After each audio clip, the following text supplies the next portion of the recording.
Yuba was unexpectedly pushed into a well by Yao Zu, leading to an unforeseen journey through time.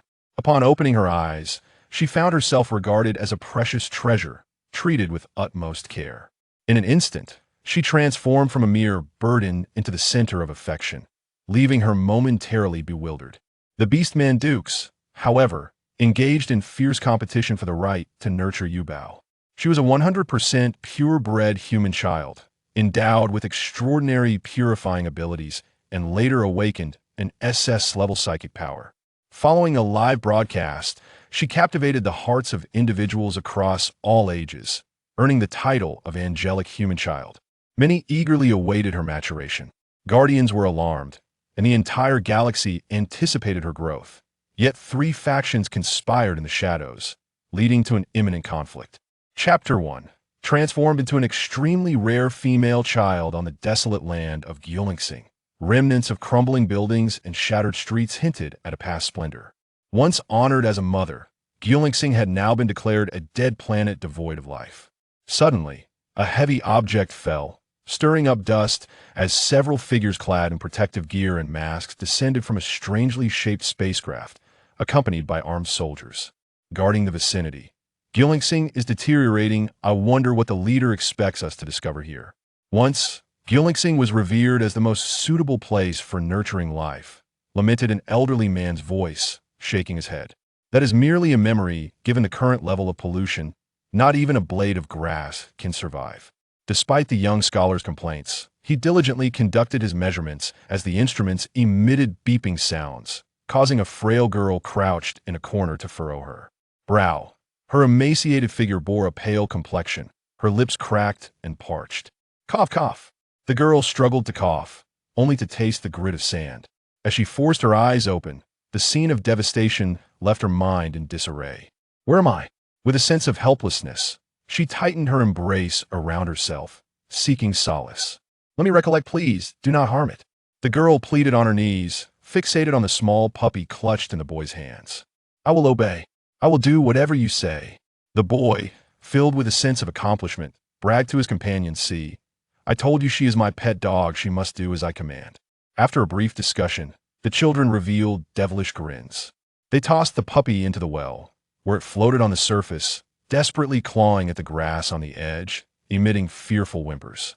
She tossed a bucket in an attempt to rescue the puppy, but as she leaned over the well, the small demons callously pushed her in. Aren't you a good swimmer? Let's see how you swim in the well, the boy exclaimed triumphantly. She held the puppy high above her head, only to be engulfed by a wave of suffocation, plunging her into unconsciousness. Logically, she should have perished. Everyone female, the fully armed, stuttering man hardly exuded warmth, causing Yubao's heart to race with fear as she warily regarded him. Do not be afraid. He quickly retreated a step, only to stumble and fall onto the rubble.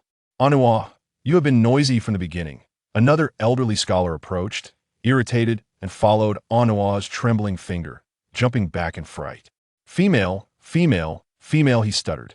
Professor Nyin, what should we do now that we have detected a female child? Anua scrambled to his feet, flustered. Do not panic, do not frighten her, Professor Nyin instructed, producing a communication device to contact the highest commander in the area. This was no jest. This was a female child. The gender ratio in the galaxy was severely skewed, reaching a staggering 1 to 75, and due to environmental pollution, fragile infants struggled to survive. In this era, newborns were to be placed in central protection facilities, cared for by designated guardians, with a female child requiring at least 5 guardians.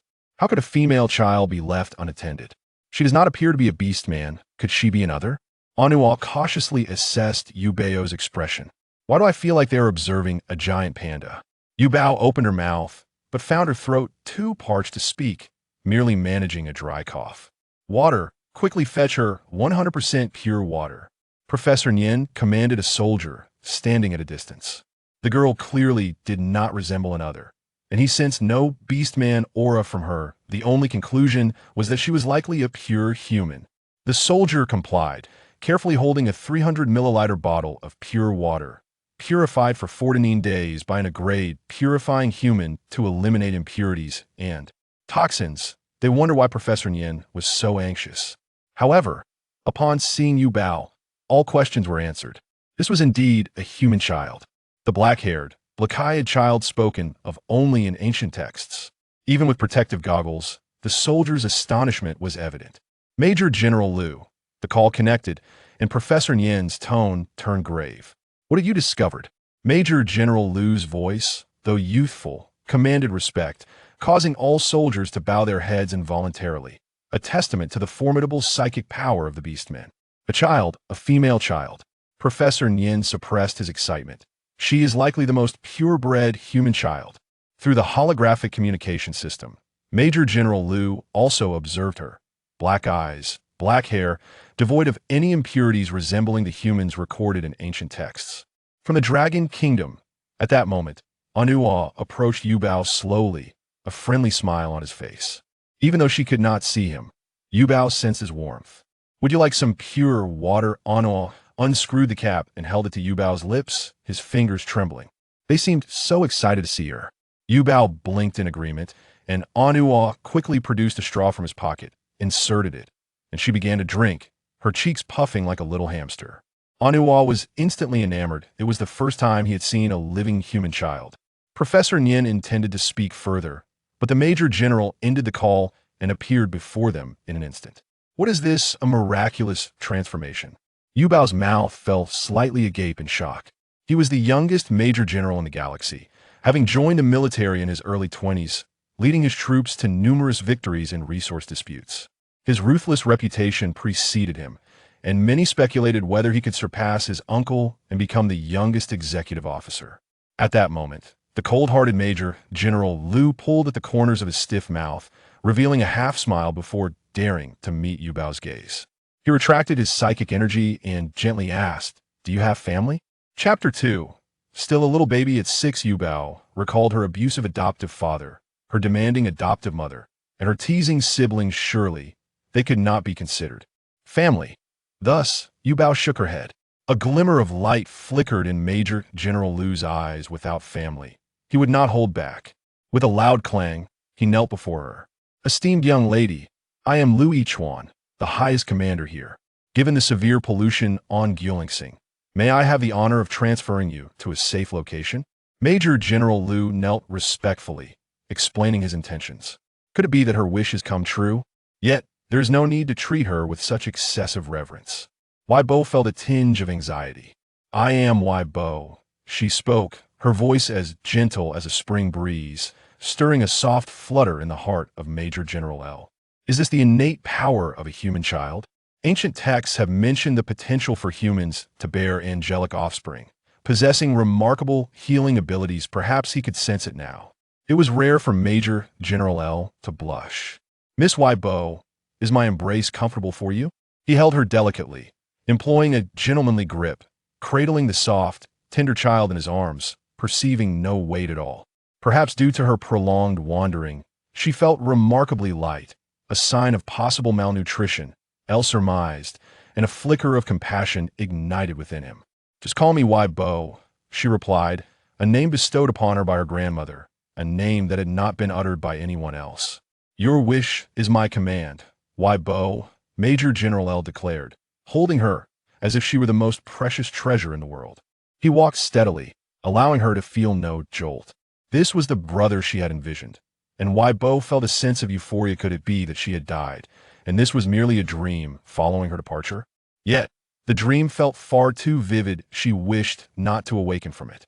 Dressed in thin garments, she felt the chill of the air and instinctively nestled closer into Major General L's embrace, seeking warmth. L was momentarily frozen. He could not dare to move. Under the gaze of all present, the stiff yet blushing Major General ascended the military vessel, slowly carrying Weibo. Once the ship set sail, a tiny sprout broke through the earth where Weibo had lain, bravely resisting the harsh winds and sands. Everything aboard the ship was wondrous.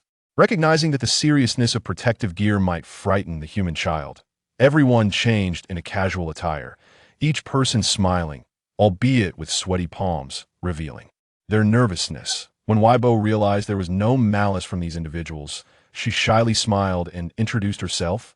"I am Weibo." The soldier's ears tingled as if brushed by feathers, igniting a delightful sensation within them. Their faces flushed universally, crimson creeping from their ears down to their necks. Are human children truly this adorable? I once had the privilege of caring for a human child, but I was met with disdain, forced to wear a smile lest I frighten the child. The soldiers exchanged whispers on their neural devices. I don't care, I want to be her knight.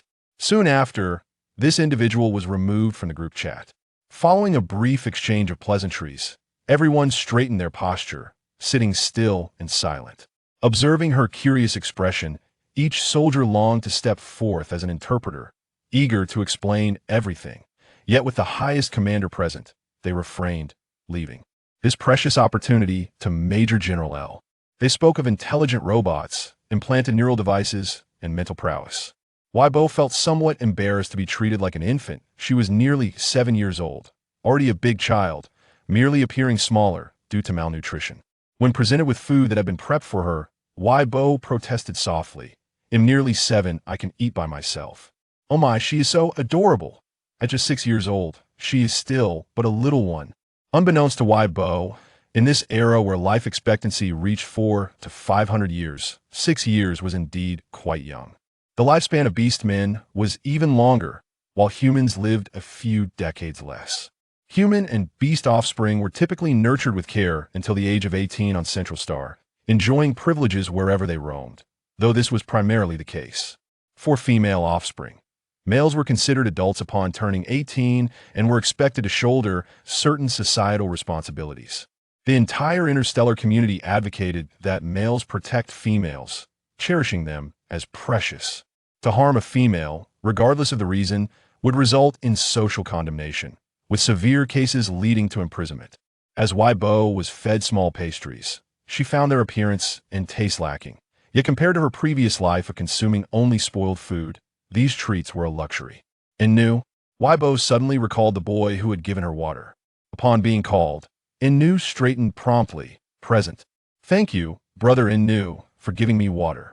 Weibo looked at the boy, who seemed around 17 or 18, and expressed her gratitude softly. Her grandmother had taught her to keep thank you and I'm sorry on her lips, to be a polite child. After speaking, she felt a wave of drowsiness wash over her, gradually closing her eyes, seeking a comfortable angle in the Major General's embrace, covered by a fluffy blanket. She stifled a yawn and drifted into a deep slumber. Innu, having regained his composure, found his face rapidly reddening, oblivious to the envious glances directed his way. She called me brother. Innu's mind replayed those words, and he chuckled to himself, grateful he had the foresight to record it. He would listen to it every night as he fell asleep. Major General L's expression darkened. He too wished to be called brother by such a soft, sweet human child. The exploration team discovered a human child on Blue Star, a piece of news so significant that it was promptly reported to the authorities. The renowned physician, Stzing, rushed over with his bag, not waiting for an invitation. Even if the child were not a purebred human, the mere mention of a female child was enough to capture the Central's attention. Dr. St. Major General L acknowledged with a slight nod as he cradled a pink blanket, pulling it back just enough to reveal the tender face of the human child within. In that instant, Dr. St gasped, having never before lost his composure so. Chapter 3. A 100% purebred human child. Quickly come inside. Dr. St, a being residing in the Beastman Federation, possessed 40% human genes. In contemporary times, unions between beastmen and humans had become quite commonplace. Beastmen were formidable warriors endowed with exceptional mental prowess, yet they could easily lose control once their control value reached 100%, they would lose all reason. However, the unique calming ability of females could lower this control value, preventing them from devolving into thoughtless beasts. The offspring of beastmen and humans, known as half-beastmen, inherited the stable genes of humans, making them less prone to losing control. However, purebred humans were exceedingly rare. Even royal families boasted at most 80% purebred human genes. Human females also possessed purifying abilities, with the strength of this ability correlating to their purity. This granted them an exalted status in a resource-scarce, polluted interstellar environment, while the status of males was somewhat diminished. The Federation and the royal family collaborated, with the powerful Federation safeguarding the human royalty, while the royalty provided purified sustenance to the Federation. Yet, both humans and beastmen shared a consensus regarding the protection of females. They also advocated for polyandry, leading to a gradually emerging societal norm that favored females over males. Currently, the disparity between the genders was increasingly pronounced. Female children were cherished from birth, yet due to various circumstances, they often struggled to survive. Thus, the excitement and shock upon discovering a female child on Blue Star were palpable. Unbeknownst to Bo, she was unaware of the elevated status of females in this world. In her dreams, she had been chastised by her adoptive parents for not sharing her candy with a male child. "Mother, please don't hit Bo," she murmured, tears streaming down her cheeks. "Hit." Major General L furrowed his brow, gazing at the frail form of Bo lying in the treatment pod, evoking a profound sense of pity. "Her condition is dire, and she bears numerous scars," Dr. St said, his expression grave as he lowered his voice. "I suspect this is a case of severe abuse against a female child. Who would dare treat a female child in such a manner?" Major General L clenched his fists. The journey from birth to maturity for female offspring is inherently arduous. Previous attempts by the Federation and the human empire to cultivate artificial females have all ended in failure, with the experimental subjects inevitably descending into madness and ultimately taking their own lives. No one understands why. Even in this advanced medical age of interstellar travel, the severe imbalance between the sexes remains uncontrollable. Eventually, the cause is attributed to the polluted environment, leading to stringent protection measures for natural females. It is inconceivable that anyone could dare to abuse female offspring under their very noses. At that moment, Stzing inhaled sharply. Even with his composed demeanor, he could not suppress the emergence of his horns, piercing through his hat. "How could this spiral out of control?" asked Major General Lu. 100%. "Pure human genes." Stzing's eyes widened in shock, his voice trembling uncontrollably. Major General Lu felt a wave of dizziness wash over him. 100%, what does that imply? It is akin to the discovery of a long-extinct species after millions of years. Seal the information. Do not let the royal family of humanity learn of this matter. Major General Lu quickly regained his composure, taking measures to control the dissemination of information. The human empire has never had 100% genetic offspring, and this particular offspring clearly bears signs of abuse. Even with the alliance between beastmen and humans, they do not wish for human offspring to fall into the hands of the royal family. 100% human genes signify a remarkable enhancement of genetic purity for them. Stzing donned a new hat. "I do not wish for her to become a mere breeding machine, imprisoned within the confines of royalty." Major General Lu seemed to have made a resolute decision. "Rest assured, she bears no royal insignia. 100% human genes are beyond the wildest dreams of the royal family." Stzing gently shook his head. Yuba slept fitfully, struggling to awaken from her slumber. Upon opening her eyes to a stark white ceiling, she caught a faint whiff of alcohol, rendering her momentarily unable to distinguish between dream and reality. "This is a hospital. Has someone fished her out of a well? What a puppy. Has it been rescued too?" "No, that cannot be. They would not squander money to send her to a hospital." The two men who had been closely monitoring Yuba's condition quickly noticed her awakening. Stzing hurriedly opened the treatment pod, his gaze filled with concern as he inquired, "Miss, I am your attending physician.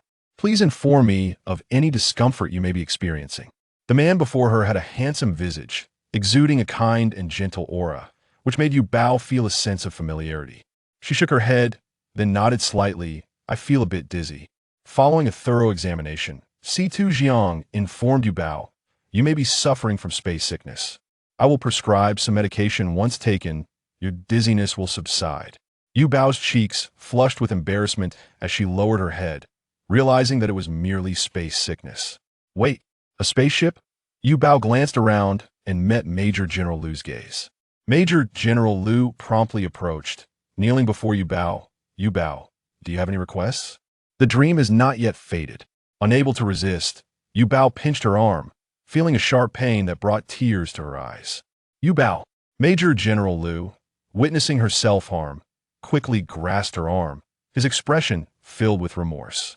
Damn it, he had not noticed her actions, allowing her to inflict pain upon herself. Major General Lu hastily apologized. "It is my fault for not stopping you in time. Please punish me. Miss Yuba." Yuba's tears flowed like question marks. "No, I was merely confirming whether I was dreaming." Yuba quickly urged Major General Lu to rise. "It cannot possibly be your fault. Allowing a human offspring to be harmed right under my nose is indeed my fault." Major General Lu stood, his face a mask of sorrow and anger. "Knowing that Yuba is too kind-hearted to impose punishment, I shall have to accept the consequences myself." "Oh no."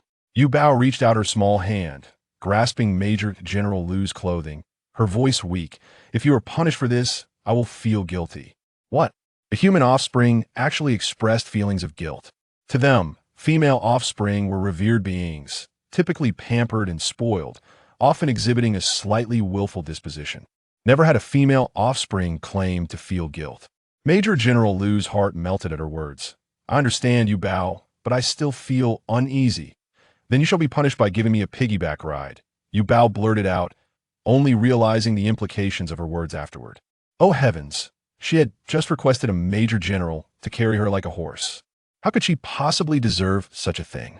Yet Major General Lu beamed with delight, placing his pillow on his back to ensure Yuba's comfort. In the eyes of beastmen, when a female desires to ride on one's back, it signifies trust and affection. For Yuba to wish for a piggyback ride was an honor, not a punishment. Stzing supported Yuba, preventing her from falling. Initially, she felt a twinge of embarrassment, but gradually, under their guidance, she relaxed and smiled, discovering the joy of riding a piggyback. Hearing Yuba's laughter, Major General Lu also chuckled, while Stzing wore a look of grievance. "Yuba, why not ride on my back too?" Chapter 4-3 races. The laughter of the female cubs soothed their inner turmoil, and they wished for her happiness to endure. It was the first time Yuba encountered Stzing, and she couldn't help but feel a bit awkward. This is not quite right. Major General Lu stood up, securely cradling Yuba in his arms, possessively stating, "I too find it rather inappropriate. Yuba only gets close to me." Stzing's eyes widened in astonishment. "Major General Lu, you were not like this before?" Once the horse riding ended, Stzing began to inquire about some basic information from Yuba.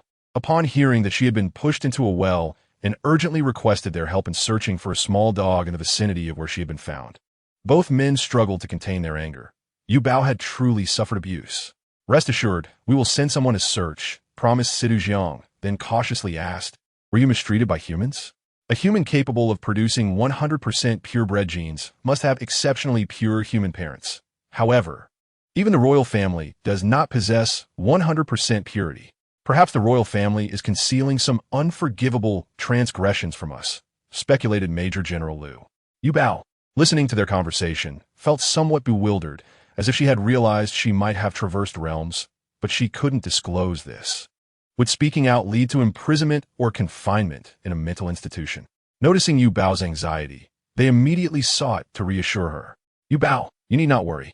You are absolutely safe with us, and we will not return you to humans. Indeed, you are our most esteemed little princess, and no one shall harm you again." They had examined Yuba's body and found no identity information, as long as they designated her as a citizen of the Federation. It would render any claims from the royal family unreasonable. Of course, this was all contingent upon Yuba's consent. Tentatively, she spoke. "But I don't even know how I arrived here. It might be somewhat bizarre. You won't abduct me, will you?" The two men chuckled lightly. "We guarantee your safety with our lives." They suspected that Yuba might be suffering from amnesia. She was assigned to a highly secure spaceship, which had even undergone repairs to ensure 100% safety. "My room?" she asked, pointing to herself in surprise. "Yes, it has been arranged by the military logistics. It may be somewhat rudimentary due to time constraints." Yuba nodded, but upon seeing the room's arrangement, she swallowed hard. From the ceiling to the floor, every inch had been meticulously arranged. Was this what they deemed rudimentary? The warm-colored wallpaper clashed with the cold, stern atmosphere of the barracks, while warm sunlight streamed through the window, and the curtains featured charming cartoon patterns. The princess bed appeared exceptionally soft, adorned with aromatherapy and dried flowers at the head, and the bookshelf was filled with cartoon books seemingly transported from elsewhere. Upon her entrance, Cheerful and relaxed music filled the room. "Welcome, little master. My name is Doryman. I shall be your exclusive robot from now on." A robot shaped like a cat approached, sporting a charmingly innocent smile. "Am I staying here for just a day?" Yubao's shock was palpable. This raised the anxiety of everyone present, especially the logistics leader, a towering man at nearly 6 feet 3 inches, who feared that his arrangements might not satisfy the female cub. Upon receiving orders, he had pored over several ancient texts to style the robot after the beloved cat from ancient times, as humans had once awakened on beds of 100 square meters. Yet, he believed such a massive bed might induce insecurity in the young cub. Could this be the reason for her dissatisfaction? "Your Excellency, are you, dissatisfied?" The logistics leader quickly half-squatted, nervously inquiring. "Oh no, I have never had my own room before. I absolutely adore it here." As Yubao's words fell, the logistics leader immediately beamed, and everyone exhaled in relief. As long as Yubao was pleased, he could go collect his reward. Major General Lu remarked to the logistics leader, who then neglected military affairs, assigning tasks to the deputy commander, and devoted himself to accompanying Yubao. While it was termed companionship, he primarily stationed himself at her door, both to prevent any mishaps and to deter males from approaching. "Do you really think that human cub is adorable?" "Indeed, I was fortunate enough to hear her speak. I felt my level of control plummet." "Come now, that is quite an exaggeration. Control levels can only rise, not fall, unless a female is willing to soothe. And even then, there are specific conditions. It's not as if merely hearing someone speak would cause a decline." Before the two soldiers could approach, they felt Major General Lu's mental pressure bearing down upon them. "Done with idleness? Go run 50 kilometers. Meanwhile, Yubao eagerly pored over the books that had been brought to her. Thankfully, the entire universe spoke and wrote in Chinese. Otherwise, she would have been utterly lost. After flipping through several volumes, she lay back on her bed. So, it was true, she had crossed realms. The ancient planet launching had been polluted, leading to the near extinction of humanity. The beings she encountered were beastmen, who, unlike humans, could freely switch forms after attaining intelligence. The place she found herself in was a federation composed of beastmen, divided into 6 autonomous regions, each primarily overseeing military defense, information security, scientific education, economic development, and healthcare. Governed by 6 dukes, with a central authority managed by the highest ruling officer. It was said that female cubs were safeguarded within the central authority. Major General Lu's domain was the military-focused autonomous region. After gaining a basic understanding of the situation, Yubao's attention was drawn to an illustration in a book, depicting a mad scientist concocting something that forcibly combined beast genes with human genes, the Irin. Unlike the current amalgamation of humans and beastmen, this involved pure beasts and the remaining 100% pure humans. Millions of years ago, the mad scientist had treated pure humans as experimental subjects, conducting inhumane experiments that birthed the third race, the Irin. Do Irin still exist? The text stated that Irin had short lifespans, suffering immensely from rejection reactions and plagued by diseases, yet there was a significant probability of awakening special abilities. Perhaps this was why the mad scientist disregarded ethical considerations in his experiments. A sense of distress welled up within Yubao. Was this the fate of humanity? Yubao, are you asleep? Major General Lu knocked on the door. "The Dukes wish to see you." Dukes? Wasn't it said that they were exceedingly busy and rarely met anyone? Yubao felt a pang of social anxiety, but since they had come, she couldn't refuse. "May I inquire which Duke?" Yubao hurriedly flipped through the materials, searching for the corresponding characteristics of the Dukes, hoping not to provoke their ire. Oh, it seemed Yubao had yet to realize the commotion her arrival had caused. 6 Dukes? 6? Yubao was taken aback. How could so many wish to see her upon her arrival? Well then, there was no need to search further. Chapter 5. 6 Dukes with resolve. Yubao opened the door, her small head bowed low, recalling the text that stated each Duke had their own peculiar temperaments, making them difficult to fathom. Various dreadful outcomes flashed through her mind, her little face scrunched up, her gaze fixated on the floor out of fear. She failed to notice the 6 Dukes congregated in the not-so-wide corridor, each striving to maintain a smile, appearing even more nervous than she was. Only one female, Duke, gazed at her with sparkling eyes. "Oh my, do human cubs possess such rich expressions? I wish to gently touch her sweet face." Louis Chuan noticed Yu Bao's anxiety. He squatted beside her, enduring the pressure from the 6 dukes, and lifted her into his arms. Yuba instinctively wrapped her arms around his neck, having already developed trust in him after just a few short hours together.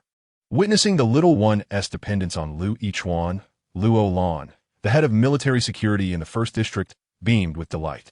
As Luan belonged to the military department, which Luan managed, naturally, he felt a sense of pride. He patted Luan's shoulder in approval. However, Luan appeared somewhat displeased. "Duke, Yuba has just finished her treatment and is resting. Your sudden appearance might startle her." The female duke slapped her forehead. "That makes sense. With all of you maintaining such stern expressions, the little one certainly won't take a liking to you." After saying this, the angelic-looking woman with a captivating figure approached Yuba with a smile. "Little Yuba, I am Luan, Shun Luan. You may call me Sister Shun or Sister Yin. I am in charge of federal medical affairs, so if you ever feel unwell, you can come to me." "Oh, doctor. Situ is also my friend." Yuba nodded, feeling quite fond of this beaming woman, and called out Sister Yin. Though beasts grow slowly, this young woman before her was nearly a century old. "Come, let me give you a hug." Yuba, with her innocent heart, was delighted by the affection. Thus she reached out her hands. Shin Luan took Yuba in her arms, a fleeting glimmer of something unusual flashing in her eyes. Yuba sighed in relief, as she had expected the 6 dukes to interrogate her, but before she could even see their faces clearly, they had departed. After receiving the astonishing news, the 6 dukes immediately recognized its significance and hurried to the military base in District 1. Unlike others who were overwhelmed with excitement, they harbored a hint of skepticism. A purebred female human cub has appeared on Blue Star.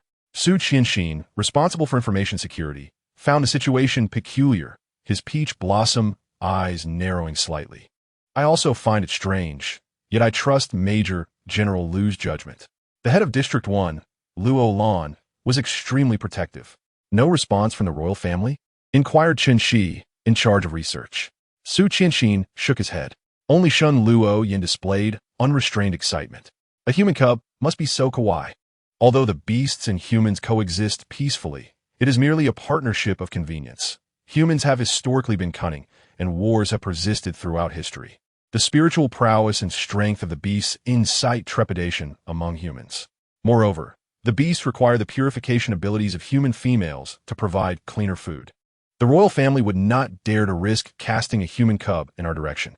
Su Qianxin shook his head. "Perhaps we are overthinking it. The bone age of 6 years indicates she is indeed a genuine cub." As she munched on a compressed biscuit, Shun Luan declared, "Let me make it clear. I want to be her primary guardian." The other 5 dukes responded with shock. Thus, the dukes engaged in a fierce contest for the guardianship position. In Yubao's room, Lu Xiaochuan finished reading a story about the Little Mermaid and cautiously asked, "Yuba, you don't have a guardian yet, do you?" He knew he could never compete with those 6 dukes, but when it came to emotions, he would not concede. "A guardian?" Yuba turned over in her blanket, propping her head with her hands. "Do you want to be Yubao's guardian?" Caught off guard, Lu Xiaochuan coughed awkwardly. "And no, I wouldn't dare." What was he thinking? To aspire to be Yubao's guardian? For the first time, Lu Xiaochuan felt a pang of inferiority. However, Yubao's eyes sparkled as she wrapped her arms around Lu Xiaochuan's neck, exclaiming, "Do you want to be Yubao's brother?" The tragic memories of her past left her both yearning for and fearful of familial love, yet she was willing to trust Lu Xiaochuan. The people in this world had been so kind to her, and she wished to befriend them. "Brother?" Lu Xiaochuan, who had already reserved his position, smiled as he gently patted Yubao's back to lull her to sleep. Henceforth, the decisive Lu Major General transformed into the gentle and caring Lu Nanny. Meanwhile, the 6 dukes continued their intense competition from dawn till dusk, seemingly unable to part from the fray. "Wait, Su Qianxin interjected. The Federation stipulates that a cub must have at least 5 guardians, but doesn't state that there can only be 5. The 5 dukes paused, staring at each other in astonishment. "Oh, that means we are all family then." Luan, with his boisterous nature, wiped the blood from the corner of his mouth and praised, "Luan, I truly underestimated you." Originally adhering to a principle of not harming females, the other 5 dukes had been yielding to Shun Luan. However, Shun Luan caught them off guard. "Never underestimate a woman," she quipped. "And if you want to be guardians, you still need Yubao's consent, right?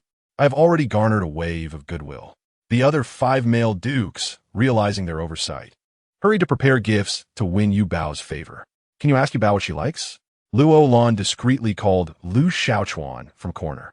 Seeing Yu Bao fast asleep, Lu Xiaochuan understood the implication and replied, Yu Bao likes brothers. Luolan, I am the designated brother of Yu Bao. Luolan, suddenly feeling a bit restless, I never expected this kid to beat us to it. To the eldest Luolan, Lu Xiaochuan was still just a baby. How could he be the guardian of a female cub? The next day, Yu Bao boarded the spaceship under military escort, flanked by Lu Yichuan and Situ Jiang. The soldiers couldn't help but stifle their laughter. The military base, being the most dangerous area, was no place for a cub. Henceforth, they could only admire Yu Bao from photographs. Yu Bao, we will first register at the Cub Protection Association, so you can have your own light brain. Lu Yichuan seized the opportunity to lift Yu Bao off the ground, ensuring her feet never touched the floor. Do you wish to become a citizen of the Beast Federation? Lu Yichuan asked cautiously. Seeing Yu Bao nod, he breathed a sigh of relief. Initially, he had cared for Yu Bao due to her unique status, but after brief interactions, he found himself captivated, which was not an ideal situation for a major general who often faced the battlefield. Lu Yichuan placed Yu Bao in a soft spot, turning to gaze out the window, deliberately avoiding fixation on her. Situ Jiang immediately produced a small toy to divert Yu Bao's attention, making her laugh. The sound of the cub's laughter struck a chord in Lu Yichuan's heart, prompting him to turn again and push Situ Jiang away. Don't get too close to Yu Bao. Your goat scent is too strong. Situ Jiang retorted, You're full of nonsense. I just took a shower this morning. Lu Yichuan, embodying a lion, faced no fear from Situ Jiang, a little goat. After all, Yu Bao had expressed her fondness for goats. Noticing the two men at odds, Yu Bao poked Lu Yichuan's arm. Brother Lu, Dr. Situ smells nice, with no other odors. Situ Jiang raised an eyebrow, having used a popular fragrance, known for being favored by human cubs, with a subtle milky scent that wasn't overwhelming. Amidst their banter, the spaceship reached the central star.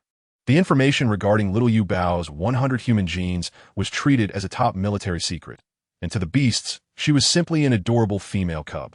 As she was carried off the spaceship, all eyes were on her. Nearly everyone wanted to approach, yet they maintained a respectful distance. Yu Bao nestled in Lu Yichuan's armpit, feeling socially anxious, peeking out with her black eyes to observe the scene. So many people, she thought. Even a celebrity might not have this many fans out on the street. A half-grown beast locked eyes with Yu Bao, inadvertently transforming his ears into their beastly form. Flustered, he hurriedly covered them. Yu Bao couldn't help but chuckle softly. Oh my, what an adorable cub. Female cubs usually have erratic temperaments and never allow males to hold them, right? Exactly. The last time I volunteered, I was kicked in the groin by an 8-year-old female cub, and I couldn't even cry, fearing it would scare her. The staff responsible for welcoming Yu Bao looked at her with pity. The Dukes fabricated a backstory for Yu Bao, claiming she was born amidst the chaos of war, with her family perishing in the conflict, thus necessitating a new guardian. The 6 Dukes arrived as promised, their presence causing quite a stir. Evail, may I become your guardian? Shen Luoyan cast a flirtatious glance at YBO and spoke directly. YBO lowered her head in contemplation, yet offered no reply. The staff's eyes widened. Although YBO was undeniably adorable, it seemed excessive for a Duke to personally assume the role of guardian. A guardian is not merely a title. It entails significant responsibilities, and if YBO were to err, it would be the guardian who faced the consequences. Noticing YBO's silence, Shen Luoyan's heart sank, and she gazed at YBO with a hint of grievance. No one could withstand such a look from Shen Luoyan. YBO, please proceed to the health examination. Observing Shen Luoyan's predicament, Luolan couldn't help but smile subtly. Once the health examination was completed, YBO acquired her own light brain, containing detailed personal information. Upon opening it, she found, name, YBO. YBO. Actually, this is just a nickname. However, seeing that everyone accepted it without objection, she acquiesced to the name. YBO, you appear somewhat malnourished, the staff remarked with a furrowed brow, expressing concern. Rest assured, our purified water and fresh food will be prioritized for you. Now, please select your guardian. A guardian is akin to family. From the moment of her birth, YBO had no choice. Now, she could fill in names on the household registry, as if in a dream. Must I fill in 5 names? YBO pondered, her heart heavy. The only guardian she recognized was Lu Yichuan and perhaps Dr. Situ, yet Dr. Situ had never expressed a desire to become her guardian, and she would not impose upon him. Indeed, to ensure your safety and comprehensive development, we require at least 5 guardians for female cubs, the staff smiled. Typically, a cub's guardians were relatives by blood. If no family members passed the guardian assessment, they would seek alternative guardians for the cub. Noticing YBO's distressed expression and glancing at the 6 expectant dukes, the staff sagely suggested, YBO, you might inquire who here wishes to become your guardian? Without hesitation, YBO grasped Lu Yichuan's hand. Currently, there's only one, my brother whom I chose. Lu Yichuan, with tears welling in his eyes. YBO then turned to Situ Jiang, who approached briskly. YBO, is there something you wish to say to me? Situ Jiang felt both nervous and hopeful. Although he was skilled in medicine, his beast form was merely that of a goat, lacking in combat prowess. He had never aspired to be YBO's guardian. But now that she looked at him, he felt compelled to seize this opportunity. YBO, do you wish for me to be your family? YBO nodded. After all, it had been Lu Yichuan and Dr. Situ who had stayed by her side these past 2 days. The 6 esteemed dukes found themselves somewhat sidelined. In fact, YBO did not even know their names. Shen Luoyin chuckled. There's no rush in finding a guardian. Let us leave it open for now. The staff nodded in agreement. Yes, we will provide the cub with 3 months to decide on their guardian. YBO nodded, expressing her gratitude with a sweet smile. Eager to leave with her 2 acknowledged brothers. YBO, guardians must also undergo assessments. Lu Yichuan smiled, fully prepared. In contrast, Dr. Situ appeared somewhat anxious. The guardian assessments comprised written tests, skill evaluations, interviews, and practical exercises. In other areas, Situ Jiang felt no fear, but the practical component made him uneasy, uncertain of his qualifications. What happens if I fail the assessment? YBO inquired with concern. Failure means one is disqualified from becoming your guardian. Situ Jiang gently patted YBO's small head. YBO shook her head, no. But that is the rule here, the staff explained. And YBO reluctantly accepted, willing to trust that her 2 brothers could pass the assessments. She only made one request, to stay by her side during the evaluation. Chapter 7. Conditions for becoming a guardian. The guardian examination was lengthy and tedious, yet upon seeing YBO's earnest demeanor, the staff fetched a small chair for her, preparing fresh fruits and snacks. YBO picked up a fruit resembling an apple and took a bite, finding it somewhat tart. Is it not to your liking? The staff asked with concern. The premium fruits sent from the human side were allocated to cubs and females, leaving only inferior quality for them.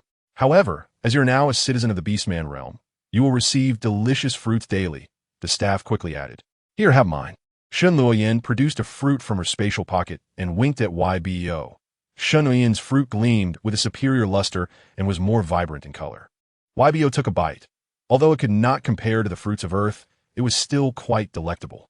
Having reviewed the information prior, YBO was aware that due to water pollution, naturally grown fruits were often deformed.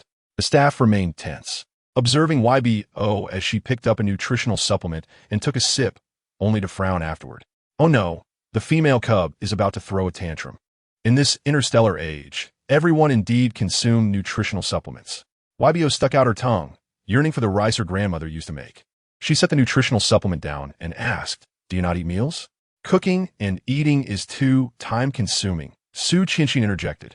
Besides, the taste is similar enough. It's better to drink the nutritional supplement. YBO nodded in understanding. Rest assured, you female cubs will have nutritious meals. Su Qianxin glanced at YBO and smiled. My name is Su Qianxin, pleased to meet you. I am YBO, YBO replied with a smile, revealing her 2 small dimples. The staff covered his face. He had never encountered such an amiable female cub. Seeing YBO displaying no impatience, he felt a sense of relief. Among the 6 dukes, only Su Qianxin remained with YBO. You can also attend to your own matters. There is no need to stay with me, YBO remarked. Su Qianxin's eyes narrowed playfully as he leaned closer to YBO. Little YBO, why are you so considerate of me?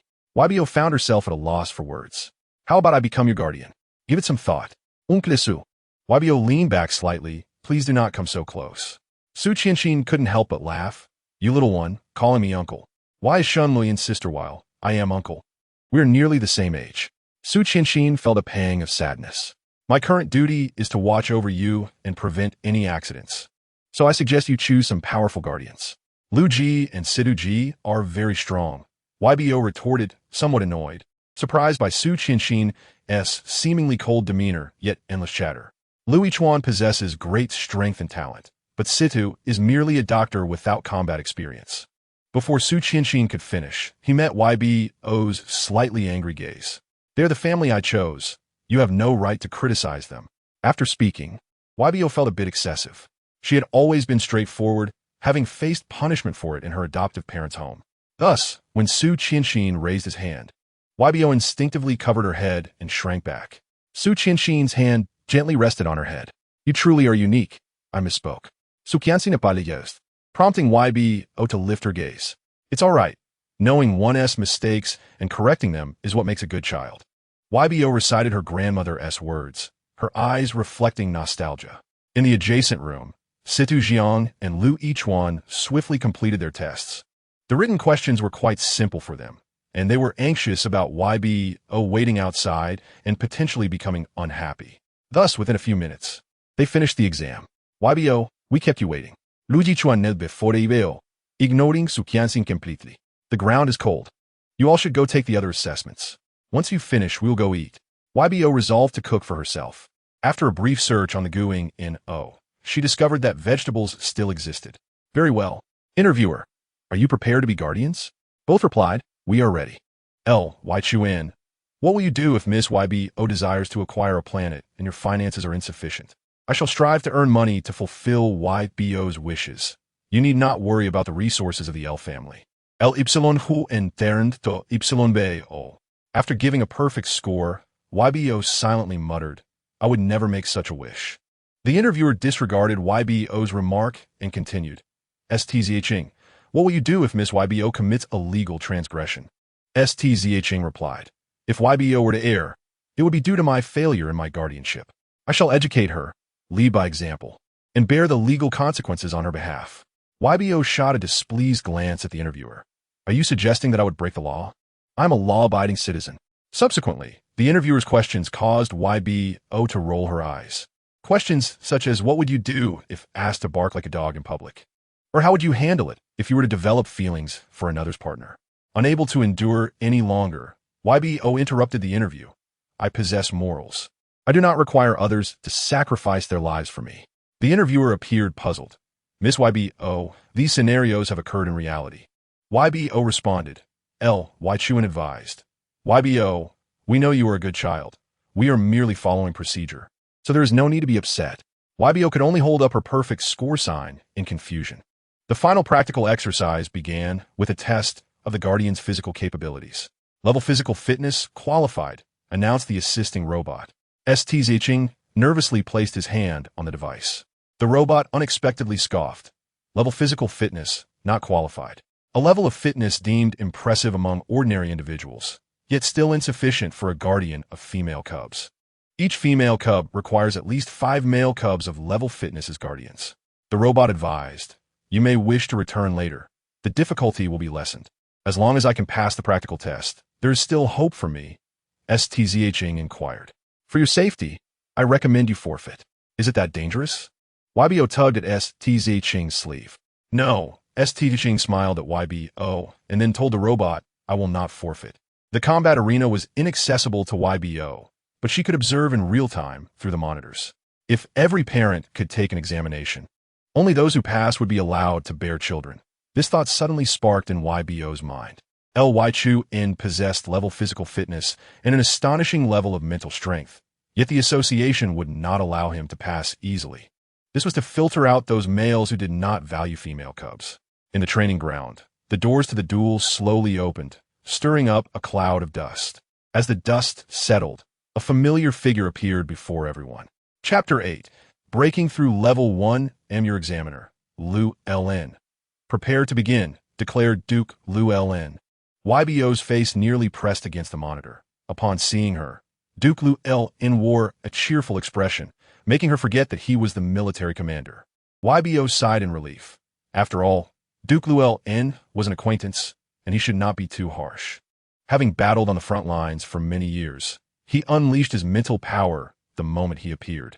The pressure of level mental strength felt like several tons of weight pressing down. Chuin did not back down and released his own level mental strength. Initially, the two forces seemed evenly matched. Luan smiled slightly. Even through the monitor, one could see the air distort. Chuin was suddenly forced back, a trickle of blood escaping his lips. Then, like a flash of lightning, Luan struck, and the two figures, one black and one red, became entwined. YBO's heart raced with concern. He won't get hurt, right? YBO tugged at SSS-N's sleeve in inquiry. It's fine. Our medical chamber can heal him. SSS-N smiled reassuringly. How long will this go on? YBO turned her head again, her eyes filled with worry. Just one incense stick, you only need to endure that long. In truth, given Chuin's fitness, he could easily evade for the duration of an incense stick. However, he fought fiercely against Luan, not retreating even when covered in blood. Luan also grew serious, exerting his full strength to overpower Chuin. In yet another clash, Chuin was sent flying, crashing heavily against the monitor, shattering it. Tears streamed down YBO's face, landing on the screen. Stop! Don't hit him anymore. YBO cried out in confusion. All she knew was that Chuin had treated her exceptionally well, caring for her feelings since their first meeting. But now, to merely become her guardian, he was being beaten to a pulp. YBO could not accept this. Memories of her own past abuse surged forth, and she jumped from her chair, running outside in tears. YBO dashed from the monitoring room straight to the battlefield, her little legs moving swiftly, fearful that she might miss Chuin. Unbeknownst to her, the injuries sustained by Beastmen were not serious. Oh, I told you not to watch. SSS shook his head, concerned that this battle might leave YBO with psychological scars. As the doors to the combat arena opened, a battered Chuin staggered out, smiling despite his injuries. YBO rushed towards him, wanting to leap into his arms. But fearing to hurt him, she cautiously held onto his bloodied hand. Chuin took a step back, apologetically saying, YBO, I'm all bloodied. Let me clean up first. From now on, I will be your rightful guardian. Chuin moved with lightness, as if he felt no pain. Congratulations, Chuin, for breaking through to level physical fitness, Luan informed YBO. She understood the rarity of level fitness. Yet having only recently arrived in this world, she was still unfamiliar with such standards. What significance does level fitness hold? Why must one endure such pain to become a guardian? YBO furrowed her small brow at Luan. The combat test is to ascertain one's determination. Guardians of female cubs are not chosen lightly, Luan patiently explained. YBO, you may not realize your unique status. We wish to prevent any mishaps. I will not have any mishaps. YBO's voice grew softer, tinged with insecurity. All right, next, drive ST. I am your examiner once again. Luan adressed Stzing. Stzing entered without fear. He knew he was no match for Luan, so he maximized his agility and evaded when possible. Although this tactic seemed cowardly, he wondered if YBO would think him spineless. Lost in thought, Stzing was struck. Luan had only utilized 3/10 of his strength, yet it was enough to trouble Stzing, who possessed level fitness and mental strength. Stzing, becoming distracted in battle, is a grave error, Luan stated coldly. Stzing wiped the blood from the corner of his mouth, rose, and continued to evade. Surprisingly, Luan could not land a hit on him for a time. Drive ST. If Miss YB were to face my attack, would you also flee? Luan unleashed his mental power, binding Stzing. The game is over. You are not yet qualified. Luan targeted Stzing, delivering an attack that rendered him unconscious. YBO banged on the glass door, and the staff quickly intervened. You cannot harm yourself this way. The now recovered Chuin hurried over and embraced YBO. Stzing isn't breathing. YBO's tears and snot flowed freely, making her appear quite pitiful. Chuin wiped her tears and snot away, comforting her. He will be fine. The Duke knows his limits. I dislike him. YBO resolved that, even if she could not find a guardian, she would not choose Duke Luan. She would rather remain unguarded. At that moment, Luan emerged, wanting to embrace YBO but could only see the back of her head. Luan thought to himself, had I known, I would not have accepted this assignment. Regrettably, Stzing, your guardian evaluation has not been successful, the robot coldly announced. Upon awakening from the treatment pod, Stzing was met with the tear-filled, sparkling eyes of Yuba. Brother Situ, she said, I'm sorry, Yuba. I could not become your guardian. It is all right. In my heart, you are still my brother, Yuba reassured him. Stzing's gaze dimmed slightly. He had never envisioned himself as a guardian for a female cub. As a renowned doctor, he had treated numerous females, all of whom were, without exception, proud and spoiled, often taking their frustrations out on males around them. He had avoided them, even contemplating a lifetime without marriage or interaction with females. After all, as an herbivorous beast man with human lineage and exceptional medical skills, he could easily sustain himself. It was only upon meeting Yuba that he realized how adorable a cub could be. She would share her food with him, and despite the discomfort of injections, she would comfort herself, insisting it did not hurt. She listened patiently when others spoke. Seeing Yubao's sorrowful expression, Stzing managed a faint smile, offering her words of comfort. It is all right, Yuba. It is my lack of capability. When I am stronger in the future, I shall apply once more to be your guardian. You must keep a spot open for me among your first 5 guardians. The first 5 guardians indicated those closest to Yuba. Without that title, it would not be as easy for him to see her in the future. Ahem. You could apply to be Miss Yubao's nutritionist, Duke Luan suggested. In truth, the staff would remind him of this as well. Yuba was malnourished, and Stzing was the most skilled doctor with considerable knowledge in this area. That works. Stzing suddenly sprang to life, leaping up, but he would not relinquish his desire to be Yubao's guardian. Then I shall trouble you to take good care of Miss Yubao's health, the staff member said with a smile. Consequently, Lu Ichuan's information was entered into Yubao's household registry. She designated him as her brother, while Stzing's details were recorded under special relations, with the title of Nutritionist. From now on, we are all family, Yuba beamed, holding one of each of their hands. Chapter 9. The little cub wants to cook for herself. Lu Ichuan had truly become Yubao's brother, her very first family member. He noticed that Yuba had not shown any enthusiasm for the meals provided to her over the past few days, despite eating them. Yuba understood that everyone had given her the best food available, and she did not complain, dutifully consuming it.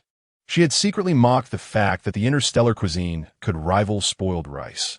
Previously, when she was extremely hungry, she had not savored the taste, but now, upon tasting it, she found it less enjoyable. Yuba, shall we go eat? Lu Ichuan invited. Yubao's eyes lit up. Is it rice or a nutritional supplement? Rice.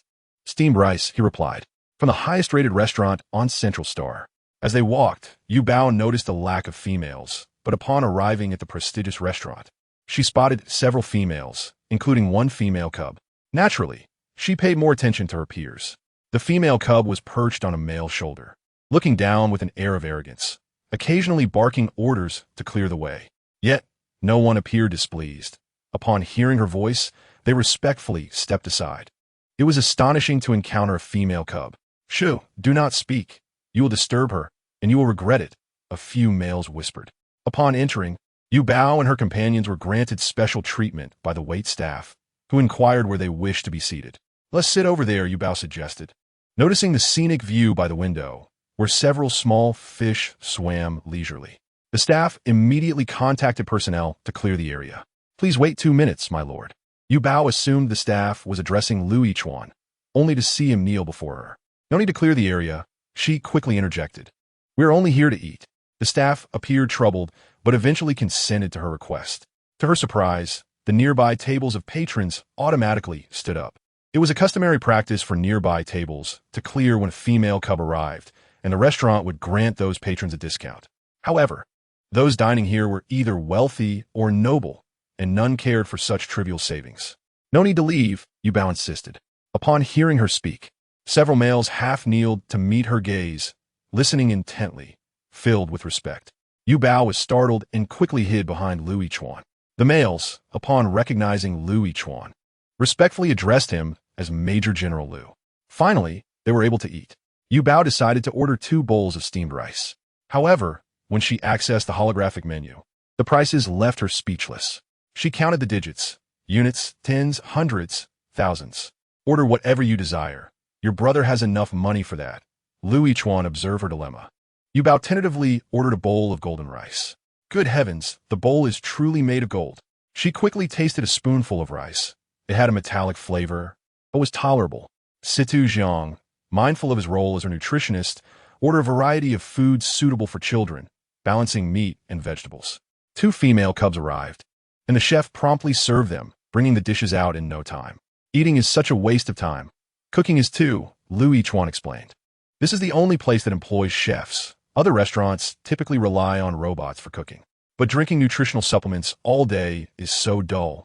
Yu Bao suddenly realized her palate had become quite discerning. In the past, when she was with her grandmother, despite their hardships, her grandmother would create 5-star flavors from limited resources. Later, when she struggled to find enough to eat, she simply wished for a full stomach. Yet now that she could eat to her heart's content, she longed for the taste of home-cooked meals. Yu Bao swallowed a piece of what resembled braised meat. How fishy. Do they not use seasoning here? Is it because they are beastmen, so they are accustomed to eating fishy foods? She reminded herself to adapt to her surroundings. Tearfully finishing her rice, the males nearby remained quiet, but they could not help but mutter under their breath. Letting a cub eat by herself? Does she not have a guardian? Indeed, is this not outright neglect? Even a distinguished figure like Major General Lu could not escape their scrutiny. They were not entirely wrong. Lu Yichuan quickly rose. Yu Bao, allow me to assist you.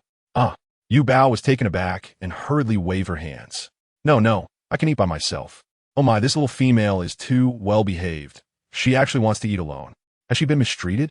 I have never seen a cub eat by herself. Yu Bao overheard their whispers and quickly spoke on Lu Yichuan's behalf. I have not been mistreated. Brother Lu is very kind to me, and Brother Situ is too. The young males trembled slightly, hastily kneeling again. We apologize, my lady. We spoke out of turn. Please do not be angry. Why does everyone drop to their knees so easily? Yu Bao felt flustered. It's fine. I just feared you would misunderstand that I was upset. She felt like a little emperor. Any emotional shift sent her attendants into a state of panic. The males looked up in surprise. And only after receiving confirmation from Yu Bao did they stand again. I can take care of myself, Yu Bao reiterated, firmly declining the offers from her brothers, the waitstaff, and the crowd eager to feed her. There is nothing here that I have not grown tired of. Suddenly, an irate voice from a female cub rang out. You have not even researched the new dishes. What do you think this is, a top-tier restaurant?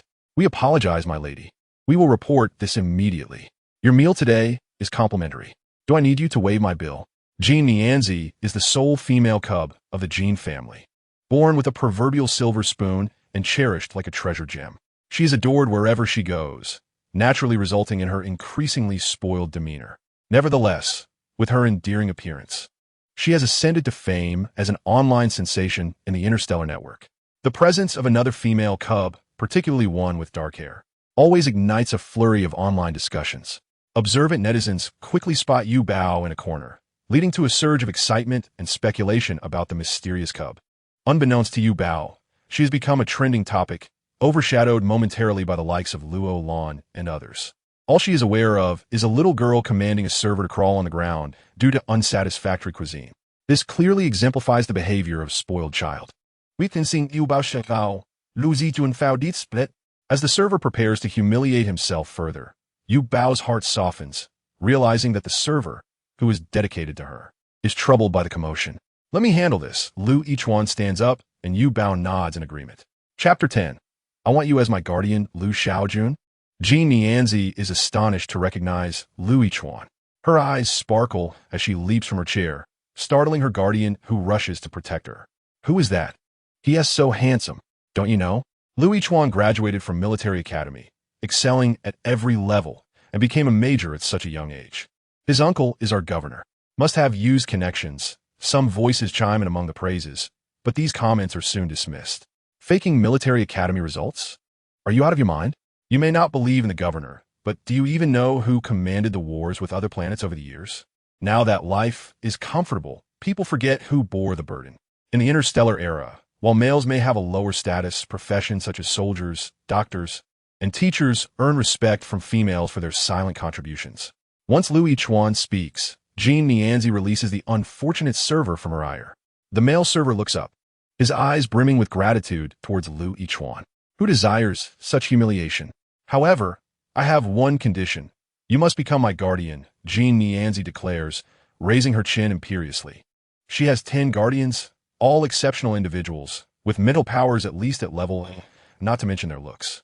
Lu Yichuan, strong and handsome, is someone she cannot easily forget after glimpsing him on her holographic screen.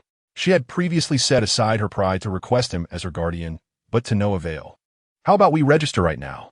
I trust that with your strength, passing the guardian test will be a mere formality, she says, eagerly awaiting Lu Yichuan's response. Lu Yichuan recalls Genezi, having received several messages from her, but he had dismissed them without a second thought.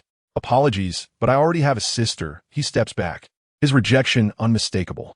Is Lu Gu being cornered? Yuba, having finished her meal, swings her little legs while browsing her holographic device. Do you want to go see? Stzing inquires.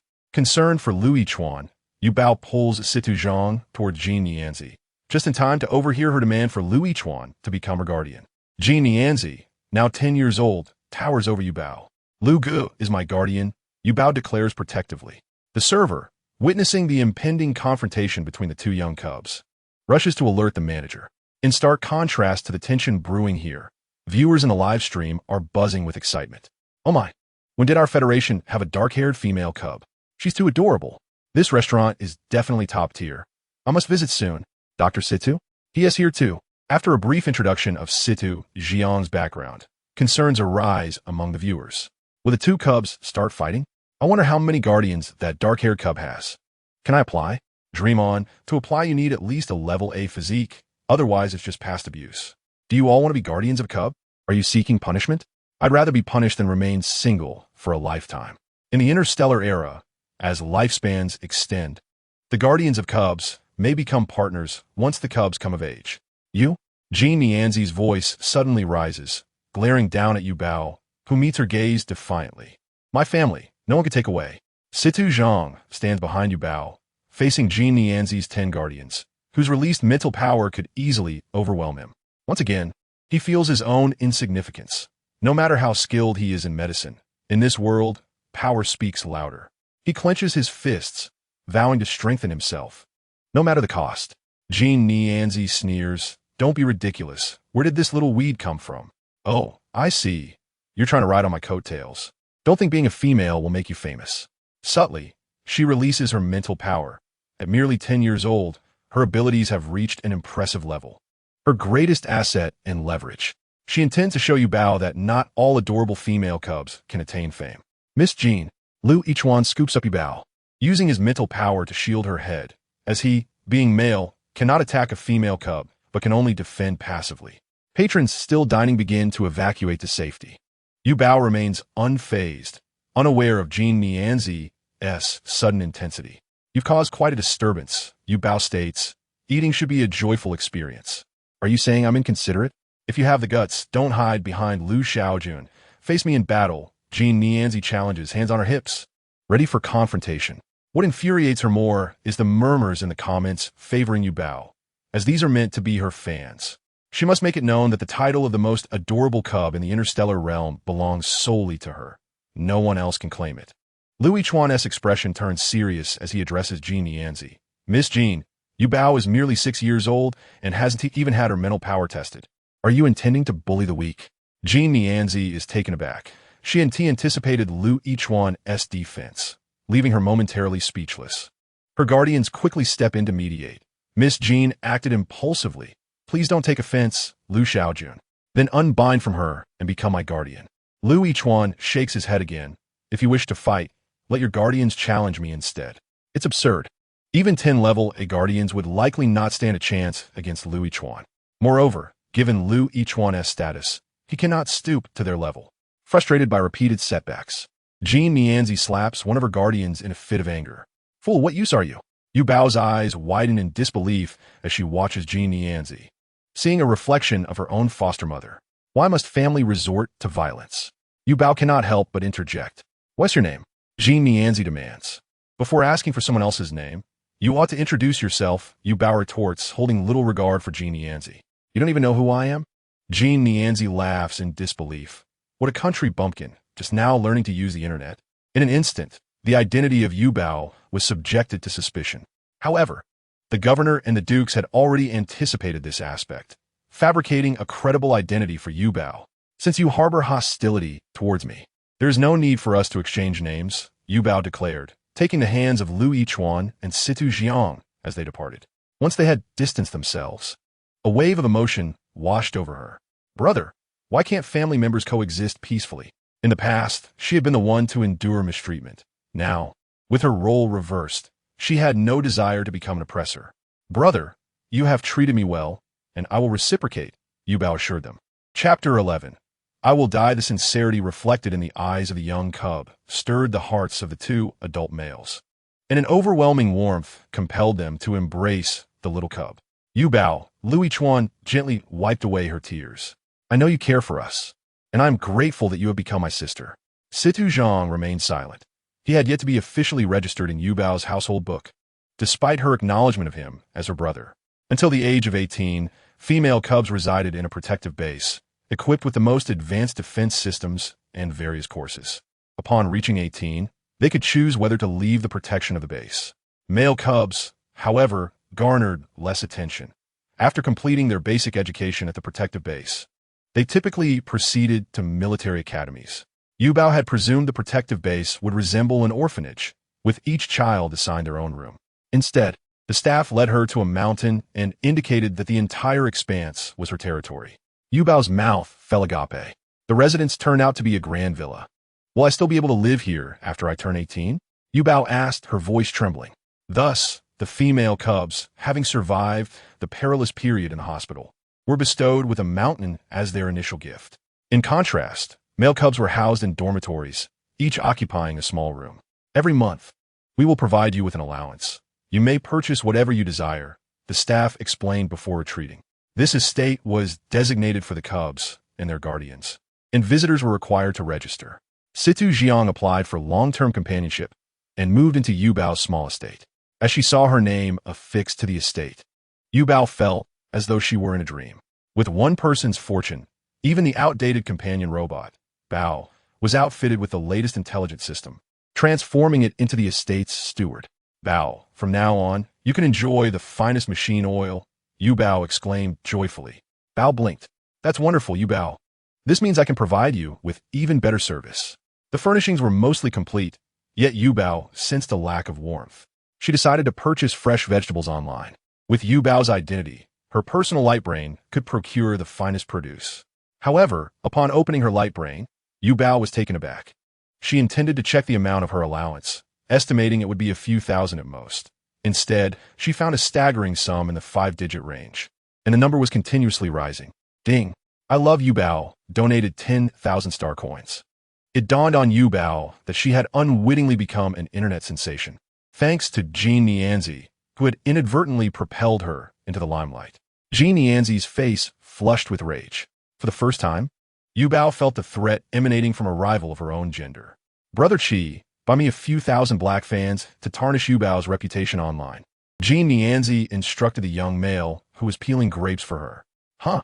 Brother Chi was taken aback, his expression one of reluctance. Isn't that inappropriate, Xiaoji?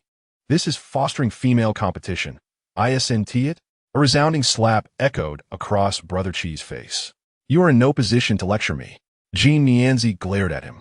If you refuse to obey me, I will terminate our guardian relationship and have you imprisoned. Brother Chi trembled slightly, lowering his gaze.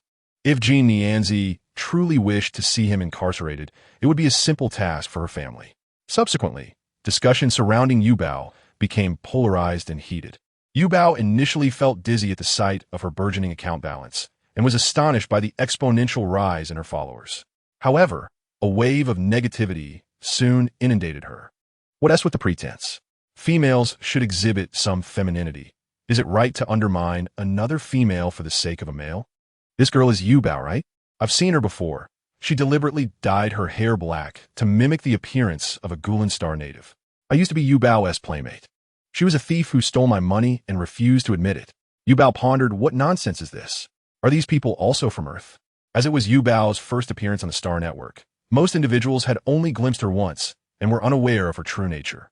Nevertheless, many came to her defense, particularly those dining in upscale restaurants. These are just hired trolls, bought by Genezi, right? Even if you report me and have me imprisoned, I will still proclaim that Yuba is the most adorable and kind-hearted little angel in the entire galaxy, and I will not entertain any rebuttals. Witnessing the escalating dispute, Yuba decided to close the thread and attend to more pressing matters. She opened a shopping application on the Star Network. As she browsed, her hand hesitated. Although her food was purified, she was still of earthly constitution and wondered if she could adapt to the contaminated food here. If she couldn't, would she perish? Or would she mutate into a monster? She also considered that her lifespan would only extend to a maximum of 100 years. If she were to die, would her guardians be saddened? Yuba began to worry about her health. She dashed out in her slippers, finding Lu Yichuan engaged in remote work. As a major general, his duties often kept him occupied, while Situ Jiang had more time to accompany Yuba. She resolved to seek out Situ Jiang. Upon exiting her room, she spotted him watering flowers in the garden. Sunlight bathed him, casting a soft glow on his profile.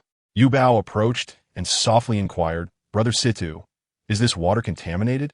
"Yes, but do not worry, Yuba. The food you consume is purified." "Why is the water contaminated? Can humans drink contaminated water?" Compared to beastmen, humans were relatively fragile. Yet through generations of natural selection, antibodies had developed within their bodies. Yubao's face paled, and she felt a pang in her stomach. "Oh no, I must be among those who will be eliminated." Seeing Yuba in distress, Situjong hurriedly set down the watering can and scooped her up in his arms. "What is wrong, Yuba?" Lu Yichuan, as if sensing her discomfort, rushed over. It might be the contamination, Situ Jiang quickly assessed. However, the outcome caused him to furrow his brow. Lu Yichuan's heart tightened. "Is it serious?" "No, Yubao's body shows no signs of contamination," Situ Jiang murmured. While even purified water could not guarantee absolute cleanliness, the human body was generally capable of metabolizing it, alleviating widespread panic. Yet, Yuba was the first individual he had encountered whose body exhibited no contamination whatsoever. "Isn't that a good thing? Then why did she faint?" Lu Yichuan inquired. The tension, coupled with malnutrition and sheer fright, likely caused it. What is Yuba afraid of? Chapter 12. The first time cooking Situ Jiang could not articulate an answer, fixating intently on Yubao's diagnostic device, fearful of any unexpected developments. Just as Lu Yichuan intended to speak further, he received a communication request from his uncle. "If there is an issue, inform me."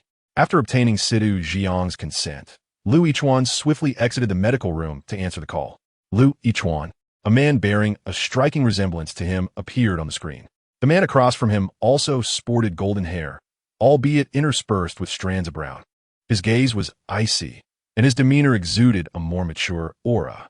He was none other than the governor, the uncle of Lu Yichuan. "Your Excellency, Governor." Lu Yichuan addressed him with respect. "You just left the meeting without filing a report?" "Lu Yichuan, this is uncharacteristic of you." The governor's words resonated with authority. Lu Yichuan quickly stepped further outside, mindful that even though the room was soundproof, he did not wish to disturb Yuba. "I will accept my punishment myself. I am inquiring about your reason for leaving the meeting." Lu Yichuan, who was not particularly eloquent, had lost his parents at a young age. His uncle, the governor, was perpetually busy, leaving little time for conversation. He had repressed his emotions until he met Yuba, who had softened his heart. "Is it because of that pure-blood human cub? She is now a citizen of the Beastman Federation," Lu Yichuan hastily explained, fearing that the governor might compel him to part ways with Yuba due to her lack of Beastman lineage. "I am aware, but I hope you can find a female of similar age, rather than a cub," the governor replied. "Moreover, your cub is a pure-blood human. You should understand that pure-blood humans struggle to possess psychic abilities. If Yuba were present, she would undoubtedly stifle a giggle." It seemed that even in the era of interstellar travel, the pressure of marriage remained a reality. "I will not lose control," Lu Yichuan assured. "How can you be certain you won't lose control?" The governor's voice suddenly escalated. "Your Excellency, perhaps you should worry about yourself first," Lu Yichuan sighed. The two exchanged prolonged glances, and the governor eventually relented. "Do as you wish. Wait until your cub matures, and perhaps—" "No, I am Yubao's brother. I will not harbor any improper intentions towards her." "Even if you lose control?" the governor asked coldly. "Yes, even if I perish. I will not allow Yuba to come to harm," Lu Yichuan declared resolutely.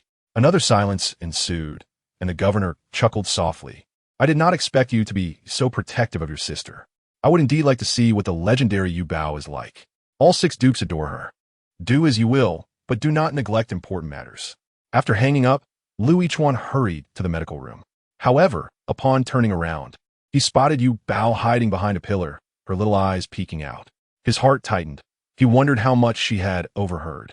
That uncle, is he a family member of Lu Gij? Yuba cautiously inquired. Yes, he is the governor, the highest commander of the Beastman Federation. Lu Gij is impressive, and so is his uncle, Yuba remarked, sensing that Lu Yichuan's uncle seemed to harbor some discontent towards her. Let us cook. My delivery has arrived. Yuba be met. For him, food was merely about satiety. Nutritional supplements were convenient and offered various flavors. As for the culinary classes in the military academy, they were ostensibly designed for relaxation. But in reality, they aimed to equip males with basic cooking skills to win over females. Lu Yichuan scoffed at this notion. Now, he regretted his previous indifference. In contrast, Stzing was brimming with enthusiasm. Upon hearing Stzing boast about his excellent health, Yuba felt reassured and began to relish the moment. She rummaged through her mind for her favorite foods, deciding to make a simple stir-fried pumpkin first, her beloved dish from Earth. Yuba procured a pumpkin that was 5 times larger than any she had encountered before, nearly too big for the refrigerator. Yuba, how are we supposed to eat this? Lu Yichuan tapped the pumpkin, which emitted a dull sound. First, wash it, then peel it, Yuba instructed, retrieving 3 aprons. After handing 2 to her brothers, she attempted to put on 1 for herself. Stzing quickly intervened. Yuba, just direct us. Yes, let us handle it. The kitchen is too hazardous, Lu Yichuan concurred. What's the issue? I have used a knife before, Yuba retorted nonchalantly, skillfully grabbing a knife and standing on a stool, eager to prepare the ingredients. Stzing and Lu Yichuan watched in horror, nearly ready to kneel. Yuba, no. Please, let's do it. Yes. You're still too small. Yuba chuckled at their concerns, recognizing the peculiar rules of this world, and conceded. All right, I will watch you. She relinquished the stage to her 2 brothers. Lu Yichuan effortlessly lifted the enormous pumpkin, washed it, and then cleaved it in half. The 2 began peeling the pumpkin. Lu Yichuan, you're peeling away all the flesh, Yuba exclaimed, both exasperated and amused. With each slice, the pumpkin lost another piece of its meat. You still need to watch me, Stzing insisted, seeking praise. Lu Yichuan, feeling competitive, softened his technique and soon matched Stzing's proficiency. Observing their ease, Yuba could not remain idle and started rinsing rice to cook. I want to participate. This is what a family is about, she declared earnestly. After setting the rice to cook, she recalled her favorite dish, soup dumplings, wondering if they had such food here. She decided to make some for breakfast the following morning. Thus, she had Bao buy flour for her, and, as she rubbed the flour between her fingers, she found it quite fine. Playfully, she dabbed some flour on Lu Yichuan's nose. Lu Gij looks like a little kitten. Bao zitga. Lu Yichuan's face flushed to mask his embarrassment. He smeared flour on Stzing as payback for his earlier mockery. The 3 burst into laughter. Just then, the doorbell rang. Open the door, Yuba said, assuming it was a staff member. Instead, it was Genezi. As the saying goes, wherever Genezi appeared, a live broadcast would follow. Yuba, it really is you. Seeing the 3 so cheerful, Genezi felt a twinge of discomfort. Why had Yuba not been swayed by public opinion? What are you doing here? Yuba asked defensively. You think I want to come? Genezi silently grumbled. The barrage of comments in the live stream erupted. What on earth are they doing? How can they let a female cub into the kitchen? This is neglect and disrespect. But they seem so happy. My cub has never smiled at me like that. Boo-hoo. In Chapter 13, Yuba goes live. Genezi never expected that after investing tens of thousands in online trolls, her mother would take notice. ZZ. The video call connected, revealing a competent woman with golden hair and blue eyes on the screen. In her mother's presence, Genezi subdued her demeanor. Her greatest fear was her mother. Mother, Genezi met Madame Jin's piercing blue gaze and shuddered, frantically searching her mind for any wrongdoings. Do you not know who Lu Yichuan is? Mentioning Lu Yichuan ignited a spark in Genezi. Lu Yichuan is the youngest major general, though the Lu family is small. Each member is exceptional, and his uncle is the leader of our Beastman Federation, she eloquently stated, glancing at Madame Jin eagerly anticipating praise. Knowing this, why do you target his cub? Mother. Genezi felt wronged. I checked that Yuba has no background whatsoever, just relying on her cuteness. Before she could finish, Madame Jean interrupted. The Liu family is now her background. Do you realize that your actions bring shame to our family? It would be one thing if it were anything else, but targeting a female cub and attempting to attack her psychically? If this spreads. Although unwilling, Genezi complied with her mother's advice to go live and apologize to Yuba. Yet upon opening the door, she was met with the sight of the three laughing and frolicking in the kitchen. I am here, too. Genezi found the words of apology lodged in her throat. Apologizing live was humiliating. However, recalling her mother's words, she reluctantly uttered, I'm sorry. Yuba was taken aback. The current live streaming equipment was unobtrusive, and she was unaware that Genezi had begun broadcasting. Thus, she assumed Genezi was genuinely apologizing. YBO smiled and said, It's all right, but please refrain from humiliating others in the future. JNNI asked, Shall we dine together? Iveo imbaitif. Stzing followed YBO's instructions and expertly sought Ed the Pumpkin. The aroma permeated the Star Network, causing the online spectators to swallow hard, feeling ravenously hungry as they reached for a nutritional supplement. Ugh, it tastes terrible. Which restaurant can prepare such a dish? Please share the recipe. I suddenly realized that cooking isn't a waste of time. Actually, getting accustomed to nutritional supplements isn't so bad, but this smells heavenly. The delightful fragrance of YBO's dish seemed to awaken the taste buds buried deep within everyone's memories. STG, you are incredible. YBO exclaimed after tasting a bite, showering him with compliments. I merely repeated it once, and you completely replicated it.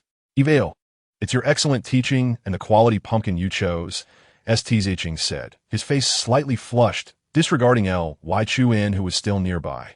YBO, would you like to give me a reward? After pondering for a moment, YBO extended her arms for a brief embrace. Stzing had intended to tease YBO, but was pleasantly surprised when she genuinely offered him a reward. Is a hug acceptable? He eagerly nodded, his gaze soft enough to drown in. Chuan regretted not having learned to cook properly. YBO, I can cook too. Just say the word. All right, let's prepare a lotus root and pork rib soup. YBO discovered that express delivery in the Interstellar era was remarkably swift. As soon as she placed her order, the sound of a helicopter echoed outside, and a robot scanned YBO before steadily placing the package on the ground. Lotus root and pork rib soup? JNNI's face was filled with astonishment. Don't poison us, she quipped before regaining her usual arrogance. Let LSHOGing assist you. It's such a waste of talent. I'm willing, Chuan replied as he cleaned the lotus root, while Stzing began cutting the pork ribs.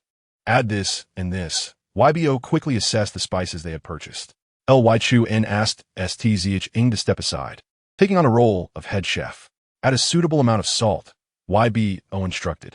Chuan was momentarily taken aback. How much is a suitable amount? Just pour a little, about a spoonful.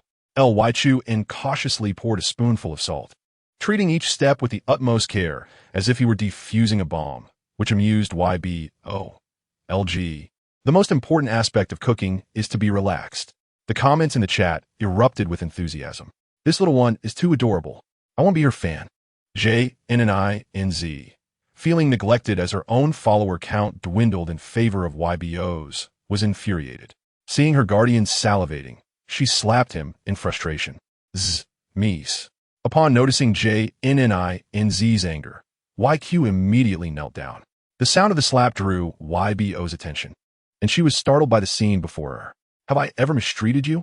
Is it so shameful to swallow? In truth, YNNZ had discreetly swallowed herself, acknowledging YNNZ's apology, YBO. Believing that a child who recognizes their mistakes is a good child, kindly intervened. ISNT here, brother. He is merely my 10th guardian. JNNINZ replied nonchalantly. Don't embarrass yourself. Let us go. YQ quickly rose and bid farewell to YBO. Aren't you staying for dinner? YBO called out. JNNINZ ignored her, but the chat exploded with reactions. Let me eat, don't leave. I'm offering a substantial reward for YBO to go live. Let us all request YBO through private messages. This little female is so cute. YBO's personal terminal was inundated with private messages as she sat in her chair waiting for the soup to cook. Jiu, why does everyone know we're cooking? Miss J.N. started a live stream. Ly Chuan explained. Everyone wants me to go live, and is even sending me tips. YBO felt a sense of surrealism at having achieved financial freedom at such a young age. She decided to start a live stream to express her gratitude to the online audience. Observing this, Ly Chuan proactively assisted YBO in initiating the live stream, saying, YBO, greet everyone. YBO shyly waved at the camera. Hi everyone. The chat instantly flooded with comments. YBO is so cute. Aw, baby, come here. LSHOGing. Take YBO out to play with us. YBO glanced at the comments and remarked, LG, it seems they really like me. I like them too. Eddie Siashu and smiled, seeing. Then YBO can chat with everyone. With that, he returned to the kitchen. Iveos Wang Herlegs. Familiarizing herself with the live streaming format while behind her, Ly Chuan and Stzing busied themselves in their aprons. Limited edition LSHOGing in an apron. Isn't ST Doctor supposed to be aloof? Why is he smiling like that? What to do? I might be falling for LZHing. You up there? Why do you fall for everything? The chat was filled with praise and admiration, though some discordant voices emerged, which were not paid trolls by JNNINZ. What good is cuteness if she lacks mental power? Typically, one can be tested for it at this age. I checked YBO's profile, and it didn't mention her mental power. Without mental power, how can she soothe males? ISNT, she just a pretty vase? Why would LSHOGing tie himself to a vase-like child? Chapter 14. Coming for a meal, just a guardian, don't overreact. Iveo, I'm applying to be your guardian. I graduated from a prestigious school, my family has wealth, and I possess mental power. Iveo, I'm a second-generation rich kid, but my mental power is only at the 5th level. I can be your 6th guardian. The first 5 guardians must possess sufficiently powerful mental abilities, as mandated by the Interstellar regulations to protect females. And you have the audacity to claim to possess a 5th level mental power? I didn't even make the cut. Iveo momentarily felt overwhelmed, as many expressed their desire to wait for her to grow up and become her partner. She was forcibly educated on the topic, her eyes wide with astonishment. A female can form partnerships with multiple males? YBO felt as though she had been transported to an ancient era, albeit with a gender reversal. Fixated on the chat, she gleaned information about LG and ST Doctor from the comments. She casually interacted with the audience. Do you like LG? I can relay your message. Do you want ST Doctor to treat you? Is ST Doctor hard to come by? I can ask him for you. YBO engaged in conversation with the chat. Just then, the food was ready. YBO waved goodbye to the viewers, her large, sparkling eyes endearing, goodbye, everyone. YBO is hungry and ready to eat. The viewers fervently requested that YBO continue the live stream. Consequently, they began showering her with gifts. YBO was mesmerized, wondering if the currency in the interstellar realm was so devalued. Nevertheless, she complied with the audience's wishes and kept the stream running. Jiu, STG, I hope you don't mind that I'm streaming, YBO inquired. Both males assured her that they did not mind. YBO's attention was drawn to the dishes. She was astonished to see that they had indeed concocted 3 dishes and a soup. The sauteed pumpkin gleamed in a golden hue, its aroma enticing. The table's heating system kept it steaming hot. The bok choy was vibrantly green, and a bite revealed a delightful flavor. The sweet and sour tomato and egg dish was a perfect combination, with the vibrant reds and yellows accented by green scallions, while the broth was a fantastic accompaniment to rice. The lotus root and pork rib soup was fragrant and refreshing, with the pristine white lotus root whetting the appetite, complemented by fresh pork ribs that made mouths water.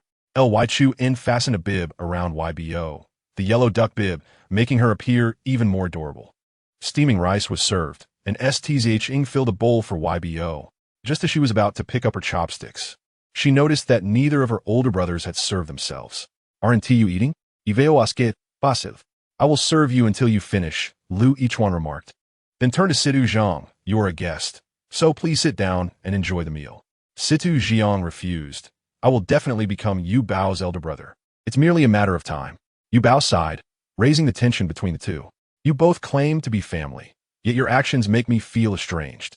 I prefer to eat by myself. I cherish the joy of a family dining together. A glimmer of tears shimmered in Yu Bao's eyes.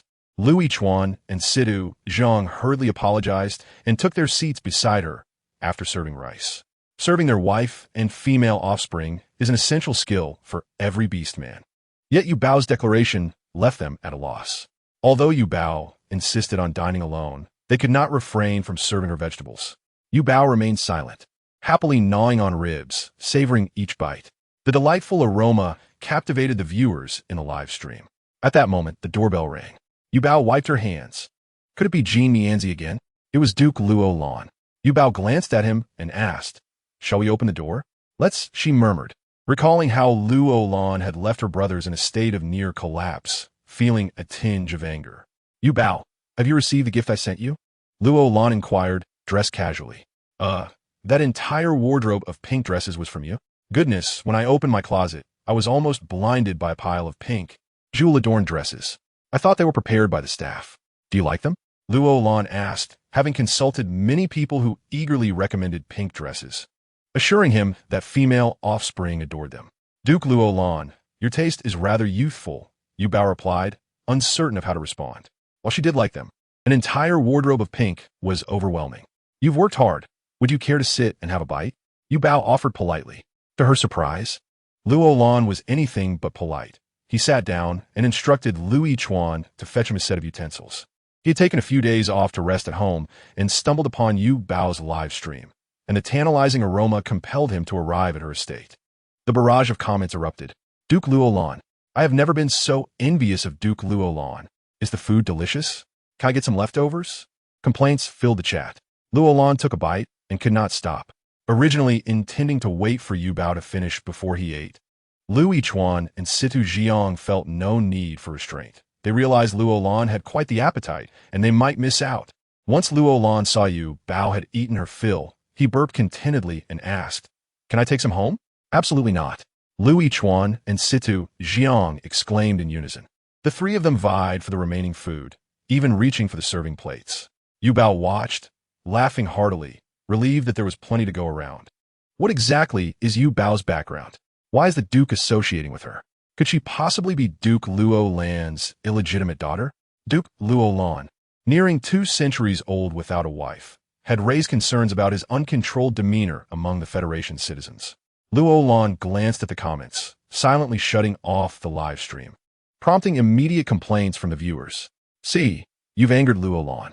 I wanted to see Yu Bao smile. Woe is me." Unbeknownst to Yu Bao, the stream had ended. After her meal, Stzing took her for a stroll to aid digestion while robots tidied up the dining area. The vast villa was left with only Luolan and Lu Chuan. Duke Luolan, Lu Chuan donned an apron and tossed another one to Luolan. "Are you going to wash the dishes?" "Isn't there a robot for that?" "I enjoy it," Lu Chuan replied with feigned pride. "You've eaten our meal, surely. You can wash a dish?" Duke Luolan realized he had inadvertently upset Yu Bao and understood that Lu Chuan was seeking to avenge her. All right, I concede." Duke Luolan, having been single for a century, possessed excellent life skills, and washing a dish was no trouble at all. Chapter 15.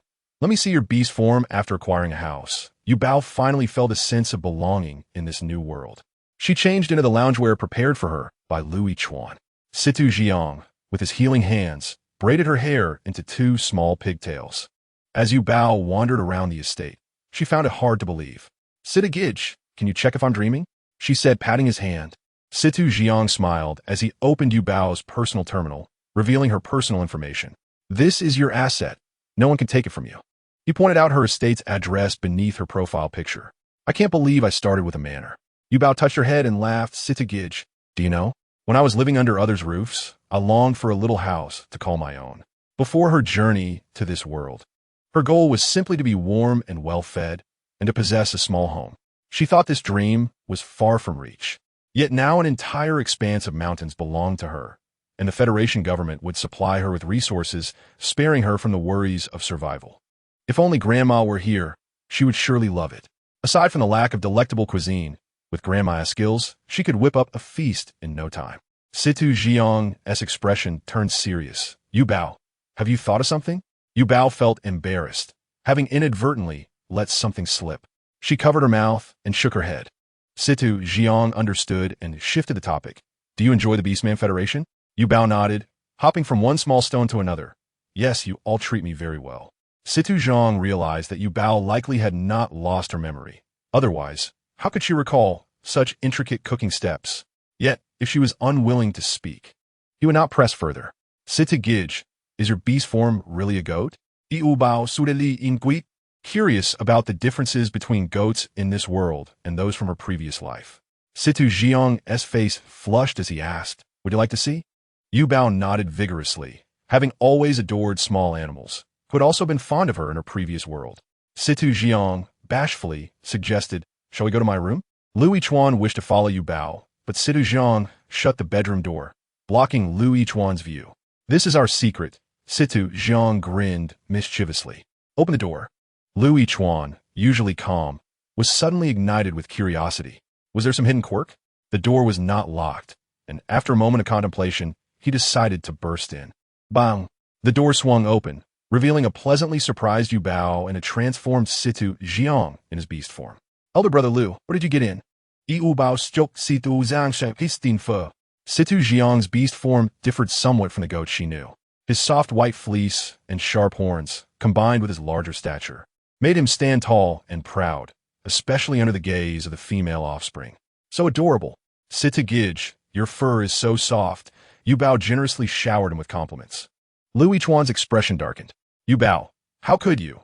He scooped her up as if he'd seen his prize cabbage being ravaged by a pig. Elder brother Lu, what is wrong? Yu Bao asked. I only petted Situ Gij after asking for his permission. Yu Bao, he isn't your guardian, so you can't just touch him. If you like, I can transform into my beast form for you to pet.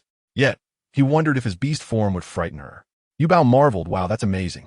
I'm glad you like it. Situ Jiang's face turned slightly red, his gaze gentle. I like it. Yu Bao nodded. All right, Yu Bao, if you like. I can also transform into my beast form. Lu Yichuan added, blushing as well. Females generally harbor a distaste for the feral forms of carnivorous creatures, perceiving them as excessively savage. One wonders if Yu Bao might have a different inclination. How delightful. I have a fondness for small animals. Yu Bao's eyes sparkle with delight. However, it is quite late now, and Yu Bao must prepare for a bath before retiring for the night. Situ Jiang, serving as Yu Bao's personal physician, gently patted her head and remarked, I shall assist Yu Bao with her bath. Dr. Situ, you should rest. Lu Yichuan now regarded Situ Jiang with a gaze laced with animosity. Situ Jiang coughed discreetly, choosing not to provoke the matter further. Being touched by a female cub was already a privilege for him, especially the gentle caress of Yu Bao's tiny hands upon his head, which invigorated him and seemed to lower his level of agitation. Lu Yichuan carried Yu Bao to the bathroom, preparing to attend to her bathing needs. Yu Bao grasped Lu Yichuan's hand firmly and declared, Brother, I can bathe myself. In the Interstellar era, within the realm of beastmen, it is quite customary for guardians to assist young cubs with bathing, especially for one as small as Yu Bao. The care of cubs is almost a compulsory lesson for every male. Yet, Yu Bao insisted he leave.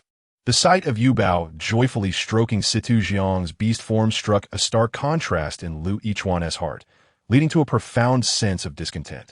Lu Yichuan's expression fell, and while testing the water temperature, he asked, almost pitifully, is there something about me that displeases you, Yu Bao? Perhaps I have faltered in some way? Yu Bao, shaking her head, replied softly, no, it's just that I am unaccustomed to having others assist me with bathing. Lu Yichuan nodded, then allow me to prepare the bathwater for you. Yu Bao could only watch as Lu Yichuan adjusted the water, added rose petals, placed small toys atop for her amusement, lit scented candles, and prepared fruit for her. Is the temperature suitable? She inquired. The bathtub maintained a constant temperature, a luxury even the princess did not enjoy. After bathing, Yu Bao wrapped herself in a towel and said, I will be just outside the door. Call for me if you require anything. After closing the door, Lu Yichuan felt a wave of relief.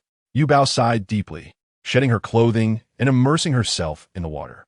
She vowed to merely close her eyes for a moment, yet unbeknownst to her, she succumbed to slumber for 3 days. This prolonged sleep filled Lu Yichuan with a guilt so profound it aged him a century. Yu Bao, he called, resembling a loyal sentinel stationed at the bathroom door. However, as her bathing continued, a sense of panic overtook him, prompting him to call out her name. The only response was Yu Bao's silence. Shy by nature, Yu Bao had disabled the monitoring system, leaving everyone oblivious to her unconscious state. Chapter 16. Awakening Psychic Power. Lu Yichuan muttered an apology under his breath and hastily pushed open the bathroom door, only to be met with a sight that nearly shattered his heart. The bathtub held only one of Yubao's hands. Her entire form had submerged. Lu Yichuan's eyes widened in alarm as he rushed to pull her from the water, wrapping her in a towel he had prepared earlier. "Dr. Situ," he called urgently. Situ Zhang quickly illuminated his room, dressing as he moved towards the commotion. Yubao has drowned in the bathtub. Lu Yichuan's guilt threatened to engulf him. He chastised himself for placing Yubao in such a large tub and for failing to notice anything amiss while standing guard at the door. Females in their infancy are inherently fragile. The thought weighed heavily on him. In frustration, he struck his own face. Situ Zhang had no time to comfort Lu Yichuan, for upon examination, he was taken aback. "Are you certain Yubao has drowned?" Lu Yichuan recounted the scene, convinced that water had filled Yubao's lungs. She was not a fish. After all, how could she remain submerged for so long without consequence? Yet, according to my examination, Yubao appears perfectly healthy, much like during her fainting episode earlier. Nonetheless, even with this observation, Situ Zhang remained vigilant. To faint twice in one day was indeed a serious matter. "Are you sure there are no issues with the examination?" Lu Yichuan inquired, his face taut as beads of sweat formed upon his brow. "There are no issues. We can only await Yubao's awakening," Situ Zhang replied, remaining at her side along with Lu Yichuan. Yubao lay within the medical pod, her expression serene, oblivious to her repeated fainting spells. She entered a dreamscape, revisiting her brief 6 years of existence. "My child," a voice resonated within the darkness. "Mother?" The term was foreign to Yubao. "I only wish for you to grow up happy." The ethereal voice began to fade, prompting Yubao to shed tears.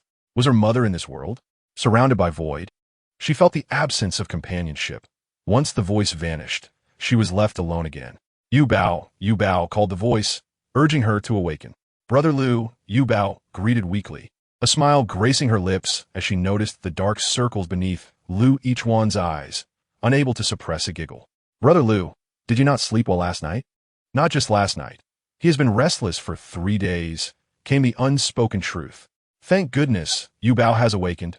We were all worried sick about you," Shen Luoyan exclaimed, having hurried to the scene upon hearing of Yubao's fainting episode. Though still young, Lu Yichuan understood that Yubao was more bashful than most female cubs. Thus he entrusted Shen Luoyan to assist Yubao with her hygiene. Although there were robots available, he feared they might inadvertently harm her. "Sister Yan, come and have some porridge," Situ Zhang offered as he approached with a warm bowl of millet porridge. "Yubao, do you feel any discomfort?" "None at all. I feel quite well," Yubao replied. Shaking her head, she opened her light brain and was overwhelmed by a flood of private messages. How could I have slept for so long and received so many messages? "Yubao, you have actually been asleep for 3 days and nights." 3 days? Yubao exclaimed in astonishment. "Have I fallen ill?" "Yubao, have you sensed any psychic energy?" Shitu Zienge inquired. Generally, beastmen awakened their psychic powers at the age of 7. They had perused many ancient texts which indicated that a select few experience inexplicable fainting spells prior to awakening their abilities. Some theorized it was due to an inability to withstand the overwhelming psychic energy. Was psychic energy? Yubao was unfamiliar with the sensation but understood its significance in this world. Moreover, she felt disconnected from it. Noticing Yubao's furrowed brow, Situ Zhang reassured her. "Yubao is a pure human. It is exceedingly rare for pure humans to awaken psychic power. The current generation of humans who do so often lack pure bloodlines. Even without psychic energy, Yubao, remain the most adorable cub." Shen Luoyan playfully poked Yubao's cheek. "Come, Yubao, let us go out for some fun," Shen Luoyan urged, eager to take Yubao outside. While it appeared to be an opportunity for Yubao to familiarize herself with her surroundings, the true intention was to win her favor and secure the title of caregiver. Initially, she thought, what is it to be a female cub? Who hasn't he been one at some point? Yet after parting from Yubao, she often found herself recalling her. Did Yubao shed tears? Who had abandoned her on Blue Star? Could these two men truly care for such a small cub? As she prepared to sleep, she received a plea for help from Lu Yichuan and rushed to his side without delay. "No, let Yubao rest a little longer," Situ Zhang interjected immediately. Yet Yu Bao felt an abundance of energy and yearned for more engagement with Shen Luoyin. She pleaded, I have slept for 3 days. Brother Situ, Brother Lu, please let me go play. She was aware that school would commence in a few days. Before the age of 12, cubs would gather for learning, while female cubs might employ private tutors, allowing them to avoid mingling with male peers. Nevertheless, Yu Bao longed for the camaraderie of her classmates. In her previous life, she had eagerly anticipated her entry into elementary school. Her adoptive mother had promised to enroll her if she behaved well. Consequently, the little one took on various household tasks with great diligence. The day before, the adoptive mother exclaimed that she had never registered her for school. The family hardly had enough money, especially with 2 older siblings preceding her. Who could afford to send them all to school? With hands on her hips, the adoptive mother poked her forehead. It is a blessing if we can provide you with a meal. Tears welled in Yu Bao's eyes as she recalled her grandmother's promise to save money for her, yet she fought to hold back her tears. What grandmother? That is my mother-in-law, the adoptive mother dismissed. All her money is for us, so do not even think about it. I want to go to school, Yu Bao declared earnestly. Almost all female cubs detested school, including Shen Luoyin. However, fortunately, females could choose their interests and hobbies for learning. Seeing her 2 brothers nodding, Yu Bao beamed with delight, successfully charming them, and followed Shen Luoyin out. Upon reaching the bustling streets, Yu Bao felt a sense of wonder about everything. Just days prior, she had been timid and had not truly observed the world around her. The architecture here differed greatly from her previous world. They resided in tall buildings and traveled using flying vehicles. Along the streets, various robots were engaged in different tasks, some cleaning while others sold goods. Shen Luoyin led Yu Bao into a renowned dessert shop in the galaxy. My dear, choose whatever you like, she encouraged. Yu Bao gazed at the colorful array of desserts on the menu, unfamiliar with any of them, unsure of what to order. Shen Luoyin ordered a plethora of treats and fed Yu Bao a bite of strawberry cake. Yu Bao wrinkled her brow in response. Chapter 17. The Working Youth After Tasting It. Shen Luoyin shook her head with a sigh. Desserts made from fruits are a privilege for us females. But it really isn't that delicious, Yu Bao retorted. Why is it only girls who can eat this? That seems quite unfair. You're the first female to voice such a sentiment, Shen Luoyin teased, poking her cheek. With so many males and so few females, resources are limited. Thus we prioritize females. Lu Yichuan had gifted her a spatial button, from which she retrieved pure water to wash down the overly sweet cake. Sister Yin, I'll make you something someday. Initially adhering to her principle of not wasting food, Yu Bao attempted to finish the dessert, but after one bite, it was simply too cloying. Was this a consequence of the differences between beastmen and humans? Furrowing her brow, Yu Bao pondered for a moment before asking, Sister Yin, do the human royals also consume nutrient solutions? In her mind, she recalled that since ancient times, human food had been exquisitely prepared. She remembered that a certain queen would have over 100 dishes at a single meal, each crafted with great care. As for humans, they are likely quite similar. They can purify water and food, so their flavors are naturally superior to ours, Shen Luoyin replied, glancing at Yu Bao with concern. Does our food not suit your palate? Suddenly, a cacophony of shattered plates emerged from the kitchen. What is happening? Shen Luoyin quickly stood, shielding Yu Bao behind her. Could it be that a beast man had lost control? Oh dear, it's just a clumsy young male, the dessert shop owner apologetically explained. We will send another strawberry cake as compensation. Yu Bao shook her head vigorously. No, I'm full. From the kitchen, angry shouts echoed. What are you doing? You can't even wash a dish properly? You're fired. A young boy was forcefully pushed out of the kitchen door, falling to the ground. Yu Bao recognized him, a sense of familiarity washing over her. The boy turned his head, meeting Yu Bao's gaze, then immediately lowered his head, overwhelmed with self-consciousness and embarrassment. Sister Yin, don't all cubs live in protection bases? Yu Bao tugged at Shen Luoyin's sleeve, feeling a pang of sympathy. Only female cubs and some male cubs from influential families can reside there, Shen Luoyin explained, gently patting Yu Bao's head. Yu Bao nodded in understanding. The boy knelt on the floor, gathering the scattered items. Noticing Yu Bao's attention on the boy, the owner cleared his throat and approached him. Gu Huaisheng, our chef has quite the temperament, but don't take it to heart. I'll pay you an extra month's wages. Your tuition should be covered. Gu Huaisheng rose from the ground and politely responded, Thank you, boss. The young boy, appearing to be merely in his teens, exchanged a silent glance with Yu Bao before walking towards the exit, disappearing from view. Yu Bao watched him leave, an indescribable emotion stirring within her. She currently lived a life of comfort, with enough money in her account to last a lifetime, which gave her the illusion that there were no more poor people in the world. Yet, there were still those who struggled to eat and wear warm clothing, working to pay for their education. Uncle Boss, is his family very poor? Yu Bao cautiously inquired about Gu Huaisheng's situation. He was brought over from the garbage star. Garbage star? An image of a landfill formed in Yu Bao's mind. The garbage star was a haven for criminals, a place devoid of order where strength ruled and resources were scarce. Yu Bao, if you hear someone comes from the garbage star, be extra cautious, Shen Luoyan advised. The owner continued, this boy has lost his memory and survived by scavenging on the garbage star. Initially, a noble female took interest in him and wanted to be his guardian, but he rejected her. Sigh, if only he sacrificed a bit of his beauty. It wouldn't be so hard for him. Who knows, maybe he wouldn't have to worry about losing control later. The owner appeared genuinely regretful. Just then, another female entered, accompanied by a throng of males, prompting the owner to quickly attend to her. We are making an effort, Shen Luoyan reassured, patting Yu Bao's head before raising an eyebrow. So, Yu Bao, how about coming to work with me as a researcher in the future? Meanwhile, Lu Yichuan meticulously covered every dangerous spot in his home with protective foam. Lu Yichuan, don't be too anxious, Sita Jiang chuckled. Without lifting his head, Lu Yichuan replied, I've only just realized how fragile female cubs are, especially Yu Bao. What if she fainted accidentally? With a sigh, Lu Yichuan added, Duke Shen Luoyan is developing a serum to control loss of control. Perhaps I can wait until then. When he signed the guardian contract with Yu Bao, he had never considered himself. As Lu Yichuan watched Situ Zhang leave, he found himself alone in the vast villa, enveloped by silence that felt stifling. In his short life of just over 20 years, his parents had been busy during his early years, leaving him at the cub protection base where he never truly felt he belonged. Situ Zhang, being a hybrid of human and beastman, sometimes faced bullying from a group of beastman cubs. One bullied, the other excluded. They became unlikely friends. Logically, he had grown accustomed to solitude. Lu Yi, Bao is here with you, the small robot chimed, having followed Yu Bao for days, mirroring her tone. Do you know how to make Xiaolong Bao? Lu Yichuan suddenly asked.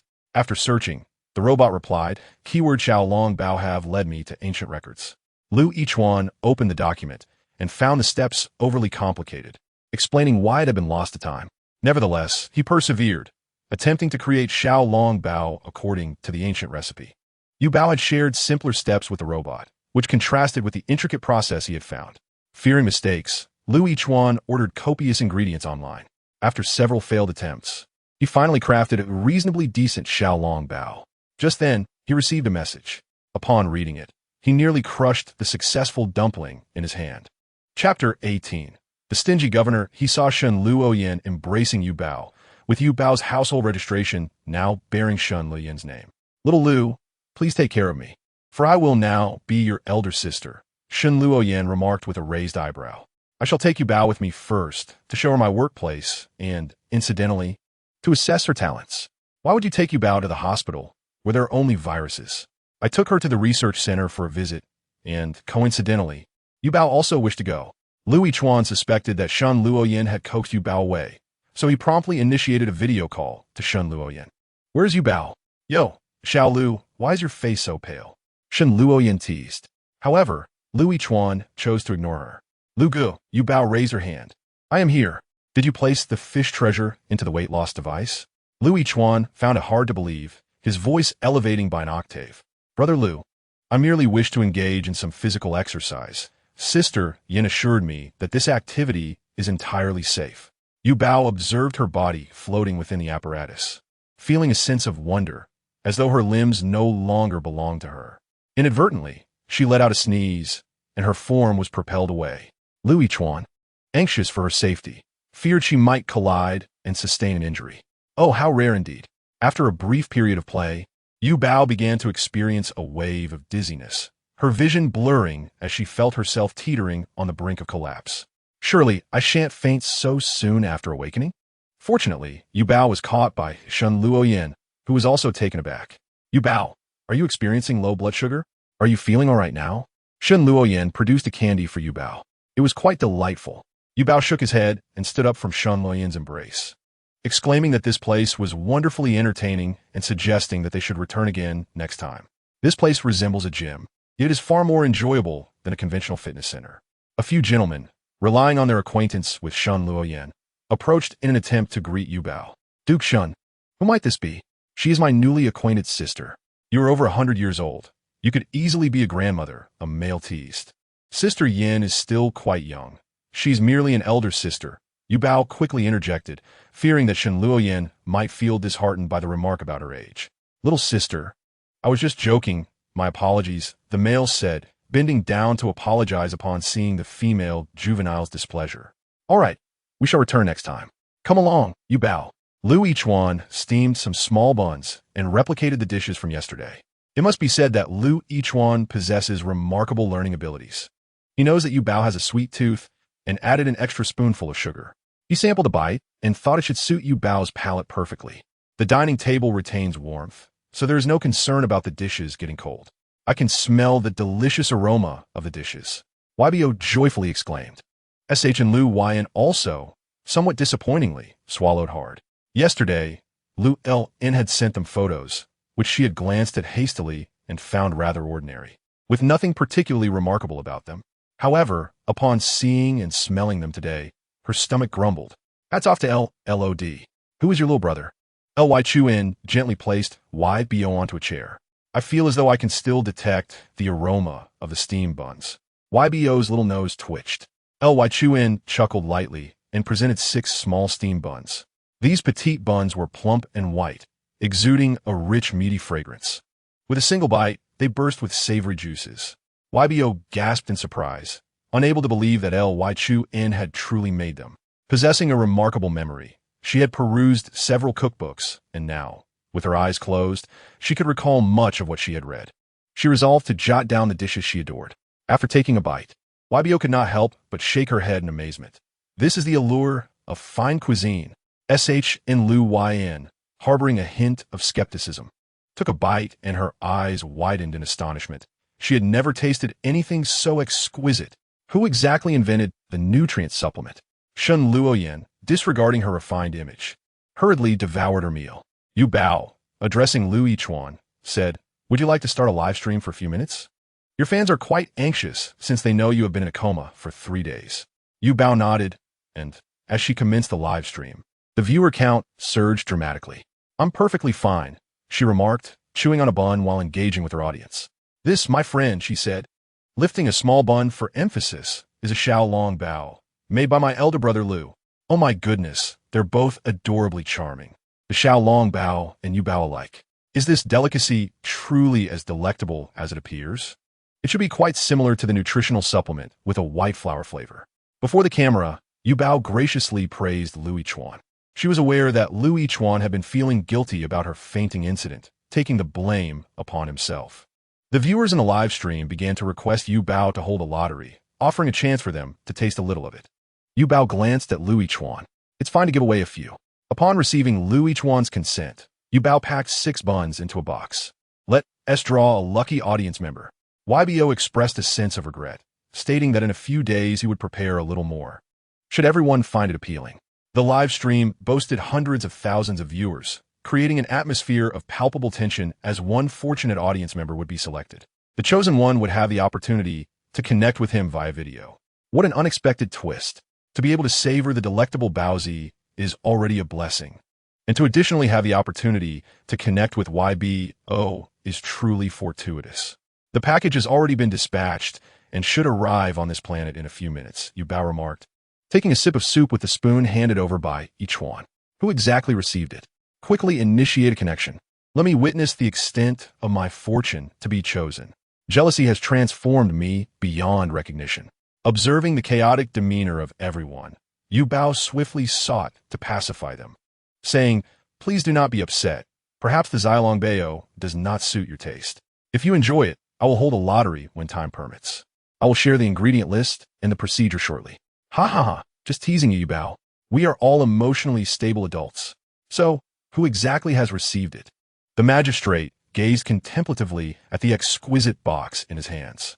By mere chance, he had stumbled upon a live broadcast and found himself fortunate enough to win a prize.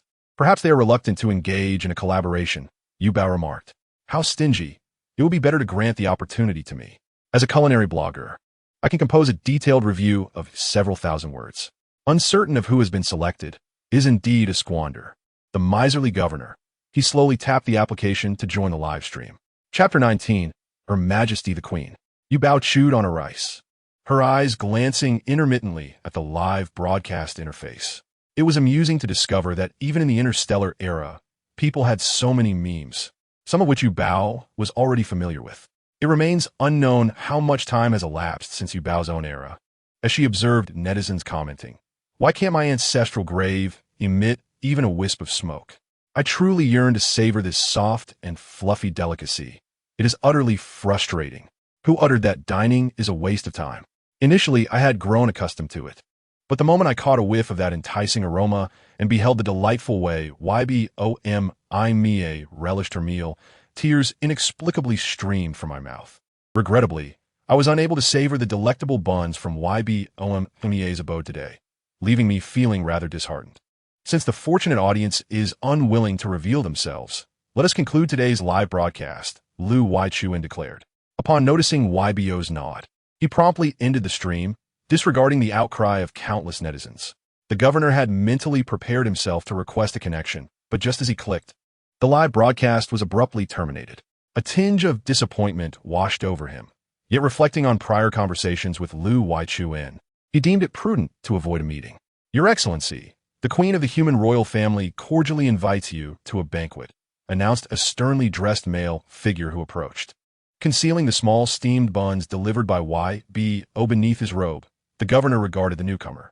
"Your Excellency," a man with dark hair and golden eyes entered unbidden, carrying an air of arrogance that did not diminish even in the presence of the governor. Given his recent favor with the queen, he appeared rather oblivious to his own impertinence. The governor maintained an indifferent demeanor, simply stating, "I have already received my dinner, thus I must decline the invitation." What delectable fare could you possibly have? The queen has commissioned a 5-star chef to prepare 20 exquisite dishes. The man persisted, unwilling to relent. "No need. Please take your leave." The governor waved his hand, and the man was promptly ushered out. "Your Majesty, you are unaware of the attitude of the esteemed governor." The man nestled in the queen's embrace, like a small bird, feared that he had failed in his task and would incur her wrath. Hence, he hastily shifted the blame onto the governor. The queen, appearing languid, gently caressed the man's head, her flowing hair cascading effortlessly. Recently, she had taken a particular interest in delicate men, and therefore bestowed upon him additional affection. "Your Majesty, I have implanted the uterus," the man insinuated while leaning closer. However, the queen did not spare him a glance.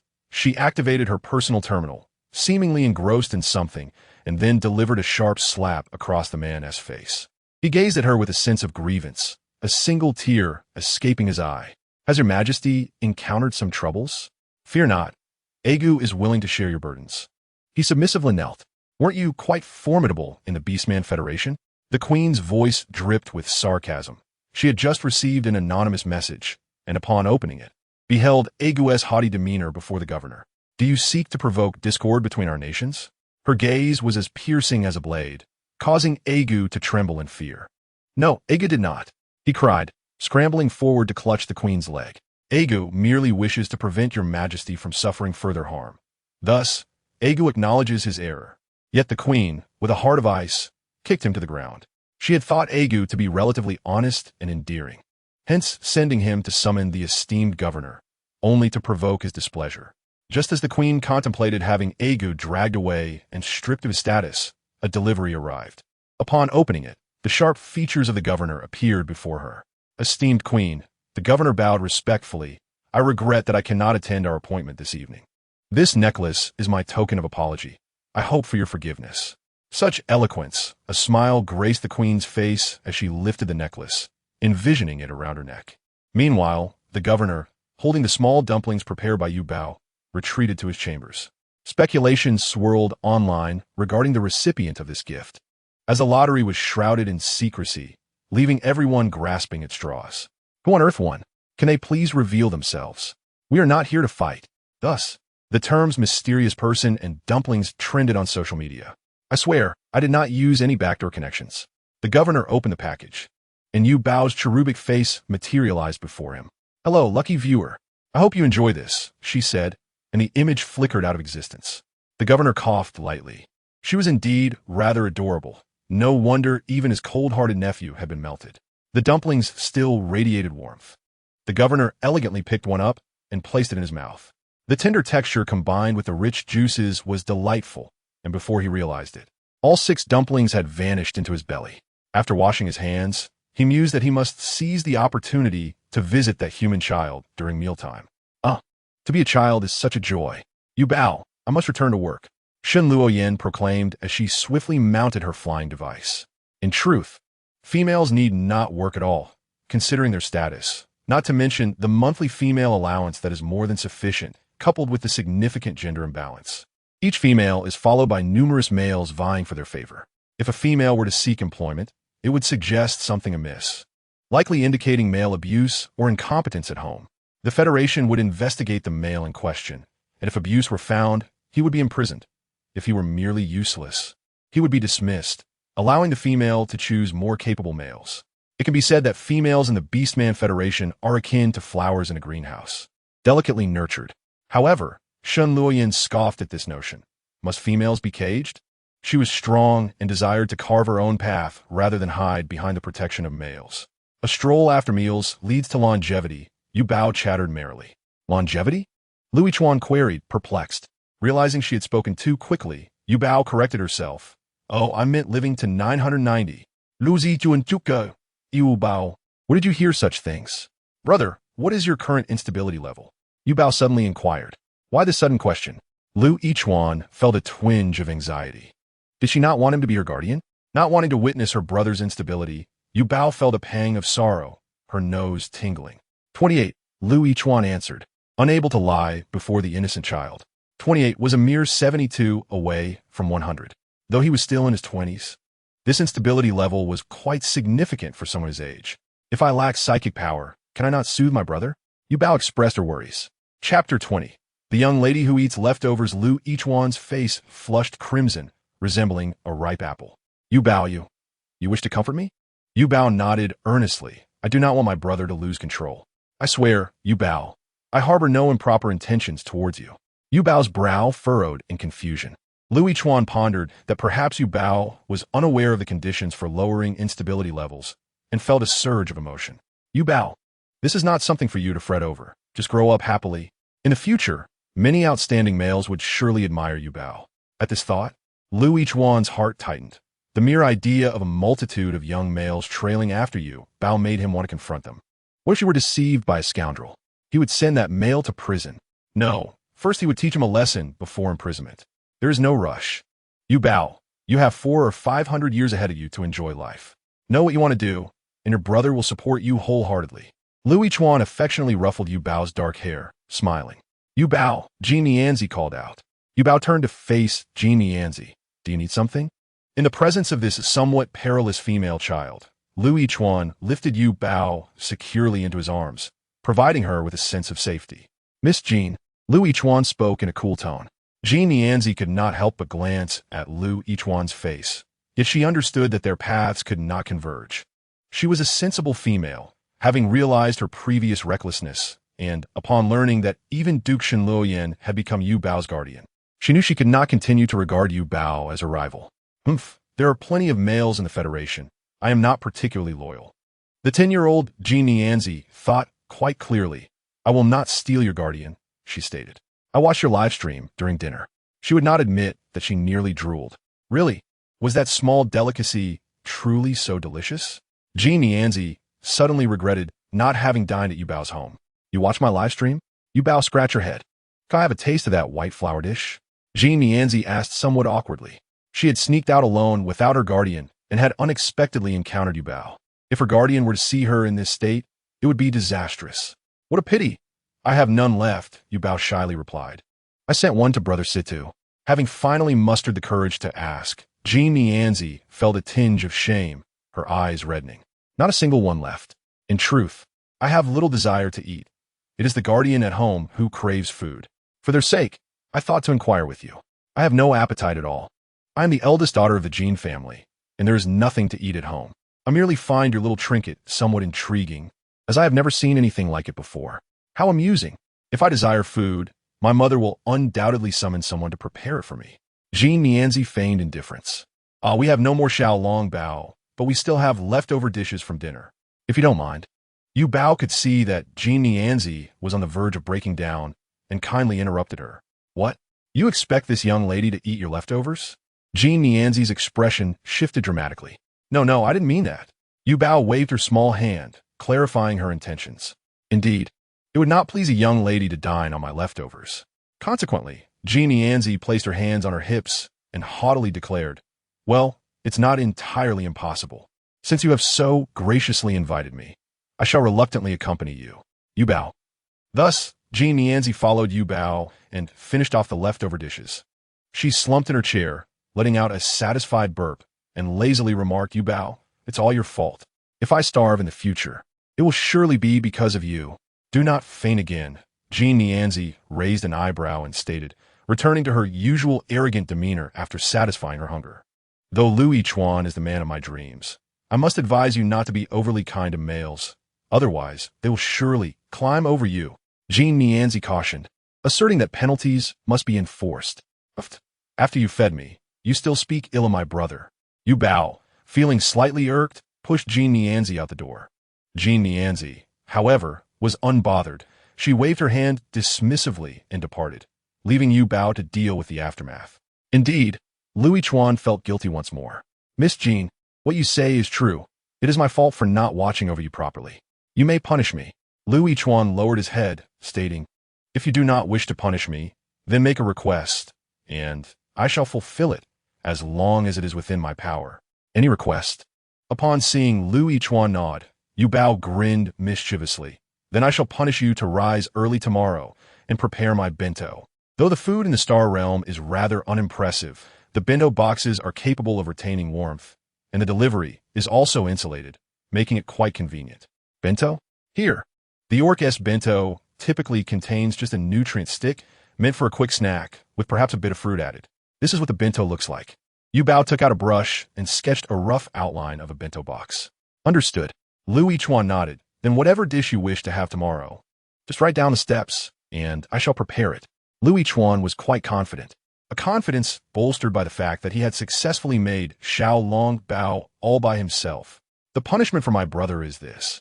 Now I must reward him. Yu Bao leaned closer to Lu Yichuan, speaking mysteriously. Chapter 21. The Gift Reward? Lu Yichuan had not realized that he was quite susceptible to blushing. Indeed, Yu Bao's small hand gently covered his eyes. Quick, close your eyes. Once Lu Yichuan complied, Yu Bao rummaged through her spatial button.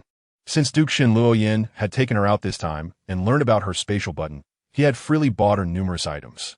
Shen Luoyin seldom ventured out, typically secluding herself in the laboratory or visiting patients in the hospital. Originally, she aspired to become a chief physician, but whenever patients saw the beautiful Shen Luoyin preparing for surgery, they would blush and decline her assistance. What if such a bloody scene frightens the females? Due to various reasons, Shen Luoyin later shifted her focus to research, specifically methods to restore the stability of uncontrolled males, while still attending to her duties at the hospital, often bringing fruits to visit patients. The orcs praised her endlessly, treating her as a goddess. Shen Luoyin's salary was largely untouched, and now it finally had a purpose. A diamond-studded hair tie, purchased. A princess dress, praised by the shopkeeper, bought. A collectible book that Yu Bao wished to read, acquired. Sister Yin, Yu Bao grasped Shen Luoyin's hand. Enough, we've already bought so much. Whatever caught her eye, Shen Luoyin would purchase without hesitation. Yu Bao, if I could have a daughter like you in this lifetime, how wonderful it would be. Childbearing is a daunting task for females, and although the number of suitors for Shen Luoyin continued to rise, she seemed disinterested in love. In the darkness, Lu Yichuan felt Yu Bao's small hand glide gently before his eyes, followed by a cool sensation on his forehead. He stirred, slowly opening his eyes to find Yu Bao holding a translucent jade pendant, intricately engraved with exquisite patterns, seemingly imbued with boundless power. What is this? Lu Yichuan asked, gazing at Yu Bao with curiosity. Yu Bao smiled as she handed him the jade pendant. This is your reward. I've heard this jade pendant brings safety. May it protect you and help decrease your instability. A warm current surged within Lu Yichuan as he tightly grasped the pendant. I had the shopkeeper engrave your name on it. Yu Bao pointed to the pendant's design, a small koi fish, explaining, "This little fish represents me." Lu Yichuan gently stroked the small koi on the jade, feeling as though he could sense Yu Bao's blessing. Suddenly, the pendant emitted a gentle warmth, and the small koi appeared to come to life, swimming lightly and shimmering with a soft glow. "How marvelous!" Yu Bao exclaimed, unable to contain her wonder. "It seems the pendant knows that you are its master." Lu Yichuan was about to say something when a communication request from Sidu Jiang arrived. "Yu Bao, I receive your gift. It's delicious." Sidu Jiang's gaze was filled with warmth. "Hee, it was made by brother Lu Yichuan." Yu Bao bashfully touched her head, pondering why everyone was thanking her when it was Lu Yichuan who had prepared the Xiaolong Bao. She was not a child who sought to take credit. "Without your recipe, I could not have made it," Lu Yichuan remarked, gently touching Yu Bao's small face. "Such intricate steps with so many seasonings. If he had spent that time practicing martial arts instead, it would have been far more efficient. Had it not been for Yu Bao's desire to eat, he certainly would not have managed to create such a delicacy. By the way, I also brought a gift for Brother Sidu." Yu Bao resumed her search within her spatial button. Lu Yichuan felt a twinge of displeasure, initially believing he was Yu Bao's one and only. No, a male should not feel jealousy over such trivial matters. Yu Bao had already treated him exceedingly well. He shook his head vigorously, dispelling these negative thoughts. "Found it." Yu Bao produced a travel pillow. "Brother Situ is always on business trips, so I brought you this pillow, shaped like a little lamb. Isn't it adorable?" Yu Bao looked at Situ Jiang expectantly. "I'll send it to you shortly." After some pleasantries, Situ Jiang began inquiring about Yu Bao's meals and health, putting his mind at ease. "Yu Bao, you start school tomorrow. I picked out some stationery for you. Did you see it?" Situ Jiang asked.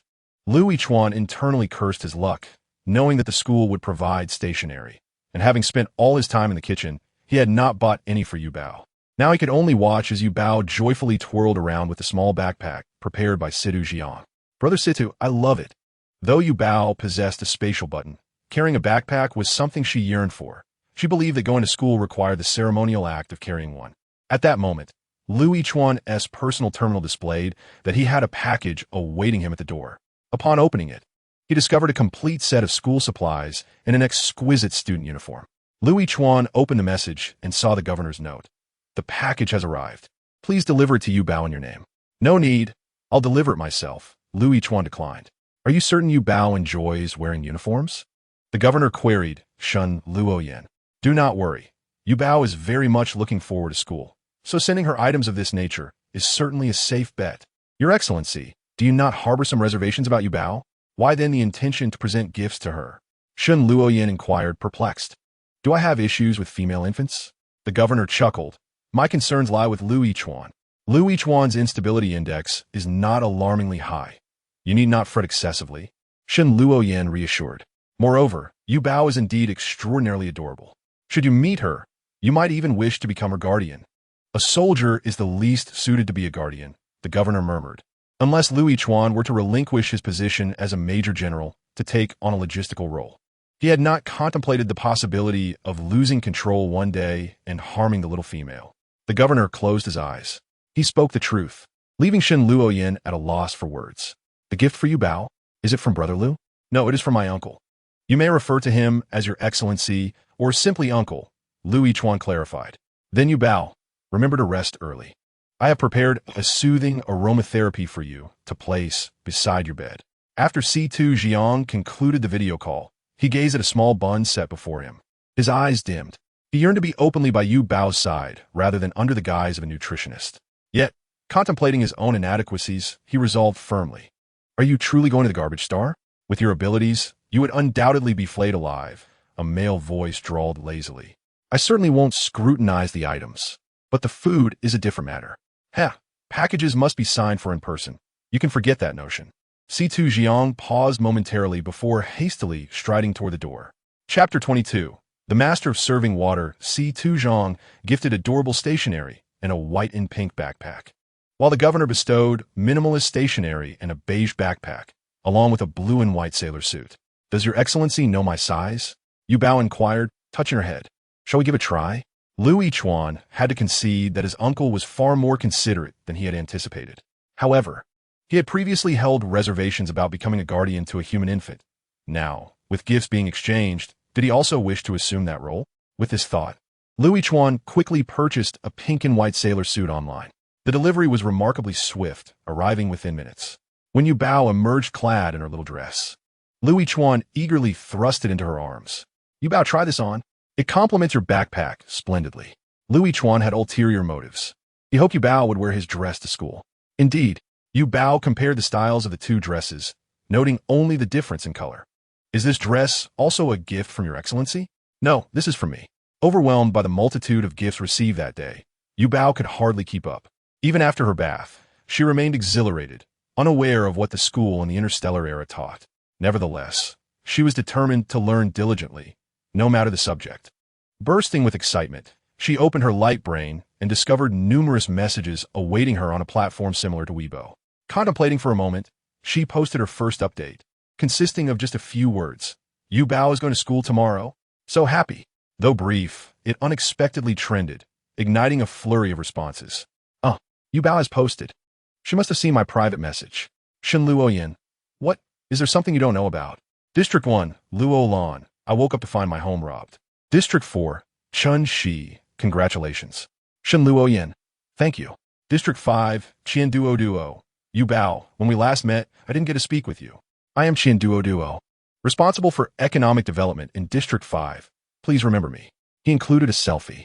Among a group of sharply defined men, Qian Duo Duo stood out with his doll-like face, radiating warmth like a little sun when he smiled. Yu Bao immediately felt a fondness for him. Hello, brother Qian Duo Duo. I am Yu Bao. A host of formidable figures engaged in conversation beneath her post, leaving onlookers astounded, having never witnessed such a scene.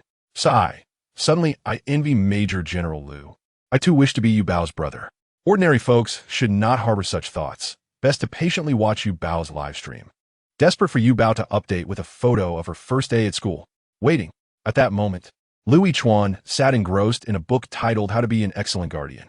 He skimmed through it, noting key points, before moving on to another titled 100 Essential Things You Must Know About Raising Female Infants. Lu Yichuan felt greatly enlightened, perhaps due to a prolonged stupor. The clock was nearing 10 o'clock, yet Yu Bao showed no signs of drowsiness. At that juncture, Lu Yichuan appeared with a storybook. Yu Bao, shall I tell you a bedtime story? Within Jin Yinji's estate, Yu Bao is going to school. Jin Yinji found it puzzling. Attending school required early rising and adherence to a schedule, while having a tutor at home allowed learning at one's leisure. What was so novel about school? A sly smile crept across Jin Yinji's face. As dawn broke, Yu Bao opened her eyes.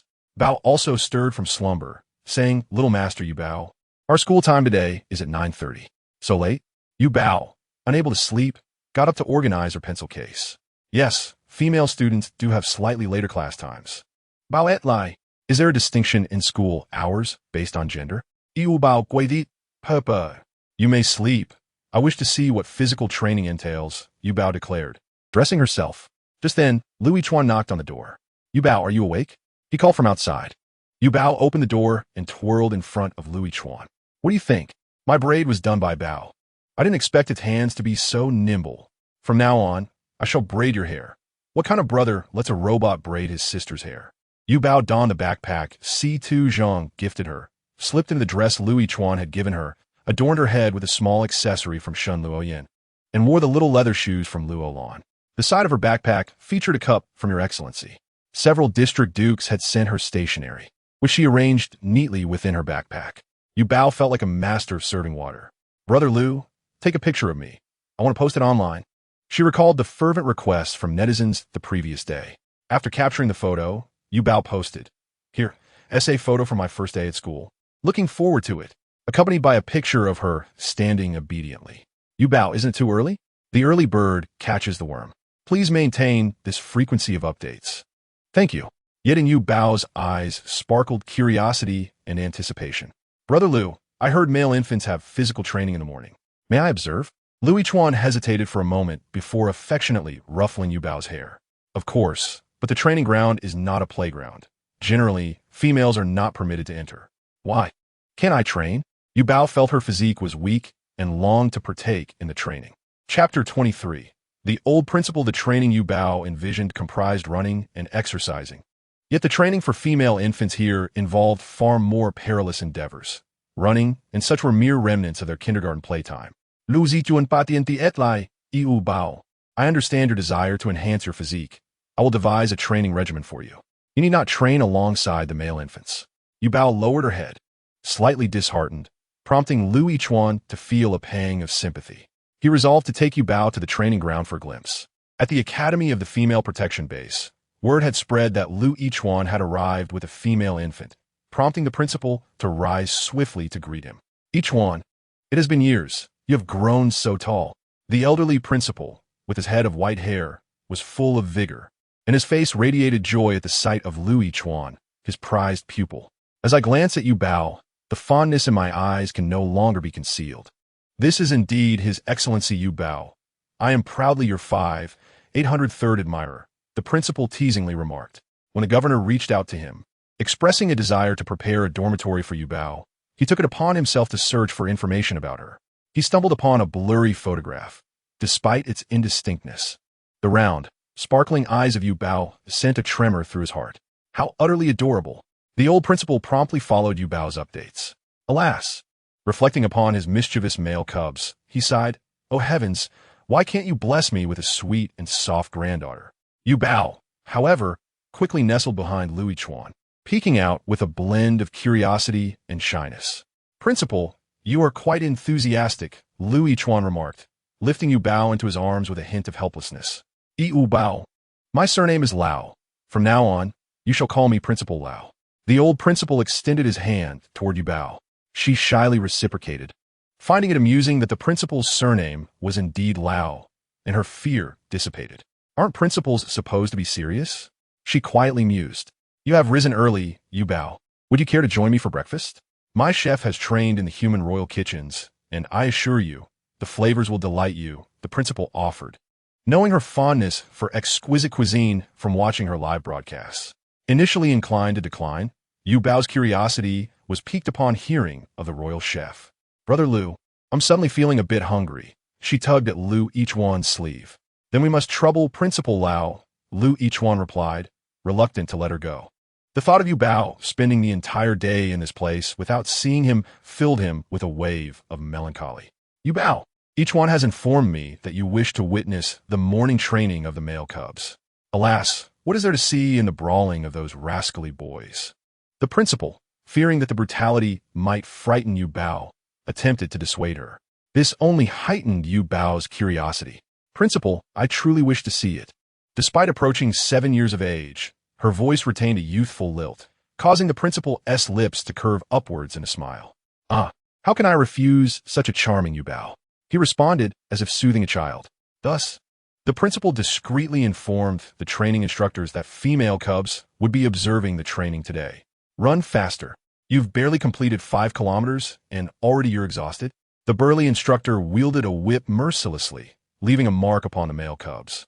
These young males, no bigger than Yu Bao, gritted their teeth in perseverance, yet were met with the instructor's scorn. The scene grew increasingly grim. Had Yu Bao witnessed it, she would surely think the instructors were abusing the children.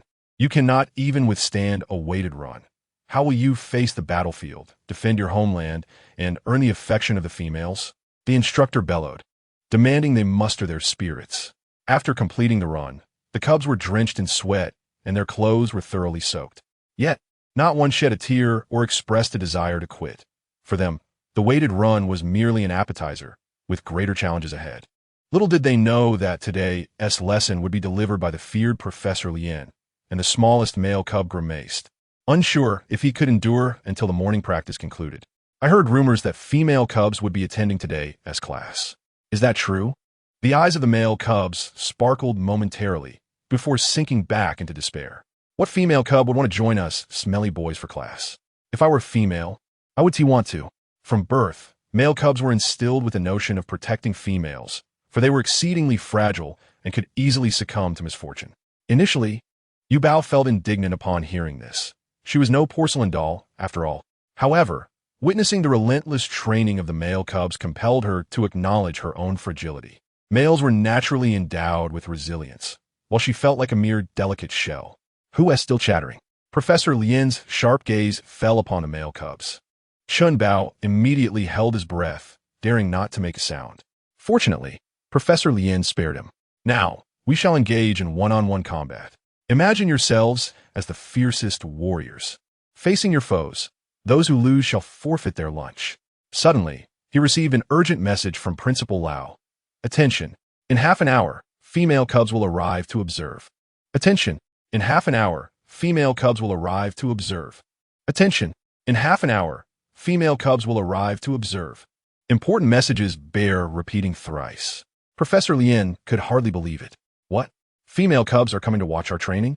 Professor Lian, we are prepared, the 6th grade class leader reminded him. Noticing the professor had momentarily lost focus. The morning training was conducted under Professor Lian's supervision, encompassing 6 grades, each with a single class, and the numbers were not overwhelming. He pondered whether their current state would be presentable. All of you, to the medical bay for treatment, then tidy yourselves up and change clothes. Assemble here in 10 minutes. Professor Lian roared. The male cubs, initially puzzled, lost their curiosity upon hearing they had only 10 minutes. They all dashed off. Why must we change after fighting? It's pointless. My clothes are insufficient as is. Chun Bao exclaimed while running. The medical bay could only mend their wounds, not restore their torn garments. However, with the professor's command, no one dared to dissent. Upon seeing the freshly clean male cubs, all with rosy lips and bright smiles, Professor Lian nodded approvingly. The 6th grade class leader boldly inquired, Report, Professor Lian, may we begin the combat now? Chapter 24. Performing for her, it was indeed time for the combat to commence. Professor Lian checked the time, estimating how long until the female cubs would arrive. The male cubs, however, were restless and eager, filled with fervor, unafraid of fatigue or pain, longing for the fight.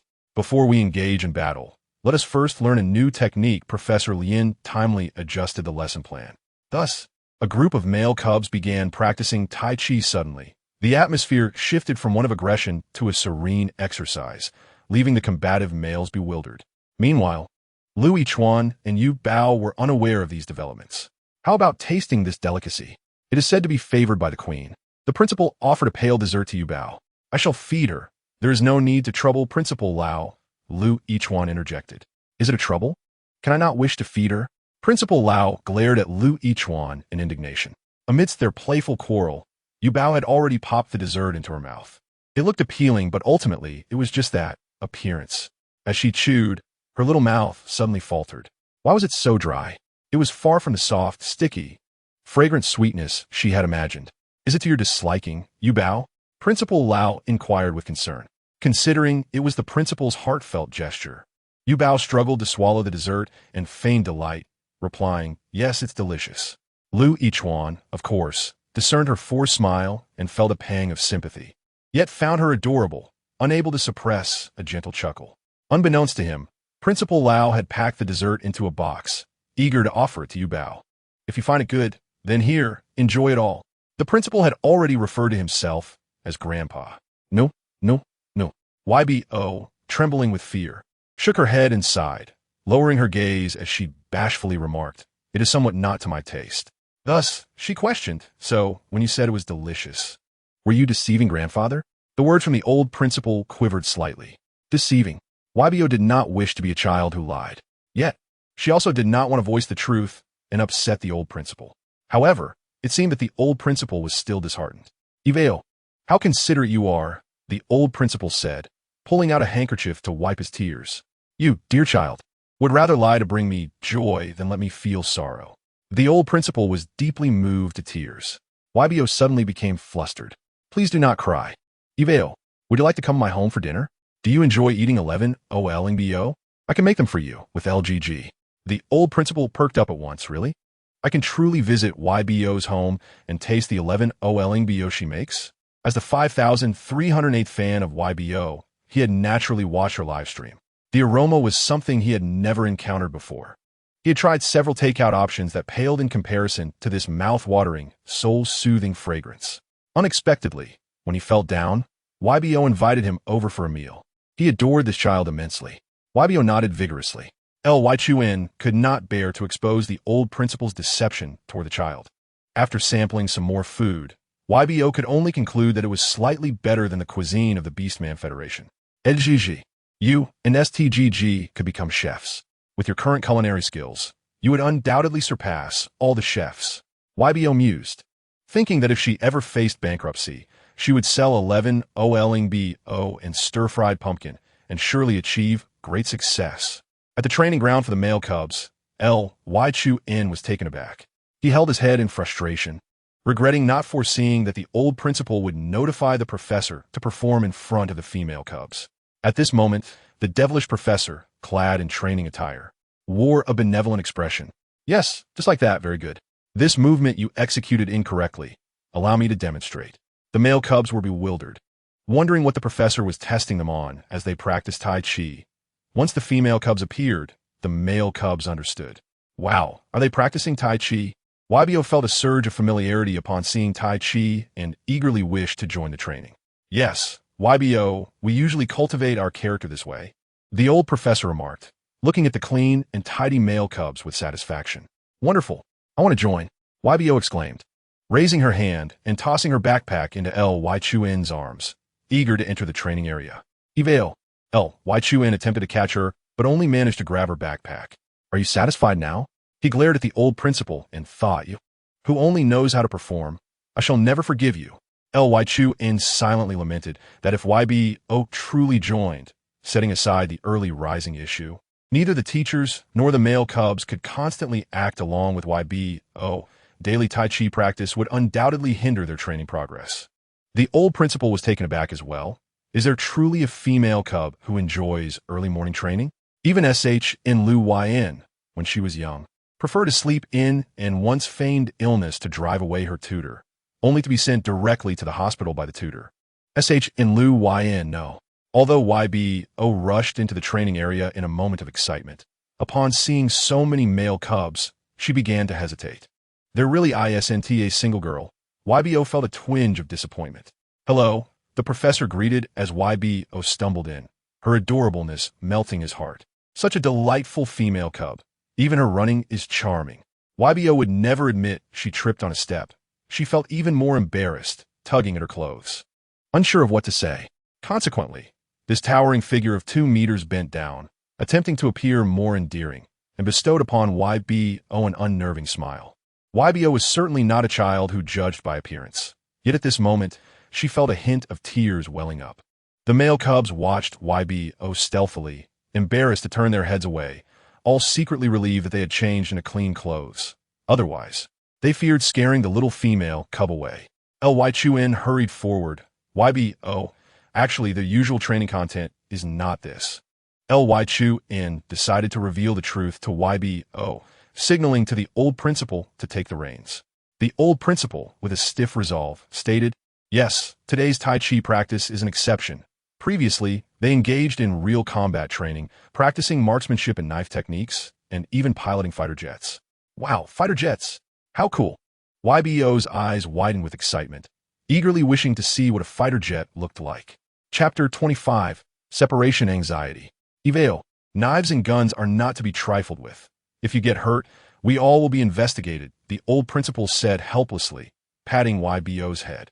YBO visibly felt dejected. All right, I shall not disturb you. The downcast little female cub tugged at everyone's hearts. Chuan understood that YBO was profoundly lonely. She longed to attend school and train with peers her age. Thus, Chuan conferred with the old principal. They decided to establish a small training ground specifically for YBO, assigning a teacher solely to guide her in exercises. Chuan originally wished to take on the role himself. However, as a major general, he could not be present with YBO at all times. Consequently, all the physical education teachers became enthusiastic, eagerly raising their hands to train YBO. Old principal, I possess the utmost patience. The female cubs will surely adore me. Old principal, I am the face of the physical education teachers. Don't the female cubs prefer those who are handsome? Even Ellen Osh noticed the messages in the group. However, he wore a gloomy expression. He was not born with a kind visage. In the past, he had even been mistaken for a thief by female cubs, leading them to threaten to call the police. The cubs would cry at the sight of his face. Thus, LNL wisely refrained from signing up. Iveo, you may choose a teacher you like today. The old principal entrusted the decision to YBO. After hesitating and clicking on several photos of the teachers displayed on the screen, YBO finally settled on LNL. LNL, feeling a jolt, thought this teacher will do. After all, LNL knew Tai Chi, which made YBO feel a sense of familiarity. Me? The towering figure of 2 meters squatted down, striving to appear smaller and more endearing. YBO, are you certain you want me to teach you? The old principal, observing LNL's unremarkable demeanor, warmly reminded, today, you will be teaching, but I will arrange for a different teacher to instruct YBO each day. LNL nodded vigorously, his eyes glistening with unshed tears. Thus, YBO was scheduled to rise an hour early daily for physical training. To prevent the male cubs from posing a danger to YBO, a protective shield was added to her dedicated training area. Ichuene. Hand over YBO's backpack. Parents are not allowed to accompany the cubs here. The old principal instructed L.Y.Chuan. The old principal furrowed his brow. What? You don't trust me? You must at least trust LNL. LNL was also L.Y.Chuan's physical education teacher from his youth, which only heightened L.Y.Chuan's anxiety. L.Y.Chuan felt an indescribable sensation, as if his little girl, whom he had only nurtured for a short time, was being taken away from him. Reluctantly, he placed the backpack in the old principal's arms. Old principal, you must watch over her. Do not let LNL take out any whips. YBO will be frightened. Look at LN's face, smiling as if it costs nothing. Do you truly believe you would harm YBO? The old principal responded somewhat irately. L.Y.Chuan continued to insist, ensure the male cubs are clean. We cannot have them stinking up our YBO. Understood. You see, those male cubs' eyes are glued to Yuba. Do you think they would be disdainful of her? It would be a miracle if they didn't adorn themselves like peacocks. The old principal finds Lu Chuan to be excessively verbose, more so than he, an elder. Noticing that Lu Chuan is about to speak again, the principal swiftly hands him a circular device. Here, take this. It's the Academy's surveillance equipment. If you miss Yuba, you can take a look. Lu Chuan receives it with delight, reluctantly calling out to Yuba, Yuba, I'll bring you lunch. The principal quickly pulls Lu Chuan aside, ingratiatingly asking, by the way, if there's any left over, could you bring me a portion? Upon seeing Lu Chuan truly leave his sight, Yuba suddenly feels a pang in her heart. Just moments ago, she was eager to accept training, but now, alone in a strange environment surrounded by unfamiliar faces, she shakes her head vigorously, reminding herself that she is no child anymore and that attending school shouldn't make her cry. Yuba, you once endured scoldings and beatings without shedding a tear. To her astonishment, she realizes she is experiencing separation anxiety. Secretly wiping away her tears, she addresses Professor Lian. Teacher Lian, my name is Yuba. This one-on-one session makes her a bit anxious. Sensing her melancholy, Professor Lian stands awkwardly and says, just call me Teacher Lian. Yuba responds, huh, this teacher appears rather daft and not scary at all. Amused by this unexpected contrast, Yuba cannot help but smile. Meanwhile, Lu Chuan, hiding outside the academy and peering through the surveillance device, nearly rushes in when he sees Yuba wiping her tears. Is attendance at this school truly unavoidable? However, being a professionally trained major general, he maintains his composure. Only after witnessing Yuba smile does he let out a relieved sigh. The head of the security department reassures him. Major General Lu, rest assured, Yuba is very safe with us. Seeing Yuba smile, Professor Lian also cannot suppress his laughter. This scene astonishes the nearby male cubs, who whisper among themselves, my goodness, the demon professor can actually smile. Isn't he's supposed to be expressionless? They become curious about how Teacher Lian trains the female cubs. What are you staring at? Is today's training too easy? The old principal, carrying Yuba's small backpack, gazes at the male cubs, his smile fading. As Teacher Lian begins to train Yuba, the principal directly supervises the male cubs. Thus, they undergo another wave of rigorous training. The male cubs trek uphill with stones on their backs, while Yuba practices Tai Chi with Teacher Lian. The male cubs engage in fierce duels, each move drawing blood, while Yuba joyfully jumps rope with 2 strands, receiving applause from Teacher Lian. Yuba, your jumping posture is exquisite. Keep it up. You're almost 100. The male cubs begin piloting fighter jets in simulated combat, the sounds of artillery ringing through the training ground, thankfully muffled by soundproof shields. However, Yubao's eyes sparkle at the sight of the fighter jets. Yubao, do you wish to take a closer look? Teacher Lian gently inquires. Yubao nods enthusiastically, yes. It's my first time seeing a fighter jet. Even during her time in the military, she had never encountered such combat equipment as cannons or tanks, let alone fighter jets. Shall I take Yubao to see them? Teacher Lian leads her toward the training area for the male cubs, but his long legs leave Yubao struggling to keep up. Chapter 26. Not tired at all. There is a considerable distance between the two training grounds, and Teacher Lian notices Yubao lagging behind. Not wanting to slow down, he quickens his pace, only stopping when Yubao, breathless, calls out his name. After running about a kilometer, he praises her, quickly offering her a bottle of water. Teacher Lian, I understand now. You wanted me to run. Yubao realizes his intention, pouting in dissatisfaction. Afraid of upsetting her, Teacher Lian braces himself for a possible outburst. He even thinks, with his tough skin, her small hands wouldn't cause much pain. Yet, Yubao merely pouts and takes a few sips of water. Feeling exhausted, she worries that her physique may be too weak. Indeed, this is the world of beastmen. How could a human body compete? Teacher Lian's heart melts at the sight of the delicate female cub, and he gently wipes the sweat from her forehead with a clean tissue. Not all. Female cubs are naturally weaker. You've done remarkably well by running a kilometer. The author of this book can't even manage 800 meters. Teacher Lian's tenderness leaves the resting male cubs astonished, earning him a new nickname, Iron Man with tender feelings. Chun Baobao's clothes are tattered, barely covering him, and upon seeing the female cubs approaching, he cries out, Level 1 alert! Level 1 alert! Female cubs are coming our way. The resting male cubs hastily don complete outfits. Is that for real? Yubao's eyes widen. Yes, Yubao, you've exceeded your limits today. Teacher Lian softens his voice, standing up and guiding Yubao toward the male cub's training area, glancing down at her, who barely reaches his knee. At this moment, Yubao extends her hand and requests, Teacher Lian, can I hold your hand? I'm a bit tired and can't walk anymore. Teacher Lian. He reaches out to take her hand, but realizes that if he does, he would have to stoop down. Feeling he is causing trouble, Yubao blushes and withdraws her hand. Can I carry you? Teacher Lian squats down and asks, checking to see if he has any unpleasant odors. Fortunately, he had bathed that morning.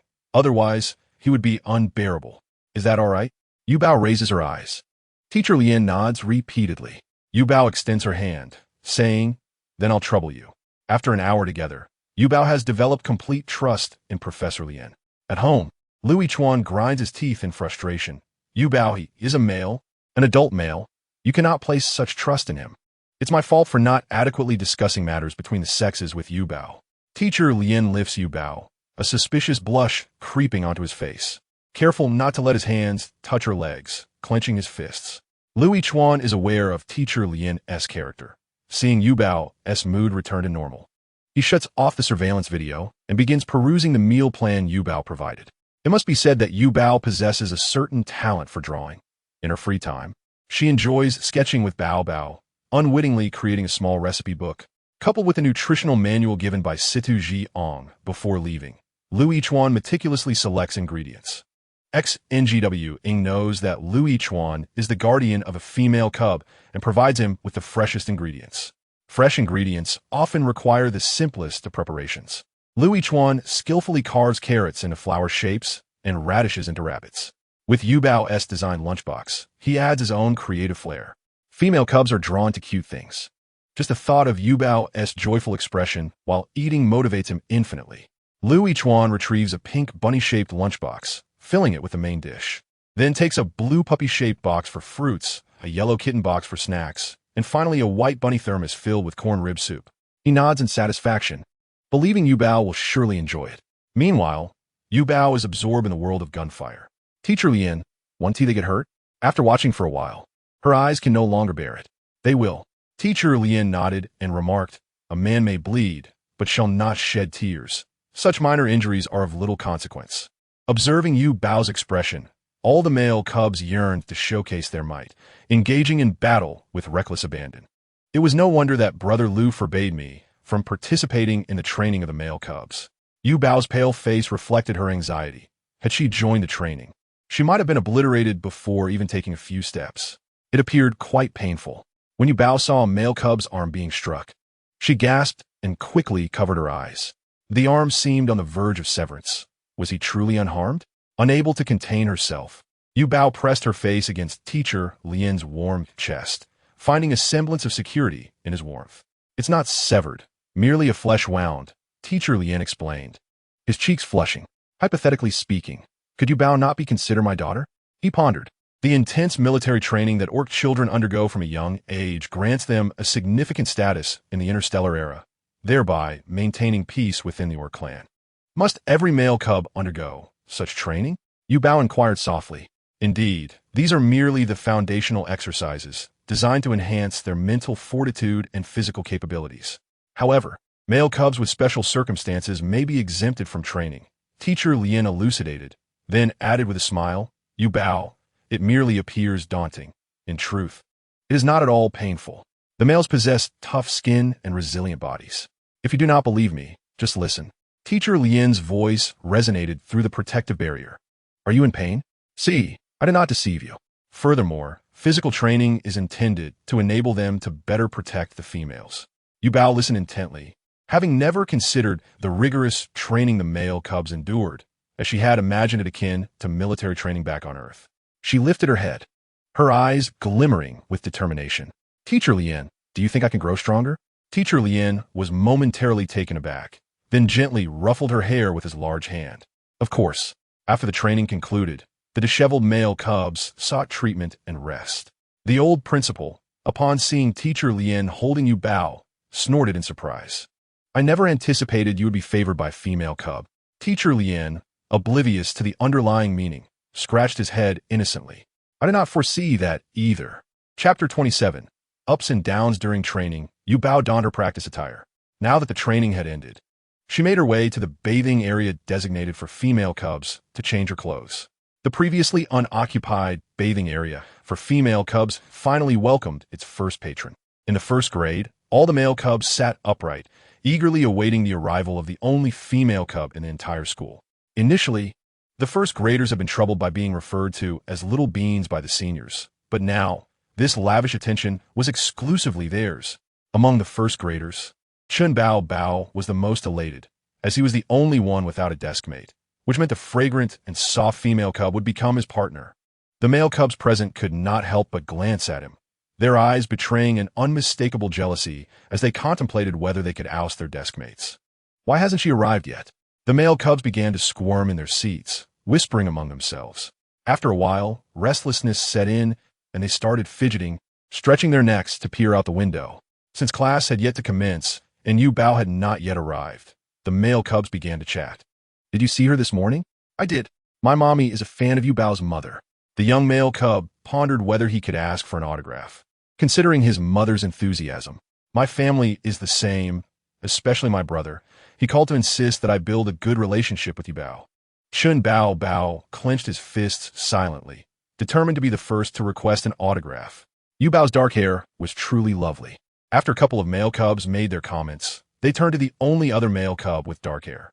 Could the female cub be related to Longmu Fan? Speculated a curious male cub. Surely not. Yuba is a citizen of our Orc Federation. How could she have ties to the royal family? They all hoped that Yuba would not have any connections to the human royalty. Female cubs are such a hassle. The only dark-haired cub, Longmu Fan, scoffed, standing out amidst the chorus of praises for Yuba. What are you saying? A male cub immediately stood up. I am a captain of Yuba's protective squad. I won't allow you to speak ill of Miss Yuba. Other male cubs raised their heads in protest. Who made you captain? Who acknowledged that? However, Longmu Fan's words made the group of little beans uncomfortable, and they decided to teach him a lesson before selecting the captain of Yuba's protective squad.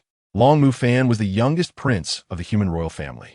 The cub protection base was established by the Orc Federation, while it welcomed human cubs to attend. The pure human physique was indeed ill-suited for the training here. Additionally, due to the long distance, most human cubs continued their studies in human schools, while Longmu Fan came here as an exchange student. Originally, the old principal had arranged for him to be exempt from early training. But Longmu Fan refused to accept this and insisted on enduring it as a human. He faintly awakened the hidden orc genes within him. Yet, this did not change the fact that he was often subjected to one-sided beatings during battles. What is the big deal if the female cub is a bit slow? Luckily, you are a foreigner. If you were a male from the Orc Federation, you would be facing a group beating. The male cubs were incensed and united in solidarity, with a few particularly agitated ones ready to throw punches at Long Mu Fan.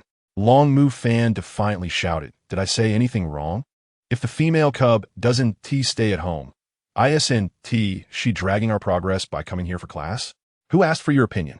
Before the last word faded, the old principal stepped into the doorway. "What are you all arguing about?" The old principal glared, causing all the children to quickly scurry back to their seats. He cast a glance at Long Mu Fan and addressed the male cubs.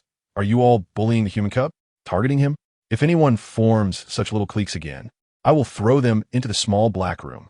The small black room was a nightmare for every male cub. Anyone sent there would emerge having shed a layer of skin. Yuba trembled in fright at the principal's fierce demeanor. So the old principal was quite fearsome. "Yuba, coming quickly." The old principal turned, his face breaking into a wide grin. Yuba suspected he had studied the art of face-changing from Sichuan opera. As she prepared to step into the classroom for the first time, Yuba felt a mix of nerves and excitement. The first graders had already been in school for 2 months. Whether she could keep up with the curriculum was still uncertain. Under the gaze of all, Yuba took a deep breath and stepped into the classroom. The intense stares from the male cubs made her want to retreat a couple of steps. Observing from the surveillance screen, Lu Yichuan thought, "What the heck is with these little brats? What kind of gaze is that?" Once she steadied herself, Yuba smiled and introduced herself. "Hello, everyone. My name is Yuba." Suddenly, her mind went blank. All the rehearsed self-introductions had vanished in an instant. Embarrassed, she bit her lip, attempting to recall the practiced words. However, to the male orcs, Yuba, donning a little dress with a small backpack and 2 cute pigtails, appeared shy yet utterly adorable, distinctly different from all the other females, possessing an extraordinary charm. Their hearts melted at the sight, and the gazes directed at Yuba were not filled with aggression or possessiveness, but rather encouragement, kindness, and admiration. "Yuba, what a lovely name." One male cub, whose beast form was a little cat, mused dreamily, "Yuba and I are simply destined for each other." "Then keep your distance from Yuba," his desk mate immediately scolded, covering his eyes in disdain. Yuba never anticipated that her simple self-introduction would earn her thunderous applause from the male cubs. Chen Bao stood tall, eagerly awaiting Yuba's approach. As a result, the teacher brought in an exquisitely expensive-looking desk, while the homeroom teacher, C.I.L.Osh, set a plush chair beside the podium. CHNBOBO immediately felt as wilted as a frostbitten eggplant. After all, how could a female cub sit alongside him? His thoughts were undeniably fanciful. The student in front turned around, feigning sympathy as he patted CHNBOBO's head and said, "Do not be disheartened, brother. Having a female cub attend class with us is already quite fortunate." CHNBOBO disdainfully swatted his hand away, retorting, "Could you perhaps rein in your smile?" Chapter 28. Inciting public outrage. YBO, is it acceptable for you to sit here? The view is better, and you will hear the teacher more clearly. The old principal smiled, seeking YBO's consent. YBO gasped softly. The desk and chair were far too ostentatious, and sitting so close made her feel an immense pressure. "No, I do not need to sit that far forward. If I doze off, I will be discovered immediately." While YBO cherished learning, nearly every student on Earth had experienced the temptation to sleep during class, especially during mathematics, so she could not guarantee she was destined for academic excellence. Then where would you prefer to sit? YBO surveyed the classroom for available seats and inadvertently locked eyes with CHNBOBO, who immediately averted his gaze and lowered his head. His cherubic face flushed crimson. "How about over there?" she suggested hesitantly, but it seemed that the student was reluctant. She mistakenly interpreted CHNBOBO's swift glance away as a sign of disapproval. Upon noticing that YBO did not mind sharing a desk with them, the male cubs eagerly raised their hands, exclaiming, "Teacher, I volunteer. Choose me. I am willing. I excel academically. And YBO can ask me anything she does not understand. As the class monitor, I have the right to assist the new classmate." YBO was taken aback by her popularity. Their enthusiasm felt genuine, not performative. CHNBOBO was flabbergasted. He shot up. using all his might to shout, "Miss YBO, please be my desk mate." Their names both contain the character BO, making them a perfect match. Amidst the envious gazes of their peers, CHNBOBO emerged as the fortunate one. However, soon the first grader's jealousy transformed into pride as numerous upperclassmen leaned against the window, watching. It was akin to the arrival of a superstar at school. Furthermore, YBO's desk and chair were strikingly conspicuous. Initially, she feared that such preferential treatment would create discontent among her classmates, yet they appeared unfazed, even whispering that her blue chair looked rather unattractive. Females prefer soft pink hues. Why did the old principal choose blue? One male cub remarked. I agree. Miss YBO seems to embody the essence of pink. Being younger than them, the male cubs eagerly referred to YBO as sister, as this new form of address seemingly bridged the gap between them. YBO felt delighted by their affection. She adored blue and lightly defended her choice. Who says girls only like pink? Initially, YBO thought the specially designed desk and chair were ostentatious enough, but she was surprised to discover that the old principal had also arranged for a male servant for her. Miss YBO, the servant's eyes sparkled from now on. I shall be your dedicated male servant. My name is LNNX, and you may call me Xiao L or simply servant. Male servant? YBO's brow furrowed. No one had mentioned anything about a servant prior to her schooling. Indeed, Miss YBO, LNNX respectfully lowered his head. But I am merely attending school. There is no need for a servant, YBO replied meekly. Unexpectedly, LNNX looked up with tearful eyes. Miss YBO, are you dismissing me? He seemed on the verge of tears, prompting YBO to quickly grasp his shoulders. No, I'm just a bit unaccustomed to it. Upon seeing the servant's arrival, the male cub's expressions remained unchanged, but hearing YBO's admission of discomfort shocked them. Did I hear correctly? The female cub is uncomfortable with a male servant? Which female cub does not have a cadre of servants? They think one male servant is insufficient. YBO overheard their hushed whispers and pondered whether she ought to be a bit more assertive. Otherwise, her identity might be questioned. All right then, assertive YBO. What can you do? I can run errands, provide massages, serve you meals, and even assist with your homework, LNNX replied in a lowered voice. YBO's cheeks flushed slightly. I can manage my own homework. Sensing her annoyance, LNNX quickly bowed his head. I apologize, Miss YBO. I misspoke. Stop with the servant business. From now on, you shall be called NNXGG. LNNX appeared flustered. Miss YBO, please just call me Xiao L. I cannot bear the title of brother. Only someone of Chu NS stature could be worthy of that address. A brother is merely a term of politeness. You need not feel apprehensive. After LNNX's insistence, YBO dropped the brother title and addressed him by his name. When LNNX went to fetch new books for YBO, she noticed that CHNBOBO's desk was completely bare, lacking even a single book. CHNBOBO, do you not have any books? Iveo inquired curiously. CHNBOBO clicked on his holographic device, and a digital book materialized on his desk. How high-tech? YBO's eyes widened. CHNBOBO seized the opportunity to teach YBO how to operate it. Once the new books arrived, YBO eagerly flipped through them. Her name was already printed on the cover of her new book. Fearing she might not comprehend the class material, she wished to prepare in advance. However, upon opening the mathematics book, the first lesson read, Introduction to the numbers 1, 2, 3. Flipping to the language book, she found, Introduction to Initial Consonants. Is this truly the Interstellar era? Are you unable to understand? YBO. Kind Bolbe o kindly inquired. Do not worry. If you cannot comprehend something, just ask me. Besides, females do not need to study these tedious subjects. If you enjoy singing, you may pursue that, or if you prefer dancing, a teacher will come to instruct you. In contrast to the competitive learning environment of YBO's original world, the Beastman Federation placed greater emphasis on the development of children's unique talents and physical training. Female cubs enjoyed considerable freedom. If one wished to open a store, they could even apply to the government, which would not only provide funding but also assist in finding suitable premises. I can understand, YBO declared after perusing the material, feeling assured about her upcoming examinations. LNMFN, overhearing YBO's words, deemed her to be pretending to understand.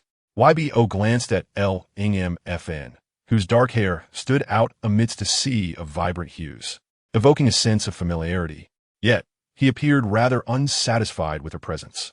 If she were an ordinary female, she would likely feel offended by his dismissive sound. Contemplating this, YBO lifted her chin defiantly. "Do you have an issue with me?"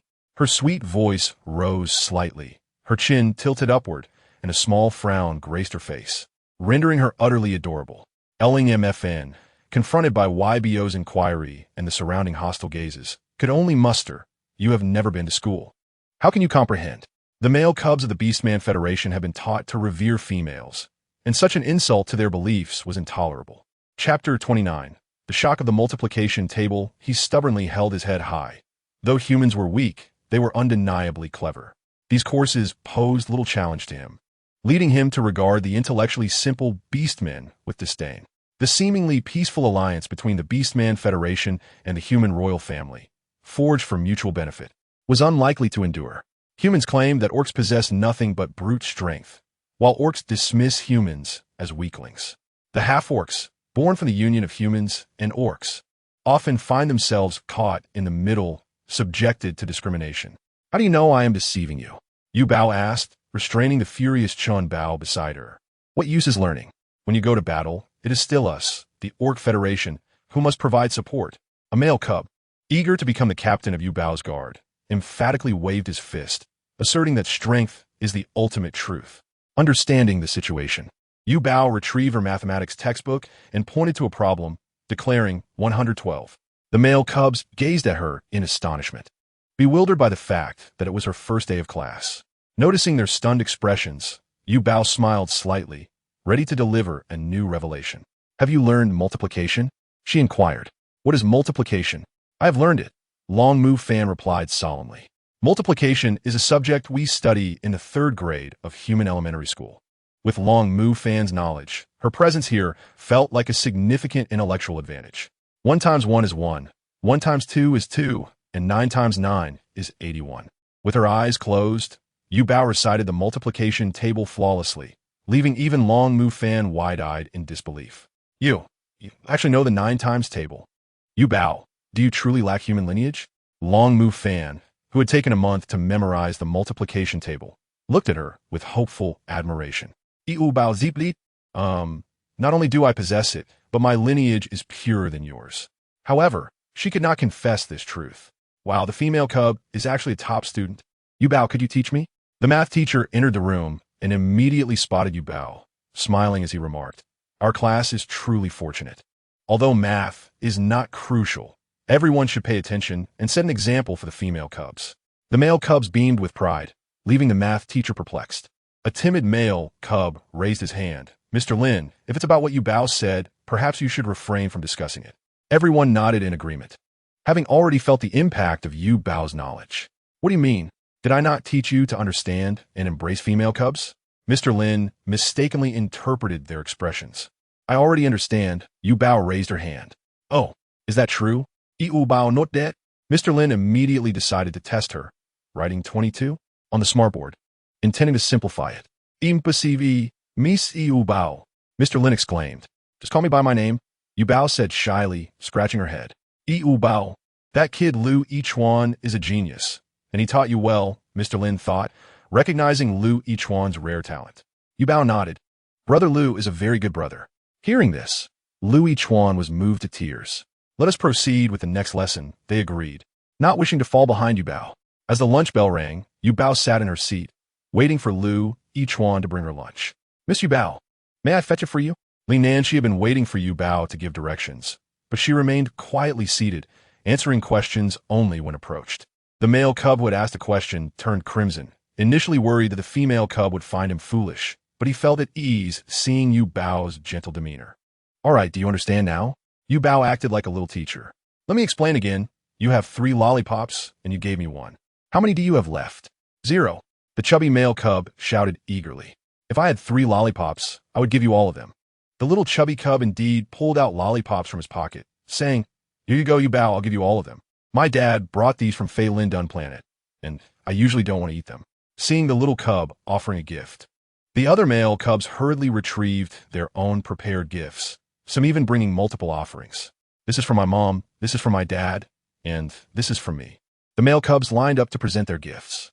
Initially, after Yuba received a few gifts, the line grew longer, with several older students passing gifts through the window. They had prepared their offerings, but were uncertain if Yuba would accept them. However, once one person started, everyone rushed to queue, fearing Yuba might refuse. There are too many gifts. Yuba's desk cannot hold them all. Rest assured, we have labeled our gifts, they assured her. Yet, she found it awkward, unable to match names with faces. Amidst the excitement of the older students, Lu Yichuan entered. He was an idol to every male cub. Now so close to their idol, they mustered the courage to speak with Lu Yichuan, but he swiftly navigated through the crowd to the doorway of Yuba's class. Chapter 30. The line for gifts at this moment. Yuba's desk was overflowing with gifts, and she scarcely had time to open the space button before another gift was presented. Yuba, please, I beg you to sign my name. Thus, a long queue formed of male cubs seeking her autograph. Yuba needs to eat now, Lu Yichuan said, unable to bear seeing her struggle as she accepted gifts from her classmates, signing her name tirelessly. The male cubs were supposed to go eat, but they paused upon hearing Yuba's voice. Brother Lu, did you prepare so many delicious dishes for me? Yuba exclaimed, her eyes wide in amazement as Lu Yichuan opened the lunchbox. Carrots, tomato and egg stir-fry, and braised pork.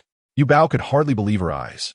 First, drink some soup, then taste the meat to see if it suits your palate.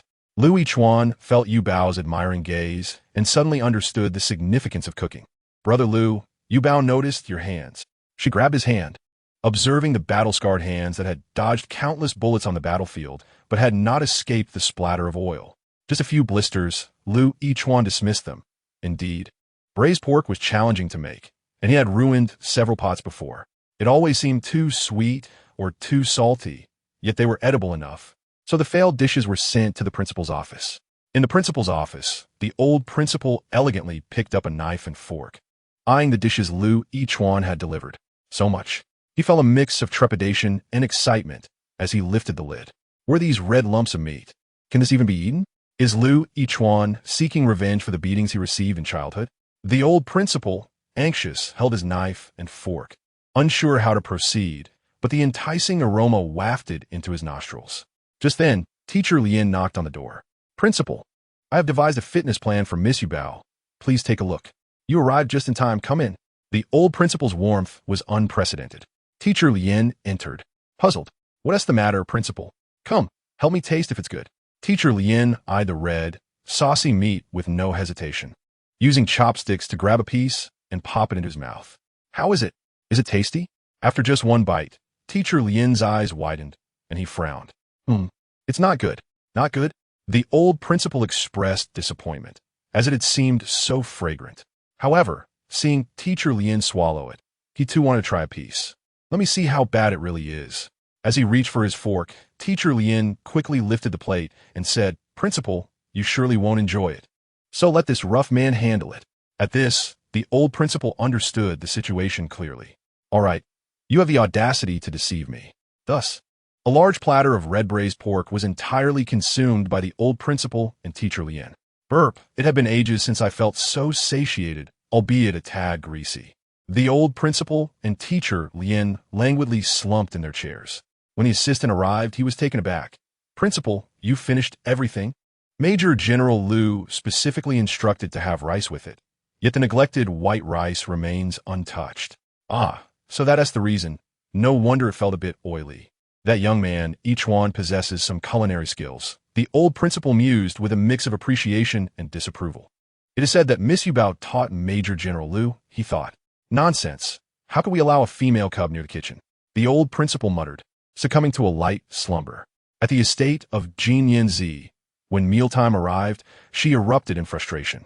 This is utterly inedible. Genezi slapped the unfortunate Yuchi, though her strike lacked its usual force. Is this all you have for me to eat? But ZZ, you used to eat this same fare, Yuchi replied, covering his face and managing a resigned smile. Genezi found herself nostalgically longing for the leftovers from Yubao's home. Where's Yuba? In class. She really went to school? That foolish girl. She truly does not know how to enjoy her privileges. Genezi poked at the tough meat before her, finding it utterly unappetizing. Seeing the discomfort of the younger cubs troubled her heart as well. "Shall we visit Miss Yu Bao this afternoon? She is quite understanding, and surely we could share a meal." After uttering those words, Yu Qi abruptly covered his mouth. Realizing he had just suggested that Yu Bao was understanding in front of ZZ, he must have a death wish. To his surprise, Genzi's eyes lit up, and with a scoff, she asserted, "I am not eager to dine at someone else's home. It is you who wishes to. Do you hear me?" Yu Qi stared blankly at the somewhat haughty Genzi, taken aback that she was not throwing a tantrum as usual. "I understand." He nodded repeatedly. Only then did Genzi happily consume the nutritious meal prepared for female cubs by the base staff. In a first-grade classroom, the medical kit brought by Li Nan she found its purpose. All done, the ointment is applied, and it will heal in no time. Yu Bao attentively smeared the ointment on Lu Yichuan. "Yu Bao, really it's unnecessary," Lu Yichuan blushed, feeling somewhat overwhelmed by the attention. "We are tough-skinned and can recover quickly." "Nevertheless, it will still hurt," Yu Bao replied earnestly. "Lu Gij must be cautious. Do not think that being tough-skinned allows you to be careless." The gentle admonition warmed Lu Yichuan's heart, and he nodded, promising to be more careful next time. "Next time, I will cook with Lu Gij. I want to leave you alone in the kitchen." Yu Bao knew that when on Earth, mothers had a hard time cooking, so she empathized with Lu Yichuan, imagining he must find it arduous to cook alone. The surrounding male cubs were initially captivated by the aroma of the food, but upon witnessing Yu Bao's concern for her guardian, who had suffered minor burns, their perception of females was utterly transformed. "Am I dreaming? Aren't female cubs supposed to be spoiled and willful? How is Yu Bao not fitting that mold at all?" Among them, Chun Bao Bao was the most astonished. Sitting beside Yu Bao and feeling almost overwhelmed by the tenderness and concern evident in her tone.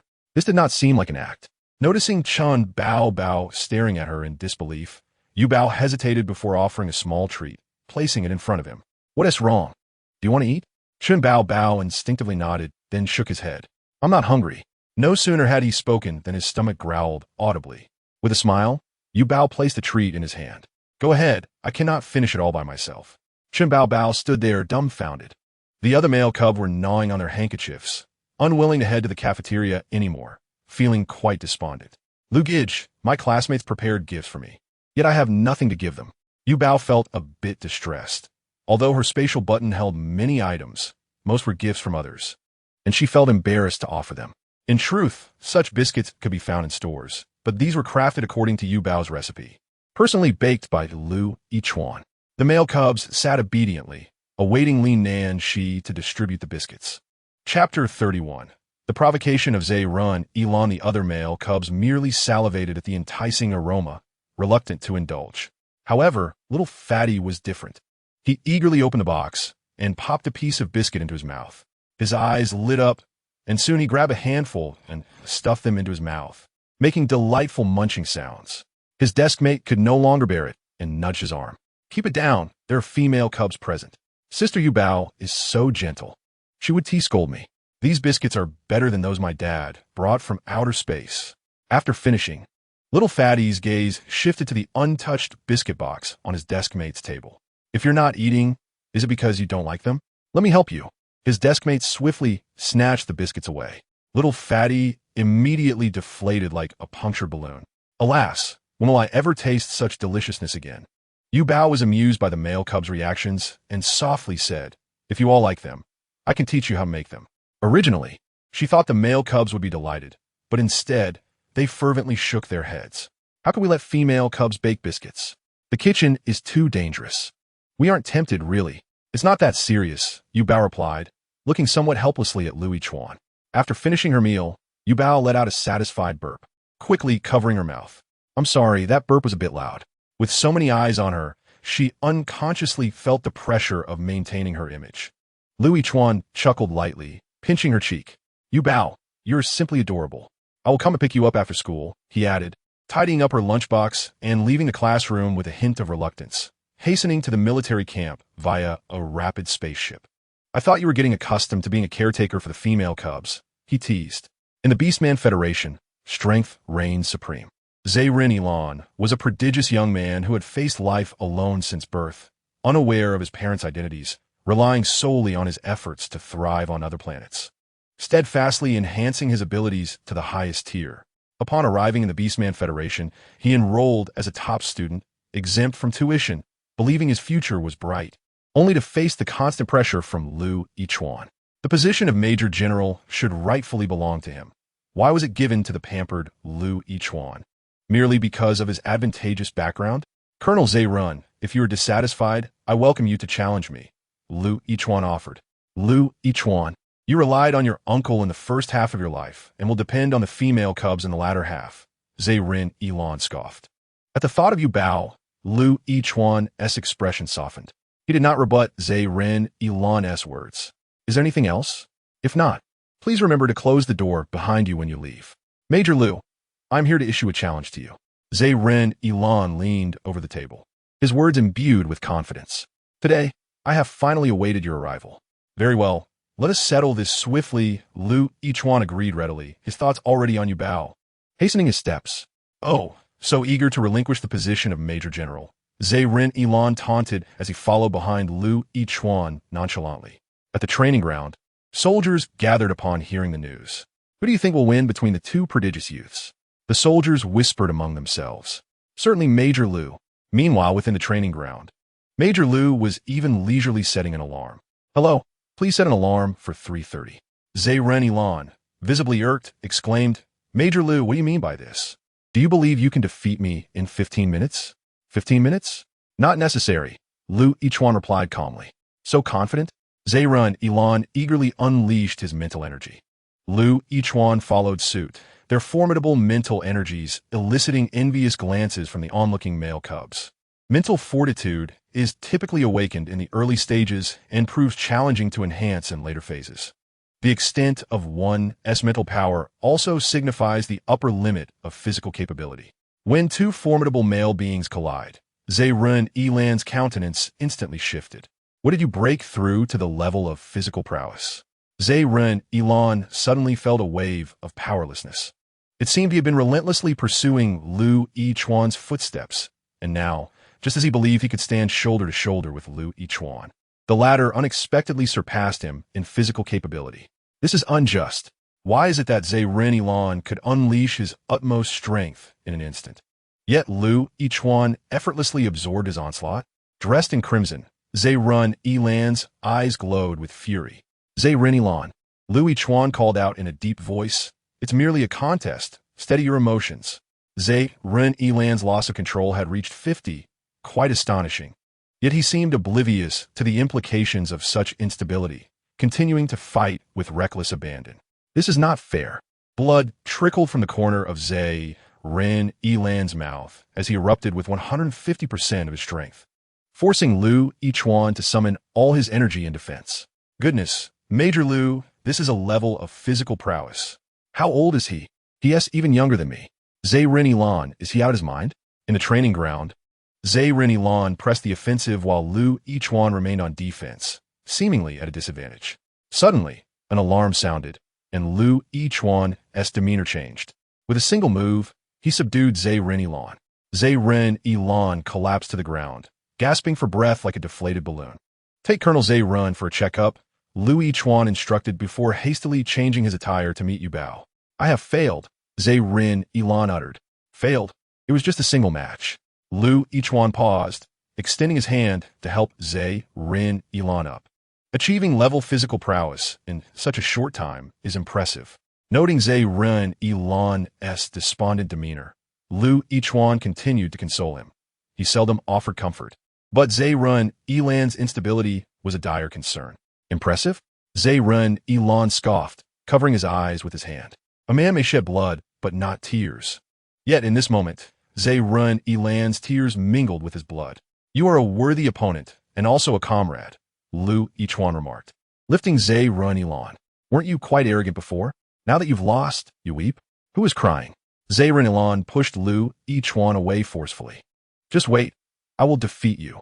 I await that day, Lu Yichuan replied before hastily departing the military camp. Meanwhile, Yuba awaited at the entrance. The other young males in her class resided in dormitories under military management, while she was a day student. Chapter 32. The Late Major Lu. Could Major Lu have misremembered the time? How could Major Lu possibly misremember her? Yu Bao's spirits were not particularly high since the school bell rang. She had been glancing towards the door, yet the familiar figure had yet to appear. She opened her light brain, finding no messages from Lu Yichuan. Major Lu had intended to send a message through his personal terminal, but that brute Zeren Elan had smashed the device on his wrist. After recuperating in the medical pod, Major Lu piloted the spacecraft at great speed. After waiting for a short while, Yu Bao could only lay her head on the desk, pulling out colored pens to create her little recipe book. Could Brother Lu have met with an accident? Perhaps a car crash? Ugh, such a jinx. Suddenly, she felt a shadow cast over her. Yu Bao. To her surprise, it was Long Mu Fan. Blushing slightly, he finally spoke. May I invite you to a royal banquet next month? The banquet, held every 3 months on the 15th, welcomed select females and dignitaries from the Beastmen to foster diplomatic relations and promote peace, as well as to find suitable partners. The female cubs can make their own decisions. Is it possible your guardian mistreats you? Long Mu Fan harbored a less than favorable view of Beastman males, even towards Lu Yichuan, carrying a hint of animosity. This was his first time inviting a Beastman citizen. Long Mu Fan pondered for a long while, gazing at Yu Bao, whose black hair and eyes exuded a gentle charm. She was the little sister of his dreams. With 6 princes in the human royal family, yet no princess born, he was utterly infatuated with the idea of having a sister. Brother Lu treats me exceptionally well, Yu Bao protested with a furrowed brow. How dare a little prince show disrespect to Major Lu? Long Mu Fan, you are on Beastman territory. Show some respect. The passionate young males rallied in defense of Major Lu. Long Mu Fan disregarded the uproar from the young males, focusing solely on Yu Bao, awaiting her response. He nodded. Then let us add each other as friends. Send me a message once you've decided. After a moment of thought, he added, regardless of your decision, a place will be reserved for you. With that, he handed Yu Bao a beautifully embossed invitation card. Major Lu is also on the guest list. You both can attend together. Noticing Yu Bao's displeased expression, Long Mu Fan's tone softened. By the way, this is the invitation to the family banquet. Long Mu Fan eagerly presented another invitation card to Yu Bao. Why 2? She inquired, puzzled. One is for the banquet between the Beastmen and the human royals, and the other is for our royal family's private gathering. Long Mu Fan smiled. The royal family welcomes your presence. What do you mean? Yu Bao is our little princess of the Beastman Federation. Shun Bao exclaimed, his face flushed with indignation. The surrounding young males bristled, ready to take action. What do you mean? Do you want to fight? Against you, I need but a single finger. Realizing he had provoked the ire of the crowd, Long Mu Fan became aware of the gravity of his situation. Hey, gentlemen use words, not fists. Yu Bao hasn't even spoken yet. Alone, Long Mu Fan stood no chance against an entire class of young males. You dare call her little sister? Amidst the commotion, a voice emerged, restoring order to the chaos. Let me see who dares to brawl before the female cubs. It was the 6th prince. It seemed he held a particular fondness for Yu Bao. Shun Luo Yin emphasized the words Yu Bao with a slight bite. Yu Bao is clever and charming. I doubt anyone could dislike her.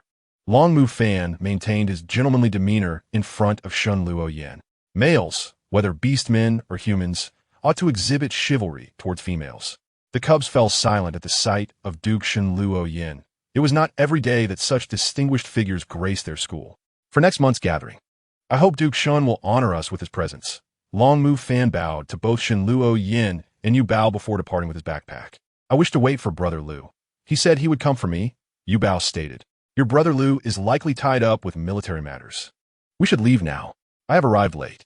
Sweat beaded on Lu Yichuan's forehead. Yu Bao pouted, extending her arms. Hug.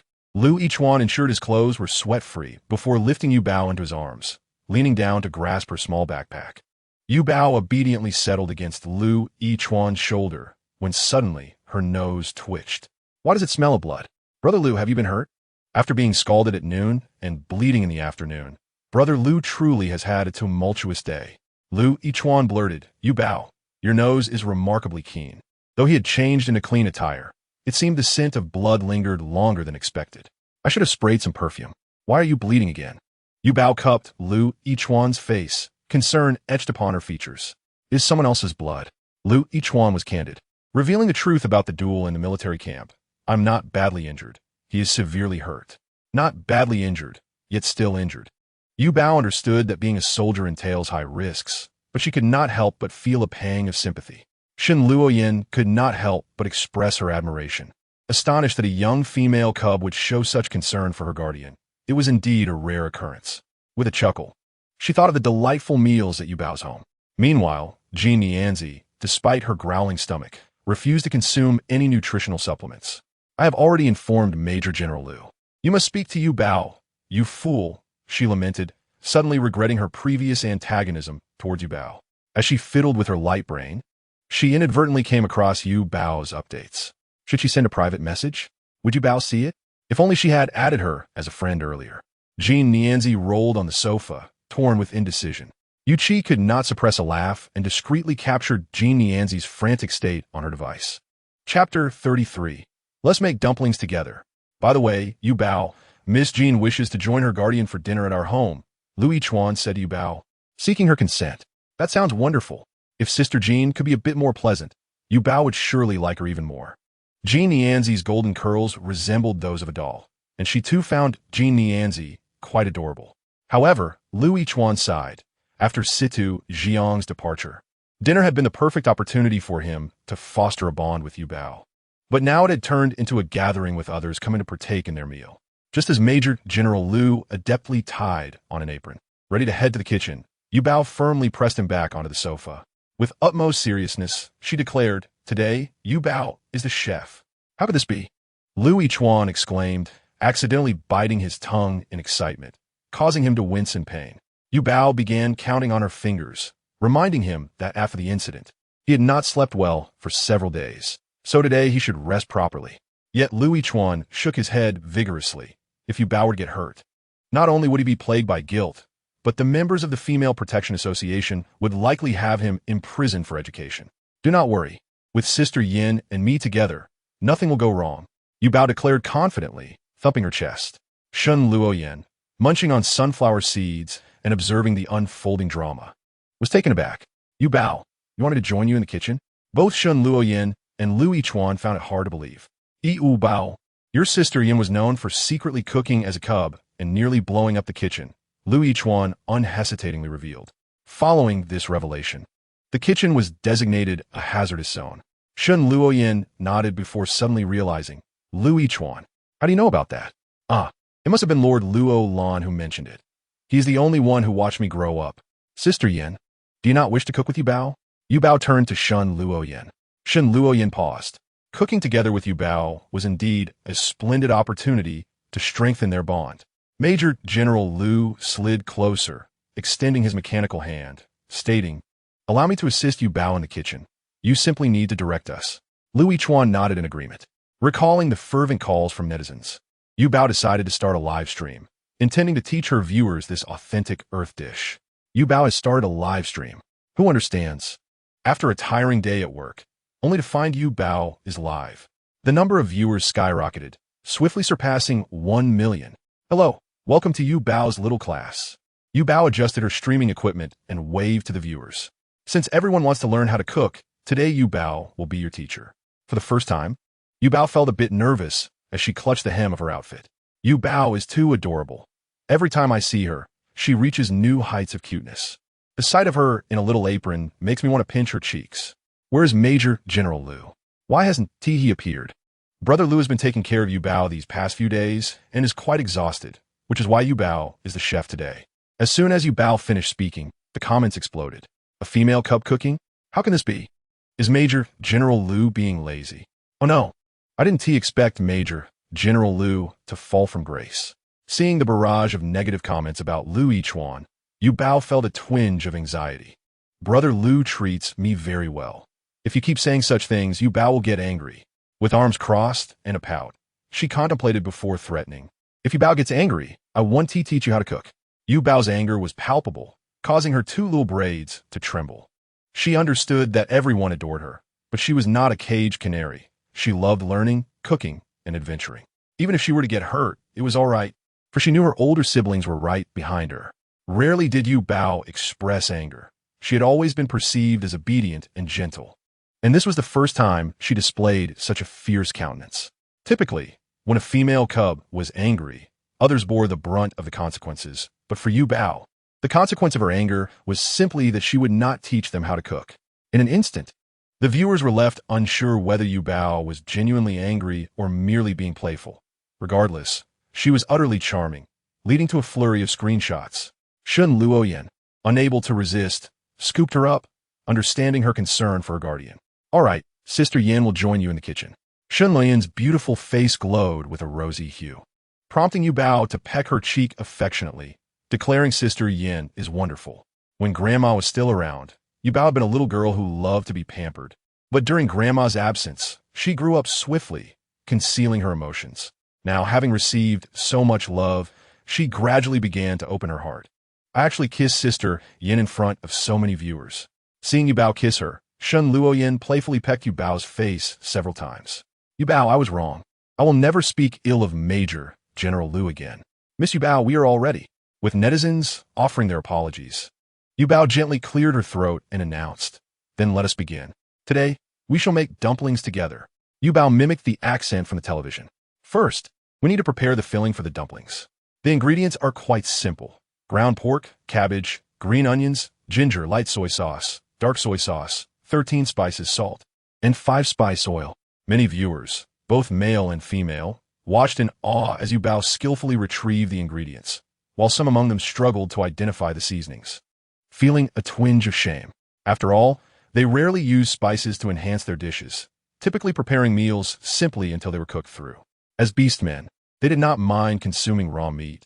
Why concern themselves with flavor? "Wait, I was just about to place an order, but it showed sold out." Same here. It's the same in other regions.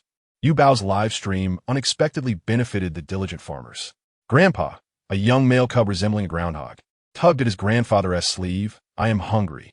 The groundhog's grandfather sighed as he looked at the unsold produce in their home.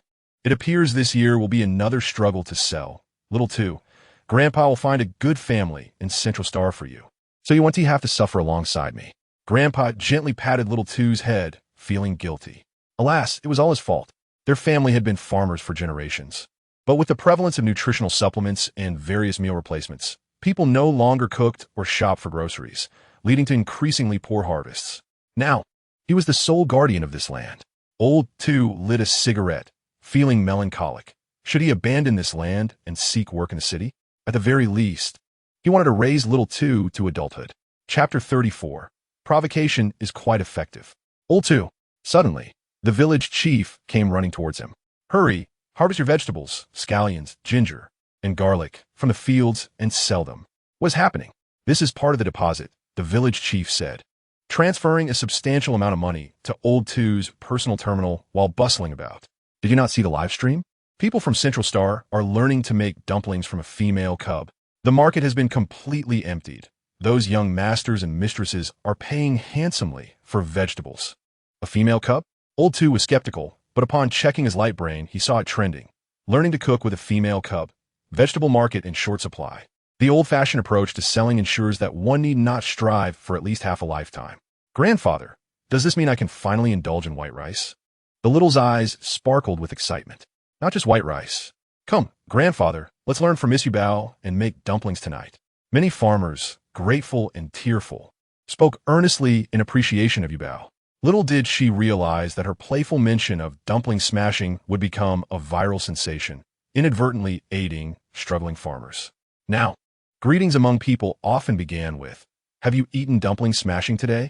Before the esteemed governor, a box of given by Yuba remained, though only one was left. If anyone were to witness the governor treating a mere bun as a treasure, they might deem him mad. "Scallions, ginger, murmured many as they passed by. Unable to restrain himself, he grasped one individual and inquired, "Esteemed governor, my wife insists I procure scallions and ginger, claiming they are essential for dumpling smashing. However, while the ingredients are usually easy to obtain, it seems the entire Central Star has taken up this trend, leading to a shortage." A subordinate lowered his head and sighed. "Alas, it is they who desire dumpling smashing." The governor furrowed his brow. "Are you referring to Yuba, that female child in the kitchen?" "Indeed. Duke Shun is there as well." "And what of Major General Liu?" He's sleeping on the sofa." The subordinate displayed an envious expression. There was no other female child in the galaxy quite like Yuba, who even worried about her guardian catching a chill, covering him with a blanket. As Lu Yichuan observed Yu Bao in the kitchen, joy radiated from him, gradually easing his tense demeanor. With his nerves relaxed, sleepiness washed over him, and he could not resist closing his eyes, lying down on the couch. In reality, Yu Bao merely directed the activities, while Bao, a remarkably capable robot, handled most of the tasks, allowing the two females to refrain from participation. Shenlian's role was limited to washing the scallions and ginger. Suddenly, Yu Bao noticed Lu Yichuan resting on the sofa, and initially feeling apprehensive, she tiptoed over to check his breathing. Upon confirming he was asleep, she sighed in relief and gently covered him with a blanket. The live stream captured this moment, revealing her stealthy approach to the viewers. Haha, this is quite amusing. Yu Bao, I hope Lu Yichuan is not gone. What am I witnessing? A display of Major General Lu's sleeping visage? After Yu Bao covered Lu Yichuan, all the male beastmen were smitten. Oh, grant me a little Yu Bao like that. First, you must be Lu Yichuan, who achieved such physical prowess at the tender age of 23. This is utterly absurd. The governor finally had a reason to rush to Yu Bao's villa. Yet his anger was genuine. How could a guardian rest while allowing a female child to work? The filling is ready. Next, we need flour and water. Yu Bao began to instruct everyone on how to knead the dough. Dissonant voices began to appear in the comments. Cooking is such a hassle. I'd rather consume nutrient supplements. What flavor can a nutrient supplement replicate? I believe a dumpling-flavored nutrient supplement will soon emerge. However, some found joy in the process of cooking alongside Yu Bao. To those in front, if you are not participating, please refrain from interrupting Yu Bao. We love cooking. What of it? It's not a hassle at all. Look at how hard Yu Bao is working to teach us. And she hasn't complained. Indeed, Yu Bao was meticulous and patient in her teaching, addressing every query from the comments and engaging with her audience. You added too much water. Just add a bit more flour. Yu Bao was not weary. Most of the work was done by Bao, who was an exceptional robot. See, even Yu Bao's little braid was tied by Bao. It seemed Bao understood, kneading the dough with even greater vigor. Some young ones even complimented the robot.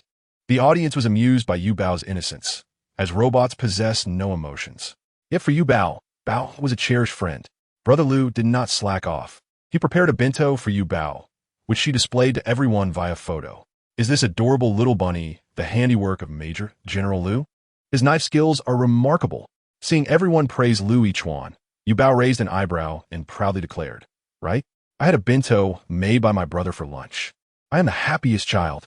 Meanwhile, Genezi knocked on Yu Bao's door, having dressed up and adorned herself in a princess gown to show her respect. She presumed Yu Bao's family must be dining by now.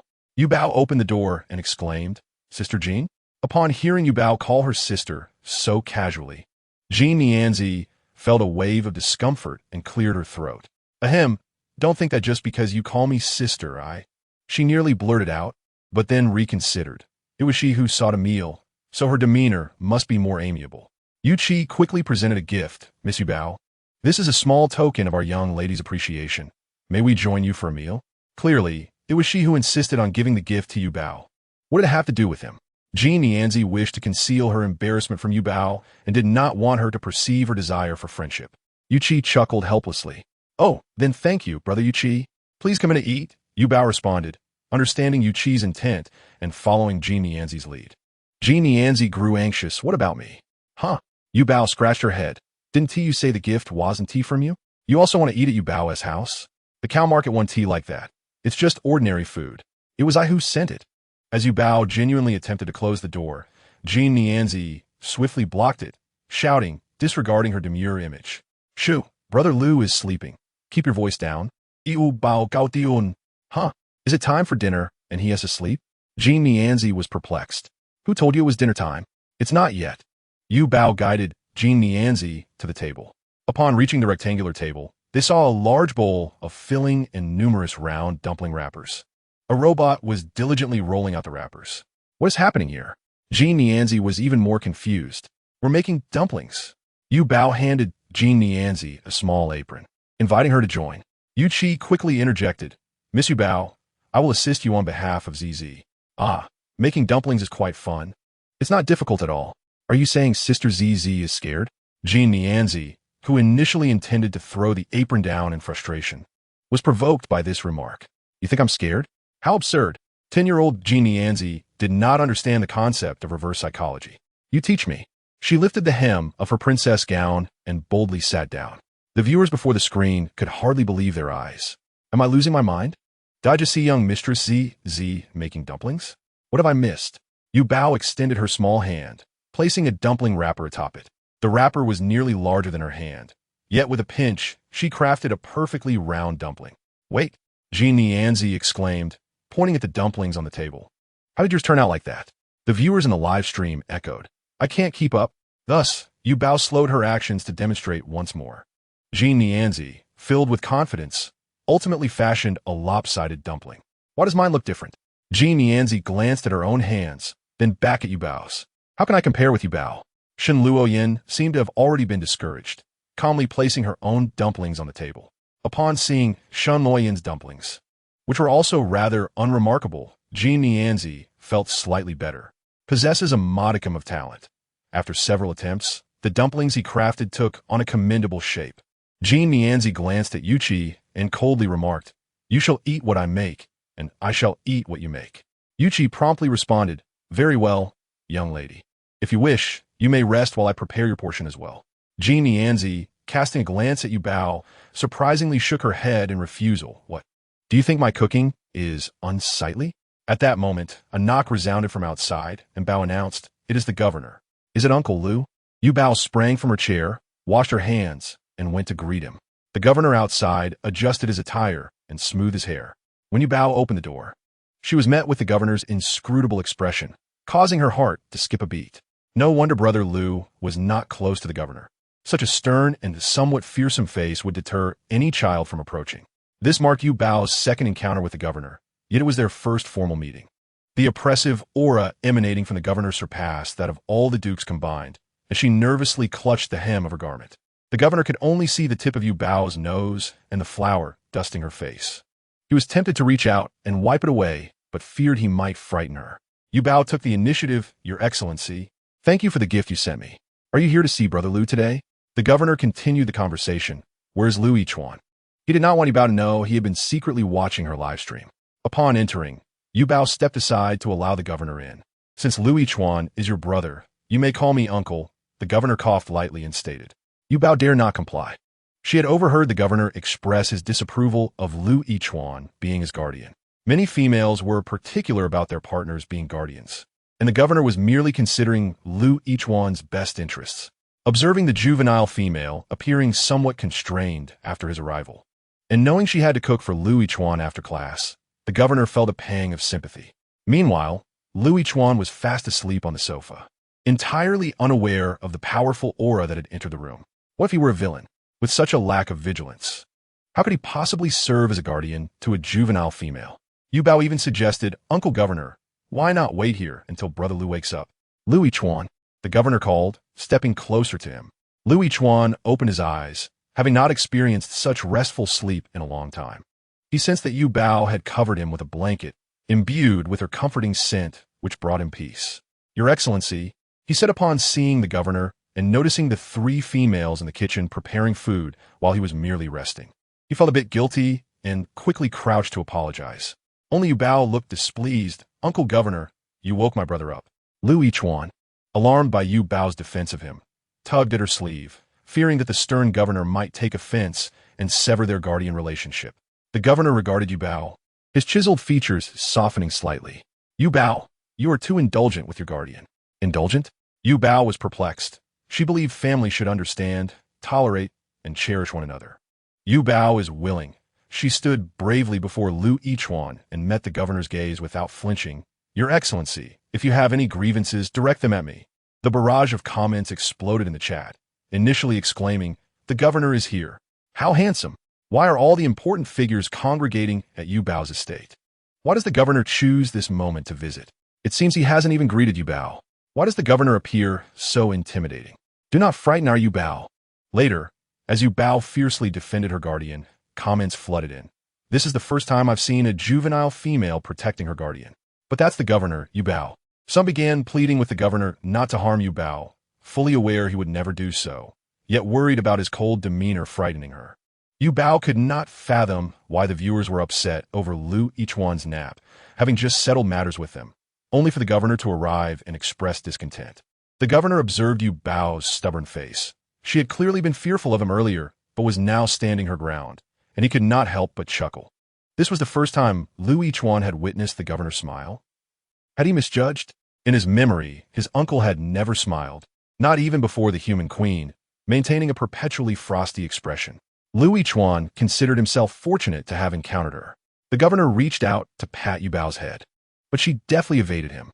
Do not touch a girl's head without permission, she warned fiercely, then turned to Lu Yichuan and gently said, Brother Lu, I have already finished your portion. Thank you, Yu Bao. Rarely receiving care from others, he felt a bit awkward being attended to by his own juvenile. He glanced at the governor, who had reverted to his impassive expression, and sighed in relief that he was not angry. The dumplings are boiling. Bao and Yu Qi were responsible for cooking, and soon, the enticing aroma wafted through the air. How delightful! Genezi, who had been hungry for some time, could not suppress her saliva. The rich scent of meat reached Yu Bao, prompting her to check the kitchen. In a steaming pot, several dumplings had burst, their fillings spilling out. I forgot to mention, the edges must be pinched tightly. Yu Bao pointed at the dumplings, explaining, if not, the filling will escape. Can we still eat them? No worries, they're still edible. Yu Bao looked toward Genezi, whose large eyes furrowed slightly in disappointment. It is quite impressive for a first attempt, Yu Bao encouraged. I do not need your praise. Genezi suddenly recalled that she had come merely to enjoy a meal. Yet here she was, laboring in the kitchen. However, as she watched the dumplings she made boil, a sense of accomplishment washed over her. But this is rather fun. The governor, observing the lively scene in the kitchen from the living room, suddenly felt a wave of loneliness. The comments in the chat aptly floated by. The merriment belongs to them, while I have nothing. The governor seems to have a solitary air about him. Chapter 36. The Disheartened Governor. What intentions could Yu Bao possibly harbor? She was unaware of the governor's true purpose for visiting. She assumed he had come to reprimand her. Seeing his uncle's lips part in uncertainty, Lu Yichuan could not help but chuckle. Others only knew that his uncle was the governor, wealthy and powerful, while he was a level spirit master. His uncle was also a level spirit master. In the entire galaxy, level spirit masters among beastmen were few and far between. People envied him, claiming he was born with a silver spoon. But only he knew that since his parents' passing, he had been utterly alone. The governor was his nominal guardian, yet they seldom met, leaving him with a series of plans to execute, fearful that he might squander his talent and be unable to account for it to his parents. Lu Yichuan was determined, consistently exceeding the expectations set by the governor, yet he had never received praise from him. On one occasion, after showcasing his studies during a video call, he eagerly inquired, Uncle, am I impressive? The governor frowned. Isn't this what you should be doing? Your mother was a respected doctor, and your father the mightiest general, undefeated on the battlefield. Lu Yichuan's throat tightened. Had his parents still been alive, he would be sheltered under their wings, and they would not impose such immense pressure upon him. Lu Yichuan, you are the sole descendant of the Lu family. Cast aside any unnecessary emotions. Only by mastering emotional detachment can you prevent your instability from escalating. Do you understand? The voice of the governor resounded sharply. Starting tomorrow, I shall increase your training regimen. You need only to comply. This was his first and last plea for the governor's approval. Tomorrow is my birthday, Lu Yichuan murmured softly. Birthday? Understood. The governor terminated the call. The following day, after completing his training, Lu Yichuan hurried to the medical pod for treatment, then patiently awaited. At last, the doorbell rang, and he rushed to answer. Good day. Please sign for your package, the delivery robot stated coldly. Lu Yichuan felt a heaviness in his heart as he opened the parcel, revealing a cake-like dessert. Such a delicacy was unattainable for an ordinary male. It must have been procured through the governor's authority. A faint smile tugged at his lips. At least, his uncle cared for him. The house was eerily silent, devoid of even a nanny or robot. The governor sought to cultivate his independence, neglecting the fact that at his age, companionship was of utmost importance. Today is my birthday. Would you celebrate with me? Lu Yichuan turned to the delivery robot with his inquiry. I am afraid I am merely a delivery robot. You require a companion robot, it replied slowly. It's all right. Lu Yichuan sighed. I have grown accustomed to it. Thank you. After closing the door, he heard the doorbell once more. It was the same delivery robot. Do you require anything else? Lu Yichuan asked. The delivery robot blinked and began to sing. Happy birthday to you. Happy birthday to you. Lu Yichuan was taken aback. A tear fell as he regained composure, singing along with the robot through his sobs. I must continue with my deliveries now. Remember to make a wish on your birthday. The little robot sang, its propeller whirring to life. The vast villa was hauntingly quiet. I wish for family. He clasped his hands together to make a wish. Yuba, Lu Yichuan, seeing the governor at a loss for words, took it upon himself. Perhaps we could invite Uncle to join us for a meal? Yuba pondered. Would the governor enjoy dumplings? The comment suggested that the governor only consumed nutritional supplements. And would he even know how to make dumplings? At the dining table, various platters of dumplings were presented by Yu Qi, and upon hearing Yuba's words, he nearly stumbled in shock. The governor is to make dumplings? He quickly exclaimed, I shall prepare them for the governor, if he doesn't mind. The governor was about to nod in agreement, but caught Yuba's disapproving gaze, as though to say, even the female cubs are making their own. He still wants them pre-made. Shen Luoyin and Genezi were already dining, with Yuba preparing dipping sauce for them. They eagerly took their first bites. Genezi was unprepared for the cold skin, while the filling remained scalding, yet she could not bring herself to spit it out. Gasping for air, this is delicious. Shen Luoyin was captivated by the seemingly unremarkable dumpling, and before long, an entire platter vanished. It seems we do not have enough dumplings after all. I shall take care of it, the governor declared, moving to the kitchen. After washing his hands, he asked Yu Qi, what should I do next? Yu Qi dared not instruct the governor, casting a beseeching glance at Yuba. Yuba patiently guided the governor, with Lu Yichuan following closely to learn. In no time, Lu Yichuan, adept at crafting beautifully pleated Xilong Bayo, learned to make dumplings. Wow, Brother Lu, you're doing splendidly. Yuba exclaimed with delight. The governor frowned. Must every little thing be praised? Noticing Lu Yichuan's light laughter, he coldly reminded, it is but a dumpling. Doing well as expected. Fearing that his praise might inflate Lu Yichuan's ego, he maintained that even if Lu Yichuan excelled, it was merely his duty. However, with Yuba, even if Lu Yichuan merely adjusted the bathwater, she would commend him for finding the perfect temperature. At this rate, will Lu Yichuan truly not become arrogant? Lu Yichuan quickly composed his expression and resumed silently shaping the dumplings. Yuba grew agitated. Why must he be so dreary? Chapter 37. She is your sister. Your dumplings are not even half as beautiful as my brother Lu's. Yuba poked at the dumpling crafted by the governor, causing it to topple.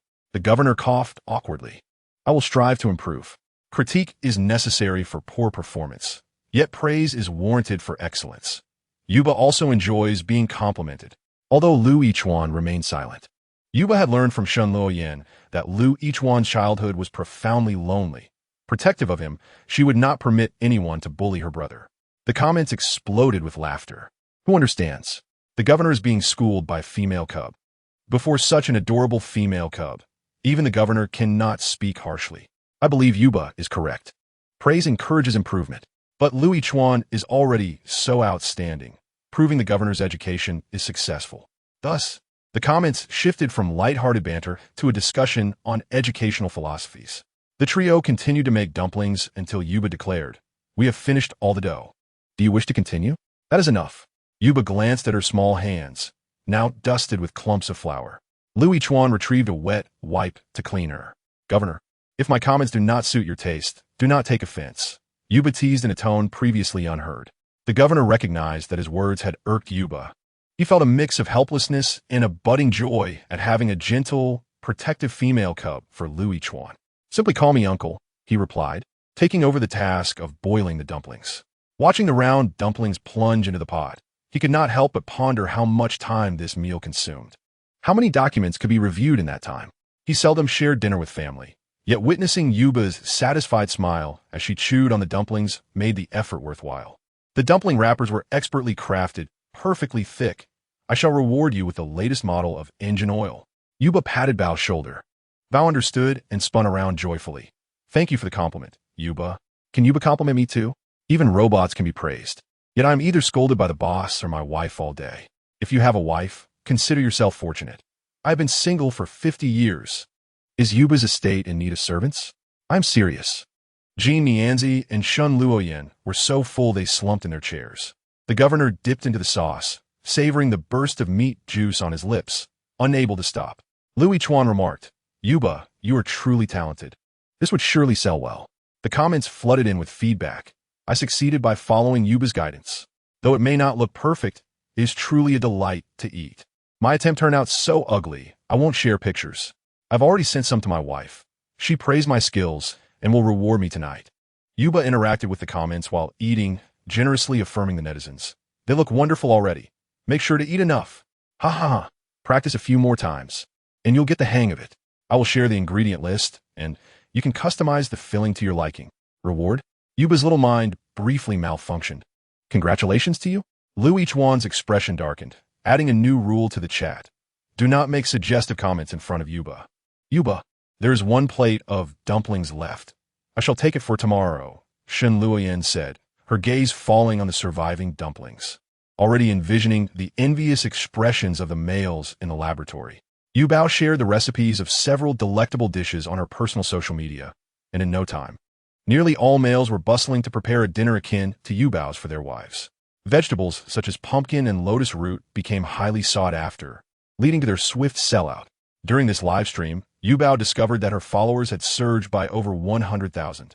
The planet, rejuvenated by Yuba's broadcast, had its leader rename it to Jiaoza Star, and a small statue of Yuba was erected in the square of the Jiaoza company. Of course, Yuba remained unaware of this. She merely received countless letters of gratitude. As she perused each letter, she was astonished that her live stream could revive these underdeveloped planets. In the human royal family, Long Mufan donned the attire of a prince to pay his respects to the queen. "Mother," he said reverently. The queen, reclining on a soft couch, smiled at her youngest son. "You seem to have lost weight," she remarked, gently caressing Long Mufan's face, causing it to flush. "How old are you now, still shy?" She chuckled. "Are the courses at the Beastman Academy keeping pace? I've made new friends there?" The visage of Yuba flashed in Long Mufan's mind, prompting the queen to exclaim with delight. "Could it be that you've encountered a beloved female? Unlike those antiquated figures who oppose the union of beastmen and humans, she wished to preserve the royal lineage's not-so-pure human bloodline." The queen's demeanor brightened significantly as she tore open a snack package and propped her feet up on the couch. "Come, tell your mother all about it." Long Mufan's face reddened further. "You should be more mindful of your image. The elders will be furious if they see you like this." "Let them be. I want to hear the gossip." Long Mufan hastily replied. "My feelings for her are akin to those I have for a sister." He opened Yubao's social media platform, just in time to witness her live stream of making dumplings, the camera capturing her small hands mixing the meat filling. In the Beastman community, females are regarded as more precious than life itself, and yet they permit female cubs to work? The queen remarked, her attention captured by Yubao's braided hair and star-like dark eyes. The queen was captivated for a whole 60 seconds. "You will surely like her. I sent an invitation to Yuba," Long Mufan informed her, swallowing hard at the sight of the dumplings she had crafted. Yet, the queen fell into a contemplative silence. "Mother, why are you not speaking?" Long Mufan tugged at her sleeve. "In truth, she is your sister," the queen finally mused after a long pause. "What?" Long Mufan exclaimed, nearly tumbling from his seat. Chapter 38. How could a little pup appear on a garbage star? Indeed, the black hair and dark eyes were distinctive traits of the human royal family. Could it be that the queen had indulged the human commoner during her travels? The mere thought that Yuba might be his sister sent Long Mufan into a frenzy. Did this mean Yuba could reside in the royal family and attend school here? Once, by the shores of Daming Lake, the queen began, seeing Long Mufan's earnest expression. Unable to resist, she playfully tapped his head. "You really believe it, huh? So you think your mother is that kind of person?" she teased, tugging on Long Mufan's ear. No, he quickly pleaded. "Nevertheless, the appearance of that little cub truly strikes a chord within me." The queen stroked her chin, reflecting on the time she was pregnant with him when everyone believed she would bear a daughter, only to give birth to a son instead. If she were indeed a girl, she would undoubtedly look like Yuba. The queen's gaze towards Long Mufan held a hint of disdain. "But mother, I am your biological child." In the era of interstellar travel, females can opt to conceive themselves. However, if they fear the repercussions of pregnancy, they may choose male surrogates or utilize specialized devices for external gestation. Look at you all flustered. You must treat that little cub with kindness. By the way, is the Beastman community treating her poorly? The queen observed Yuba still preparing her own meals. Where's her guardian? The queen's determination grew as she prepared to bring Yuba into the human royal family. The beastmen are very kind to her. Her guardians are Duke Shun and Major General Lu, and the male cubs nearly got into a brawl for her sake. Long Mufan sought comfort from the queen. Serves you right. You must have upset that little female, she teased. Mother, you have no sympathy for your child at all. On the garbage star, a dark arena gathered a band of desperate individuals, a haven for pirates and power brokers, an illegal venue hidden in plain sight. Such places exist throughout the empire. But on Garbage Star, the black market brazenly occupies half of the territory. Here, human trafficking, illicit trade, and life-for-money exchanges abound. In the arena, Situ Jiang was bloodied and battered, facing off against a powerful cheetah. The cheetah transformed into human form, taunting him. Dr. Situ, why abandon your comfortable life to come here for a beating? The Situ family was renowned in the medical field, respected even in the human royal family. The desperate rogues roared with laughter upon seeing the dapper young man enter the black market. This is too rich. A herbivorous beastman in our black market? Situ, what are you thinking? Situ was not a pure beastman. He bore human blood as a half-beastman. Oh, a noble human bloodline gracing our black market. What could you possibly want? A few men sneered as they approached Situ. I heard you were once a high-level beastman, now nearing a breakthrough? Let me end your suffering. The cheetah cruelly chuckled, shifting back to beast form and lunging at Situ. With a furious roar, Situ transformed into a formidable goat before the crowd. Yet, they erupted in ridicule. Ha ha! No matter how fierce a goat may be, it cannot defeat a carnivorous cheetah. What a pity! The medical deity is about to fall here. Suddenly, Situ crushed a hidden vial of medicine embedded in his gums, unleashing an explosive surge of strength. The black market permitted drug use during matches to add an element of unpredictability. Has he lost his mind? That drug can drastically elevate a beastman's uncontrollable state. No beastman would willingly take it. So what? I bet 100,000 star coins on the cheetah to win. Situ's potential surged as his horns doubled in size, impaling the cheetah's abdomen. The spectators fell silent, then erupted into cheers. The cheetah lay bleeding on the ground, realizing too late that he had underestimated his opponent. Please, doctor. Situ, save me. I have elderly at home to care for. He groaned, feeling life slip away. Situ cast a cold glance at the cheetah, who moments ago had wished to tear him apart, yet he still tossed him a vial of medicine.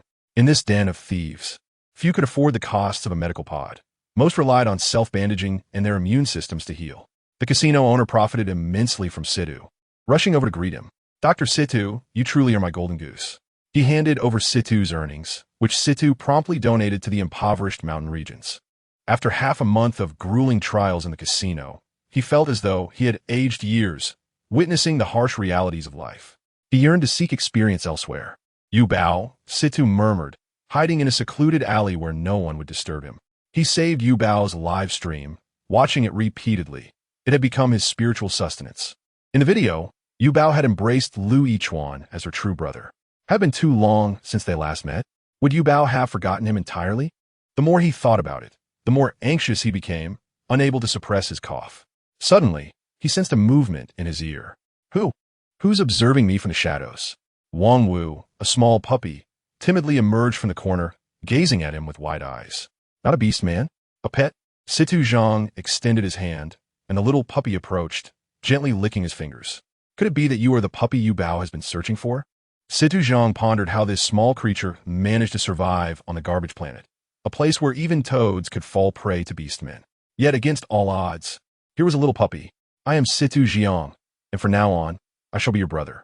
Would you like to live with us? The puppy seemed to understand, its body dirty and disheveled. But Situ Zhang produced clean water, meticulously wiping it down until its true yellow fur was revealed. Could it truly be the puppy Yuba seeks? Before he could bask in joy, a cacophony of voices echoed. Oh, so you're hiding here. A flamboyantly dressed male beastman, flanked by a group, blocked the alley entrance, with the cheetah's hands bound behind him. Defeated by a mere doctor? I feel nothing but shame for you, the beastman sneered. The cheetah was his most formidable enforcer, and the beastman had relied heavily on him to rake in profits from the black market. He had invested a great deal in the cheetah, only for him to disgracefully lose to a herbivore, subjecting him to ridicule from his peers and diminishing his stature. I'm sorry, my lord. The cheetah hastily knelt. Kill him, or your family will pay the price. The beastman cruelly laughed. Chapter 39. The uncontrollable cheetah. The cheetah shuddered, his gaze turning fierce. The extravagantly clad beastman nodded in satisfaction, commanding his subordinates to untie the cheetah. Dr. Situ, I am sorry. The cheetah suddenly transformed into his beast form and lunged at him.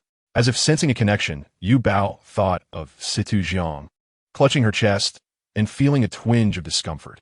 I sent him dumplings, but he hasn't called me, she lamented, resting her chin on her hand.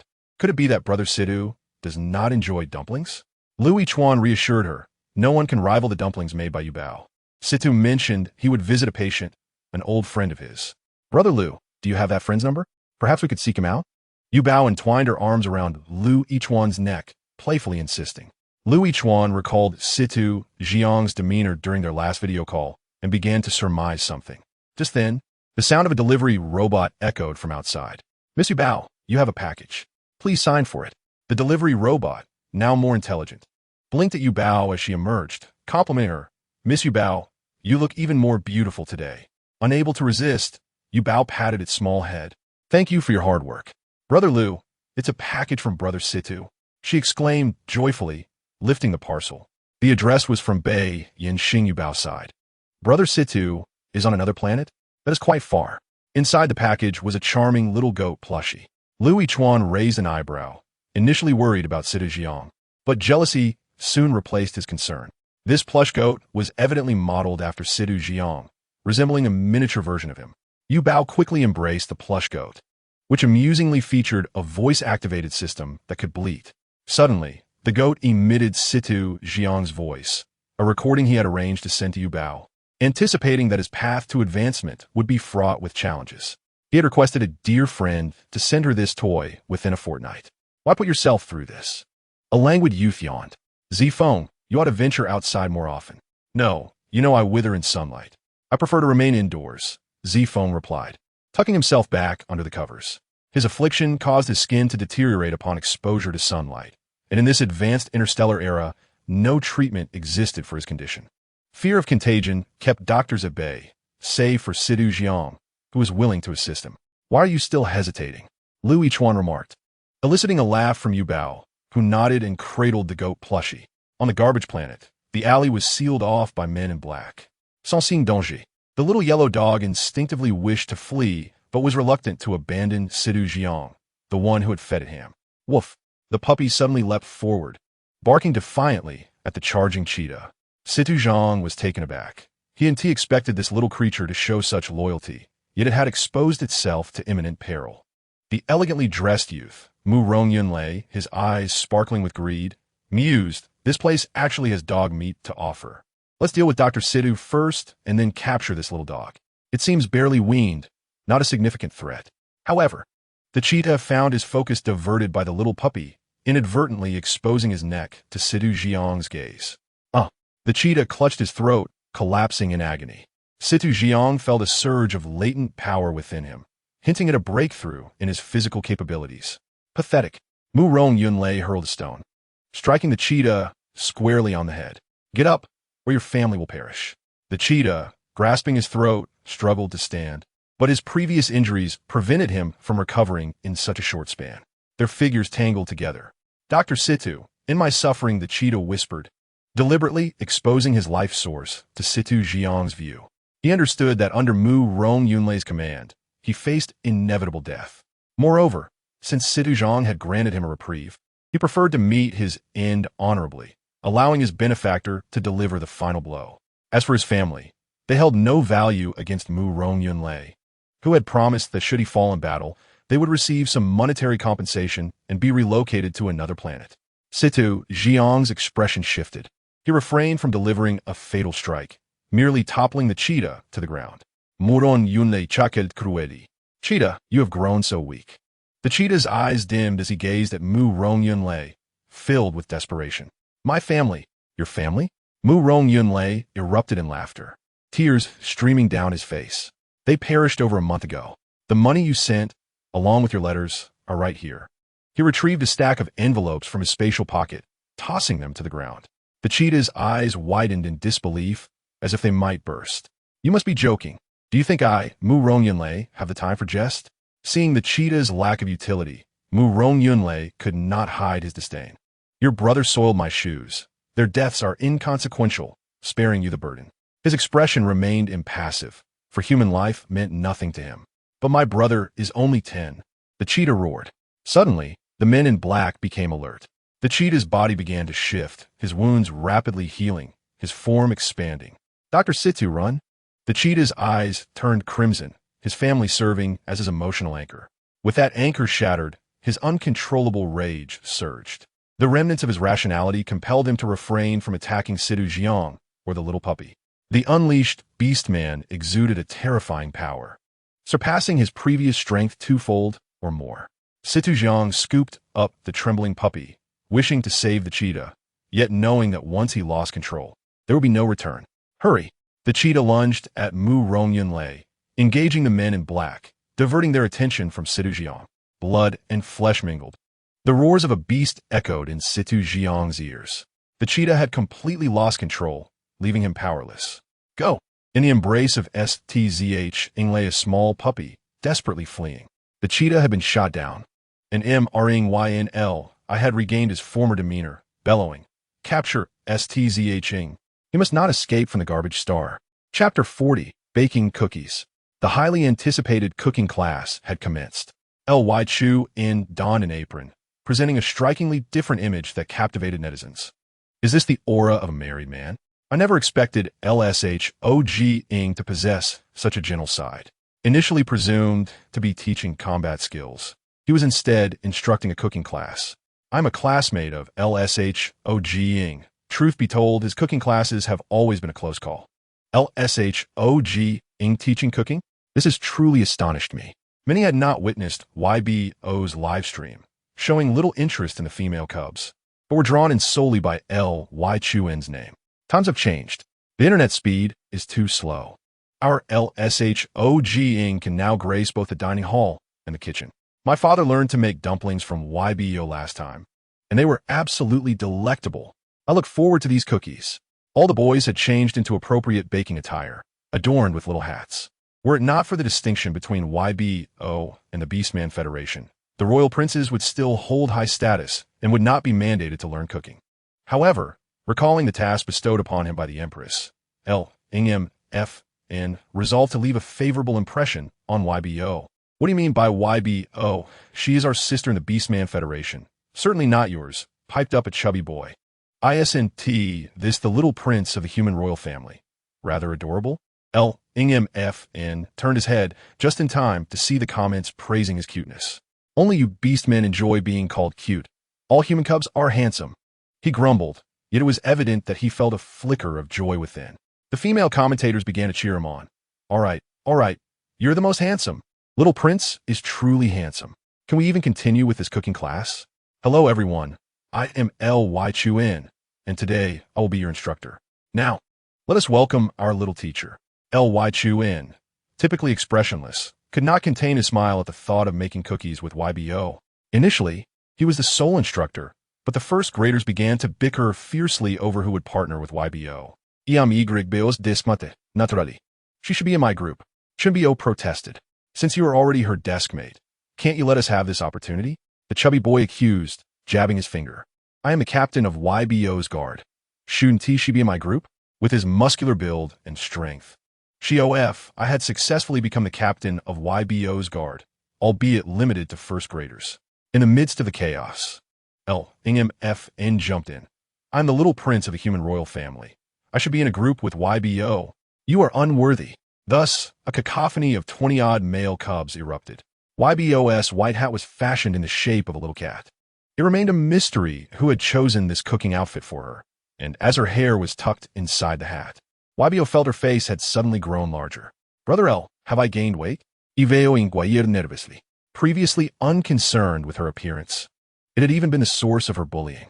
Yet now, with many uncles and aunts complimenting her beauty, she suddenly felt the weight of an idol's responsibility and couldn't afford to gain weight.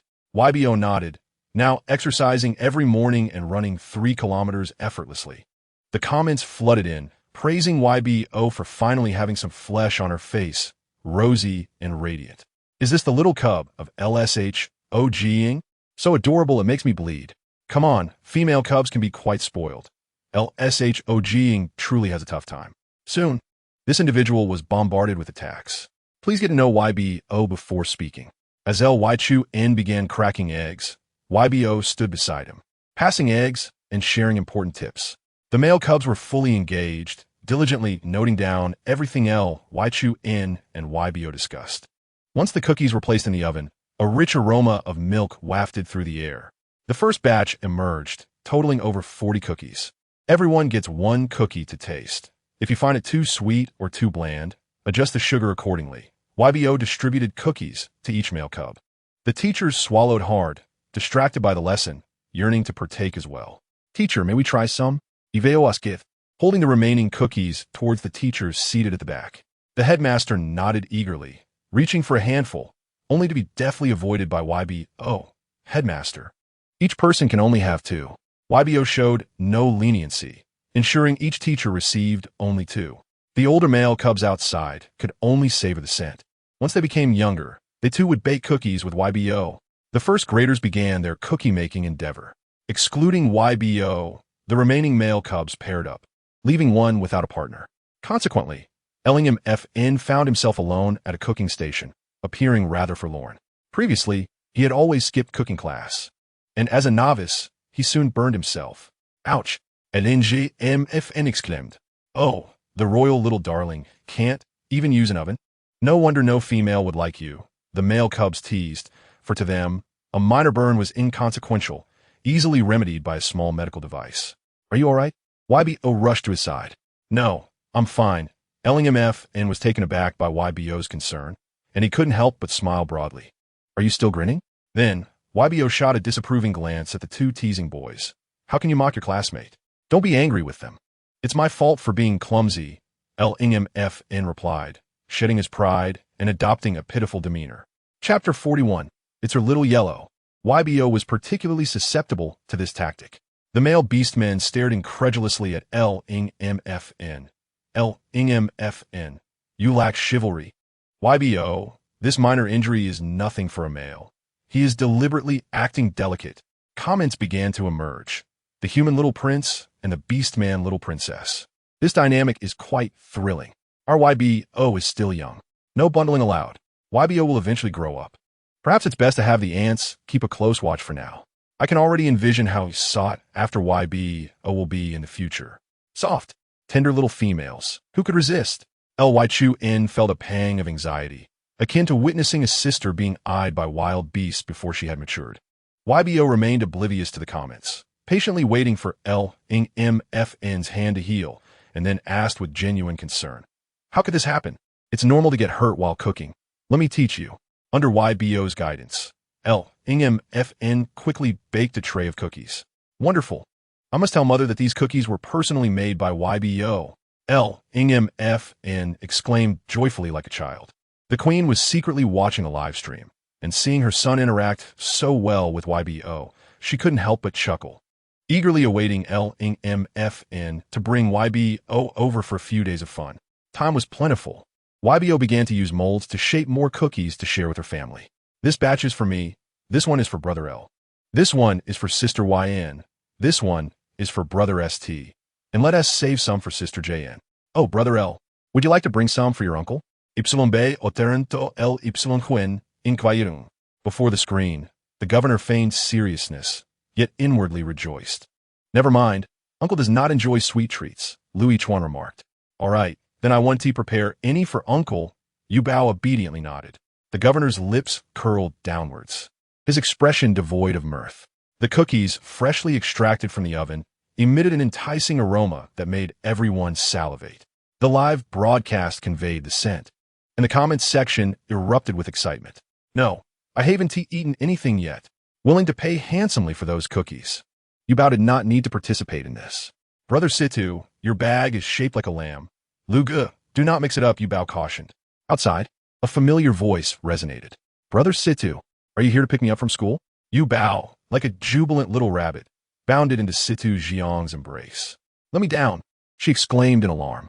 Brother Situ, you have changed. How could Yu Bao have lost so much weight? She had clearly gained some. Yu Bao gazed at him in disbelief, wondering how he could speak such nonsense. Leveled up? Lu Yichuan scrutinized him from head to toe, incredulous that in such a brief period, he had advanced 2 levels. A claim few would believe. Just barely enduring a single incense stick's worth of time, Situ Zhang's smile faltered. Yu Bao, remember to include me in your household registration. Wow, Brother Situ leveled up so quickly? Yu Bao readily inscribed Situ Zhang into her household registration book. As she recorded his details, she remained oblivious to the astonishment in the comments. Yu Bao was unaware of the challenges faced by beastmen when leveling up, though the online community was well aware. Ascending to level 3 was relatively straightforward. With effort and a bit of stretching, one could achieve it. However, to break through to level 4 required not only diligence, but also innate talent. Wait, didn't I recall Brother Situ's mental power being only level 1? Isn't the level of mental power what determines the upper limit of physical strength? Doubts arose among the beastmen, yet Situ Zhang's report was officially verified, leaving no room for error. Actually, it was never explicitly stated that mental power directly correlates with physical strength. It was merely our own assumptions. I have level 1 mental power, yet I let my physical strength stagnate after reaching level 3. Thus, we're the ones imposing limits on ourselves. Folks, let us start training our physical strength tomorrow. Thanks to Situ Zhang, numerous training facilities for physical conditioning were invigorated. His breakthrough instilled hope in those with lower mental power. After dispatching the cookies, Lu Yichuan received a message, but chose not to open it, observing Yu Bao's eagerness. Hold on tight, Yu Bao. The variety of flying vehicles was vast. The one Yu Bao boarded resembled a convertible, moving at exhilarating speed. Upon landing, she dashed ahead, excitedly eager to unwrap her gifts. Lu Yichuan pretended to be indifferent, saying, "The gifts you sent, Yu Bao, are much appreciated. As long as you like them. Did you visit the garbage star?" Even Lu Yichuan hesitated to venture into that treacherous lair. "It's Xiao Huang," Yu Bao exclaimed upon spotting the little puppy in the doghouse. She had feared Xiao Huang might have perished, especially since the military had searched Blue Star for so long without success. "Brother Situ, where did you find Xiao Huang?" The thought of Xiao Huang, like herself, having traversed from Earth, brought her solace. Found on another planet, Xiao Huang was quite well-behaved and protective, though she was unsure of his breed. Just a local dog. Quite ordinary, she mused, cradling Xiao Huang and intending to move his bed to her room. However, this decision faced rejection from her guardians. What if Xiao Huang barks at night? How will you manage school without proper rest?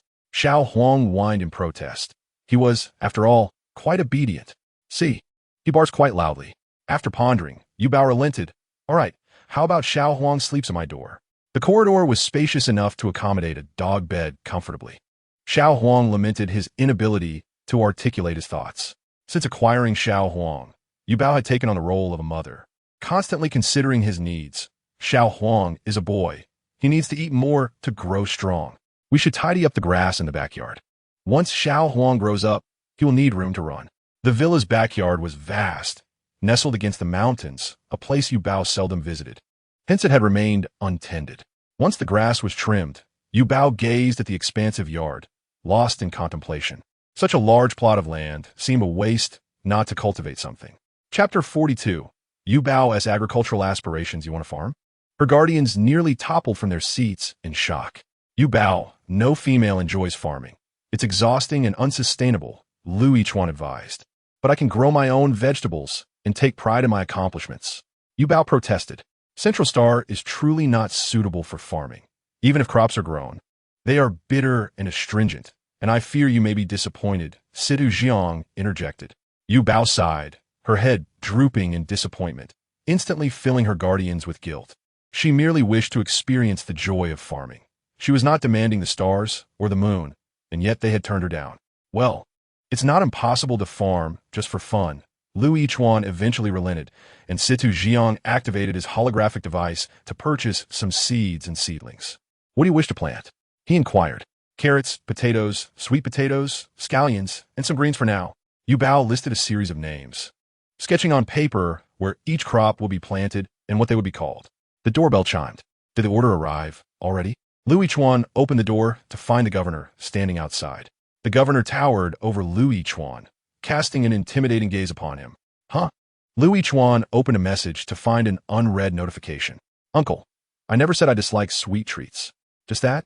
I thought there was a crisis in the military camp. The governor raised an eyebrow. What? Is it only when there is a problem that you send me a message? Generally, if there's an issue, you just call directly, Louis Chuan replied. Yuba today mentioned whether she should bake cookies for me. The governor got straight to the point, his expression exceedingly grave, as if discussing matters of state. Oh, Louis Chuan struggled to suppress a laugh. You watch Yubao's live stream? Occasionally come across it, the governor replied, clearing his throat tactically, just as he heard Yuba rushing from the living room. Uncle Governor? After their initial interaction, Yuba found him less intimidating and boldly greeted him. Yuba, your uncle wishes to taste the cookies you made. Louis Chuan cast a sidelong glance at the governor, unhesitatingly revealing the governor's true thoughts. Instantly, an overwhelming sense of awkwardness washed over the governor. Goodness, was he really this gluttonous? Cookies were children's fare, yet they smelled so delightful, milky and sweet, especially since they were baked by Yuba herself. But what if he were to be turned down? How embarrassing.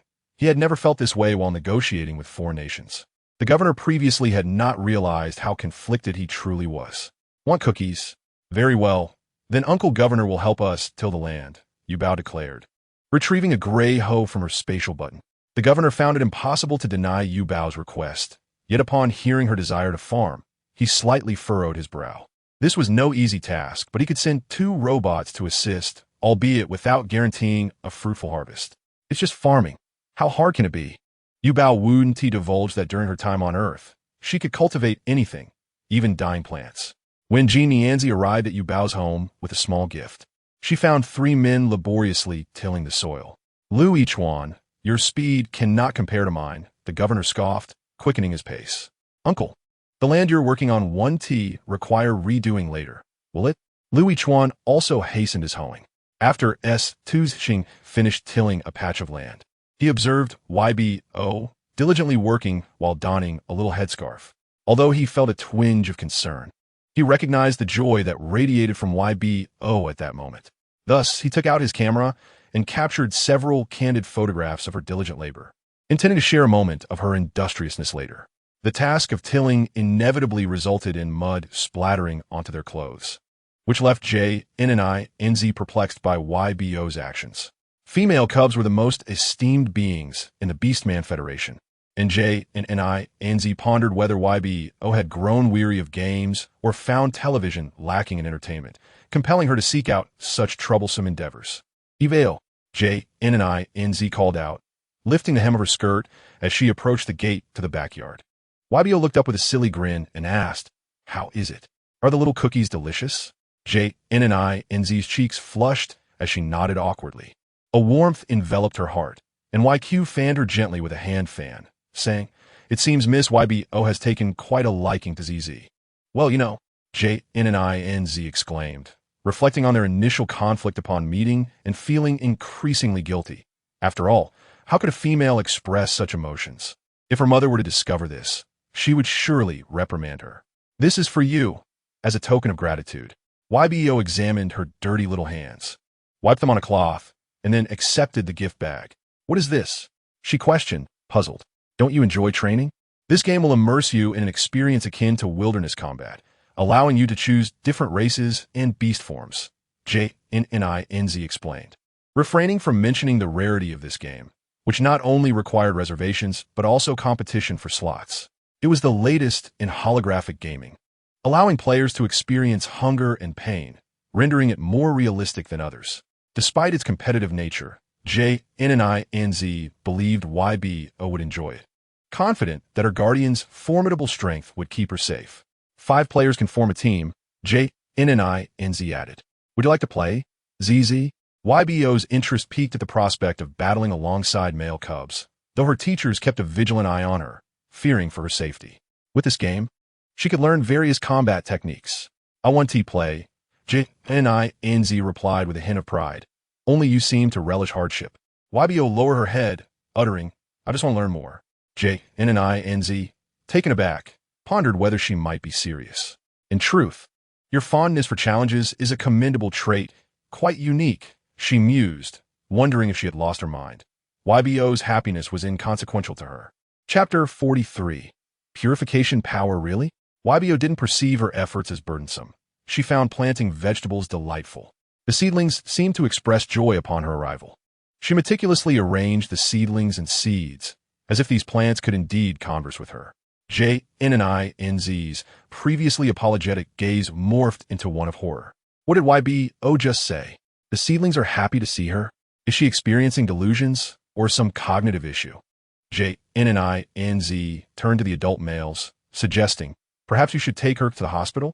Stzing smiled warmly at Ybo. Ybo truly is innocent and adorable. Luan paused his task to gaze at her. So imaginative. No wonder you create such delightful artwork.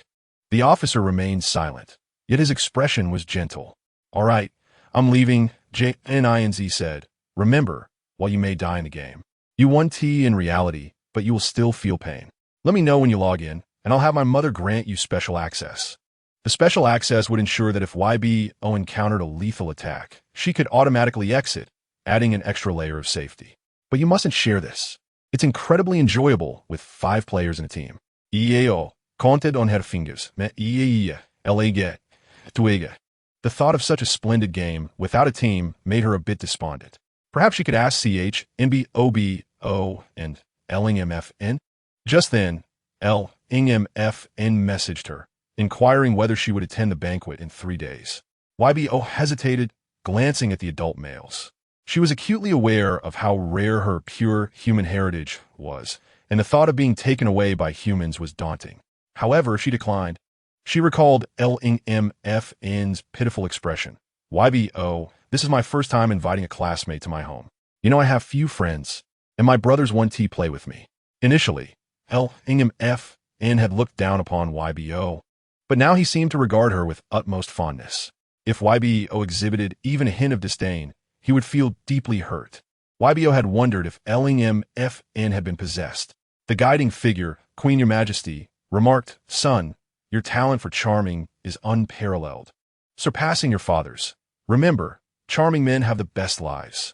LNMFN's father, now akin to a second prince, despite his humble origins, had excelled thanks to his charm, even garnering more affection than the first prince.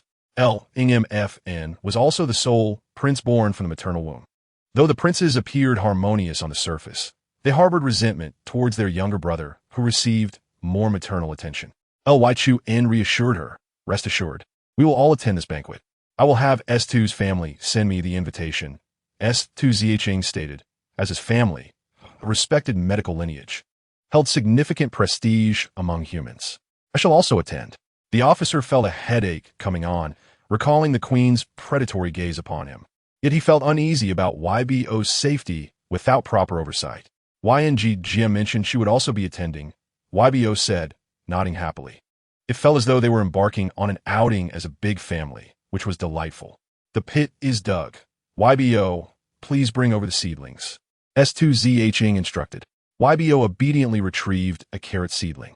As Stzing took it and prepared to bury it in the soil, the seedling withered in his grasp. Ybo gasped in shock as the vibrant seedling that had thrived in her hands suddenly lost its vitality. Suddenly, she covered her eyes, darkness enveloping her vision, akin to the sensation of low blood sugar.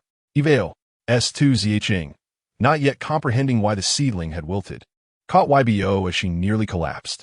So many, Ybo murmured, her eyes fluttering open to reveal black particles swirling among the seedlings. Is something wrong with my vision? She blinked vigorously, yet the dark particles continued to dance before her.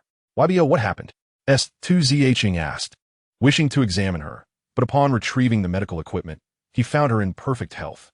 However, when Ybo reached out to touch the seedling, the black particles evaporated. The seedlings visibly regained their vitality, swaying their little leaves as if expressing gratitude to Ybo. The remaining 3 were left speechless, astonished. What kind of ability is this? And whispered. I've seen humans purify seedlings before, but never like Ybo, where mere touch causes them to flourish. Stzing refuted. Have you forgotten her lineage? The officer turned towards Stzing.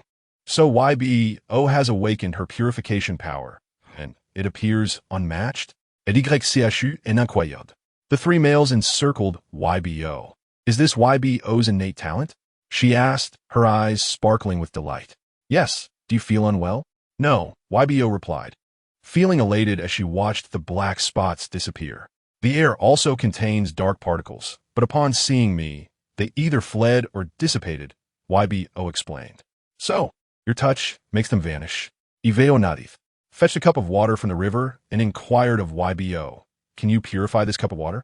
Make the black specks disappear? Iveo asketh. Indeed. With a mere stretch of her little hand, without even touching the water, YBO declared, all done. Upon testing it with his machine, Stzing gasped, glancing at the other two. 100% pure water. How remarkable. Even human-level purifiers cannot achieve this. Yao shook his head in astonishment. Humans relied on their purification capabilities to reach an agreement with the Beastman Federation.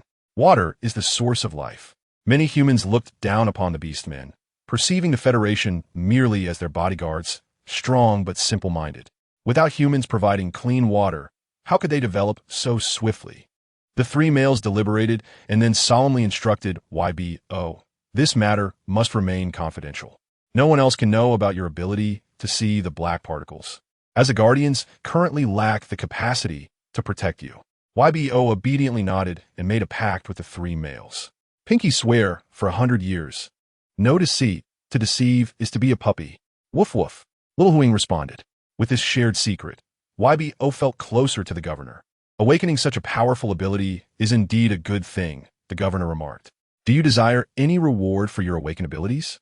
After a moment of contemplation, YBO realized she lacked for nothing.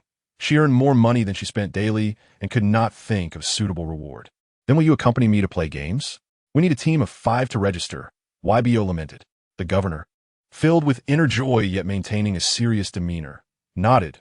While gaming may not align with my station, if it brings you joy, I shall join you. Yay! YBO exclaimed, jumping for joy, while the other two guardians looked at the governor with exasperation. They were well aware of the governor's intentions, frequently visiting under the pretense of checking on his nephew, not for food, but to see YBO. Luan thought pityingly of how his uncle had been absent from his childhood for years. In the expansive backyard, only the governor and Stzing remained. What are you discussing?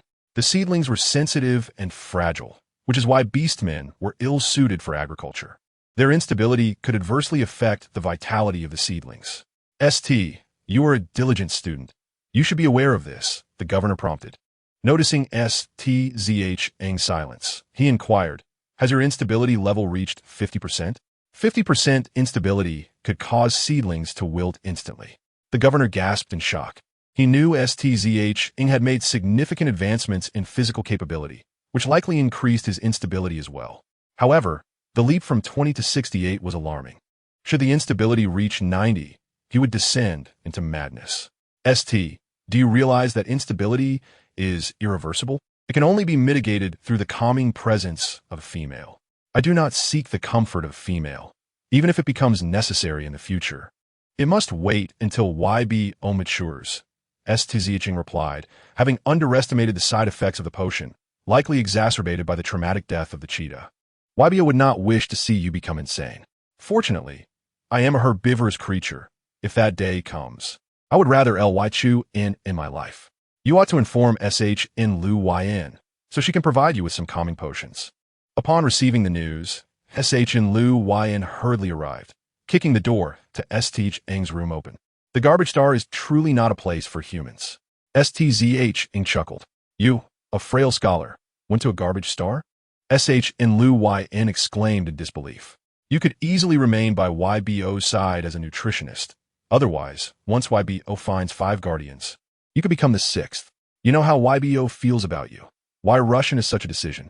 Luan closed her eyes, adopting the demeanor of a warrior prepared to sacrifice, and said, never mind, if you truly cannot endure, let us marry. I believe YBO would understand. Stzing was taken aback, then burst into laughter, tears streaming from his eyes. You need not worry. The calming presence of a female can only serve to delay the inevitable. Instability will continue to rise. What do you mean? Do you believe our lifespans are excessively long? Wishing to ascend to the heavens sooner? SHN Luan's tears threatened to spill. In the past, Stzing had harbored a slight affection for SHN Luan, but through their collaborative research, he found her to be a kindred spirit. When SHN Luan became the Duke of District 3, much opposition arose. Did I not see incorrectly? The Duke of District 3 is a female? Should not females enjoy a life of comfort at home? Aside from the dukes who had watched SHN Luan grow up and recognized her abilities, only Stzing stood behind her, representing the ST family. Who hasn't experienced moments of confusion? It would be unwise to offend the ST family. Just then, YBO peeked in. Dinner is ready. We can eat now. SHN Luan quickly wiped her tears and flashed a bright smile at YBO. Oh yes. Just now your ST brother ate the cookie that fell on the floor. I am currently reprimanding him. SHN Luan fabricated. The cookie YBO gave me fell, and I shall eat it. Stzing continued along with SHN Luan's narrative. ST brother, you cannot eat things that have fallen on the ground, YBO said seriously, although she had done so herself on Earth, for not eating would lead to starvation. After her admonishment, YBO dashed downstairs and whispered in Chuan's ear, brother, I overheard YN's sister discussing marriage with ST brother. Chuan responded, so what transpired upstairs? After calming down, Stzing felt he had acted impulsively. If his instability were to heighten further, what if he harmed YBO? That night, he tossed and turned, destined for a sleepless night. A knock echoed on the door. It was already midnight. Who is it? Is I. YBO opened the door. Evail. Stzing quickly turned on the light, surprised and delighted. What brings you here? You should be asleep. Tomorrow you must rise early. I have no school tomorrow. The governor uncle granted me 3 days off to rest and prepare for the banquet. YBO replied. I've already mastered the theoretical material. I could ace the exam with my eyes closed. YBO, clutching her pillow, tossed it onto Stzing's bed and climbed up herself. Hurriedly adjusted the pillow for Yuba, ensuring she could rest comfortably against it before slightly raising the room's temperature. Compared to her earlier state, Yuba's complexion had brightened. Her stature had increased, and her hair had become dark and silky. She was no longer the insecure little one she once was. He felt a twinge of admiration, realizing how well Luan had taken care of Yuba. But what about himself? Being by Yuba's side felt like harboring a ticking time bomb. Noticing that his brother seemed unwell today, Yuba thought he must be unable to sleep, and indeed, he found himself wide awake. Dressed in a soft white sleeping gown and wearing a matching sleep cap, Yuba resembled a delightful little dumpling. Lie down, close your eyes, and I will tell you a story, she urged, pushing him down onto the bed while sitting on the other side. Mimicking Lu Gij, she took out a storybook and began to narrate with vivid expression. Today, we shall tell the tale of the ugly duckling. Once upon a time, there was an ugly duckling. Once there was a mother duck. One day, she hatched a brood of adorable ducklings. But the tiniest one was particularly unsightly, earning the disdainful title of ugly duckling from her siblings. Despite her kind heart and willingness to help others, the ugly duckling was often ridiculed by the flock. Consequently, she decided to leave home. As she spoke, Stzing felt his heart soften, initially wanting to converse with Yuba, yet his eyelids grew heavy, and sleep overtook him swiftly. Yuba, engrossed in her storytelling, found herself lulled by her own voice. In the end, the ugly duckling transformed into a beautiful swan, and after being kissed by Cinderella, she became Snow White. However, upon becoming a princess, she discovered she could no longer swim, but fortunately, the mermaids saved her, and they lived happily ever after. A flurry of fairy tale princesses swirled in Yuba's mind, causing her to become dizzy, and she fell asleep without closing the book. After all, it was already midnight, and she should have been asleep long ago. The following morning, Stzing felt rejuvenated. Awake? A cold voice cut through the silence. Luan, how did you enter my room? Stzing, sensing the unwelcoming demeanor of Luan, instinctively clutched the covers tighter and inquired. At your age, still needing Yuba to lull you to sleep? Quite the capable one, aren't you? Luan smirked frostily. Oh dear, Yuba is simply very concerned about me. Stzing replied with an embarrassed chuckle. I'm not praising you. So what exactly happened? I have been meaning to ask you, reaching that level so swiftly. I find it hard to believe you possess such innate talent. Taking a deep breath, Stzing replied, It's nothing, just that my out-of-control value has reached 68. 68. No wonder Yuba mentioned that Shun Luoyan wanted to marry you. Lu Yichuan speculated. Yuba heard that. Stzing immediately grew anxious. Don't worry. She didn't hear anything else. How'd you been these past few days? Is the out-of-control value stable? He checked the monitoring bracelet and was taken aback. Don't tell me you have already surpassed 80. Is the bracelet malfunctioning? Stzing reopened it and added, it has decreased. It's now 63. Decreased? Could it be that you are with Dukshin? Lu Yichuan hastily stepped back. We hardly have time for that. Stzing hesitated.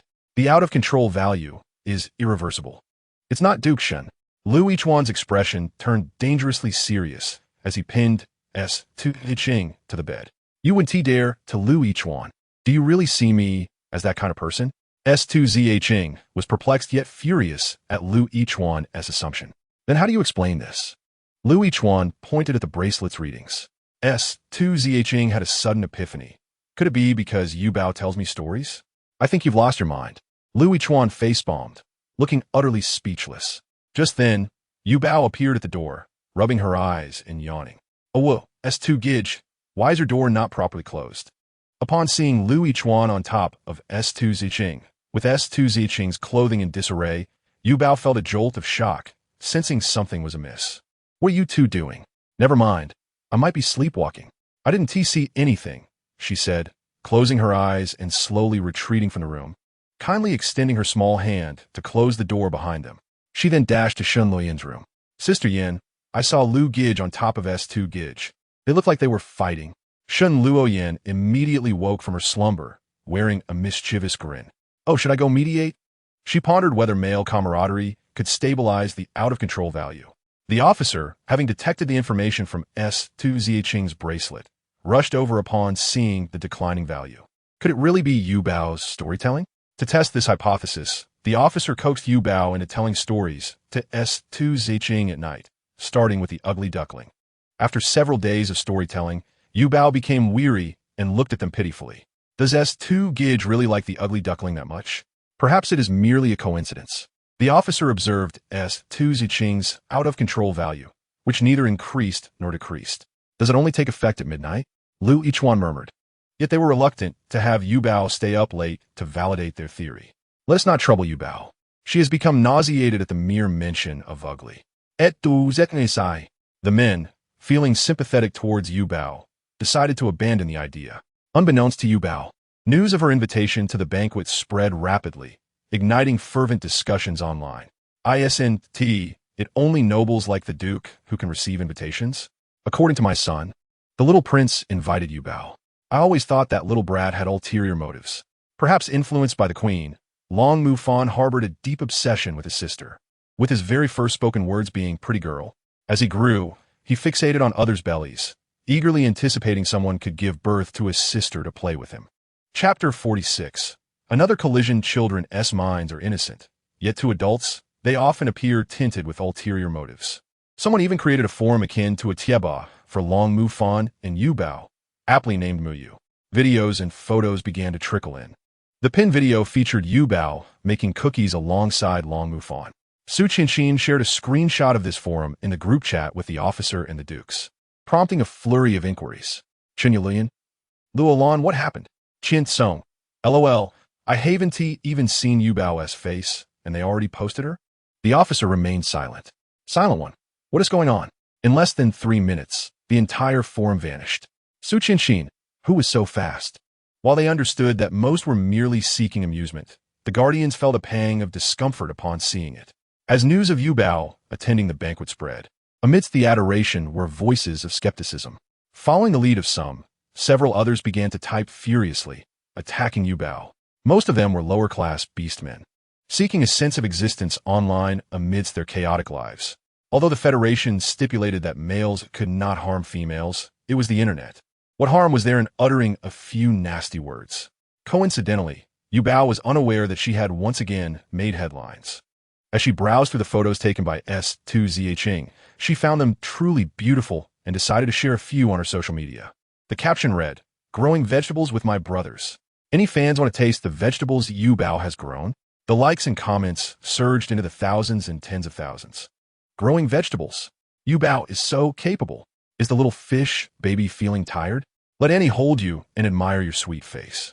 How can we expect a female cub to farm? Yet, the little fish appears so joyful. As long as she is happy, that suffices. Fans may doubt what the little fish can cultivate, but witnessing her bliss, they hesitate to dampen her enthusiasm. It is a well-established fact that every era has its share of keyboard warriors. In the photo, the little fish's hands and face are covered in dirt. Wielding a small hoe, her countenance radiating a bright smile. Admirers find the photograph vividly natural, but the keyboard warriors are dissatisfied. To them, farming is a laborious task. And with the little fish's live stream promoting agricultural development, many unemployed male orcs have ventured into farming. Alas, their efforts yield little. Half the crops perish, leaving them in despair. Why can a little fish farm with such joy? Farming is inherently a grueling chore.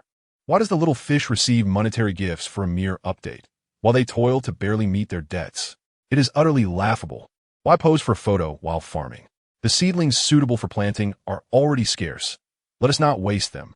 She is a being more formidable than a princess. What is the harm in wasting a few seedlings? We males would be condemned for wasting even a morsel of food. In truth, the little fish is not particularly remarkable. How could she attend a royal banquet in such a filthy state? Naturally, these discordant voices were met with collective backlash, but the more they were criticized, the more excited the keyboard warriors became. Initially unnoticed on the streets, they now garnered immense attention online. Their criticisms of the little fish escalated into a gender conflict. Why do females receive such preferential treatment? This is wholly unfair. Brothers, we need not fear these women. Surely the little fish is not disheartened? Genezi rose from her bed, asking Yuchi for his thoughts. The concern in her eyes seemed genuine. Yuchi boldly remarked, Genezi has learned to care for others. Do not flatter me. I'm still one to deliver a slap to anyone, including you, Genezi retorted playfully. Yuchi, complying, surrendered with raised hands. I believe the guardians of the little fish are not to be trifled with. Louis Chuan and Sidu Jiang sneered at these comments. Do they truly need to assess the little fish's worth? They would never have any interaction with her in their lifetimes. Louis Chuan took screenshots for evidence. Such arrogance. Using freedom of speech to launch attacks, their accounts had targeted numerous females, yet none stirred up such a tempest as this. Situ Jiang meticulously organized the evidence. Just then, the doorbell rang. Do you require assistance? Su Qianxin stood at the entrance. It was Su Qianxin's first visit to the little fish's home. She intended to meet the little fish, only to find her lulled to sleep by Shun Luoyan. As a minister of information, Su Qianxin possessed exceptional cyber skills. In no time, she discovered the addresses of the most vociferous attackers and even hacked their smart devices. How delightful! Su Qianxin stretched la city. 4 keyboard warriors appeared on the computer screen, having created numerous alt accounts to sway public opinion. Su Qianxin resembled a cat observing filthy little mice. Unbeknownst to these 4 males, their vulnerabilities had been laid bare while they hastily typed their vitriol against females. I believe that females exist solely in dependence on males. Why should they be allowed to rise above us? Is it not merely a matter of their comforting presence? I suggest we confine females, compelling them to provide us comfort, and see if their pride remains. All females were utterly disgusted, even regarding their partners with some disdain. Surely, you do not think this way? No, I do not. The female's partner discreetly closed the browsing page. Moments before, he had liked a post. The female snorted coldly, but chose not to investigate his neural interface. Beneath every video, he left his mark. Xiao Long Bao, clearly unappetizing. Stop inventing such nonsensical dishes. It's merely a ploy to drain our wallets. Do not be deceived. Chapter 47, all captured. Even if these dishes gained popularity, they would undoubtedly come with exorbitant prices. In the Interstellar era, resources are scarce. Most can only consume nutritional supplements. The little fish frequently uses these expensive ingredients to cook, and the aroma wafts through the screen, tantalizing the lower-class males who cannot afford such luxuries.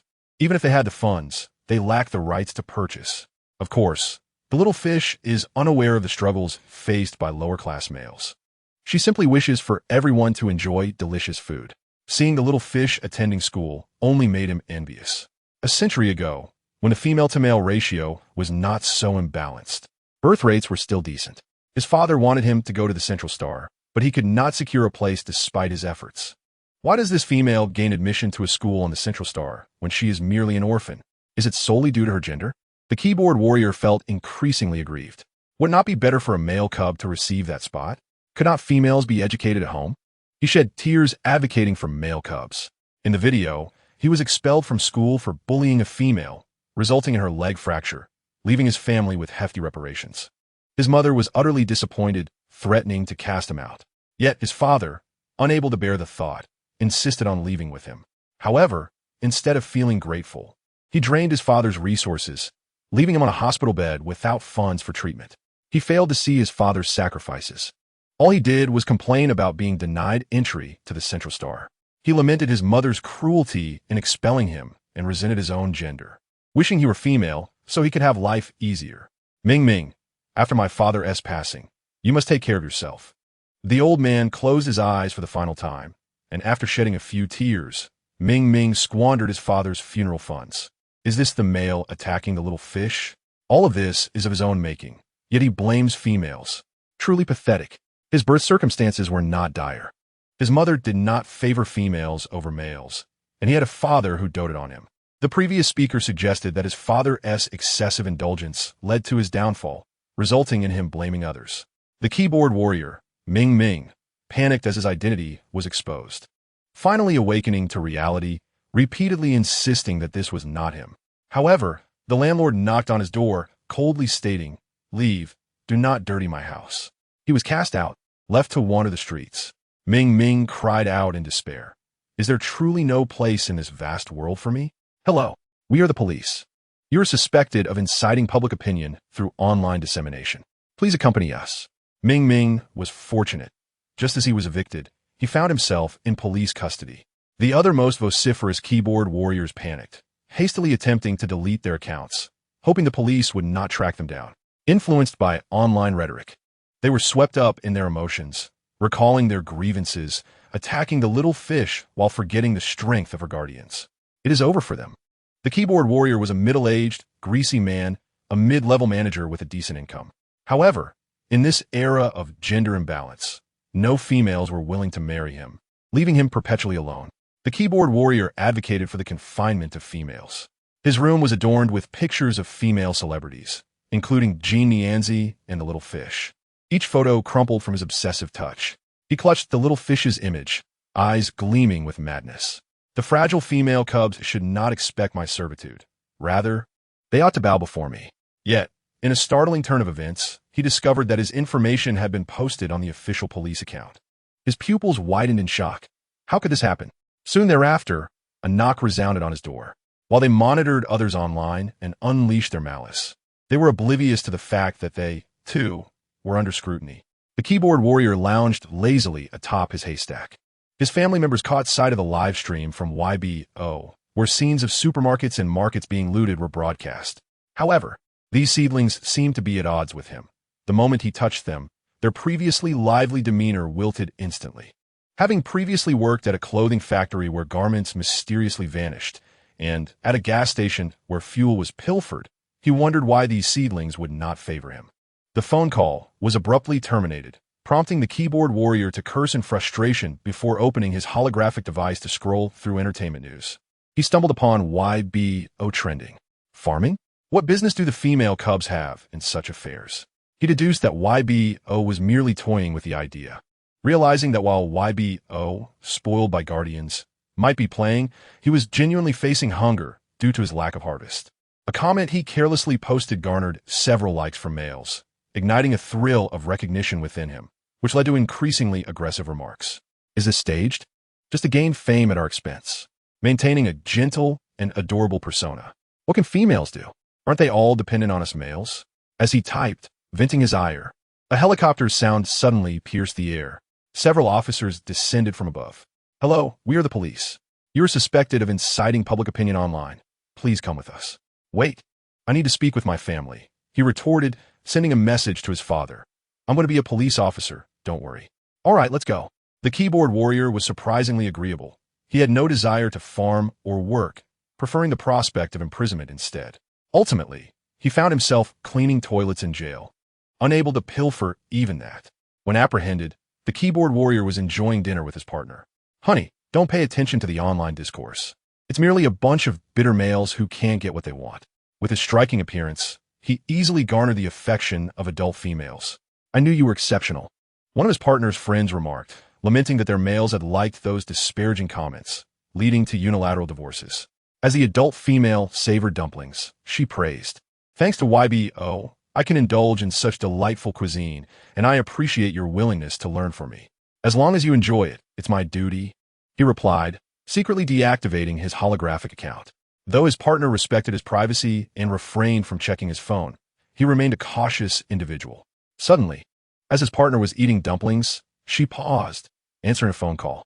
You got the wrong person. Who I isn't like that. Yet, when confronted with evidence, she was taken aback by the depth of deception harbored by her confidant. Did you post this? Her eyes glistened with unshed tears. She was the gentlest among her circle, often advised to be more assertive lest she be bullied by males, a notion she had doubted. Upon seeing YBO, her dream was to bear a child resembling that very figure. You've even forged identities and had physical contact with how many wealthy women? Hui. You're quite the deceiver. When captured, Hui coolly retorted, I provide emotional value. You pay me, it's only fair. My mistake was voicing these opinions online. I should have kept them to myself. Why is it that females are inherently protected while males must fend for themselves? Ask yourself, have I not treated you well? Females are shielded due to an imbalance in numbers. Why don't you mention the discarded female cubs from millennia ago that were deemed less valuable? Indeed, I should have been born in that era. Hui chuckled coldly. They cloaked their opinions in the guise of justice, merely because they were not the beneficiaries. Chapter 48, a chapter with the flavor of sweet potatoes. All these events transpired in a single night. When YBO awoke, she checked the comments and cheerfully interacted with her fans. YBO believes she can grow carrots. Sure, I'll send some for you to taste. The unpleasant comments had long since vanished.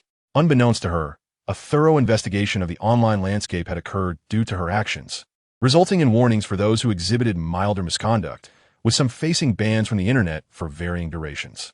Naturally, those males who had resigned themselves to their plight lamented that they were denied their rights and that they lived in abject poverty, now unable to even vent online. In response to these grievances, the central government enacted a series of poverty alleviation policies, targeting those who had undergone personality assessments. As the beastfolk citizens were unwilling to allocate their taxes to the indolent, dukes and officials meticulously revised unreasonable systems, acknowledging their years of prioritizing military matters over the welfare of the populace. However, that is a tale for another time. After getting out of bed, YBO donned her loungewear and sought out her siblings, for a renowned fashion designer was set to visit their home. This designer, inspired by YBO after discovering her online, reached out to her guardians to request the opportunity to create garments for youth, typically designing suits for adult males. Upon receiving approval, he arrived at YBO's residence to meticulously take her measurements. Today, he returned with the completed attire. Brother L, why do you have dark circles under your eyes again? Did you not sleep well last night? YBO inquired, turning to see Brother ST looking equally fatigued. You two weren't fighting late into the night, were you? Not just poorly rested. I didn't sleep at all. They exchanged knowing glances and shared a resigned smile. Thankfully, YBO remained unaffected by the comments. She was still the cheerful YBO.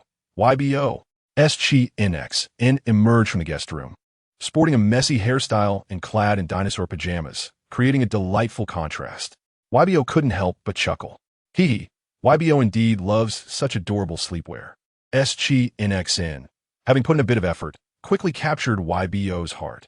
Do you like it, YBO? I have children's sizes too, he said, wagging the tail of his dinosaur costume to win her favor. Who would have thought that this seemingly silly male, swaying his tail, is a Duke of the Beastfolk Federation? I want it. Iveo Nadith. SSS-NX promptly retrieved a small dinosaur pajama set he had prepared from his spatial pocket. Go change into it. YBO nodded, then pulled out a bag of cookies from her own spatial pocket, offering it to SSS-NX. They may look a bit ugly, but please don't dislike them. SSS-NX would never disdain such a gift. However, he politely refused a few times. YBO, what do you mean by this? I didn't give you something to expect a gift in return. YBO shook her head. No, this little cookie is for my friends.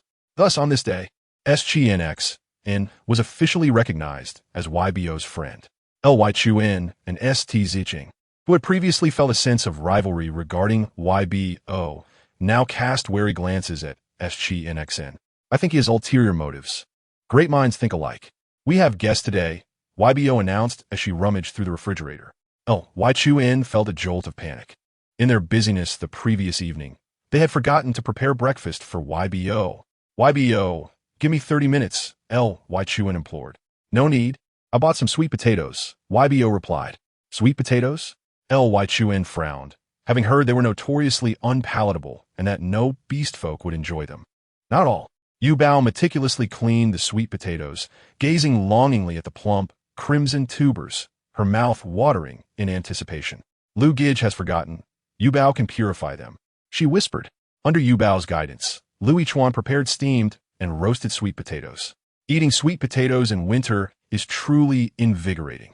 Yuba exclaimed. Can they really be delicious? Shen Luoyan inquired hesitantly, as she recalled that these were often left untouched. Not tasty, Su Qianxin remarked after a single bite. Let me have more. Hearing this, Shen Luoyan felt reassured. Soon, the sweet potatoes were devoured by the adults, while Yuba, with her petite stomach, was satisfied after just one. Suddenly, an unpleasant odor mingled with the sweet potato scent wafted through the air. One glance at the flushed face of Situ Zhang revealed the culprit. I forgot to mention, sweet potatoes are indeed delightful, but overindulgence can lead to foul odors, Yuba noted. Situ Zhang declared, I never wish to encounter sweet potatoes again. Lu Chuan stifled a laugh and patted his shoulder. It's all right. Yuba will forgive you. Fortunately, the intelligent robot Bao quickly detected the foul smell and began to cover its nose while darting about, exclaiming, so stinky. After a couple of laps, the odor was dissipated. Situ Zhang felt utterly defeated. He had not anticipated such a sudden release. The doorbell rang, announcing the arrival of designer Luan. With a lean frame and a bushy beard, he appeared older than Duke Luan. Upon seeing Yuba in her little dinosaur pajamas practicing jumps on the floor, a fond expression crossed his face. Grandpa Luan. Yuba turned to greet him. Have you eaten? Although he had already dined, his eyes lit up at the sight of the dumplings on the table. Not yet, he fibbed. Then please have some.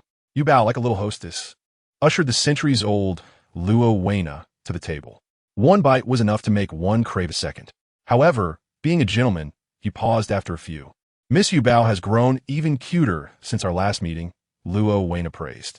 Previously, Yuba had been too shy to meet his gaze, feeling that she did not appear to be someone children would adore. Yet now, her confidence had blossomed, perhaps due to the encouragement from those around her. I hope the dress I made will accompany Miss Yuba to the banquet. Of course, Grandpa Luan. Yuba promised, her small face serious. She hosted the guests with poise, her posture straight and movements graceful, as if choreographed. Luan scanned the guardians present and asked, Yuba, are they bullying you? The guardians shook their heads vigorously. Then why do you seem a bit off? They nodded in agreement, and although Yuba was usually perceptive of her guardian's feelings, today she appeared unusually restrained. 5 adults, 10 eyes, all focused on her.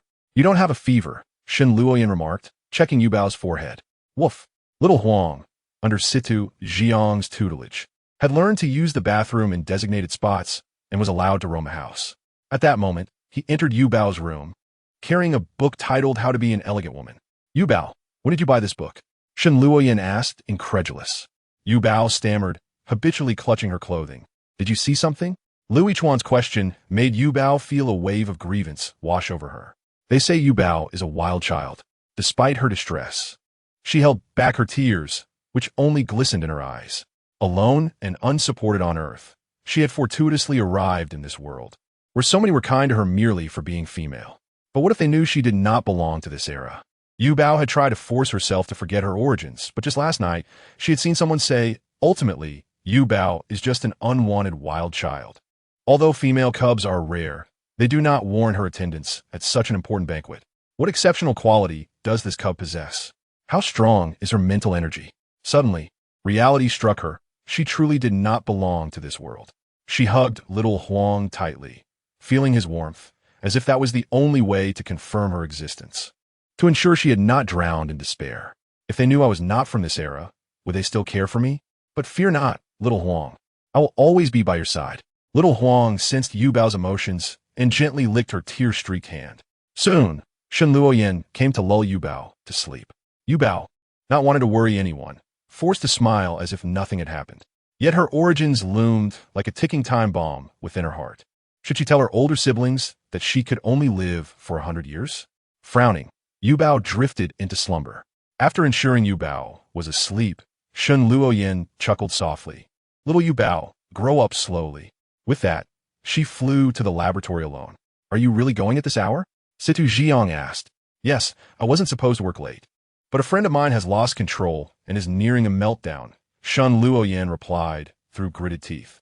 Situ Jiang awkwardly rubbed his nose. Yu Bao must be asleep by now? Lu Yichuan inquired. She's sound asleep. You all carry on. Shockingly, it was revealed online that Yu Bao did not belong to this world. Someone had uncovered her origins. She was a time traveler, an anomaly. Eliminate the anomaly. Wait, Long Mu Fan shielded Yu Bao. The bloodline of a time traveler is precious. Our royal family intends to capture her to cultivate pure-blood offspring. No, Yu Bao cried, attempting to flee, only to find Lu Yichuan standing just behind her. His once gentle demeanor now cold as ice. Why did you deceive me? You are not from this world. Lu Yichuan forcefully pushed Yu Bao away. Because of you, we guardians have been implicated. Situ Zhang gazed at her with pained eyes. No, I just didn't dare to say. The scene shifted to Yu Bao clad in a splendid little dress at the royal banquet. Yu Bao, do try this steak, Long Mu Fan said gently. The steak was large, and having never used a knife and fork, Yu Bao instinctively picked up the fork, intending to bite directly into it. Clearly a low civilization individual. I knew she could not possibly be the little princess of the Beastman Federation. Rumors circulated that she had once been a servant in her household, and now, like a country chicken turning into a phoenix, she had deceived many. I can't believe I was once a fan of Yu Bao. Bah, where did that wretched girl run off to? Suddenly, her adoptive mother appeared at the banquet, yanking Yu Bao by the ear, indifferent to her dignity, and struck her backside several times. I want you to remember this. We raised you for your bride price. You've grown bold enough to run away. Her adoptive mother kicked Yu Bao in the chest. Yu Bao jolted awake. Little Huang also stirred from his dreams, licking Yu Bao's tear-stained cheeks. It's all right. Lu Gij and the others won't treat me that way. Yu Bao curled up as the clock struck 2. A sliver of light seeped through the door, and the guardians were still awake. They must be so tired because of me, Yu Bao reflected. Little Huang seemed to understand, shaking his head vehemently. Yu Bao knew she could not embarrass herself at such an important banquet. Yu Bao waved her fist and retrieved several books from a space. This was during her previous outing with Shen Luoyan, when she merely mentioned her fondness for reading. Shen Luoyan promptly purchased a book from a bookstore as a gift for her.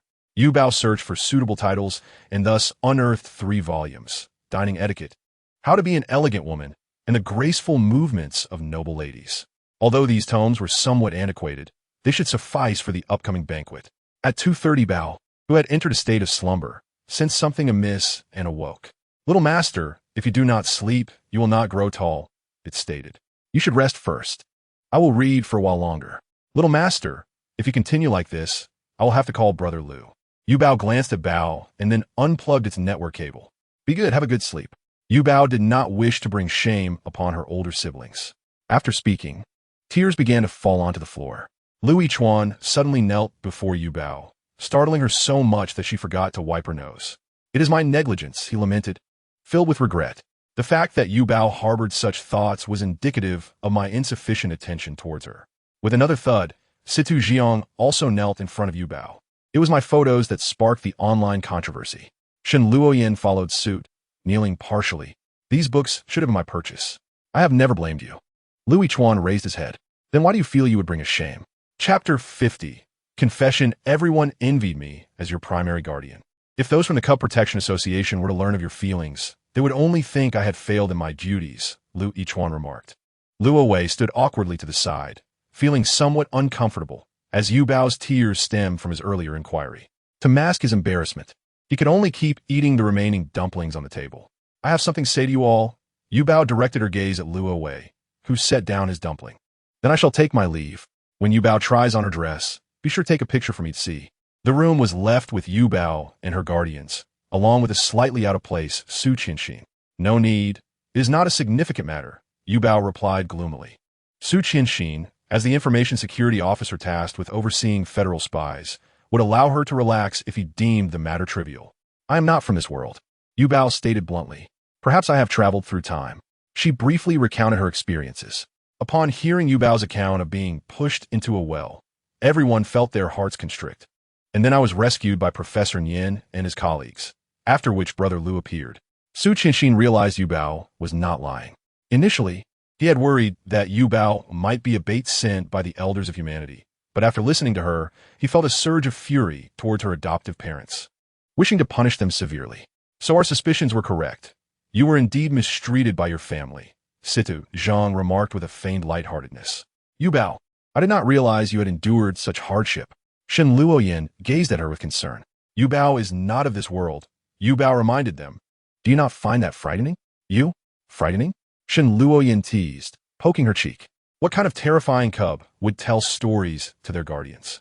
Yubao's face flushed. Not everyone can traverse worlds, Lu Yichuan interjected.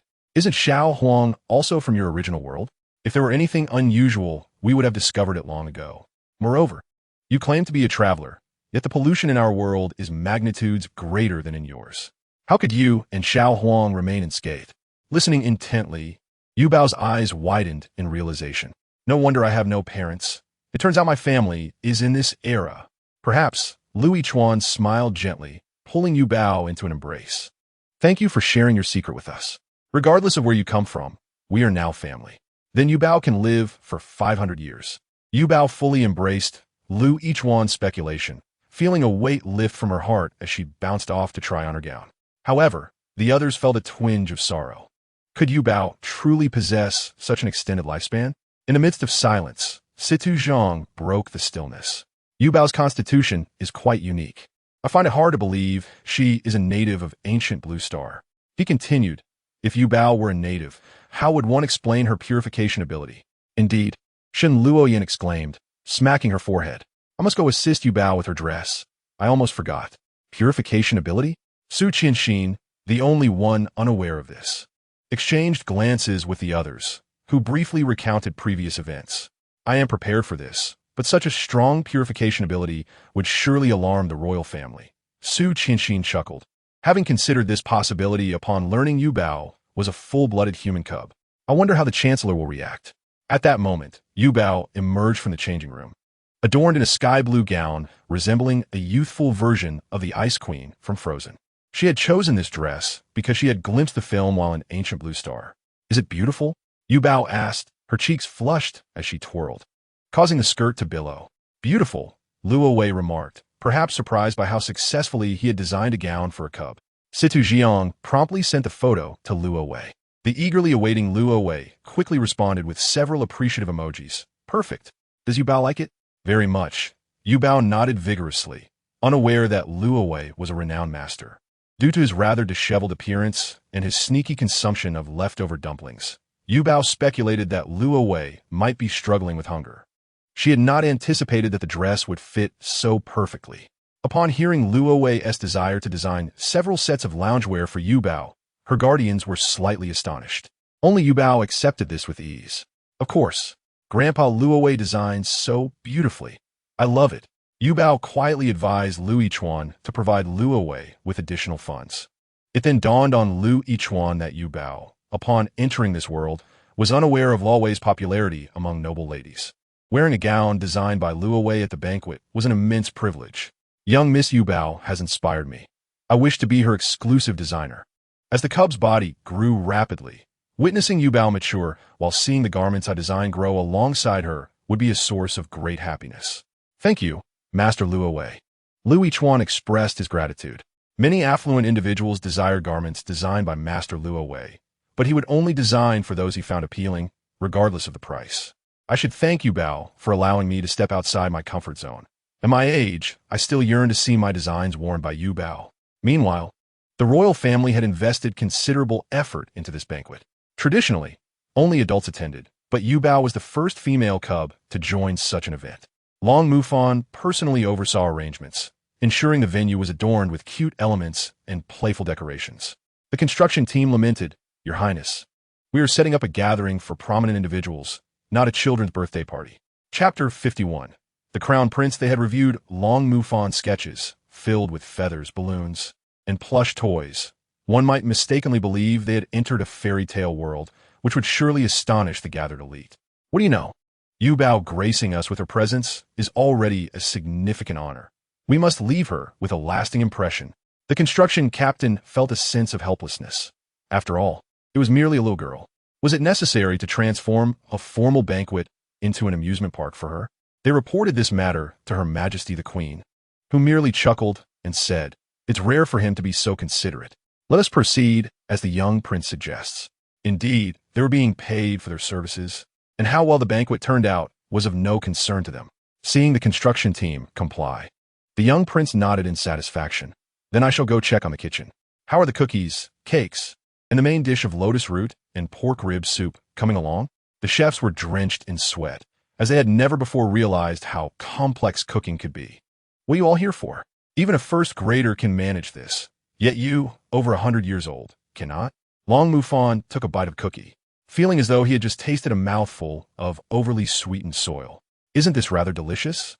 the sous chef timidly inquired. "That's only because you haven't tasted anything better," Long Mufan replied, pulling out a small cookie, breaking it into pieces, and offering it for tasting. Each piece was merely the size of a fingernail, which seemed rather stingy. The chefs looked puzzled, but took a bite, only to have their eyes light up in realization. At least it should reach this standard. "Well, I shall demonstrate." Long Mufan rolled up his sleeves. Unlike the chefs who had become numb from nutrient solutions, he needed to keep a close watch on the food preparation. No, Your Highness, please don't. We'll try a few more times," the head chef quickly interjected. "Very well." Dressed in an oversized robe, Long Mufan clasped his hands behind his back, stating, "If my sister, Yuba, is satisfied, each of you shall be rewarded. Sixth brother, it seems you have quite a bit of pocket money." A voice resonated. The sixth prince stiffened visibly. It was the eldest prince, who held the most disdain for the beastmen among the six princes, so it was unusual for him to attend such a banquet. "Elder brother," Long Mufan greeted respectfully. "Didn't you go into seclusion with the elders? Why are you out so soon?" Long Mufan Zhe wore a harmless smile as he replied, "The trending topics have reached the royal doorstep, and I wish to see what kind of person my sixth brother admires." Long Mufan furrowed his brow internally. He did not wish for his elder brother to have any interaction with Yuba. She is not an object of admiration, merely a little beastman female whom mother also favors. So, I invited her to join us for the banquet. By invoking Her Majesty the Queen, he implied, "Do not harbor any intentions toward Yuba." The elders advised that in this era of harmonious relations between humans and beastmen, as the eldest prince, I cannot continue to hide away. Otherwise, others may think the human royal family lacks capable individuals. Long Mufan, Zhe, countered by invoking the elders, who had secluded themselves in deep forests, safeguarding the foundations of the human royal family. They had once claimed the eldest prince possessed wisdom, perhaps capable of awakening the remnants of the dragon god. Long Mufan smiled without replying. "Let me share a secret. Signs of awakening have already appeared with the dragon god. When that happens, we shall no longer need the protection of the Beastman Federation." As the eldest prince spoke, he observed the young prince's reaction. Long Mufan quickly clasped his hands in acknowledgement. "Then I must extend my congratulations to you, elder brother." "Oh, what do you mean by that, sixth brother?" Long Mufan Zhe's eyes narrowed, seemingly attempting to penetrate Long Mufan's thoughts. "Everyone knows that you possess extraordinary wisdom and are the favored disciple of the elders. We, your younger brothers, take great pride in you." Even at a young age, Long Mufan understood the art of conversation. The royal family, often devoid of compassion, would not protect him from his brother's clandestine actions. In the end, the dragon god would undoubtedly choose the eldest prince. Long Mufan gazed sincerely at Long Mufan Zhe. He sighed inwardly, hoping this self-important elder brother would not create trouble for Yuba. Long Mufan Zhe had stealthily emerged from seclusion, foreshadowing an uneventful banquet. Long Mufan sighed once more. "Sixth brother." The third prince approached, the tallest among the princes and the one who remained the most laid back. "Did elder brother come looking for you?" "Yes." "Did he come looking for you as well?" Upon seeing the third prince, Long Mufan felt a sense of relief. Although the third prince was already 20, there was no generation gap between them. He was an avid internet user, having even registered on social media platforms under a pseudonym, where he garnered attention from young women due to his handsome appearance and well-defined physique. What did he want with me? Long Mufan Yuan, devoid of any royal airs, mingled easily with the servants. My lack of knowledge is notorious. Yet you, who have finally invited the girl you like to your home, must be wary of elder brother ruining it for you. Indeed, Long Mufan sighed, then realized, what do you mean by the girl I like? I like you, Bao, but only in a sisterly way. Oh, I never specified what kind of liking, Long Mufan Yuan teased, but you don't feel the same way toward Feng Lina, do you? Feng Lina was the sole daughter of the Feng family and the great-granddaughter of the second elder, of a similar age to the sixth prince. Yet her actual status was significantly higher in this age of gender imbalance. Enough, Feng Lina doesn't even regard me as a person. I want to run away when I see her. Girls are allowed to have their little temperaments, so you prefer someone gentle like Long Mufan. Finally caught off guard by the banter, forgot the pressure brought by the eldest prince, displaying an annoyed expression. Third brother, if you dare say anything in front of Sister Yubao, I will cease helping you with your paperwork. Her Majesty the Queen assigned her duties to several grown princes. The second prince adeptly managed any workload, while the fourth prince, though only 16, had learned much from the second prince. Only Long Mufan Yuan frequently roped in a younger sixth brother to assist him. Realizing his free labor was about to flee, Long Mufan Yuan promptly fell silent. Lu Gu, I won't be having dinner today, Yu Bao said, clutching her little belly. Is your stomach unwell? Lu Yichuan quickly squatted down to rub her belly. Not going to be an elegant lady anymore? Shun Luoyin inquired, biting into her bread with keen interest. Yu Bao is not a lady. Well said. Let's empty the royal pantry. Thus, the two young females plotted their course of indulgence through the banquet, discussing neither business nor state affairs, but solely food and drink. While Shun Luoyin and Yu Bao engaged in lively conversation, Lu Yichuan and Citizen took turns cutting bread into small pieces and feeding them to Yu Bao, and after offering her a couple of bites, handed her a cup of warm milk. Unbeknownst to them, Yu Bao had eaten her fill. Chapter 52. A gathering of hearts. The banquet was held in the evening. Yu Bao donned a blue gown, gazing into the mirror and gently pinching her cheeks. Turning with a hint of distress, I seem to have matured a bit. However, after having her hair styled, the slight curls complemented her shimmering blue dress, making her appear as though a little mermaid from a fairy tale had transformed into a human and stepped ashore. Though she had yet to apply makeup, she was already captivating. What would Yu Bao look like when she grew up? Her guardians pondered in unison. The makeup artist simply applied a light foundation. The child's skin was already delicate, and Lu Yichuan even worried that the cosmetics might damage Yu Bao's complexion. The makeup artist adorned her face with a few blue gems and fashioned a simple hairstyle, using seashells as accessories. With a pearl necklace and bracelet, and wearing flat crystal shoes, Yu Bao was enchanted by her own reflection in the mirror. Is that really me? She gently covered her eyes, unable to look. Luo Wena's gaze softened with affection as she genuinely complimented. Miss Yu Bao, this gown only you can wear with such grace and gentleness. Yu Bao's cheeks flushed with embarrassment from the praise, and she instinctively hid behind Lu Yichuan. Although the hem of her dress was long, it did not hinder her ability to walk. At first, Yu Bao was concerned about tripping, but after taking a few steps, she discovered that her dress moved gracefully in sync with her, and even when she ran, the hem did not hinder her at all. The royal banquet was held in a picturesque royal estate, rather than within the palace. This was Yu Bao's first visit to a human habitation, and she noted the distinct differences from the orc territories. Humans placed greater emphasis on their living environments, while the technology of the Orc Federation was far more advanced. Numerous reporters gathered to document this grand event, although they could only take photographs from outside. As soon as Yu Bao alighted from the vehicle, the sound of cameras clicking filled her ears, accompanied by bright flashes that instinctively made her shield her eyes. However, Lu Yichuan and Citizen protected her, ensuring that the flashes did not reach Yu Bao. The ever-watchful Long Mufan approached, slightly annoyed, and remarked, "Didn't we agree that flash photography was not allowed? This isn't a red carpet event for celebrities." Long Mufan quickly turned to Yu Bao, and upon seeing her, he was momentarily taken aback, as his practiced opening lines evaporated in an instant. "Miss Yu Bao, you look exceptionally beautiful today, yet being favored by Her Majesty." Long Mufan quickly regained his composure and complimented her. His warm smile brought a refreshing sense of spring to him. Only the gazes of her two guardians were less than friendly, pondering how this foolish lad had become Yubao's companion. Shen Luoyan, also dressed to the nines in a striking red gown that accentuated her alluring figure, was a rare sight.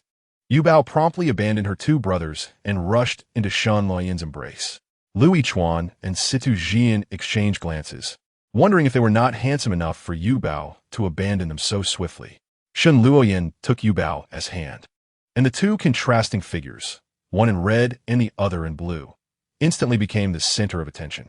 Long Mufan followed closely, maintaining a half-arm's distance as he introduced the banquet's proceedings. Today, several of my brothers are here. Yubao, just stick with Duke Shun and avoid wandering off on your own. Yubao nodded, inquiring, where's the buffet? Shen Luoyan surveyed the layout of the venue and was impressed by Long Mufan's fairy tale-themed design, undoubtedly requiring a great deal of pressure to achieve. Several distinguished families arrived, and upon entering the hall, they stumbled in unison. Did we come to the wrong place? Whose birthday is it today? I didn't bring a gift. Long Mufan was primarily concerned with whether Yubao enjoyed herself, for she was his only invited guest. Yubao, do you like this theme? He asked nervously. I do. It feels just like a birthday celebration, Yubao replied, having not celebrated her own birthday in quite some time. She picked up a small cake from the table and declared, then let me borrow your banquet to celebrate my birthday. In a small corner, Yubao placed the palm-sized cake on the table, which looked exquisitely crafted. Happy 6th birthday to me. Shen Luoyan playfully urged, now make a wish. Yubao, with a hint of greed, recited the names of all her beloved ones, and then blew on the small cake, pretending to extinguish candles. Long Mufan earnestly remarked, I didn't even prepare a gift for your 6th birthday. Yubao simply wished to enjoy her food quietly in the corner. Yet the striking appearances and statuses of those surrounding her made that wish difficult to fulfill. Hello, Su Qianqin approached, flanked by various dukes from different districts. Dressed in black suits, they marched in unison, exuding an undeniable aura that was hard to overlook. Yubao, engrossed in her food, lifted her gaze and complimented. The chefs here are quite skilled. Not as good as my cooking, Lu Yichuan retorted. My assessment is that it certainly doesn't compare to my culinary prowess. Situ Jian chimed in. With the arrival of the 5 dukes, the once spacious corner became lively. Many notable families turned their attention this way, and numerous females discreetly cast glances at the males, blushing all the while. Once the governor joined, the area transformed into a viewing gallery. Yubao is truly adorable today. Reminiscent of a little sea princess, Luan praised. Miss Yubao, I am Qian Duo. You should remember me. The round-faced boy gazed at Yubao with hopeful eyes. With her cheeks stuffed with cookies, Yubao could only nod in acknowledgement. After greeting her, the 10 boys gazed at Yubao with affectionate expressions as she enjoyed her meal. You look like you're relishing it, Yubao. When will you send me some dumplings? Qian Duo ventured. Do you like them? Just say the word. Yubao generously offered.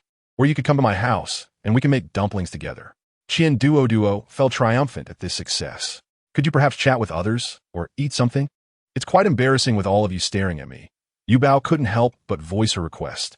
The gazes of more than 10 pairs of eyes, along with the surrounding noble families, were upon her. Yet, the dukes had not yet departed as the princes arrived. Perhaps I should have Grandfather Rowena design an invisibility cloak for me, Yubao mused. In chapter 53, seeking to embarrass her, the eldest prince, Long Muse, stepped into the center of the ballroom, initially seeking to bask in the crowd's attention, only to find that both orcs and humans alike were focused on the dining table. He noticed his younger brother circling around a girl who possessed a thick mane of black hair and a delicate visage. Was this the girl his brother was infatuated with? Long Muse pondered his options. Should he claim her or destroy her? With a smile, he approached the gathering, holding a goblet to greet everyone. Although he had never met the dukes or the governor, he could name each one. Duke Shun, I have heard much about your remarkable prowess. It is a pleasure to finally meet you, Long Muse expressed as he raised his glass to Shen Luoyan. Likewise, your highness, you are indeed quite the gentleman. Shen Luoyan responded politely. This must be Dr. Situ. I have met your mother several times and share a good rapport with her. This must be Major Lu. It's hard to believe you are of the same age as I, yet you are a seasoned warrior. Lu Yichuan merely smirked, continuing to feed Yubao pastries. Yubao thought to herself, don't look at me, don't look at me.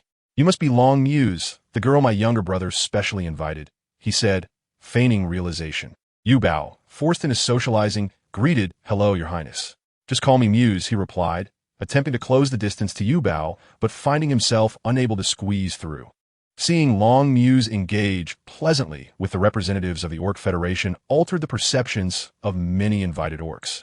Rumor had it that the eldest prince opposed harmony between humans and orcs, but it seemed the rumor had been unfounded. He had long been in seclusion, leaving no chance to clarify. Yuba continued to munch on her food, appearing merely as an ordinary child, albeit a rather attractive one. Was her younger brother truly so shallow? Yet, upon reflection, Yubao's guardians were individuals of high standing. Perhaps her brother was drawn to the power behind Yuba? Long Muse maintained his composed demeanor with a smile. But Yuba found his smile unsettling, causing her to accidentally choke on her pastry. As she coughed uncontrollably, a commotion erupted at the entrance of the hall. "Her Highness the Princess has arrived." A sharp voice of a eunuch drew Yubao's attention. She quickly took a few sips of water, grasping Stzing's hand for support, and stood to peer toward the entrance. "Isn't there already a princess in the royal family?" Yuba inquired. Long Mufan, momentarily stunned, responded, "She has declared herself one." "Oh, is it that casual?" Yuba scratched her head, feeling quite pleased after a meal. She decided to move about the banquet, not wanting to remain among the adults. "Shall we go outside and play?" Yuba suggested to Long Mufan. "Absolutely," he eagerly agreed. "Stop right there." Long Mufan, the princess, clad in traditional attire, appeared somewhat out of place amidst the festivities. Feng Lina and Long Mufan halted their steps, her face betraying an unmistakable disdain. "Are you afraid of her?" "Iubao Inquit? Who are you?" Feng Lina shot back, her tone rather brusque. After Yuba introduced herself, Feng Lina scoffed. "Is that really your name? How terribly mundane." "Feng Lina, Yuba is my invited guest. Do not torment her," Long Mufan interjected, stepping forward to shield Yuba from Feng Lina's gaze. Traditionally, only elders from the Feng family attended such gatherings, and the presence of Feng Lina was unexpected. In the glaring eyes of the crowd, Feng Lina refrained from physically confronting Long Mufan, merely retorting, "Long Mufan, what do you mean by tormenting? I am simply speaking the truth. If she cannot bear to hear it, she ought to leave. My name requires no validation from you." Yuba huffed in response, feeling indignant at being critiqued, especially given that her name was a gift from her grandmother. Who permits a commoner to speak so rudely? Even within the elite circle of wealthy young women, all had shown her nothing but respect, and, at home, she was adored like a princess, having even dubbed herself Lina the Princess. It was a known fact that even Her Majesty the Queen turned a blind eye to her antics. Feng Lina's fierce demeanor reminded Yuba of her adoptive sister, causing her gaze to falter slightly. The female offspring of humans seem even more formidable than our young ones. A few male beastmen whispered among themselves. "She is a princess of humanity, while Yuba is a princess of our Beastman Federation." The beastmen stood united. Although they could not confront Feng Lina openly, they could mutter behind her back to make her uncomfortable. Indeed, Feng Lina shot a glare at the assembly. Her imposing aura diminished by a third. "Mother!" Long Mufan exclaimed, as though he had found salvation. Her Majesty the Queen, adorned in a blue gown, seemed to mirror Yubao's attire. "So this is Yuba. I have watched your live streams," the Queen remarked, seemingly oblivious to the tense atmosphere, her smile radiating warmth. "What a delightful coincidence that we are both in blue gowns." "Your Majesty," Yuba was taken aback by the Queen's approachability. She had anticipated the Queen to be even more formidable than Feng Lina. In truth, Feng Lina smirked inwardly. Realizing the Queen's amiable demeanor towards Yuba meant she could not afford to lose her temper. "Nana, how many times have I told you? The outside world differs from home. Do not be so headstrong," a lady in a white gown approached, her presence ethereal as if she were a saint, seemingly disinterested in the world beyond. "Mother," Feng Lina grasped her hand, adding, "I only wonder, what merits does this girl possess to warrant an invitation from Sixth Brother?" "Are you asking me?" Yuba nudged Long Mufan's arm. "Your sister is inquiring why you invited me." Long Mufan contemplated seriously. "Because you are exceptionally charming." Yuba turned to Feng Lina. "Did you hear that? What does charming signify in terms of merit? Am I not charming as well?" Feng Lina countered. "Then why did Long Mufan not invite you?" "Perhaps I am just a tad more charming," Yuba retorted, usually blushing at a compliment.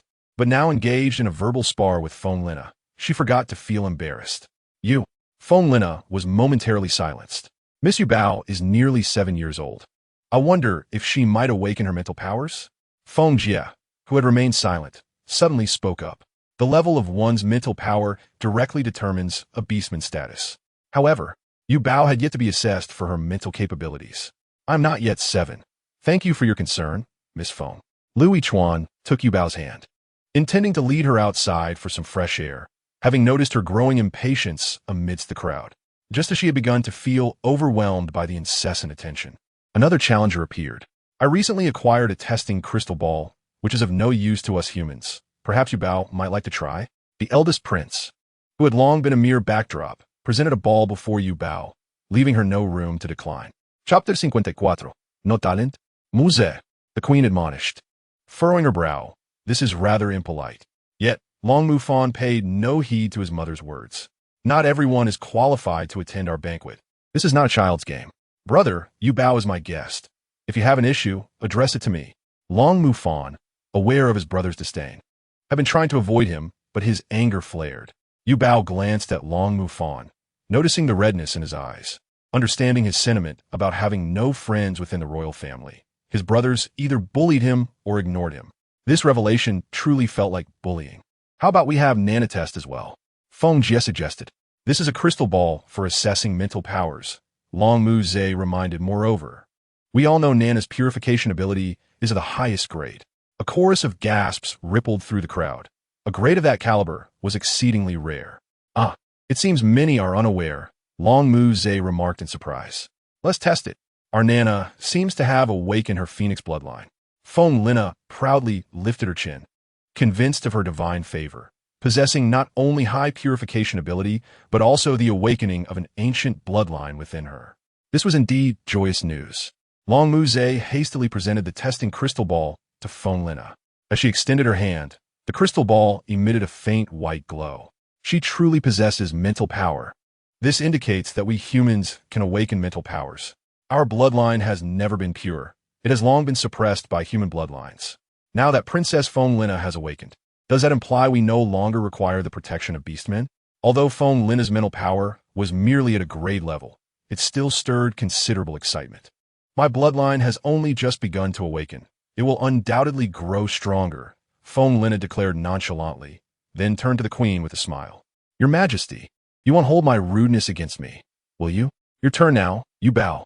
Long Muse placed the crystal ball in front of Yubao. The guardians wished to intervene, yet Yubao, eager to end this unnecessary competition, placed her hand upon it. The crystal ball remained unresponsive. Whispers circulated among the humans. It appears that Miss Yubao's talent is somewhat lacking. She seems to fall short compared to our princess Feng Lina. The beastmen quickly defended. Feng Lina is your princess, while Yubao is our princess of the Beastman Federation. Is there a need to belittle one to elevate the other? They say beastmen are savages, yet I see your kind is not much better. This entire scenario had been orchestrated to bolster Feng Lina's standing by belittling Yubao. Suddenly, a crack appeared in the previously intact crystal ball, widening until it shattered into pieces, scattering across the floor. It seems the crystal ball is genuinely broken. Brother, we need to compensate? Yubao, perplexed by the ball's failure, instinctively thought of monetary compensation.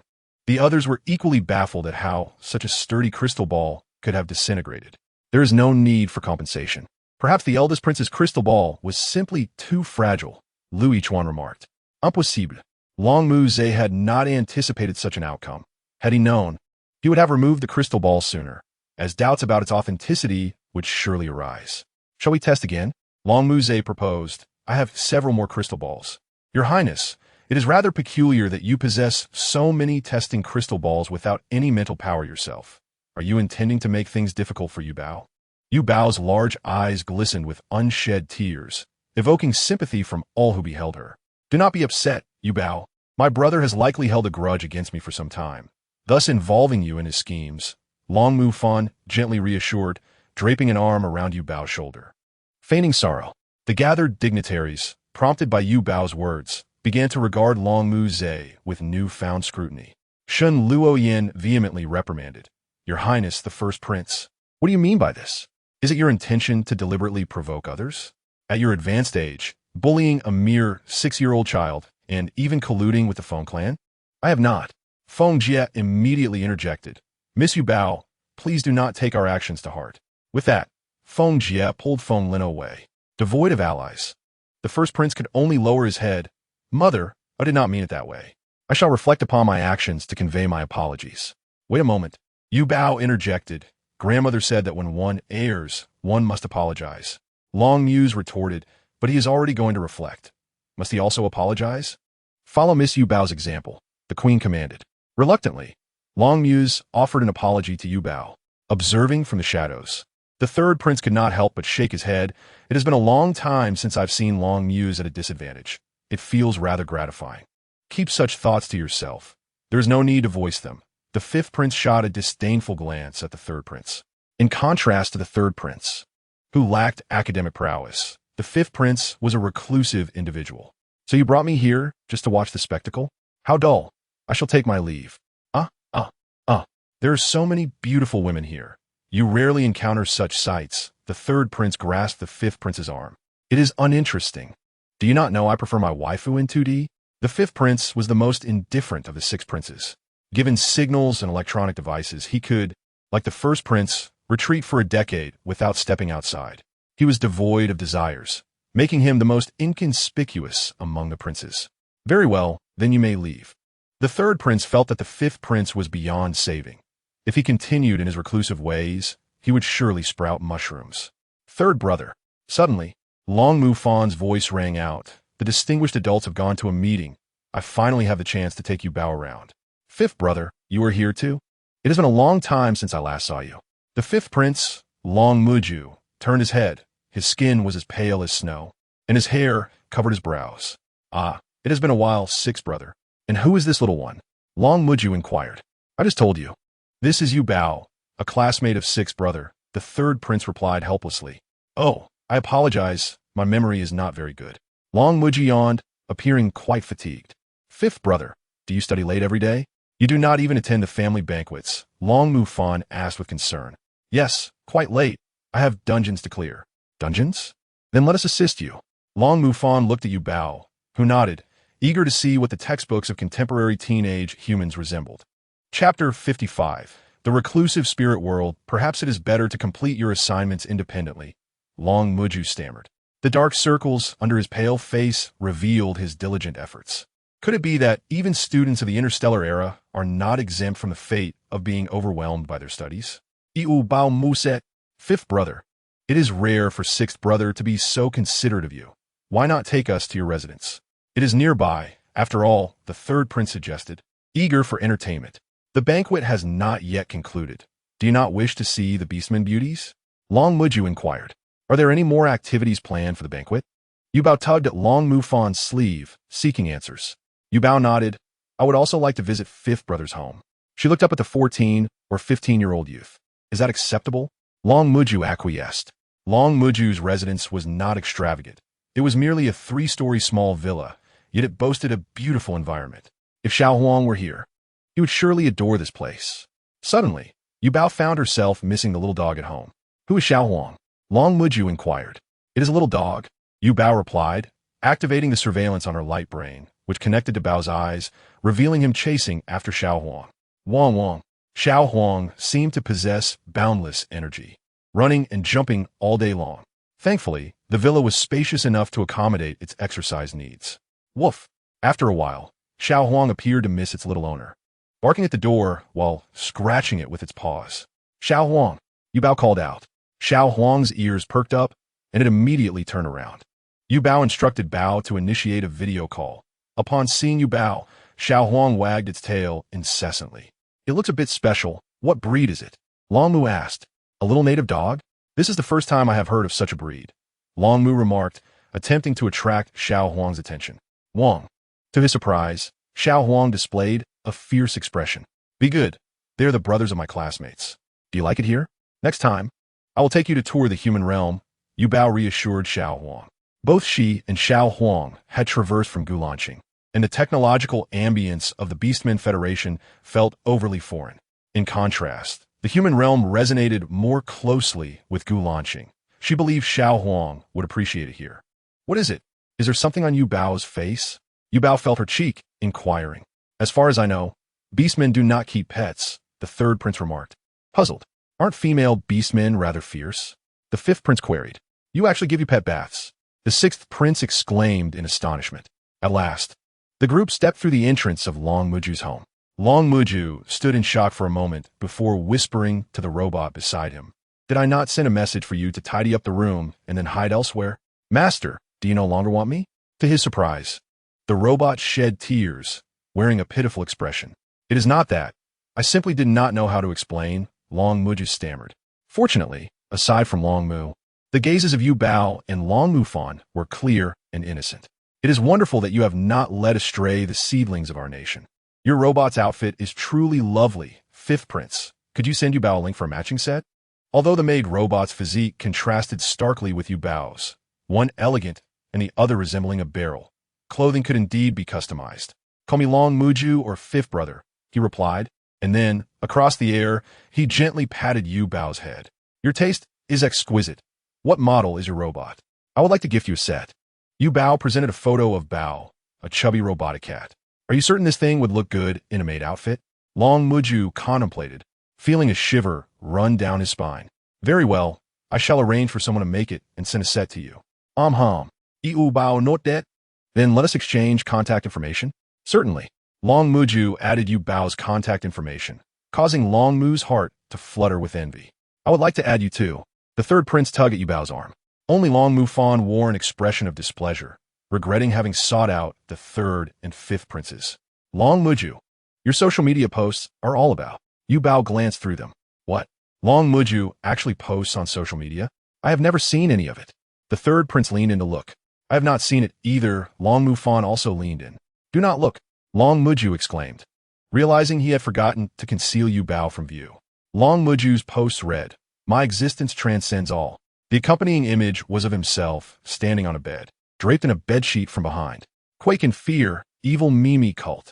The accompanying image showed a small orange cat startled by Long Muju's sudden appearance, baring its fangs. The rest were showcases of his figurines, dolls, and cards. Fifth brother, your life is quite vibrant. No wonder you rarely venture outside or socialize. You can create a bustling atmosphere all by yourself. The third prince raised an eyebrow. Who would have thought that the seemingly aloof fifth brother possesses such a rich inner world? Perhaps this is the leverage I need to present him with documents for organization later. He chuckled. Long Muju sighed, I wish to leave this planet. With the current state of the star network, which spans the entire galaxy, it is futile to go anywhere. The third prince patted his shoulder. However, Long Mu Fan and Yu Bao's attention was captivated by the wall of figurines. May we take a look? The eyes of the two young ones glimmered with excitement. Long Muju. All right, but please refrain from touching anything. Long Muju is somewhat resistant to having others in his home. Even his mother is not exempt. His heart is in a state of turmoil, particularly because it houses many limited edition blind boxes, which are unattainable even with ample wealth. Long Muju's room is larger than one might imagine. The living room and bedroom are seamlessly connected, clearly indicating that no guests have ever visited. Various figurines are strewn across the floor, and a sizable display screen showcases the game's standby page. Is this how you tidied up when I asked you to? Long Muju pointed at the chaos. Indeed. Look, the game is open, the controller is plugged in, snacks are ready, and the fizzy drink is poured perfectly, with bubbles still abundant. The maid robot twirled joyfully. Chapter 56, Too Intense. I have told you countless times. The fizzy drink must be enjoyed with a bottle blow for the full experience. Yu Bao and Long Mu Fan responded in unison. Oh, we remember. No, that's not the point. At least tidy up the figurines on the floor. It's too messy. Long Muju muttered through gritted teeth. Master, don't you enjoy this chaotic ambience? The maid robot looked hurt, unaware of why Long Muju had suddenly changed his demeanor after stepping out. Have you taken a liking to another robot? Long Muju inquired, exasperated as the maid robot conjured a package filled with its favorite batteries. Stop. Please prepare us some drinks. Can you drink Wangzai milk, Yu Bao? Long Mu Fan quickly dangled a tempting bait. This is something only we humans can enjoy. That is a rule, Yu Bao lamented. If you like it, I will bring it for you every day. Okay, then I will also bring you some biscuits. No need. Just call me Mu Fan Gugu for now on. Long Mu Fan seized the opportunity to propose his request. You little rascal, ignore him, Yu Bao. Long Mu Yuan chimed in. Venturing further into the expansive room, One wall is adorned with collectibles. Brother, have you spent all your pocket money here? Long Mu Fan queried. Not all. Each figurine only costs 5-star coins. Quite inexpensive. 5-star coins? For such tiny toys? Long Mu Yuan exclaimed. 5-star coins. Buy one get one free. Long Mu Ju casually fabricated. That sounds fair. Next time, I'll give you 10-star coins to buy 4 for me. I'll gift them to my sister. Long Mu Yuan chuckled heartily. Long Mu Ju. The intent to harm cannot be concealed. Yuba cautiously admired a small mushroom figurine, captivated by its adorable and delicate design. Her eyes were glued to it, yet she did not dare to ask Long Mu Ju to open the cabinet. Ahem. Observing Yubao's delight, Long Mu Ju's compassion surged. Shall we take a look? Is that allowed? Long Mu Ju's face flushed as he felt an impulse to gift the small mushroom to Yuba. No, it's a hidden version, now discontinued. Wow, thank you. Brother Mu Ju, Yuba exclaimed, cradling the small mushroom with great joy, knowing it was one of Long Mu Ju's favorites. She held it with utmost care. Brother, I want one too. Long Mu Fan pleaded eagerly. Get lost. Long Mu Ju's heart ached, but seeing Yubao's happiness brought him a sense of fulfillment. I will keep it here with Brother Mu Ju, Yuba suddenly stated. Why? Long Mu Ju asked. Didn't you like it? I'll just leave it here. I will come back to see it. Long Mu Ju could not help but embrace Yuba, overwhelmed with emotion. Not only did Yuba not look down upon him, but she also returned the figurine she cherished. From now on, you are my little sister. A flush adorned the young boy's fair cheeks. Wow, you can actually blush. I almost thought you were a vampire, Long Mu Yuan remarked, dampening the mood. Nevertheless, Long Mu Ju presented his treasured figurine to Yuba. This is a welcome gift for my sister. You cannot refuse. Thinking you'll lend me some textbooks? I wish to review my studies in advance, Yuba suggested. Long Mu Ju's spirits lifted significantly as he raised the controller. Let us proceed, shall we? Thus, the group indulged in gaming for half an hour. Your Excellency, I trust you have perceived my sincerity, Her Majesty the Queen remarked. Ah, Your Majesty, you flatter me, the Chancellor replied with a faint smile. Lu Yichuan scanned the surroundings. Where's Yuba? Situ Jiang and Lu Yichuan circled the estate several times, failing to locate Yuba, their expressions turning pale with fright. Do not panic. Shall we make a call? Situ Jiang proposed. All right. Beep, beep, beep. No one answered.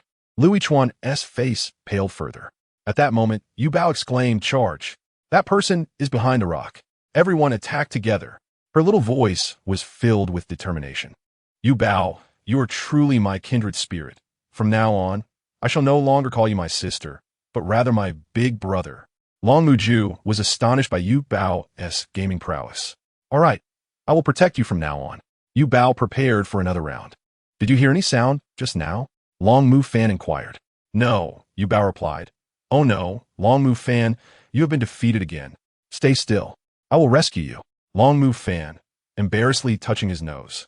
Long Mu Yuan, why is he always at the bottom of the score? Children these days are too competitive. Long Mu Fan had disappeared as well. Do not worry, they are surely together, Her Majesty the Queen reassured. Could it be that the first prince has taken Yuba away? I always sensed he was rather petty, Shen Luoyin said as she prepared to confront the first prince. The first prince, reflecting in solitude. Achoo. Let us monitor the situation. You remain here to continue searching, while Yubao's guardian accompanies me, the Chancellor instructed. The dukes proceeded to guard the various entrances. In the surveillance room, did Yuba follow the fifth prince? Her Majesty's expression cracked for the first time. Fifth prince? I have never heard of him, Shen Luoyin remarked. Better he does not mention it. I recall the fifth prince has a small villa nearby. They may have gone there to play, Her Majesty sighed, pressing her forehead. Many speculated whether a significant incident had occurred. I am so hungry from all this gaming. Yuba said as she patted her little belly. Not to worry. Supper is prepared. It's grilled skewers, Long Mu Ju announced as the steaming skewers arrived. Carried by the maid robot. Yay, grilled skewers. Yuba raised her hand, then hesitated. Oh, it seems quite late. The meeting should have concluded. Why haven't T my brothers called me? Realizing late, Yuba opened her holographic device. In an instant, a flurry of missed calls bombarded her screen. Yuba froze for a second, then widened her eyes. Oh no, I did not hear the phone ring. Long Mu Fan lamented. Oh no, Mother said she would come find us with a feather duster. The most affected, Long Mu Ju exclaimed. What? They're all here? At that moment, the doorbell rang. Chapter 57. A perilous situation. A group of children panicked. Long Mu Ju gazed at his figurines, unsure where to begin tidying. Long Mu Yuan resignedly slumped onto the beanbag. What bad luck. Being defeated in a game is one thing, but now I must face the Queen's wrath. I might as well have stayed at the banquet to watch the ladies. The most relaxed was undoubtedly the maid robot. Master, what are you busy with? Why not come enjoy the grilled skewers? Do you no longer like them? Do not bother me. My mother is here. Long Mu Ju frantically concealed his figurines and gaming console. Ah, are you finally going to introduce me to your family? The maid robot twirled joyfully. Long Mu Ju, open the door. I know you are in there. The Queen's voice rang out. I'm coming, mother. The maid robot dashed to open the door, her curly hair fluttering in the breeze. The individuals standing at the entrance were taken aback. Upon opening the door, a rich aroma of barbecue wafted in, delightful indeed. Duo followed the scent towards the second floor. A group of people marched up to the second floor. The figurines on the wall were covered with white cloth, and the toys on the floor were hidden beneath the bed. Mother, Long Mu Ju smiled awkwardly. Aren't you going to dance? The children are lost. How can I possibly dance? Your mother, do not possess such a carefree heart. Upon seeing that Yuba was unharmed, the expressions of the orcs finally softened. And why have you not answered any of my calls? At the very least, you should inform me, the Queen said with irritation. Noticing that Mother was not wielding a feather duster, Long Mu Ju sighed with relief, thinking that everything would be fine after apologizing. At that moment, the maid robot made its presence known. Would you like to have some barbecue, Mother? The barbecue made by Xiao AI is the best. Enough. I do not have a robotic daughter. It is an honor for Xiao AI that you are willing to consider me as your daughter. The maid robot unceremoniously offered a skewer of grilled enoki mushrooms to the Queen. The enticing aroma was irresistible, prompting her to take a bite. The flavors of cumin and chili exploded in her mouth. It was indeed delicious. Mother, I know you like spicy food, so I added extra, the maid robot said eagerly. You do have a filial heart. The Queen glanced around, finding the place relatively tidy, then spread her hands. After all this time, we finally meet. Where is the homework? I will check it. Long Mu Ju trembled, stammering, the homework. Mother, fifth brother's homework is completed splendidly. Long Mu Fan, noticing fifth brother stammering, immediately came to his aid. Is that true? The Queen's beautiful brows furrowed, one raised higher than the other. Indeed, Long Mu Fan quickly turned on the previously powered-off television. Mother, fifth brother is now the top-ranking lord, and he has learned to grow vegetables, raise chickens, and even build houses. Long Mu Fan spoke with a hint of admiration, as he had not yet encountered games in his short 7 years of life. Besides attending Orc Academy, he had to study human subjects to avoid embarrassing humanity, dedicating a significant amount of time to physical training, with the little remaining time often taken by third brother to learn document organization. Mother, can I also learn to play games? Fifth brother says I have a talent for it. The Queen's expression darkened, gripping Long Mu Ju's ear. What about your schoolwork? I didn't attend. Why didn't your teacher inform me? I hacked the teacher's phone system and changed a number to mine. Long Mu Ju's voice grew softer. Su Qianxin's eyes lit up. A talent, indeed, young man. Fine, if you don't want to go to school, you won tea, but you must apologize to your teacher. The Queen found it hard to accept this reality. Accidentally tugging at something, a wall of figurines came into view. What is this? The Queen felt as though a multitude of small objects were gazing at her. Where did you get the money?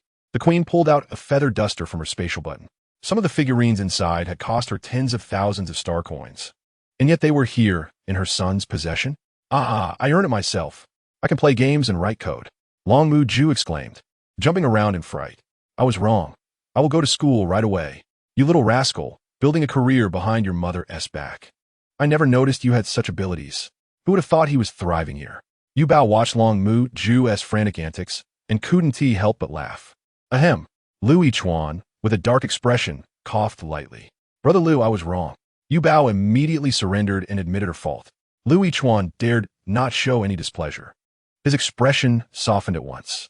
It's fine to go out and have fun, but you must at least let us know where you're going.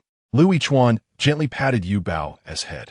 I meant to, but I was afraid of disturbing your meeting, Yuba replied. But this barbecue is truly delicious. Chen, she has already eaten several skewers, Qian Duo remarked.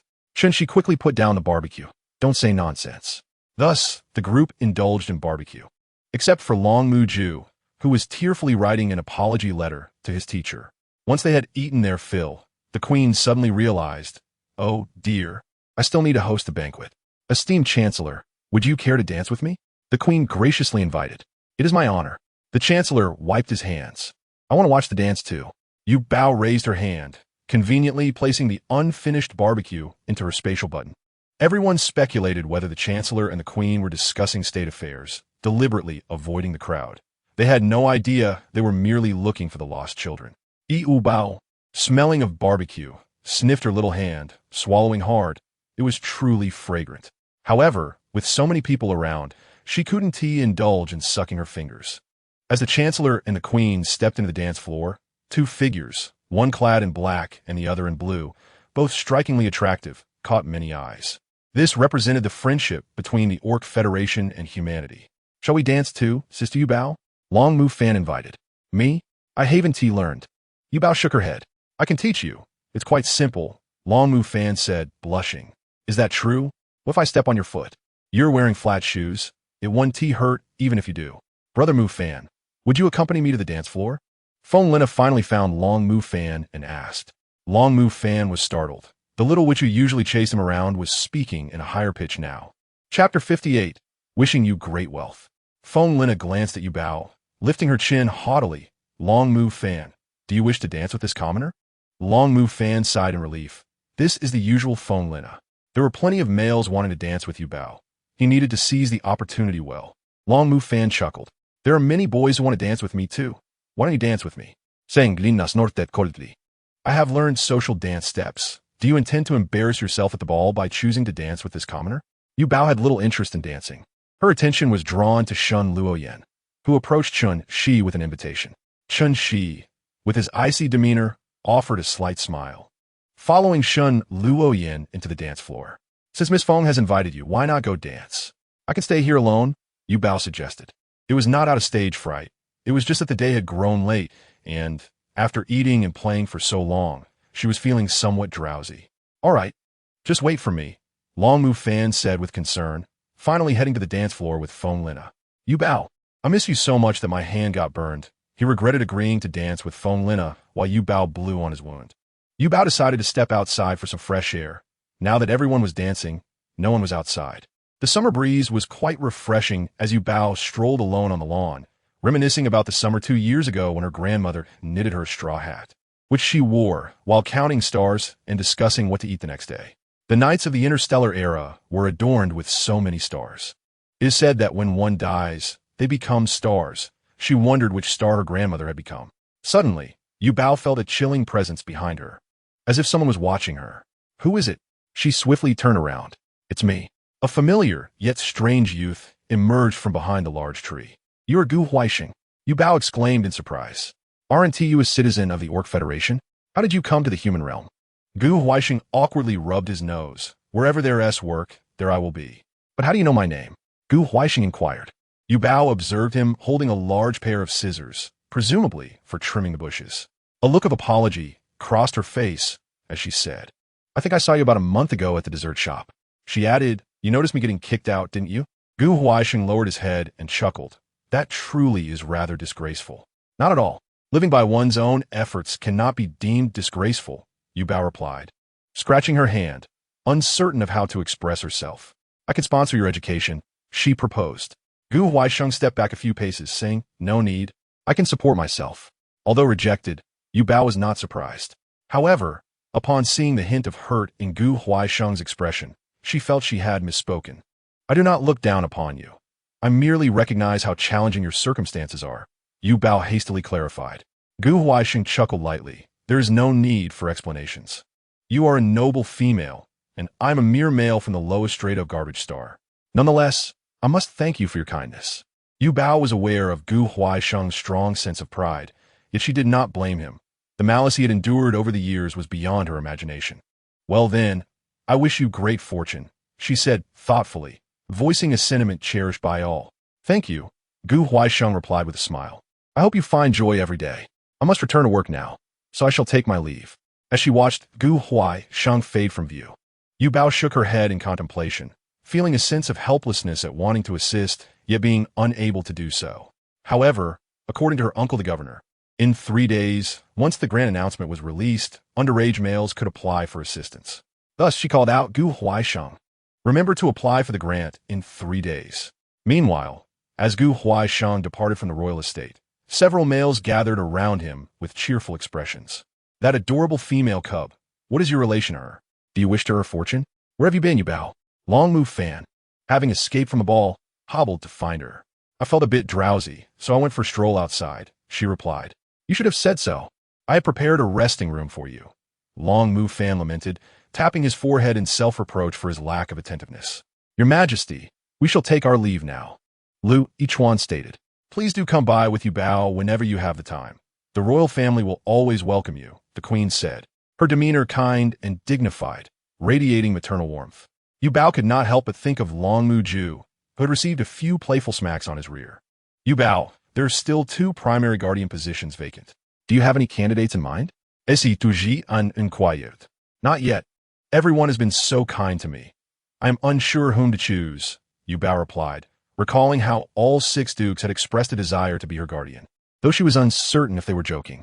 The dukes seem quite busy, while Uncle the Governor appears somewhat unoccupied, frequently visiting our home. Could it be that he is exploiting his employees? Yuba speculated. By the way, I met a friend today who is working here, she mentioned. Yuba's friend? Working? Lu Yichuan found it difficult to reconcile the 2 concepts. Yuba's classmates all hailed from affluent and powerful families, with Genezi being the only daughter of the Jin family. Was she perhaps experiencing life by working outside? Garbage Star? C2 Zhiyong trembled slightly. Yuba, have you had contact with someone for Garbage Star? Chapter 59. Self-directed and self-performed, however. This was no longer significant. What mattered was that this male was likely still underage. I informed him about the underage assistance, but I fear he may feel too proud to apply, Yuba explained. So, you wish to assist him in applying? Lu Yichuan asked. Yuba nodded earnestly. I believe he is a person striving to live diligently. Brother, let's help him. Faced with Yuba's earnestness, Lu Yichuan nodded in agreement. Yet, C2 Zhiyong remained concerned, saying, Yuba, individuals who can emerge from Garbage Star are not simple folk. Oh, if Garbage Star is truly that fearsome, then his survival alone is quite remarkable, Yuba replied, her naivety apparent. Sensing her innocence, C2 Zhiyong resolved to investigate her friend discreetly. Unexpectedly, a few days later, this friend appeared at their doorstep. After taking a nap on the spacecraft, Yuba received a message from Genezi. Have you made the trending news again? Yuba opened it to discover a scene from the banquet where she was pressured to test her mental prowess. The headline read, Surprise. Feng LNN awakens mental power. While Yuba surprisingly had a reporter infiltrated the banquet, it seemed likely that the Feng clan had arranged for this. While there had been instances of humans awakening mental power, such as Long Mu Fan, who had hints of awakening due to prolonged pressure, no human cub had ever awakened mental power at the age of 7, especially not a female cub. The comments section erupted, with both beastmen and humans engaging in fervent discussions. Feng LNN is undoubtedly the pride of our humanity. I recall her purification ability is quite high, isn't it? Isn't she level X? The praise for Feng LNN was profound, while the malice directed at Yuba was equally intense. That beastman female named Yuba, if I recall correctly, she is nearly 7. Why hasn't she awakened her mental power yet? I heard that a beastman said something unpleasant about Yuba and ended up in prison. How disheartening. If I knew my contributions were supporting a little useless female, I would feel quite unbalanced. To the oppressed beastman males, have you considered joining the human race? It was uncertain whether the Feng clan had purchased numerous trolls for Yuba, but they were certainly vociferous at this moment. Yuba's fans rushed to her defense, engaging in disputes with the detractors. Some beastmen, maintaining their rationality, sought to verify the situation beneath Yuba's posts, while others, influenced by humans or harboring discontent towards females, joined the ranks of the trolls. Lu Yichuan was infuriated. In just a few days, was Yuba to endure a second wave of online harassment? The Feng clan likely intended to bolster Feng LNN's reputation within the Beastman Federation, and with Yuba frequently trending. Her attendance at the banquet made her the perfect target, C2 Zhiyong noted. Yuba, stop reading, Lu Yichuan said, his concern palpable as he viewed the comments. To his surprise, Yuba chuckled. I'm watching Sister Genezi, helping me scold people. How pitiful that I, Yuba, was invited to a banquet only to suffer such harm. Long move fan, it was you who invited Yuba, wasn't it? Come out and speak. Seeing Genezi defending Yuba, her fans were momentarily bewildered. Had they not been at odds before? Had they perhaps reformed? Long move fan was quite supportive, issuing a statement promising to investigate the individuals responsible for the filming and publication of the incident. However, he realized that he could not tackle the Fing clan alone and sought assistance from his mother. Much to his surprise, Fing Jia promptly issued a statement apologizing on behalf of the victim. Yuba, I have already located the reporter responsible for the covert filming and am pursuing legal accountability. My sincerest apologies once more. Many netizens expressed admiration for Fing Jia, recognizing her as the first heir of the Fing family, adept at handling matters with swiftness and decisiveness, demonstrating both courage and magnanimity. ZZ, Yuchi knocked on the door. Yuchi, you arrived just in time. Create a small account to help me scold this self-proclaimed human princess, Genezi requested. No, it is your mother looking for you. Genezi jolted awake, sitting upright from her relaxed position. Mommy, Genezi greeted with a disarming smile. You were quite vocal online, weren't you? Mrs. Jin's expression remained neutral. I forgot to switch to my small account when I made my first comment, Genezi admitted, poking her fingers together, showing no signs of remorse. I was wrong. I'll do it again next time. Forget it.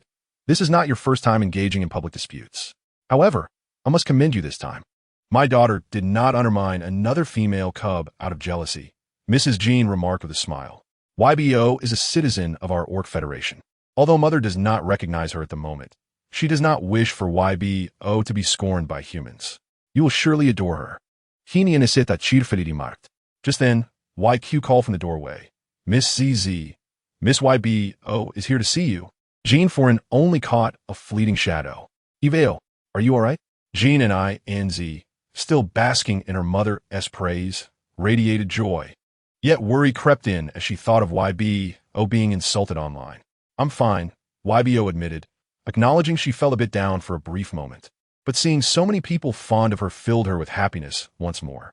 I thought you came to me to lament, but if you plead with me, I could reluctantly assist you in finding my MM. By the way, I still have her number. Jean and I, NZ eagerly pulled YBO into the hall and abruptly slammed the door, completely oblivious to Ly Chu N standing nearby. What's wrong?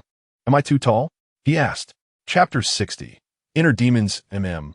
YBO has come to see me. Jean and I, NZ exclaimed as she ushered YBO into her bedroom. Look, is she not even more stunning in person than in photographs? The woman in the video had golden waves cascading down, unmistakably Jean and I, NZ's mother. YBO had changed into comfortable homeware and was now bursting with energy after resting aboard the airship. Hello, Auntie, YBO greeted. Jean Foreign maintained her composed demeanor. YBO, thank you for looking after ZZ. My apologies for any previous rudeness. Please forgive me. I have already apologized, Jean and I, NZ interjected, though my previous apology lacked sincerity. All right, you both should rest early to grow taller, Jean Foreign concluded the call. By the way, what brings you here? YBO retrieved some well-preserved skewers from her spatial button, the aroma instantly making the young one's mouth water. What is this? It smells delightful. Jean and I, NZ inquired. I brought it for you. Though the number of skewers was limited, it was sufficient for the two children. Suddenly, Jean and I, NZ proposed, how about we watch a movie while we eat? Why not stay over at my place for a few days? It's close by, and my blanket is new, sanitized, and very clean, Jean and I, NZ enthusiastically promoted. Plus, I have 2 pillows so we can each have one, and we can chat at night. You can also tell me all about the fun things in the human royal family. All right, I will inform my guardians. YBO replied, feeling a bit tempted. Seeing YBO nod, her guardians would have no choice but to consent. Okay, I will come and pick you up tomorrow morning, Ly Chu In stated. Do you need toiletries? YQ asked. No, Major L, we have new supplies here. She replied, you can inform me of any habits or requests YBO may have. Just ensure you do not disturb our little world, Jean and I, NZ added. Ly Chu In watched as Jean and I, NZ embraced the tiny YBO, departing. Major L, there is no need for concern, though ZZ is willful. Her feelings for Miss YBO are genuine, YQ assured. Why not stay with us tonight? That will not be necessary. I trust you both. Major L said wearily as he walked home. Why are you here alone? He asked. YBO was staying over, as Miss Jean insisted on sharing a bed with her. Major L's expression was one of discontent. Stzing, who initially felt a pang of longing creeping from his toes to his hair, found humor in Major L's drained demeanor. Laugh, laugh, laugh, come let us spar, Major L said, taking Stzing's hand, only to notice his computer screen. Are you researching YBO's friends? I once stayed on a garbage planet. If not for my status, I would have perished long ago, even with protective talismans and potions from home. I nearly fell victim to that Murong family scion. Stzing recalled, sorrow glinting in his eyes as he remembered the explosive demise of a cheetah. When he first arrived on the garbage planet, he thought it merely had a harsh environment, but after tasting YBO's Xiaolong Bao, the local food was nearly inedible. Thankfully, he had carried ample nutrient supplements and compressed biscuits. Many beggars lined the streets. One elderly woman appeared particularly pitiful, almost naked, cradling an infant whose fate was uncertain. A healer's heart is compassionate, but when he attempted to share his compressed biscuits with the old woman, she suddenly lunged to snatch them, her long nails tearing through his sleeve. It was then that Stzing realized there were no frail old women on the garbage planet. They were all pirates or fugitives in disguise, preying on the naive newcomers. Was that infant also an act? Lychun, hearing Stzing's account of the garbage planet for the first time, inquired. That infant was not. Lychun sighed in relief. The infant was indeed real, and had long since perished, the body reduced to bones, swaddled, with only the face preserved by some peculiar substance, untouched by decay. Such inhumanity! One day, I shall eradicate the sins of the garbage planet. Lychun exclaimed, panting in rage. How YBO's friends survived in such conditions remained a mystery. Lychun thought of Z or NYLN, who had also climbed from the garbage planet. However, I trust YBO's judgment. We shall remain vigilant, Lychun concluded. Meanwhile, YBO and Jean and I, NZ snuggled under the covers. It's a bit warm. YBO kicked the blanket off, exposing her calves. Shall we watch something to cool down? Jean and I, NZ, suddenly recalled a seemingly ill-advised idea. I found this from brother Guan Hi. Jean and I, NZ, inserted a disc. I was too scared to watch it alone, but now that you are here, I want to see it. YBO nodded. I will accompany you. However, as eerie music and dark, crimson visuals filled the screen, YBO felt uneasy, the skewers in her hand losing their appeal. YBO, if you're scared, just hold on to me, Jean and I, NZ encouraged. Evail. She turned to find YBO frozen in place. It was not until a ghostly figure leapt forth that YBO finally reacted with a startled cry. Jean and I, NZ, jumped as well, but feigned composure. YBO, are you frightened? It's all right. I am here with you. I possess formidable mental strength. At that moment, YBO felt entirely chilled, as if she had been pulled from a refrigeration unit. YBO, please do not scare me. Jean and I, NZ, nearly cried, fearing the ghost might have rendered YBO senseless. It's all fake. The ghost is portrayed by a male actor. Haha. Jean and I, NZ, awkwardly chuckled. It was said this horror film could drive children mad. Is that true? I don't believe it. Neither do I. Then you all watch it. I dare not. Neither do I. A group of boys and girls, at an age brimming with curiosity, had gathered. Someone produced a horror film from home. The terrifying cover evoked both fear and excitement. Why not let my little sister watch first? Suggested the daughter of the foster mother.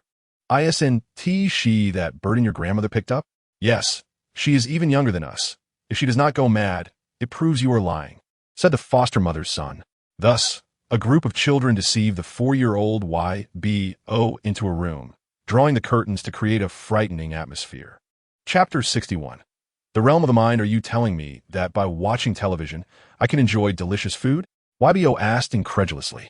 Yes, as long as you can watch until the end, her sister replied. If you run out midway, we will break your legs. Her brother threatened menacingly. All right.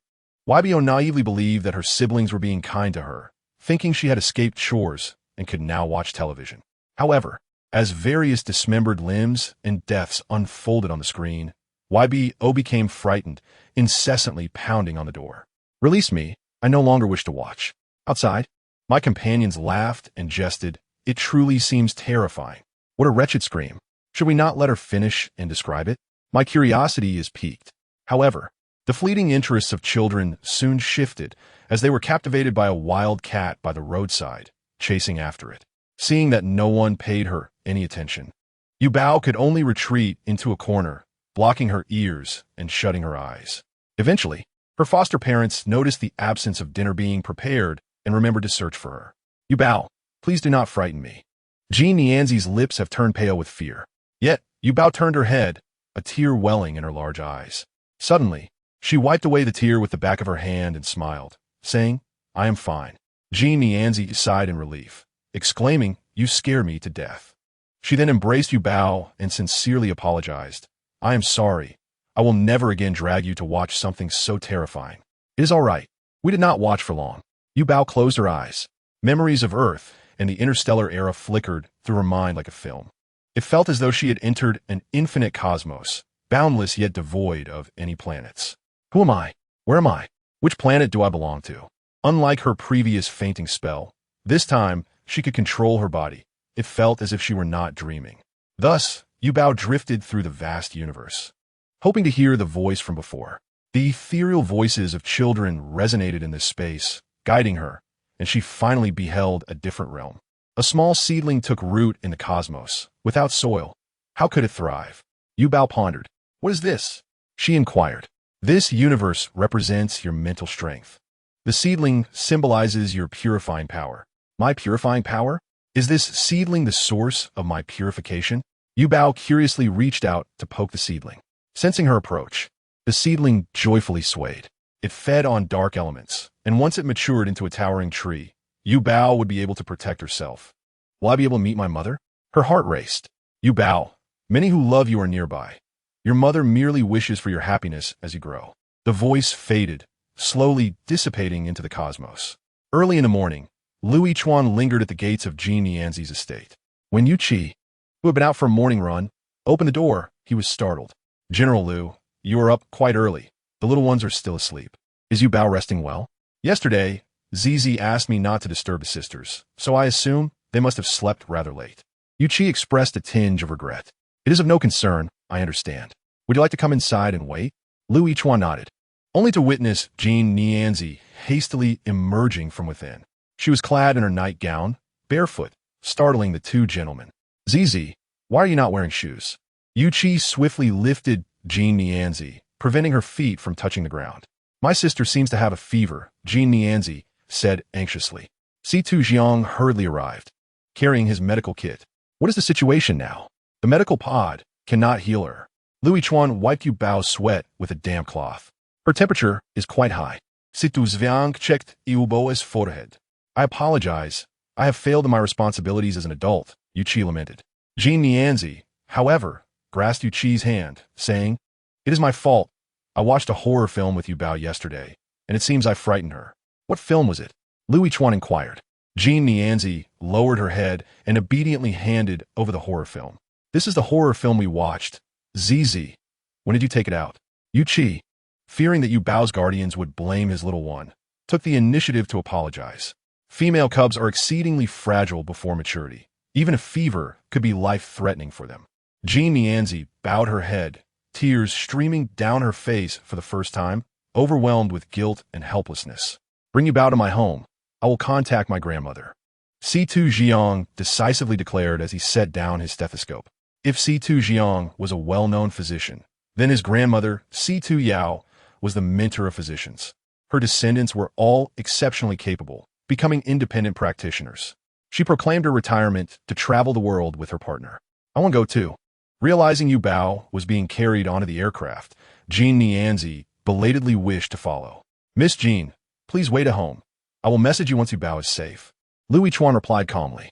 Very well, but you must send me a message.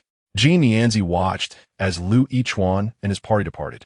Zizi, Yuki sighed, lifting his little one. On the aircraft, Luan piloted while C2 Jiang dialed his grandmother's number. Since leaving the C2 family, he had not contacted her for quite some time. His hands trembled slightly. Yet for Yuba's safety, he would gladly dial hundreds of times. The call connected, and just as C2 Jiang began, Hello, Grandma, the call was abruptly terminated. Let me try again. His face flushed, he redialed. After a long wait, the call was once more disconnected. Testing Yu Bao's temperature with his hand, he grew anxious, his lips bubbling. Keep calling. If it gets disconnected, just call again. Finally, on the 16th attempt, the call was connected. Who is this little brat? An irate voice queried.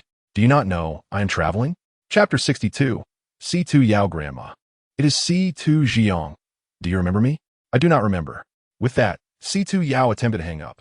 Grandma, please do not hang up. My little one is in trouble. She has not stopped fevering. Could you come take a look? C2 Jiang hurriedly pleaded. Your little one? Have you married? No. She is my adopted child. She does not bear the blood of the C2 family. It is not my concern. C2 Yao's indifference was palpable. C2 Zhang nearly cried, pleading, Grandma, she is a female cub. After several seconds of silence, a sigh was heard. A female cub. Then I will come take a look. Thank you, Grandma. C2 Jiang sighed in relief. C2 Yao hung up the phone and said to her partner, Let us return. This trip will have to be postponed. What happened? Did that boy get into trouble? C2 Yao's partner, with snow-white hair and a gaze full of affection, inquired.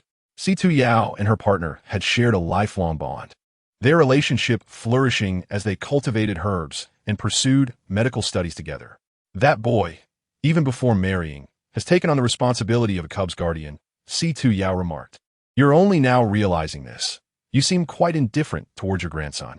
Her partner recounted C2 Jiang's recent circumstances to her. But wait, how does C2 Jiang qualify to be a guardian for a female cub? What is his mental strength level? C2 Yao examined C2 Jiang's file, her expression darkening.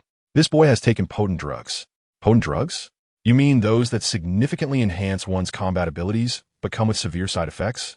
C2 Yao scoffed thrice.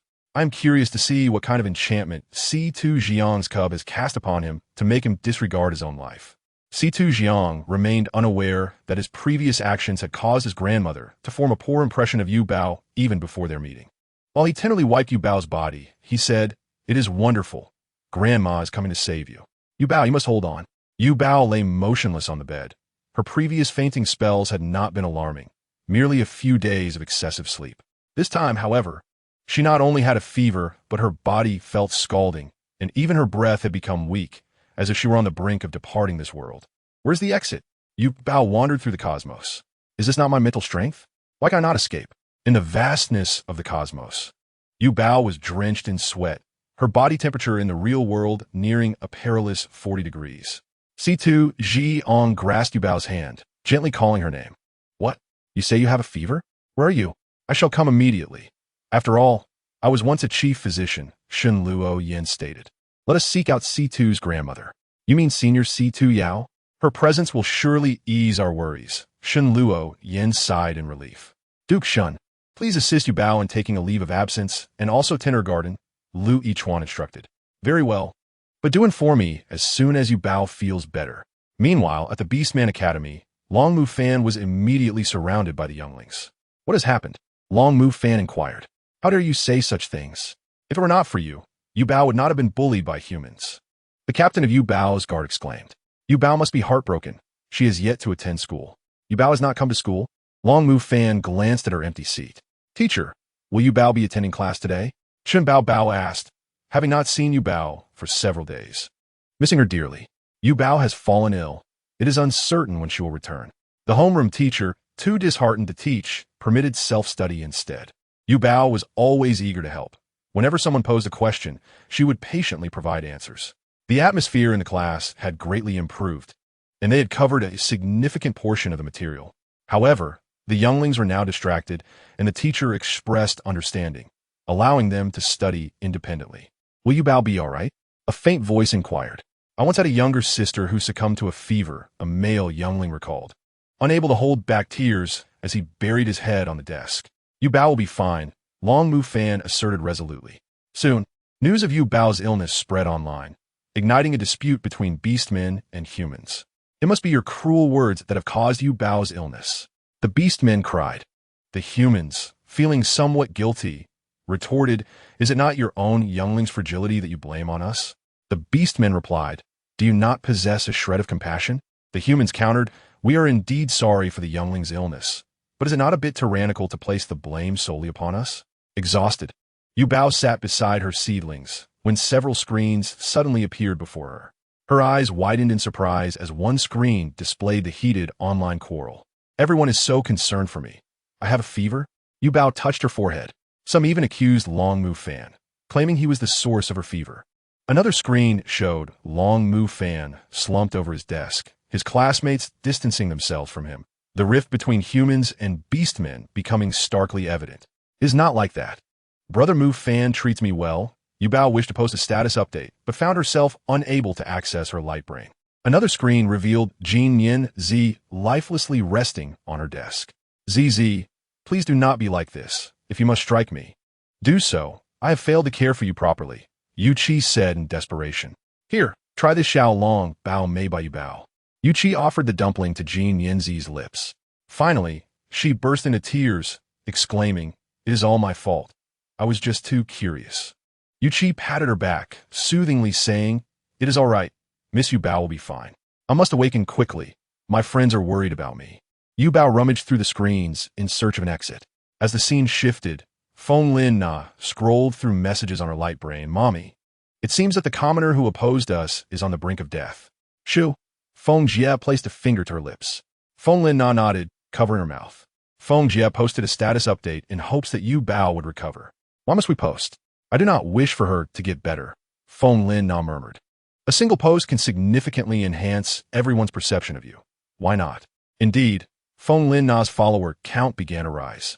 The next scene unfolded in a prison, where several beastmen, imprisoned for insulting Yuba, laughed and remarked, "Heaven has eyes. Let her burn. Did you hear? That wretched girl fell into a well and disappeared." Chapter 63. The mental universe. Yuba trembled at the sound. It was all too familiar. "Jiabe, you speak," her adoptive mother pointed at her sister. As Yuba vanished from sight, the children who had intended to play a prank felt a surge of fear.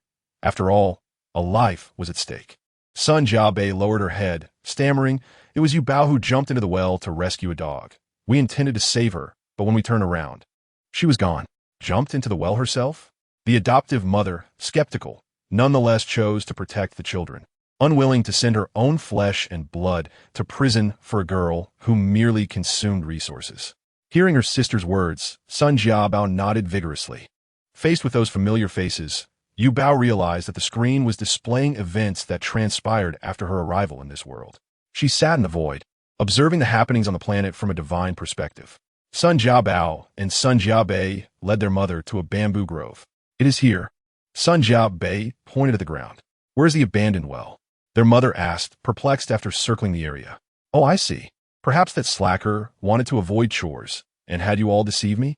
The siblings exchanged incredulous glances. They circled the bamboo grove several times but found no well. "Mother, it is true. Yuba truly fell in. It was my brother who pushed her." Son Yiabai exclaimed urgently. The adoptive mother's expression changed dramatically as she slapped her daughter. "You mean your brother killed that slacker?" Son Jiabai, having never been struck by her mother before, covered her face in disbelief. The mother's fierce demeanor softened as she gently embraced her daughter, apologizing. "Enough of this. Let us pretend Yuba never existed. You are merely dreaming and speaking nonsense." The adoptive mother touched their foreheads and led them outside. By nightfall, Yuba had yet to reappear. "Jiabao, Jiabe, look what your father has brought you," their adoptive father announced. Upon seeing the transformer, Son Jiabao's anxiousness evaporated as he hurried off to play with friends, while Son Jiabe remained troubled. The following day after school, she sought out her companions from that day, but upon seeing her, they all distanced themselves. After all, this was a matter of life and death, not mere childish play. They received no punishment, and their lives remained unaffected by Yubao's disappearance. "After all, no one on earth cares for me," Yuba murmured. "Grandmother, you must save her." "Senior, I implore you," Yubao's guardian bowed anxiously, fearing that C2 Yao would leave in displeasure. C2 Yao glanced at C2 Jiang and sternly remarked, "Do you wish for me to send a white-haired person to mourn a black-haired one?" C2 Jiang was momentarily taken aback by his grandmother's words. The C2 family was small, with only one daughter born to the grandparents, and he and his brother were both uninterested in inheriting the family legacy. C2 Yao remained silent, moving forward to assess Yubao's condition. "The fever is quite severe. Family members should prepare themselves psychologically." "You mean Lu, each one nearly collapsed?" "Her pulse is erratic. I can save her life, but her mind may suffer irreparable damage. Situ Yao gently caressed Yu Bao's small face, which was undeniably adorable. Grandmother, now is not the time for jokes. Situ Jiang swiftly prepared the herbs as instructed by his grandmother. All outsiders, step back. I will perform acupuncture. Situ remained, and Situ Jiang hurriedly handed her the acupuncture needles. In the ethereal realm of Jing Shan Yuzhou, Yu Bao felt as though an unseen force was pulling her outward. Yet, she found herself as if trapped by an unseen door, unable to escape. It appeared that the solution to her predicament lay within her own resolve. Yu Bao closed her eyes, concentrating intently on awakening. Suddenly, a wave of energy rippled through the air, causing a tremor centered around her, which extended 5 kilometers in radius. However, the onlookers dismissed it as mere fluctuations in the air. Only Situ Yao and Situ Jiang exchanged worried glances, realizing it was a spiritual disturbance. Is this a mental wave? Situ Jiang queried, looking to Situ Yao for confirmation. Coughing, Yu Bao expelled a clot of blood and slowly began to regain consciousness. Though her fever had not yet subsided, her awakening was a significant relief. Situ Jiang was nearly overwhelmed with joy. Senior, what has transpired? He inquired of Lu Yichuan, who had been waiting outside. Yu Bao has awakened. Once her fever diminishes, she should recover, Situ Jiang replied as he opened the door to address Lu Yichuan. May I enter? Lu Yichuan asked. Wait a moment, did you sense that wave? Situ Jiang interrupted. Indeed, are you using mental energy to treat Yu Bao? Lu Yichuan sipejulatet. This is a mental wave emanating from within Yu Bao. It seems she is on the verge of awakening her spiritual power. That is impossible, Lu Yichuan gasped, his eyes widening in disbelief. She is 100% pure human. How could she possess spiritual power? Situ Jiang was equally a loss for words. The rarity of pure genes was already remarkable, and now the revelation of Yu Bao's potential spiritual abilities would undoubtedly attract those willing to go to great lengths to claim her. Exchanging a knowing glance, Situ Jiang and Lu Yichuan shared a resigned smile. While the combat prowess of beastmen was formidable, should anyone develop special agents that could pose a risk of losing control, they might turn against their own. There are certainly individuals in the stars researching such agents, and we currently lack an antidote, Situ Jiang stated. Situ Yao emerged, closing the door behind her, and regarded her grandson with a peculiar expression. What is your current level of instability? 63? Umph. She scoffed. With such instability, you dare to inherit the family business? Dream on. Situ Jiang lowered his head. Is it worth it for a mere cub? Pushing yourself to the limits of physicality, and you, who can hardly stand in a horse stance, are truly reckless. Situ Yao admonished, poking her grandson's forehead. Grandmother, Yu Bao is worth it, Situ Jiang insisted, grasping Situ Yao's hand. Your cub possesses a rather unique constitution. She is a pure human, is she not? Situ Yao remarked softly. Situ Jiang's anxiety intensified as he looked at Situ Yao. With her current mental fluctuations, it is apparent that her spiritual power will not be less than yours. Be patient and find a way for her to accept you as her partner. Situ Yao suggested. Chapter 64. Close to the water's edge, Lu Yichuan's complexion paled, and Situ Jiang panicked, exclaiming, Grandmother, what are you thinking? Yu Bao is merely my sister. The likelihood of a non-blood-related female cub's guardian becoming her partner after she comes of age was quite high. Considering the adage close to the water's edge, one gets the moon. Thus, Situ Yao found no surprise in this. What about your instability? Do you wish for an early demise? Situ Yao retorted, directing her gaze at Lu Yichuan. Moreover, if you do not wish to be with Yu Bao, others may not feel the same, she added. Senior, ever since I, Lu, became part of Yu Bao's family, I have harbored no improper thoughts. Situ Jiang fervently nodded in agreement. The very thought of it felt sinful. They truly regarded Yu Bao as their little sister. I cannot comprehend you. Situ Yao muttered. Forget it. I shall check on her. Your fate is no concern of mine. Do not expect me to rescue you again. Meanwhile, after taking her medicine, Yu Bao felt her feverish body gradually improving. Slowly, she opened her eyes to find herself in a quaint, antique room. Furrowing her brows, she wondered, have I traversed into another realm? Situ Yao, noticing Yu Bao had risen, inquired, You are awake, grandmother? Yu Bao bolinket da pd.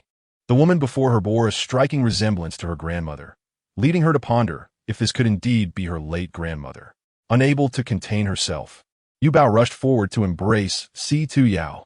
"You child, so affectionate," Yao remarked, having never experienced such heartfelt warmth from a cub before.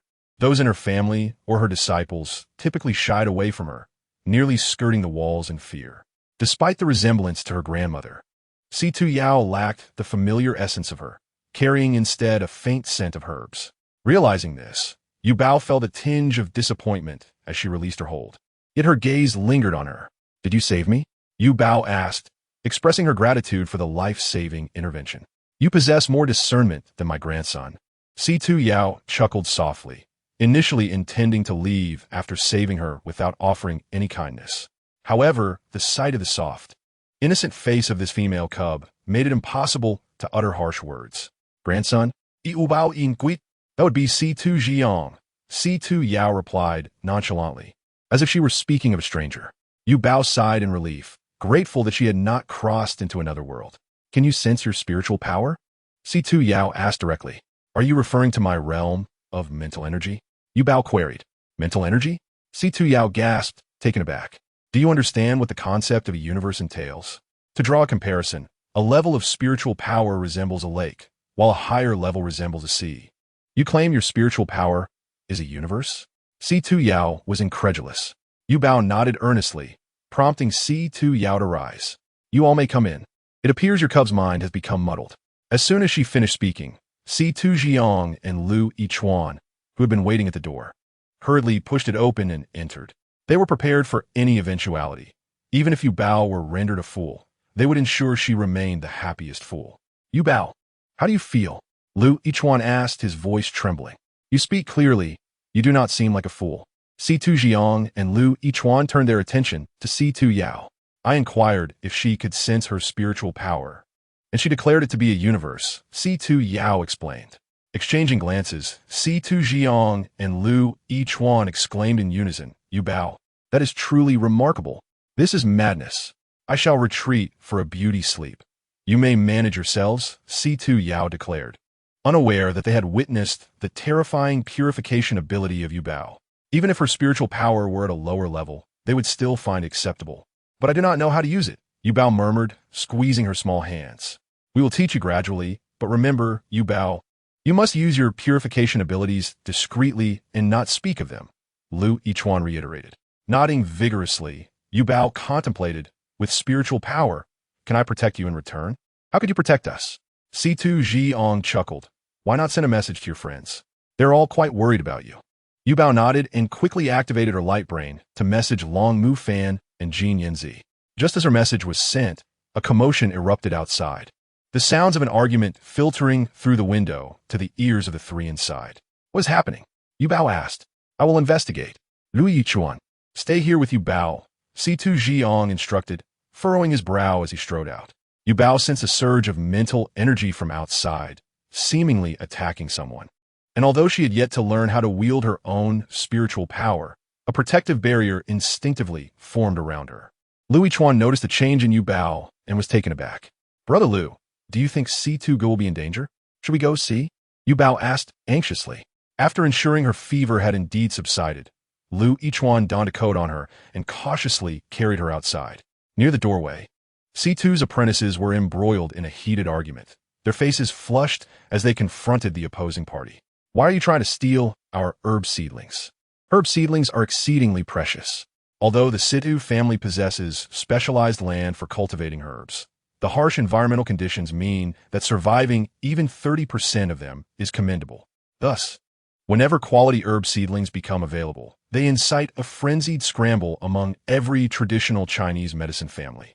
These herb seedlings do not appear to be particularly imposing, unlike the male figures clad in green robes across the street. "However, we have already made our payment. What gives you the right to seize them?" The leading disciple firmly grasped the cart handle. "What right do you have? Merely because your Situ family is a Beastman lineage while we are human. This batch of herbs, do you dare claim it was provided by humans? Herbs and seeds are typically supplied by humans. Indeed, so what? The supplier of the herbs has declared that these herbs are not for sale to beastmen, nor to half-beastmen." The green-robed male wore a smug expression, knowing that as long as they cut off the supply of herbs, the decline of the Situ family would be imminent. Stzing approached, positioning himself in front of the younger disciples. Chapter 65. Being bullied. The bullying has reached our doorstep. Stzing unleashed his formidable psychic energy, halting the actions of the green-robed male and his associates. The cold demeanor of Stzing unnerved the green-robed male. After all, he was a master of psychic energy, while their highest rank barely matched his. In the event of a confrontation, their only option would be to flee. Under the weight of Stzing's psychic pressure, the green-robed male stubbornly said, "We are not unreasonable. Look, we have brought a cart of herbs to exchange with you. Will this suffice?" Another cart, filled with wilted herb seedlings, was brought forward. It was evident to discerning eyes which cart contained the superior quality seedlings. The younger disciples couldn't help but curse. "You expect us to trade our high-quality seedlings for your inferior ones?" The leading disciple pointed at the Stzing family plaque, declaring, "Take a good look. This is the Stzing family, not some petty faction." After a prolonged exchange of glances, Stzing slowly spoke. "Who are you?" The green-robed male replied, "Goodness, you didn't recognize us?" He lifted his chin slightly. "I am a disciple supported by the human royal family, hailing from the Xianyao sect." "The Xianyao sect?" Stzing frowned, having never heard of it. The green-robed male continued, "I am the chief disciple of the Xianyao sect, Shi Songfeng." "Senior brother," a younger disciple whispered to Stzing, "since you left home, humanity has developed several medical sects, and the Xianyao sect is among the most successful. We had been coexisting peacefully, as physicians exist for the health of the populace. Dine, why not join the Xianyao sect too?" A man, appearing significantly older than Stzing, was pushed forward, earnestly persuading him. "Stzing?" Stzing's tone turned heated. "You traitor. The Stzing family has treated us well. And you claimed you left the Stzing family to find your biological parents, only to end up under the banner of our enemies?" Stzing's face flushed. Yet he continued to explain to Yang, "How many among you are truly human? And the Stzing family, while they claim to be half beastmen, are essentially beastmen. The relationship between beastmen and humans is tense. We cannot betray humanity."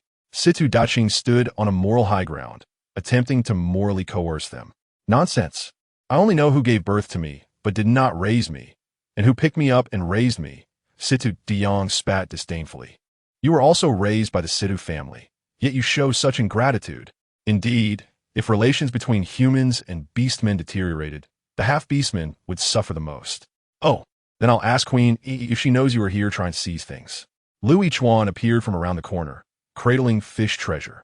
Upon seeing fish treasure, the crowd showed little reaction, but the sight of Luan caused everyone to take a step back. He was a rank 6 male. His released psychic energy could easily crush them. Why was Luan here? It was quite puzzling. They had gone to great lengths to come and see something, yet here were all these powerful figures. Thankfully, the family matriarch, Yao, was absent. Everyone knew she had a fiery temper and her partner was an even stronger beastman. They had only dared to bully these orphan disciples because Yao and her partner were away on a long trip. Yao stood by the floor-to-ceiling window, perfectly positioned to observe the events unfolding at the entrance. "Aren't you going down to take a look?" Her partner gently embraced her from behind. "What is there to see?" "A bunch of little ruffians bullying without their parents around." "Then, as the parent, shouldn't you go down to support them?" The world often described Yao as peculiar, even somewhat unapproachable, yet only he knew how fiercely protective she was. When Stzing was a child and had his lollipop snatched by older kids, she had scorned him for being weak, yet stormed into the homes of those children and confiscated all their lollipops. Of course, with his backing, Yao had succeeded in her little heists. When the family learned the full story, they were both furious and helpless, aware that despite the Stzing family's small size, they were not to be trifled with. It would be quite embarrassing to admit that they had lost 52 lollipops, after all. Stzing cannot even handle this small matter. "How can I rest easy leaving the Stzing family to him?" Yao sighed. His mother is infatuated with romance, studying Western medicine with a man. His brother lacks intelligence, possessing only brute strength. "Only Stzing has learned a good portion of my skills." Yao sighed again. "However, now Stzing's volatility exceeds even my own. Misfortune has befallen our family. As for those disciples who had defected to other sects, if they wish to leave, why should she stop them? In her view, those who departed possessed poor talent, and their absence would merely reduce the number of mouths to feed. She then turned to her partner, her eyes sparkling. "Shall we start a new sect ourselves?" "That is not out of the question," her partner replied. As they drew the curtains, Fish Treasure pretended to make a phone call. "Sure, some phone scoffed you," called the queen. "Do you think you're a Feng Lina, the royal princess?" "When did Feng Lina become a royal princess?" Long Mufan, with a stern expression, approached among the crowd. "Is Feng Lina just someone who fell from my mother's womb?" Upon seeing the young prince, everyone immediately bowed. "Fish Treasure, are you all right?" Long Mufan asked with concern upon spotting Fish Treasure. He had seen the message Fish Treasure sent him, noting her location at the Sidhu family, not far from the royal family, and had come to check on her while also visiting the family matriarch. Fish Treasure? That name sounds familiar. Isn't that the one without psychic energy? Several males from the Xianyao sect couldn't help but burst into laughter. Suddenly, a few leaves flew past the faces of the laughing males, taking a strand of their hair with them. Lu Yichuan's expression turned cold, and even the usually gentlemanly Situ, Zhang, wore a grim face. Impudent. Long Mufan, in a fit of anger, unleashed his dragon might. "Who are you to speak to my sister Fish Treasure in such a manner?" Long Mufan had never referred to Feng Lina as sister. "Your Highness, Fish Treasure is a beastman." Sure, Song Feng blushed as he reminded him. "So what?" Long Mufan retorted coldly, even though he had to look up to Sure Song Feng. It was Sure Song Feng who felt weak in the knees. Sure Song Feng stammered for a long while before finally saying, "Your Highness, you cannot turn your elbow outward." Chapter 66. The Scavenging Fish Treasure. Sure Song Feng secretly glanced at Fish Treasure, cradled in Lu Yichuan's arms. She appeared harmless, and at such a young age, she already knew how to use her appearance to attract the opposite sex. What might she become as she matured? "Are you implying that when I make friends, I must consider where your elbow is positioned?" No, what I mean is humans and beastmen. You're a human." "Oh, and so what?" Long Mufan observed as Sure Song Feng broke into a cold sweat, sneering 3 times. However, Long Mufan, who initially wished to impress Yuba, hurriedly approached her upon seeing her sneeze, expressing concern. "Yuba, dear sister, you have yet to recover from your cold. Do not expose yourself to the wind here. I can handle these matters and will surely ensure justice is served." The 7-year-old Long Mufan made this promise. Lu Yichuan also inquired, "Yuba, do you wish to enter?" Yuba shook her head. Consequently, Lu Yichuan enveloped her in a protective barrier crafted from his spiritual energy to shield her from wind. They claimed to be supported by the human royal family. Yuba blinked and asked. Long Mufan furrowed his brow. "Are you supported by my mother?" This revelation elicited understanding among the crowd, realizing that it was the second elder. At that moment, another group approached, and upon seeing them, Shirt Song Feng seemed to find his backbone and lamented, "Lord of Yaobao Pavilion, you have finally arrived." Yaobao Pavilion was the merchant supplying herbs for this occasion, and its leader strutted with pride, his small mustache bobbing with self-importance. As the largest supplier of herbal seedlings, supported by the Feng family, they could dominate the human realm. Situ Diang stepped forward and stated, "Lord, you have arrived just in time. They are attempting to seize our herbs. It is merely a trade." Shirt Song Feng retorted, brimming with arrogance. "Is this how you conduct trades?" Several young disciples protested. Initially, the seedlings in the herb field had withered en masse, and at each auction, they faced collective opposition from several factions. The round-faced young disciple could not help but feel tears welling up, entrusted by their master and seniors to manage the Sidhu family. They watched helplessly as it descended into decline. Situ Jiang felt a similar, indescribable sensation. He longed for freedom and had left the Sidhu family upon reaching adulthood, eager to carve out his own destiny, unaware of the family's dire circumstances and the burden borne by his underage junior disciples. The Lord turned to the junior disciples of the Sidhu family and said, "I understand you have suffered grievances. I shall refund your money and additionally send you several carts of grade seedlings." How does that sound? Situ Diang nearly spat blood. Even 100 carts of grade seedlings would not compare to a single cart of high-grade seedlings. The Lord's expression turned cold. Then there is nothing more to be done. Is this how Yaobao Pavilion conducts its business? Long Mufan interjected, defending the Sidhu family. "Your Highness, you are still young and may not grasp the complexities involved," the Lord replied, lowering his head. "Oh, I understand now. The largest shareholder of Yaobao Pavilion is also from the Feng family," Long Mufan remarked. "So, it is indeed the Feng family targeting the Sidhu family?" There is no targeting involved, the Lord denied. We merely wish to support our own pharmaceutical industry.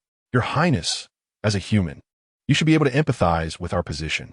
Humans and beastmen have always been allies. Do you wish to incite division? The Lord cautioned. It appeared that Yaobao Pavilion was destined not to sell quality herbs to them, and the young disciples of the Stzing family felt their eyes reddening. Without herbal seedlings, their family's decline was inevitable. If you truly desire them, have someone from the Stzing family plead with us on their knees. We are not unreasonable, sure, Songfeng audaciously proposed. Glancing at Situ Jiang, his meaning unmistakable. Bah, sure, Songfeng, you dream too beautifully. Is it merely a cart of herbs? There are many suppliers. Shitu Zienge asserted. The Stzing family has a foundation of 1,000 years. Do you think your few years of existence can topple us? Dream on. Sure, Songfeng angrily retorted. Then there will be no further negotiations, and I kindly remind you that Yaobao Pavilion will not supply herbs to you. Do you think you can buy from others? Foolish dreams. Take them away. Wait. Iubao in dezet. She glanced at the 2 carts of herbs, all wilted and lifeless, noting only a slight difference in their condition. Did you not say you would refund our money and compensate us with high-grade seedlings? You would not be trying to renege, would you? Yubao asked. Situ Diang interjected. Little sister, grade seedlings are essentially dying seedlings. They are of no use. We still want them, Yubao insisted. Ha ha! The Stzing family has truly fallen to scavenging. Sure, Songfeng laughed. We have plenty of garbage. Ditching, go fetch the grade seedlings. The Lord glanced at the irate 6th prince, recalling the Feng princess's attitude towards him, and said, for the sake of a young prince, we at Yaobao Pavilion will generously offer you 5 carts of grade quality seedlings. How does that sound? Long Mufan huffed. Is my face worth only this? How many grade seedlings can you provide? Yubao queried. The Lord replied, as expected of the female cub from the Beastmen Federation. Grade seedlings cannot survive at all. They are merely for show. I'm asking you. Iubao in seat. As for grade seedlings, we can provide as many as you wish, the Lord said. Well then, I shall take all of them, Yubao declared. The Lord could only helplessly order his men to comply, pondering whether this little cub was intentionally making them toil by demanding so many useless seedlings. Even a purification master of grade purification could not revive grade seedlings. Even if Situ Yao were present, it would be in vain. Carts of wilted herbal seedlings were piled at the entrance, causing the once spacious area to feel exceedingly cramped. Then we shall take our leave. The Stzing family is heading towards ruin, scavenging what others discard. I will make sure to promote you well. Sure, Songfeng laughed heartily. Senior brother, Situ Dayang, anxiously tugged at Situ Jiang's sleeve. It's fine. Trust you, Bao, Situ Jiang reassured, though he couldn't shake his concern about the Feng family's potential suspicions. Chapter 67. Plan Affinity. The group of junior disciples exchanged glances, unsure why their senior brother would heed the words of a young female cub. Situ Daching, relying on the skills he acquired from the Stzing family, had secured a place within the Xiandao sect, being second only to Shi Songfeng. Yet, no one anticipated that Situ Daching would betray the Stzing family and openly undermine them. However, the Xiandao sect had the support of the second elder and the Feng family, whose princess had awakened her phoenix bloodline, promising a bright future. Reflecting on the Stzing family, the master was exceedingly strict, often imposing punishments of transcribing herbal texts, seemingly not teaching them many skills. Several junior disciples were already restless. Only Situ Dayang exclaimed, Daching, you have grown up watching us. Has the Stzing family treated you poorly? You betray us, and now you seek to incite our brothers to leave? Situ Daching replied, unfazed. The head of the family has agreed to my departure. Why are you angry? I am merely seeking a better path for my brothers. Without herbal support, can the Stzing family still be called a medical family? A few junior disciples glanced at Situ Daching, then at Situ Zhang, their faces flashing with uncertainty.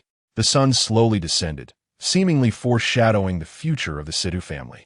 Diang, let them go, Situ Zhang said, recognizing true feelings in times of adversity, casting a few more glances at Situ Diang, this young man of mediocre talent, yet profound gratitude. Once you join the Xiandao sect, your salaries will double, and you can freely use herbs. Situ Daching continued to sweeten the deal. Situ Daching, you despicable fiend. More and more stood behind Situ Daching, heads bowed, not daring to meet the furious gaze of Situ Diang. Situ Daching, full of pride, turned to Situ Zhang and politely declared, "Well then, senior brother, I shall take my disciples and depart." "Wait," Situ Jiang said softly. "I have but one request. You shall no longer use the Situ surname. I will publicly declare that you have no ties to the Situ family." This condition relieved those choosing to leave. Situ Jiang looked at the remaining disciples, fewer than 20, his expression softening. He felt grateful to Situ Daching for helping him clear the way. "Then please help us by bringing the carts inside." "Understood, senior brother." The young disciples were filled with a sense of determination as they struggled to pull the medicinal herb cart away, though they were uncertain of the purpose of the nearly withered seedlings. "Very well, we shall see each other at school." Long Mufan turned to Yuba, his silhouette tinged with a trace of sorrow. He had intended to inquire whether Yuba would attend the royal family banquet, but recalling the events following the last gathering, he thought better of it. He was merely a powerless child, incapable of protecting anyone. "Yuba, the medicinal herbs are not the same as vegetable seedlings.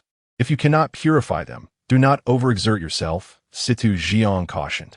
"Do not worry. It assured me it can do it." Yuba patted her chest confidently. Meanwhile, Lu Yichuan, skeptical, tested Yubao's temperature again. He could not believe that she had fully recovered from her fever so quickly and remained concerned about her health. "Senior brother Situ Diang, are we taking Yuba up the mountain as well?" "The mountain is steeped in dark energy," he voiced his apprehension. Yuba, with a bright smile, assured, "No need to worry.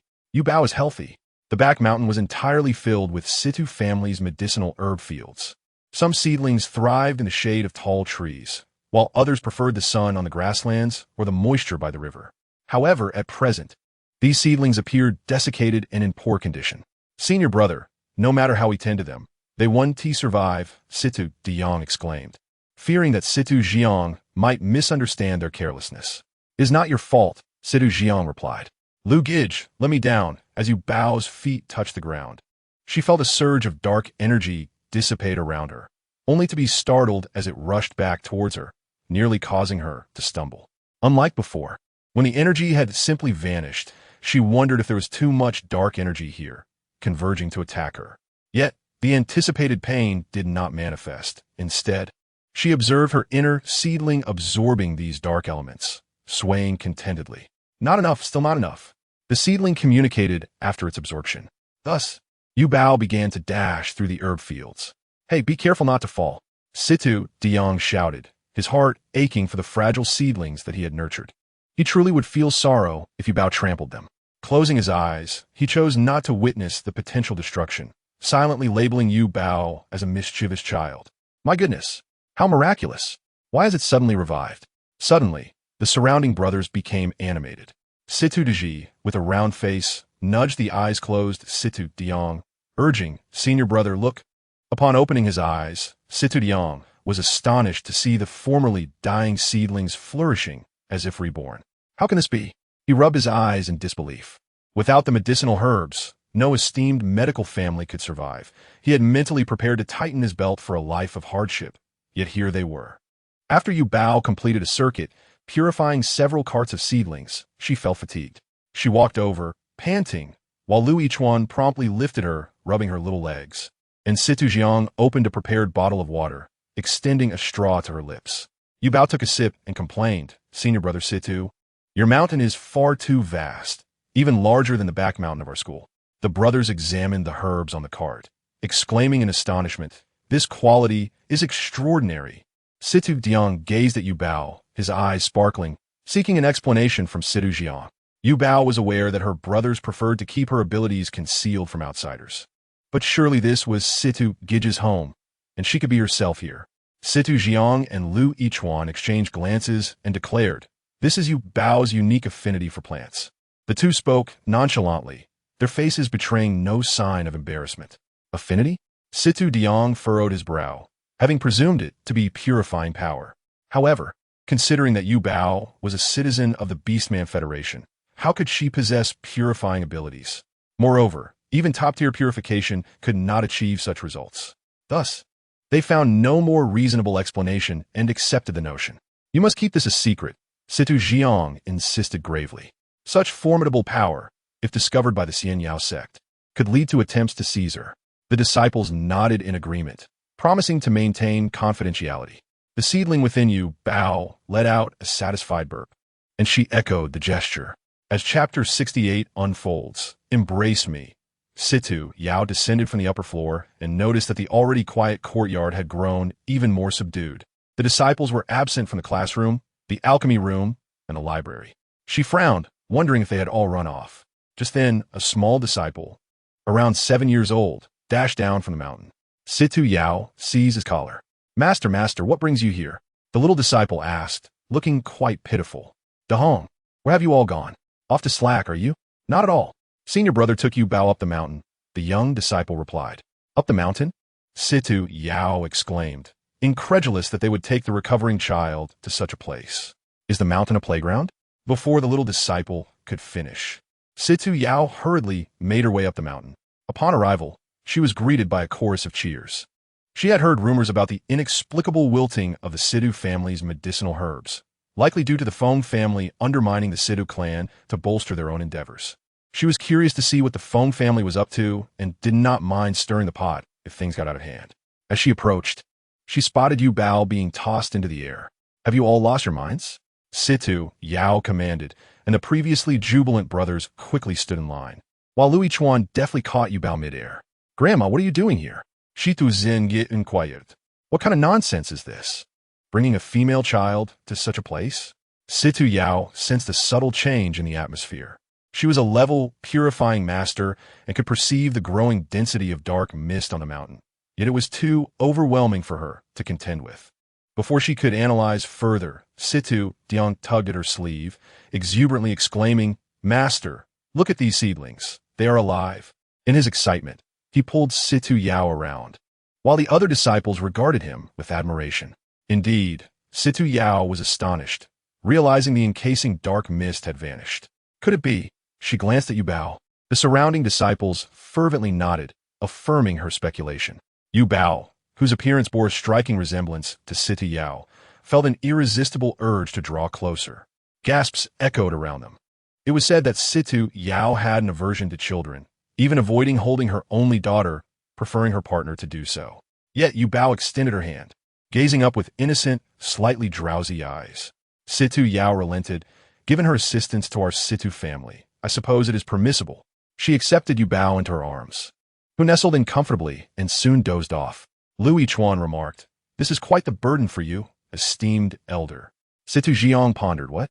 If Yu Bao calls her grandmother, should I not also call her grandmother? In the Beastman world, it makes little difference whether I use grandmother or grandma. Situ Yao, having not held a child in ages, felt somewhat perplexed. Logically, at nearly 7 years old, Yu Bao should have some weight, yet she felt surprisingly light. Situ Yao, held captive by Yu Bao for half a minute, finally began her descent down the mountain. The meals are ready. You need not go to the cafeteria. Just eat here, she informed the little disciples. No problem. There are only a few of us, and we can fit just fine, she said, carrying Yu Bao ahead. It is entirely my partner's fault. After searching for information about Yu Bao, I watched her live stream. They insisted on making dumplings with an entire bucket of filling, even if there were several of them. They would finish it in a week. Just as you all arrived, you can make and cook your own. Situ Yao shukud. Lu Yichuan and Situ Jiang exchanged glances. Could it be that they have come? Situ Yao's partner, after some contemplation, let us give him a name. When Yu Rong stood up with several plates of dumplings laid before him. He had become quite addicted to making them. This is? Many people were seeing such a delicacy for the first time. They were curious, yet whispered, fearing to wake Yu Bao. When Yu Rong noticed Situ Yao cradling Yu Bao and, somewhat surprised, quickly approached, saying, Allow me to hold her. You should wash your hands first. Situ Yao cast a disdainful glance at his flour-covered hands. Yu Bao opened her eyes, saw the familiar delicacy, and exclaimed, Dumplings? I'll learn to make them from you. When Yu Rong playfully tapped Yu Bao's little nose, leaving a white mark. I can make other fillings too, Yu Bao declared, having grown weary of the pork and cabbage filling. Oh, then quickly tell Grandpa. When Yu Rong was intrigued. Thus, under Yu Bao's direction, he made several buckets of beef filling, shrimp filling, and corn and pork filling. Situ Yao quipped, Well, for the next month, we shall be consuming dumplings. The brothers busied themselves, learning how to make dumplings, and the earlier frustrations seemed to dissipate into thin air. The house was more vibrant than during the New Year. C2 Yao leaned against the window, seemingly disinterested in everything. At that moment, she felt someone tugging at her sleeve. Looking down, she saw Yuba approaching with a dumpling. "I want tea make any." C2 Yao declined. "No," Yuba said, "I put a non-melting candy inside. Whoever bites into it will be lucky." She recalled the time her grandmother used to place a coin inside, and while she would declare the coin to be unclean, she secretly yearned to find it. Those who find it will have good fortune. Indeed, she had found that coin, but if her grandmother had found it, wouldn't her grandmother have good luck? Then, that year, wouldn't her grandmother have lived?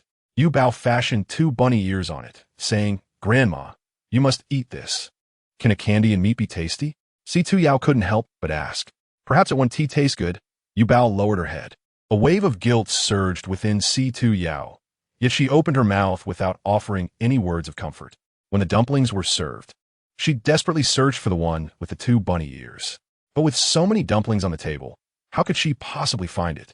Chapter 69, Accepting Condolences. "What are you looking for?" Wen Yurong suddenly leaned in, startling C2 Yao.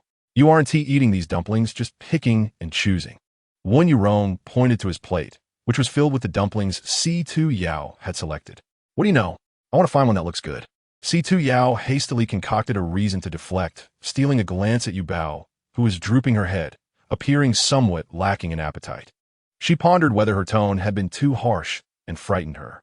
"Yuba, can you really not eat any more? You've only had 3. Lu Chuan split a dumpling in half and offered it to Yuba. However, she burped, her little sprout feeling full. She had become full as well. Would it be that from now on, she only needed to absorb dark energy to avoid eating? No, she loved delicious food. Perhaps she was exhausted today. Let Yuba rest for a bit and eat after she wakes up, C2 Jiang speculated. Lu Chuan sighed and shook his head, tapping her on the head. This child mustn't be stubborn in the future, understand? Yuba covered her head, casting a disapproving glance at Lu Chuan. "Brother Lu, why are you becoming more like a nagging mother? Beautiful dumplings?" Wen Yurong placed his dumplings before C2 Yao, proudly declaring, "Look, I made these. Aren't they lovely?" C2 Yao pointed at the plates in front of her and asked, "Did you make all of these?" Wen Yurong nodded proudly. C2 Yao stood up, changed her seat, and continued her search. Wen Yurong suddenly felt his dumplings had lost their appeal.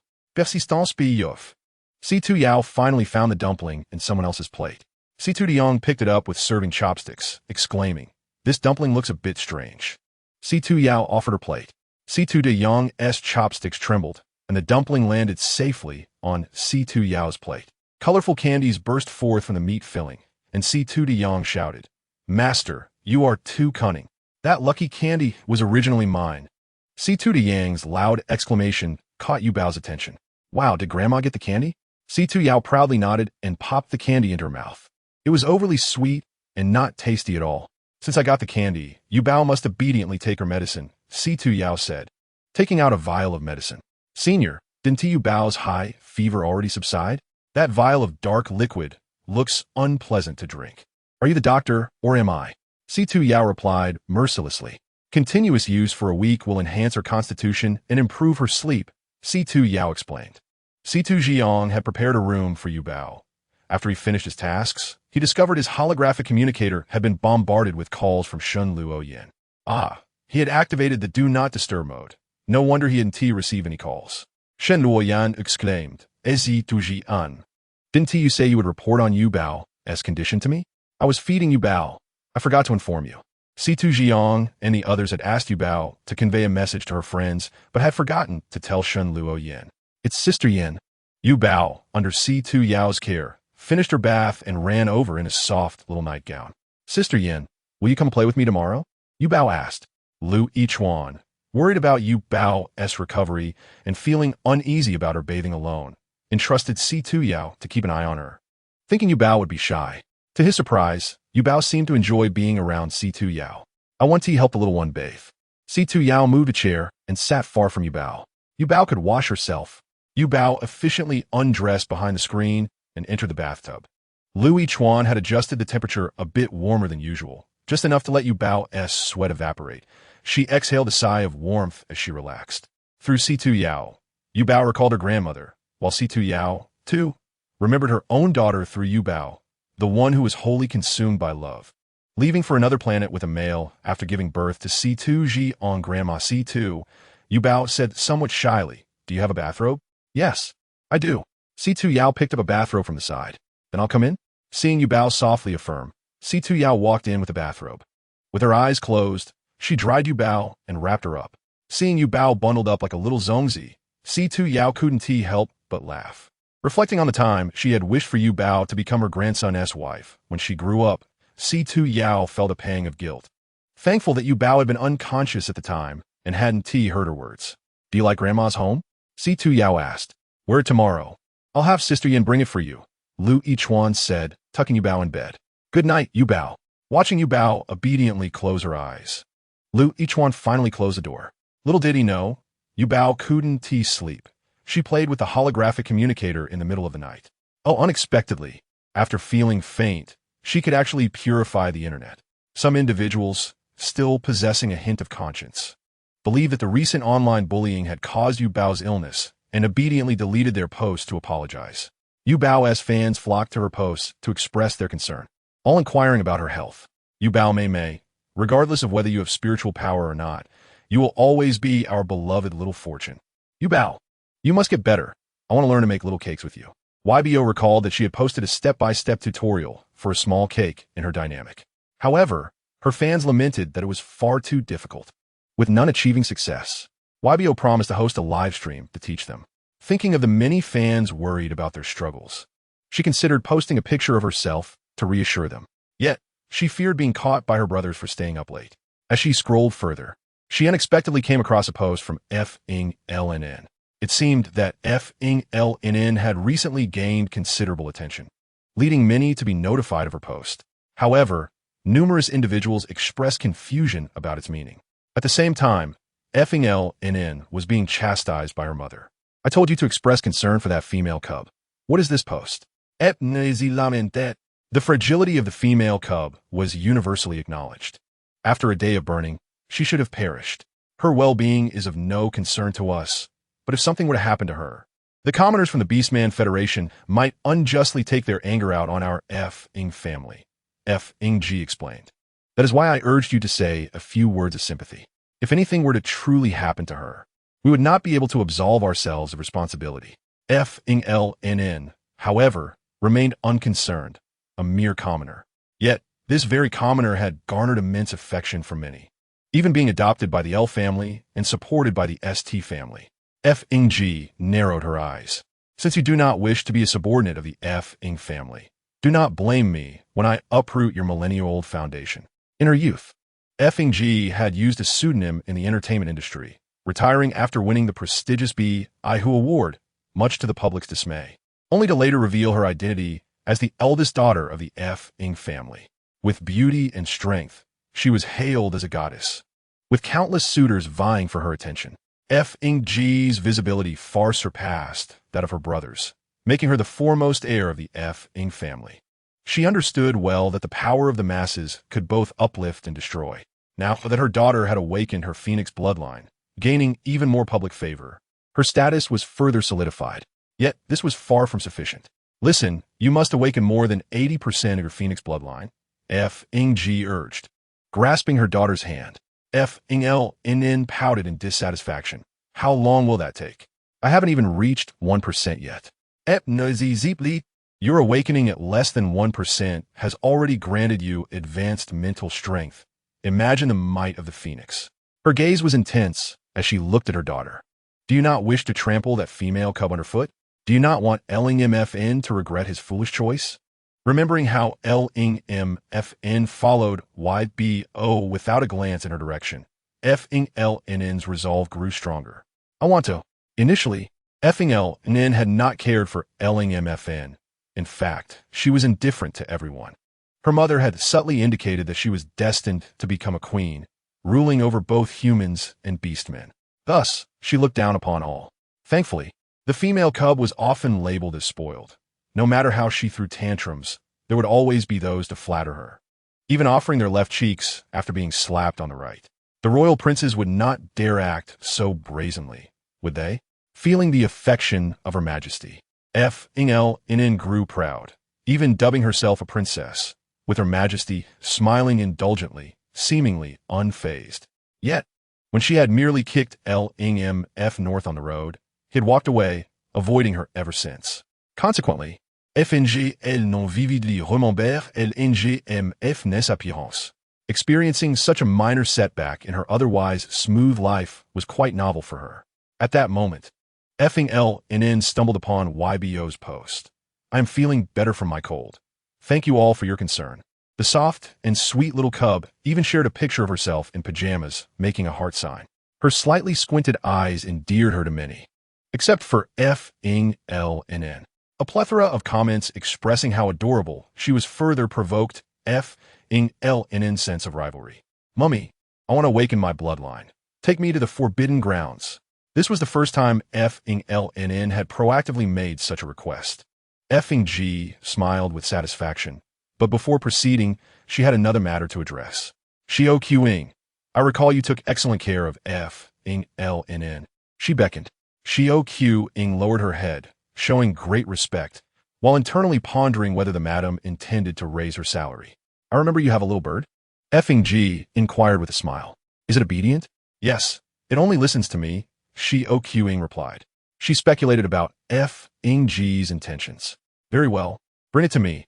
I wish to see it, Fing Jia commanded. Despite her reluctance, Xiao Qing complied, for the outside world was unaware that Fing Jia's gentle demeanor concealed a ruthless heart. The little bird perched in Xiao Qing's hand, which she offered to Fing Jia. Madam, its name is Xiao, and it loves rice, she explained. The little sparrow, an ordinary creature, tilted its head to observe Fing Jia. Suddenly, sensing Fing Jia's intent, the sparrow began chirping incessantly. Xiao, be quiet. Xiao Qing hastily silenced the bird, fearing to upset Fing Jia. Yet, moments later, the sparrow's neck twisted, and it lost its vitality. Yedanashche om. Xiao Qing knelt in despair, watching as Fing Jia carelessly discarded the small creature, rushing to catch it. Xiao, she cried. This scene struck Fing LNN profoundly. Though she was spoiled and unreasonable, she had never taken a life. She wished for YBO's demise. But if tasked with killing her, she would never have the courage. Mummy, what are you doing? Fing LNN asked, somewhat frightened. Kneel and cry, Fing Jia ordered. Instinctively, FNG elle non complide, finging tears. After capturing the moment, Fing Jia explained slowly, what do you think I am doing? I'm cleaning up your mess. Fing Jia posted on her dynamic, captioning, the pet of my daughter's mate has passed away. Both are heartbroken, which prompted this post. I have already reprimanded her. Such sentiments should not be expressed in this context, accompanied by an image of a maid weeping on the ground. Fing LNN appeared pale and bewildered, suddenly making YBO's fans seem overly critical. Are you stunned now?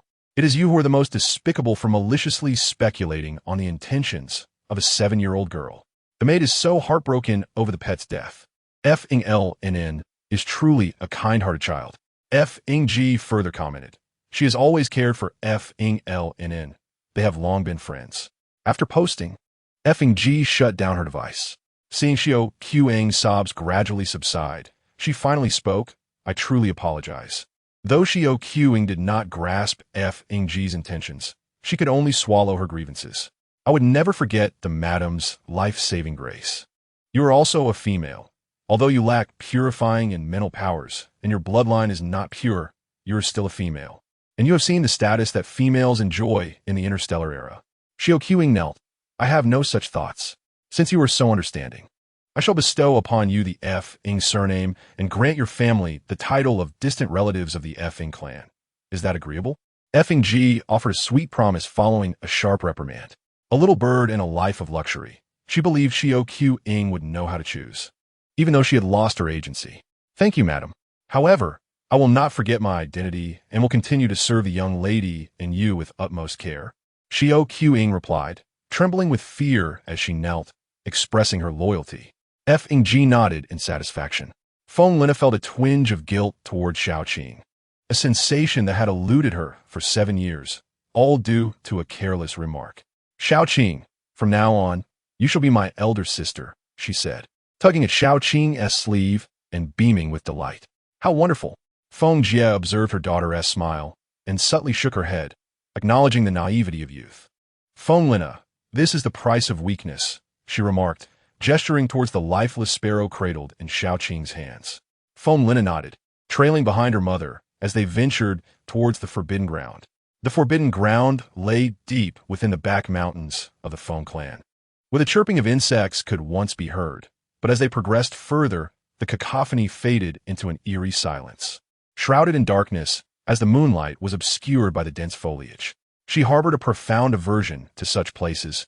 Each step taken sent shivers coursing through her spine. At last, they arrived at the entrance of the stone cave. A glimmer of white light appeared in Feng Jia's palm, and the door swung open. The illumination within the cave revealed a web of intricate traps, seemingly guarding some precious treasure. The sound of dripping water echoed hauntingly. Feng Lina swallowed hard, catching sight of her mother's cold expression, and steeled herself to step inside. At the far end, a young boy was suspended against the stone wall, two sharp claws piercing his shoulder blades, leaving him hanging in midair. The dripping sound emanated from the blood oozing from his wounds. As the light reached him, the boy opened his eyes, revealing an unsettling crimson hue, mysterious and fearsome. From his clenched teeth, the boy uttered two words, his scarlet gaze fixated on Feng Jia. Weak, insignificant, and cunning humans should vanish into the vastness of the universe. Feng Lina was visibly startled, retreating behind her mother. Fing Jia, displaced, grasped Feng Lina by the collar and brought her before her. "Mother, why is there a person here?" Feng Lina inquired with a tremor in her voice. This was her inaugural venture into the depths of the cave. Previously, she had always practiced alongside her mother at the cave's entrance. Her mother had remarked that this cave was particularly conducive to the cultivation of mental strength. Otherwise, how do you suppose your bloodline was awakened? Feng Jia suddenly found herself looking down upon her daughter. When she was the same age as Feng Lina, she had already been capable of ruthlessly plotting against her half-brother without a flicker of emotion. Alas, it seemed she had sheltered Feng Lina far too well. "What? Are you suggesting that my lineage did not awaken of its own accord?" Feng Lina's complexion turned pale as she cast a glance at the young boy, as if she had unraveled a hidden truth. "Could it be that he is a descendant of the phoenix?" Feng Lina inquired. "Is that so?" "Not all," Feng Jia replied with an unwavering demeanor. "He is one of the four spirits of heaven, the embodiment of fire, Zhuke." "Mother, have you lost your mind?" This is indeed the Zhuke from the mythological texts. Feng Lina dares not meet the gaze of the young boy's shadowy blood-red eyes. It is said that the Zhuke clan resides on a distant continent, living in harmony with the world. The Zhuke are the ancient guardians of humanity, and if they were to learn that one of their own was being bled here, they would likely obliterate the Feng clan. Yet, he is merely a descendant of the Zhuke. Only with his blood can the divine beast's bloodline within you be awakened. The phoenix bloodline within them is exceedingly rare, necessitating unorthodox means for its awakening, while the pure lineage of the Zhuke descendant makes him the most suitable candidate for rousing the phoenix bloodline. Feng Jia tossed a dagger to Feng Lina, commanding her to draw blood. Feng Lina seized the knife, feeling a wave of nausea at the thought of the blood mixed into the tonics she regularly consumed. Yet, for the sake of power, she felt compelled to obey her mother's wishes. Meanwhile, the Zhuke youth remained expressionless. Who could have anticipated that in his playful escapade away from Zhuke continent, he would be captured by human descendants? Still underage, he found himself powerless against the cold weapons wielded by humans. He wondered if his kin had discovered his capture. Crack! A crisp slap resonated through the air as Feng Jia, filled with ire, cast a furious glance at her daughter. In that fleeting moment, a thought surged through Feng Lina's mind. If she failed to assist her mother in fulfilling her desires, her mother would not hesitate to abandon her and cultivate another daughter in her stead. With this realization, Feng Lina shut her eyes and inflicted a cut upon the arm of the young boy. Only then did Feng Jia's expression soften. She produced a bowl, filled it with the boy's warm blood, and administered a pill to the nearly lifeless youth, sustaining his life. Subsequently, she brought the bowl to Feng Lina's lips. "My dear daughter, drink it." The heavy metallic scent overwhelmed Feng Lina, causing tears to stream down her cheeks. Yet she cradled the bowl and consumed its contents. The Zhuke youth let out a weak yet cutting laugh. "How pitiful it is to strive for a talent one does not possess," he remarked, his head bowed. After finishing the bowl, Feng LNN coughed uncontrollably, her body igniting with warmth as the sanguine essence coursed through her veins, wreaking havoc within her. "Mama, I feel a bit unwell," she murmured. However, Fing Jia remained entirely unconcerned. Having previously administered diluted blood to Feng LNN, the awakening of her bloodline validated the efficacy of her methods. "Hold on." Fing Jia gently wiped the blood from the corner of Feng LNN's mouth before carrying her to the soft couch within the cave. With her fingers still stained by the Zhuke youth's blood, she brought them to her lips and tasted them, finding them surprisingly sweet. Were it not for her inopportune age, she would have been tempted to try it herself. Meanwhile, in the Situ family, Luan was perusing messages on his holographic device when a notification popped up, catching his attention. "Ding dong, your sister Yu Bao has updated her status." Luan raised an eyebrow. It was rather late for her to still be awake. Just as Yu Bao was about to drift into slumber, a communication request from Genezi interrupted his repose. "Yu Bao, are you still awake?" Genezi stammered. "Aren't you awake as well?" YBO let out a yawn, just as I was about to drift off to sleep. "I wish to extend my sincerest apologies to you." JNNINZ clasped her hands together, expressing that this was the first time she had ever apologized to anyone. YBO replied, "Did you not apologize to me before?" "Ah, this is quite different. This time I'm truly sincere. I had no idea that horror film was so terrifying. I initially thought that Guan Hai Gij was deliberately withholding it from me." Genezi remarked. After speaking, she let out a sigh of relief, saying, "Ah, it feels wonderful to express that. Well then, Yu Bao, I shall retire for the night." Upon concluding the call, Genezi hung up, and the once lively room was suddenly enveloped in silence, leaving Yu Bao to hear nothing but the sound of her own breath. That detestable Genezi. She had almost forgotten. Chapter 72, Double Standards. Yu Bao turned off the lights, preparing to embrace slumber. However, the ghosts eagerly invaded her mind. Wa, grunda, protet me, she wimberet. Burying her head beneath the covers. As long as she concealed herself entirely, the apparitions could not frighten her. Yet, the confines were stifling, making it difficult to breathe. She peered out, exposing her eyes and nose, gasping for air. Outside the window, the shadows of the trees swayed in the wind, their branches trembling ominously, resembling monstrous figures. With unwavering resolve, Yu Bao switched the light back on, but the glaring illumination hindered her from finding rest. Thus, she resolutely grasped her pillow, intent on seeking out an adult. The corridor was darker than she had anticipated, illuminated only by a faint, yellowish glow that cast a hazy, terrifying ambience. She recalled that Brother Lu's room was the second one on her left. With a click, she ventured forth. It seemed that a small creature had collided with something, enough to send the already anxious Yu Bao into a state of disarray. She randomly opened a door that exuded light, and found herself face to face with the person inside. Yu Bao, Sty, lay beneath the covers on the bed. NNI and YBO seemed to have found their anchor, approaching Styo with a sense of grievance. Styo, aware of the events that transpired before YBO fainted, ventured to inquire, "Are you afraid to sleep?" YBO nodded. Styo lifted the blanket and said, "Come in." YBO promptly climbed onto the bed, assuring that she had no habit of kicking others or snoring while sleeping, and soon fell into a deep slumber. Styo thought to herself, "This little one is quite friendly. Doesn't she fear that I might be a villain?" As the sound of flushing ceased, WN emerged from the bathroom with a mischievous grin, exclaiming, "Hey dear, I'm here." Awaiting him was merely a decorative cushion. "Go sleep in another room." Styo gestured towards the peacefully slumbering YBO beside her. Ven YRNG. Noticing LY picking up a storybook, was about to check on YBO's slumber when a knock resonated at the door. WN Sr.? LY recalled having encountered WN a few times during his childhood, as WN had guided him through practical training, thus earning a semblance of a mentor's title. "When are you leaving?" Originally, WN had quite adored YBO, yet the latter had unreservedly claimed the space beside Styo. "What has transpired?" LY furrowed his brow, recalling how WN had suggested they prolong their stay during dinner. "Humph. Your cub cannot even take care of itself, and runs to seek my wife's company. What nonsense is this?"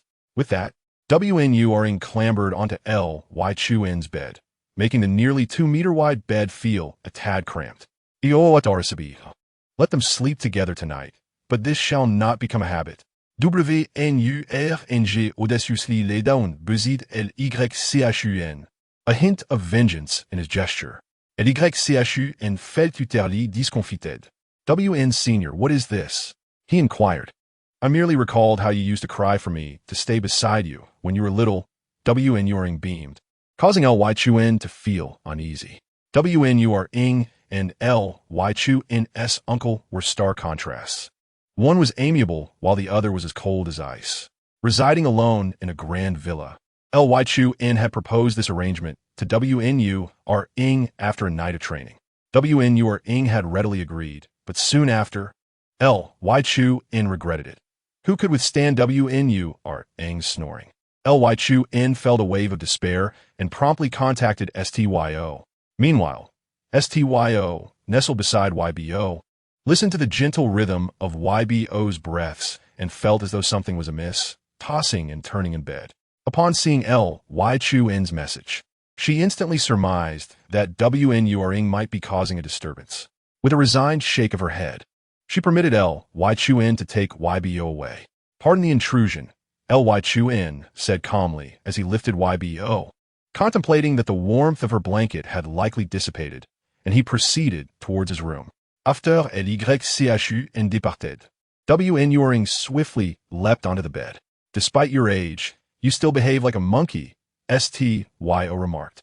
I cannot sleep without you beside me, WNURing retorted. Once WNURing's snores began to echo, STYO belatedly recognized the familiar sensation and contentedly shut her eyes. Just as LYCHUN placed YBO into his blanket, he noticed her turning over, causing him to freeze in place. Brother sent, YBO murmured as she snuggled deeper into the blanket. LYCHUN exhaled a warm breath, retrieved another blanket, and stealthily crawled into it, picking up a book titled What to Do When Your Cub Lacks Security. The first suggestion read, create a harmonious family environment.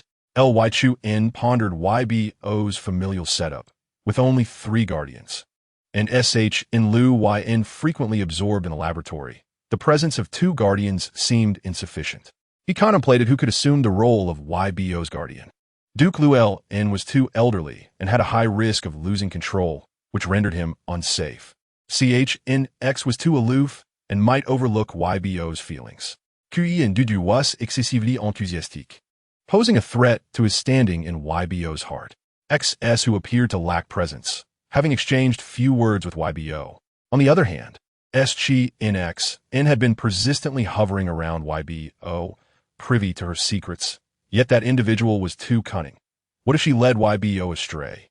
Sighing softly, LYCHUN felt a wave of melancholy wash over him. Brother, why are you sighing? YBO, having awakened without him noticing, gazed at LYCHUN with innocent eyes. Did I wake you? LYCHUN gently patted her back.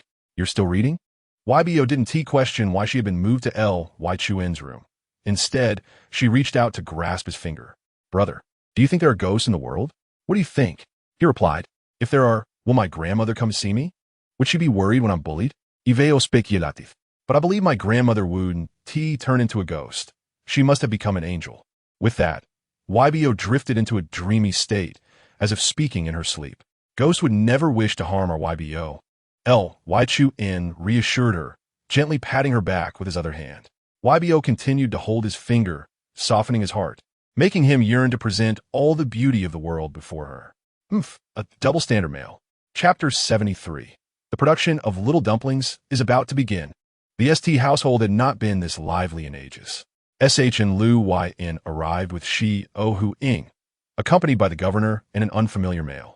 This male, adorned with deep purple hair cascading casually down his back, appeared almost as a beautiful and elegant female from behind.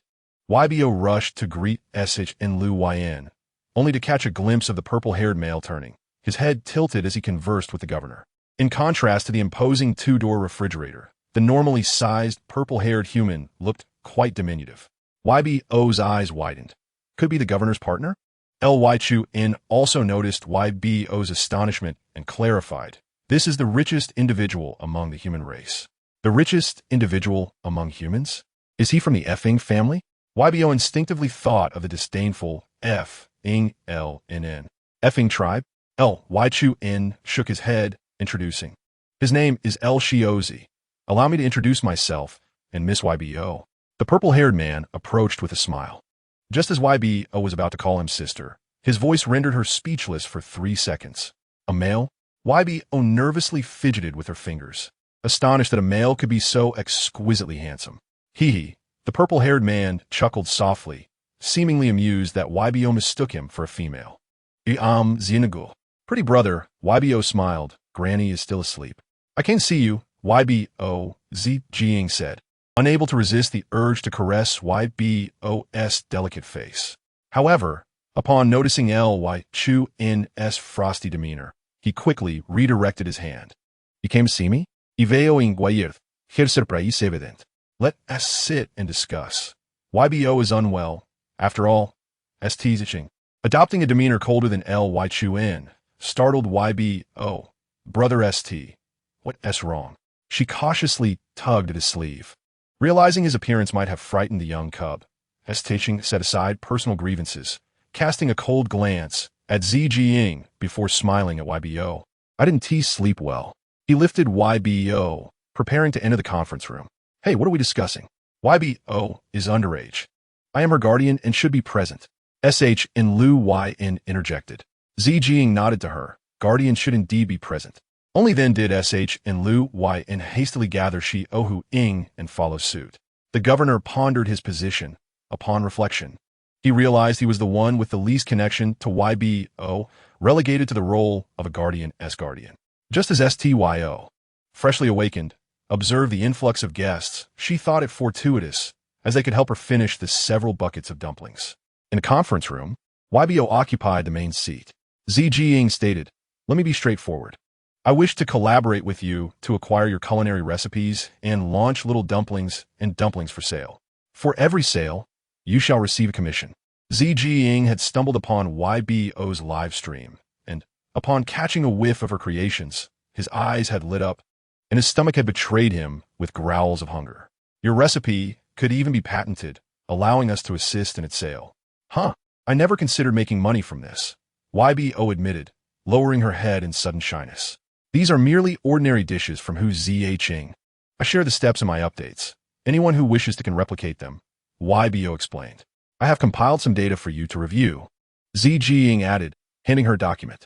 He was evidently well prepared, having meticulously organized data that astonishingly covered dozens of planets. Considering that Yuba was still a mere cub, he even compiled a cartoon version exclusively for her. So many people wish to obtain my authorization for mass production, Yuba exclaimed in surprise. Indeed, our ZG possesses the most professional culinary team, fully capable of replicating your flavors. My flavors? Yuba covered her face, as she had hardly ever cooked herself. It was always her guardians who prepared the meals. Observing Yubao's conflicted expression, Stzing smacked his forehead and said, how could I forget? Little Yuba doesn't even recognize me, so she must feel uneasy about me. Yuba looked up, and before she could shake her head, she saw Stzing presenting a gift with both hands. Inside was a beautifully crafted figurine of the small mushroom Yuba had once adored, though this one appeared even more splendid. Wow, how did you know I like this little mushroom? Stzing was carefully perusing the cooperation contract, attempting to identify any clauses that might disadvantage Yuba. To his astonishment, he found that Stzing's intentions were genuinely sincere, as all terms were beneficial to Yuba, with only a small portion allocated for operational expenses. Stzing raised his gaze coldly, uncertain of the ulterior motives behind Stzing's fox-like demeanor. As long as you like it, Stzing smiled, attempting to caress Yubao's small face. Stzing, Stzing, flustered, withdrew his hand.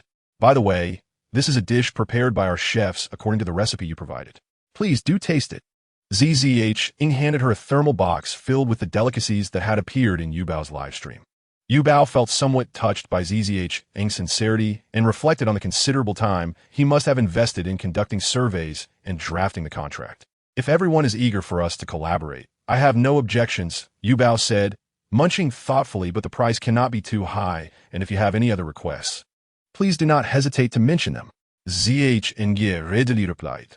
Could a portion of the funds allocated to me be set aside to support cubs who cannot afford schooling? Zh was taken aback by Yubao's request. Businessmen prioritize profit, and while he was willing to sign what appeared to be an unequal contract, it was also a strategic move for future cooperation. He speculated on Yubao's intentions. Was she trying to gain his favor to pressure him into conceding another 30%? However, his probing gaze met Yubao's pure and clear eyes, prompting him to bow his head. Of course, that is not an issue. Yubao nodded and turned to her guardians. What do you all think? The contract has been reviewed, and no problems have been identified thus far, Stzing stated. Indeed, Ly nodded, recognizing that Zh had genuinely made up his mind. The proposal, market research report, and risk assessment, among a plethora of documents, formed a substantial stack. Luan, who had merely come to join the excitement, cleared her throat when everyone turned to her. I may not be well-versed in contracts, but if you dare to deceive Yubao, I will. Luan made a slashing gesture. Zh found himself both amused and exasperated. Since Yubao and all the guardians have agreed, I will draft a more detailed contract that incorporates Yubao's conditions. Since you invited me to stay for a meal, I shall do so, Zh declared, taking the liberty to remain. He simply wished to spend more time with Yubao. Being near this little female cub allowed him to relax his nerves, as if he were being purified. That won't do. The St family does not welcome you. Stzing decisively refused. Does my elder brother St have some animosity towards this Zh? Yubao inquired curiously. If St brother disliked Zh, she would have to consider whether to cooperate with him. Chapter 74. The promise of a great tycoon. Stzing glanced at Zh, noting his rare display of a pitiful expression, which softened his own demeanor. Never mind. I shall not interfere with the affairs of the Z family. Zh aimed to cultivate a connection with Yubao, but her guardians would not allow him to succeed. Come, let me show you around the St residence. Luan said, linking her arm with Zh's. Are you familiar with the St family? Zh asked, puzzled. Not really, but isn't there a map? Luan activated her holographic device and opened the map. Let's go. Where would you like to visit first? Zh pondered for a moment before pointing towards the back mountain. Let us go there. I wish to climb. Yubao needed to purify the herbal seedlings soon, and she could not allow him to accompany her. Luan quickly interjected. Oh, you want to enjoy the scenery? I see. You wish to visit the park. The St family's park is quite large and beautiful, and it even houses swans. Let's go. Without waiting for response, Luan took Zh's hand and led him away. It was as if this were the first time the governor held Yubao, and she did not resist. The governor uncle was not as fierce as elder brother had described. She wrinkled her nose and remarked, Governor uncle, you smell so nice. Is that so? I can't smell anything. Could this be your natural fragrance? Yubao's eyes widened in surprise. Perhaps, the governor replied ambiguously. Do you like it? No, uncle. You flaunted your feathers and doused yourself in perfume? Ly also widened his eyes, eager to voice his thoughts. Stzing scoffed. It's all left over from my exploits. Yubao sniffed earnestly and declared, It does smell good, though it is a bit strong. The governor remained outwardly unaffected, but his ears gradually turned red. He had not intended to embrace Yubao, so he had applied a bit more fragrance, thinking that even from a distance, she would be able to appreciate it. It was indeed a delightful gardenia scent, as he believed the cub would enjoy it. However, Yubao was too close, which had inadvertently backfired. Ly struggled to suppress his laughter. Is that so? Uncle, your scent is too overpowering. Let me hold Yubao instead. The governor cast a cold glare at Ly, contemplating inflicting severe punishment upon him. Ly remained unperturbed, unable to stifle his grin. Sensing the governor's despondency, Yubao comforted him. It's fine. It smells really nice. Perhaps Yubao had purified a portion of the dark elements. As the once silent forest began to buzz with life, several butterflies fluttered over, dancing around the governor, even daring to land on his shoulder. Fragrant concubine, Yubao exclaimed impulsively. What? The governor was unsure whether to take it as a compliment or an insult. He remained oblivious to Yubao's otherworldly experiences, and the group hesitated to disclose the truth, ultimately forgetting in their indecision. The butterflies displayed breathtaking beauty, their large wings adorned with intricate patterns, the deep blue-black color mesmerizing in the sunlight. Do you like them? I can help you create butterfly specimens, the governor offered, noticing Yubao's rapt attention on the butterflies. The butterflies visibly trembled. You are lofty. You expect me to sacrifice my life to please the female cub? No, no, I prefer to see them free and unrestrained. Yubao's words saved the lives of the butterflies. Is that so? The governor fell silent. Yubao snuggled closer to him, causing him to feel a ticklish sensation. I want to absorb some of Uncle's scent, so I can attract butterflies too, she said. The several young disciples of the ST family had risen before dawn to plant herbs. Ha ha, this quality, this vitality. I truly wish to show those old fools that the trash they discarded has now turned into treasures. STDING She'll keep it down. Be discreet. STDZH quickly admonished his brother. What if the enemies overhear us? STDYing could only suppress his excitement and diligently tend to the herbs. STYO walked ahead, taking in a vibrant scene before her, feeling immensely comforted. Grandmother, I truly owe my gratitude to you, Bao. STYO thought fondly, aware that one of the masterminds behind her troubles was undoubtedly the Fing family, who had pressured her into utilizing forbidden techniques to purify the black mist. Her journey, publicly presented as a trip, was actually a quest to seek the legendary grade purifier. Could it be that the legendary grade purifier was right beside her? YBO remains unaware of the immense favor she has done for the ST family. She has kept secret that the small sprouts within her body thrive on these dark elements, savoring them as one would relish boba tea. The sprouts that pass through YBO's care radiate vitality, and WNURing is witnessing her extraordinary abilities for the first time. Clinging to STYO to prevent herself from tumbling to the ground is truly marvelous. WNURing feels as if she has encountered magic. Should you ever find yourself in need of my assistance, do not hesitate to call. WNURing offers YBO a small whistle, declaring it far more effective than a telephone. As long as it is not too far, I will hear you with just a blow. Yet, YBO does not inquire as to what constitutes not too far. Perhaps she will not require this whistle, with so many guardians surrounding her. And considering WNYY's advanced age, he must accompany STNNI.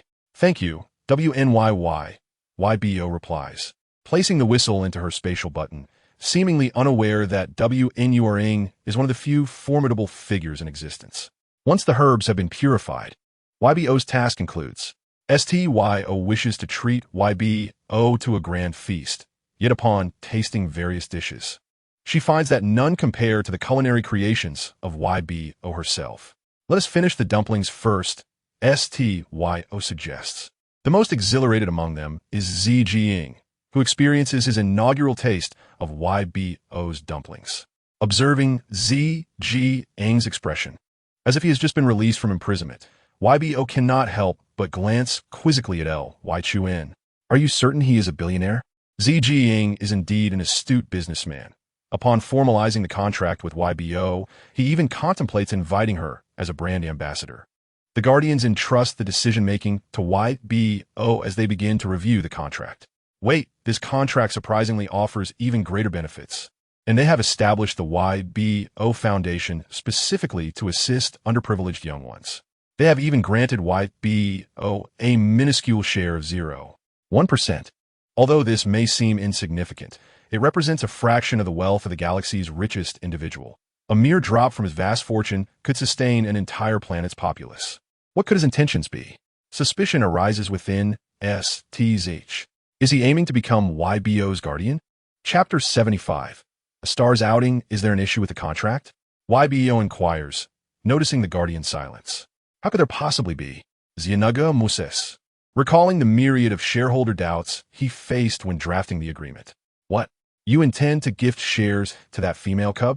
A rotund, middle-aged male exclaims in astonishment. The main branch of the Z family is not located on the central star. So many remain oblivious to YBO's identity. They merely perceive the project as a worthy investment after sampling the soup dumplings. However, this does not imply they should incur losses in business. It is not a gift. I wish to have the female cub represent our brand. There is no need to pay such a steep price. The major shareholder waves dismissively. Surely, One could engage other female celebrities for far less. And besides, do you not disdain Beastmen? Another individual, seemingly Zhang's assistant, weakly counters. An irate exclamation mark appears beside Zhang's head as he smiles and enunciates each word deliberately. I assure you, this is not a losing transaction. Those familiar with Zhang recognize his smile as a sign of his anger. The elder shareholder, a man several times Zhang's age, finds himself rendered silent. The young cub, wearing an apron, directs the proceedings beside the guardians, occasionally offering words of caution. Be careful, it's hot. Don't cut yourself. You're doing splendidly. This prompts the males present to wish they could leap into the screen and whisk Yuan and Stzing away for a few episodes. You do not comprehend, so you deem it unworthy. I, too, lack full understanding, yet my intuition insists on collaborating with this female cub. To ascend as the galaxy's wealthiest, one must possess not only unparalleled strength and negotiation skills, but also a sixth sense. He can predict the next trend and determine whom to ally with for his advantage. As for Yuba, a single glance ignites within him the desire to draw closer. All present find themselves unable to refute Zhang's intuition. I have never encountered such an amiable female cub, the assistant exclaims. Then why not solicit a human cub to represent you? The major shareholder persists. Fing LNN. Her mother is a recipient of the Baihu Award. Her popularity should surpass that of this Beastman cub. To suggest Fing LNN represent Yuba's brand of soup dumplings causes Zhang's lips to twitch in disbelief. This truly is a no-win scenario. With a thump on the table, Zhang declares, I simply adore Yuba. Do you have an objection? The major shareholder trembles slightly. No. Rest assured, should there be any losses, I will bear them myself. Your interests shall remain unaffected, Zhang assures, picking up the documents on the table. Very well. Zhang, a male of formidable mental prowess, is even more intimidating as a half-beastman and a businessman. Perhaps he is overthinking. Although Zhang is part beastman, he is closer to humanity. How could he wish to become Yuba's guardian? Upon seeing Yuba sign the contract, Zhang eagerly shakes her hand. Miss Yuba, may our collaboration flourish. He then extends his hand to Yuba's guardians. SSS, however, receives a phone call, his expression grave. What? Another relapse? Hold him steady. Do not let him harm himself. Yuba, I must check on my patient. SSS gently ruffles Yuba's hair. Glancing once more at Zhang before departing, it appears to be a serious matter. Yuba gazes at her small hands. While she can rejuvenate wilting plants, she wonders if she can heal the sick. The ST household suddenly falls into a hushed stillness. Styo stands at the doorway, watching Yuba depart, a pang of loneliness stirring within her. Do not dwell on it. Should we search for our daughter? Wen softly embraces Styo's shoulders. After her daughter fled with a man, there's been no word. Styo stubbornly refrains from reaching out, choosing to act as if she has never borne this daughter. Yet every time she sees Yuba, she is reminded of her daughter who once trailed behind her in childhood. It is all that man's fault, Styo huffs. Nianzi Jia. I never anticipated you would miss me so dearly. As Yuba disembarks from a ship, she spots J and Anzi lingering at the entrance. It is mere coincidence. Yenyi Nzet relaxes upon witnessing Y's restored vitality. By the way, are you collaborating with the Z family to launch a gourmet series? J and Nz inquires. How did you know? I have only just signed the contract. Yuba replies, her mouth agape in surprise. Aha, Zinaga social media updates. J and Nz accesses her holographic device, revealing that Zhang's account has been inundated with activity. Zhang, guess who our little ambassador is this time? Accompanied by an image of a small fish. Little ambassador, little fish, that is you. Zhang truly is cunning. Our JN family has yet to secure your endorsement. And Zhang has swooped in first. Although the JN family's enterprises focus on gaming and entertainment, it is not feasible to have Yuba endorse them. Ah, my notifications must be exploding. Yuba muses, rubbing her head. Let's set this aside for now. Shall we go shopping together? My treat. As an apology to you. Nz proposes, though her true desire is simply to enjoy a day out without her guardians. Sure, YBO agrees. Guardians cannot come along. JNNI-NZ insists, taking YBO's hand and leading her out. Though she is merely a cub, she possesses formidable mental prowess and is confident in her ability to protect YBO. Ly Chuan, of course, disapproves, but JNNI-NZ's guardian, Guan Hi, assures him that he will follow discreetly, allowing Ly Chuan to rest easy. Guan Hi is the individual whose collection of horror films once terrified YBO. He sincerely apologizes, having relocated the frightening films to his private residence. For the first time, YBO and JNNI-NZ venture out to play without any guardians accompanying them, hand in hand as they explore various accessory shops. However, upon encountering YBO and JNNI-NZ, the shopkeepers, noticing the absence of guardians by their side, could not resist the urge to approach for photographs. Some even desired to capture images of them shopping to display at their storefronts to attract customers. JNNI-NZ vehemently rejected this notion and angrily pulled YBO away. Such is the price of fame. JNNI-NZ remarked, as they were instantly surrounded upon stepping outside. What if we wear sunglasses and masks? Iveo suggestive. That would be too obvious. We might as well use a visual interference device, JNNI-NZ retorted, having long desired to try such tactic. She led YBO to a discreet corner, affixing the visual interference device to YBO's collar. Envision what you wish to become in your mind, JNNI-NZ explained. What if I can't think of anything? Then it will generate randomly. No sooner had she spoken, YBO beheld JNNI-NZ transform into a graceful youth. Meanwhile, YBO randomly generated an unremarkable short-haired boy, one who would hardly attract a second glance in a crowd. Chapter 76. You are so ugly. Ha ha ha, veo. You look so ugly. Accustomed to YBO's adorable appearance, JNNI-NZ could not help but laugh, producing a mirror for her to see. Wow, how marvelous. YBO, however, was quite pleased with her current look. Then you shall call me brother, and I will call you. JNNI-NZ grasped YBO's hand. All right, ZZ brother, YBO replied. That name is too feminine. You shall call me Xiaoji brother instead. JNNI-NZ casually assigned herself a name. YBO paused for a moment, then tentatively suggested, then you can call me Peichi? Peichi? That name is rather cute. JNNI-NZ approved with a pat on YBO's shoulder. Realizing she had been overthinking, YBO sighed. What are we doing in the alley? Guan Hi, weary from waiting, stretched lazily, oblivious to JNNI-NZ leading YBO down another path. Are you not coming out? Guan Hi had perched in the tree for quite some time, unable to contain himself as he jumped down to peer into the alley, only to be startled by the sight before him. Where are they? Guan Hi exclaimed, his heart racing.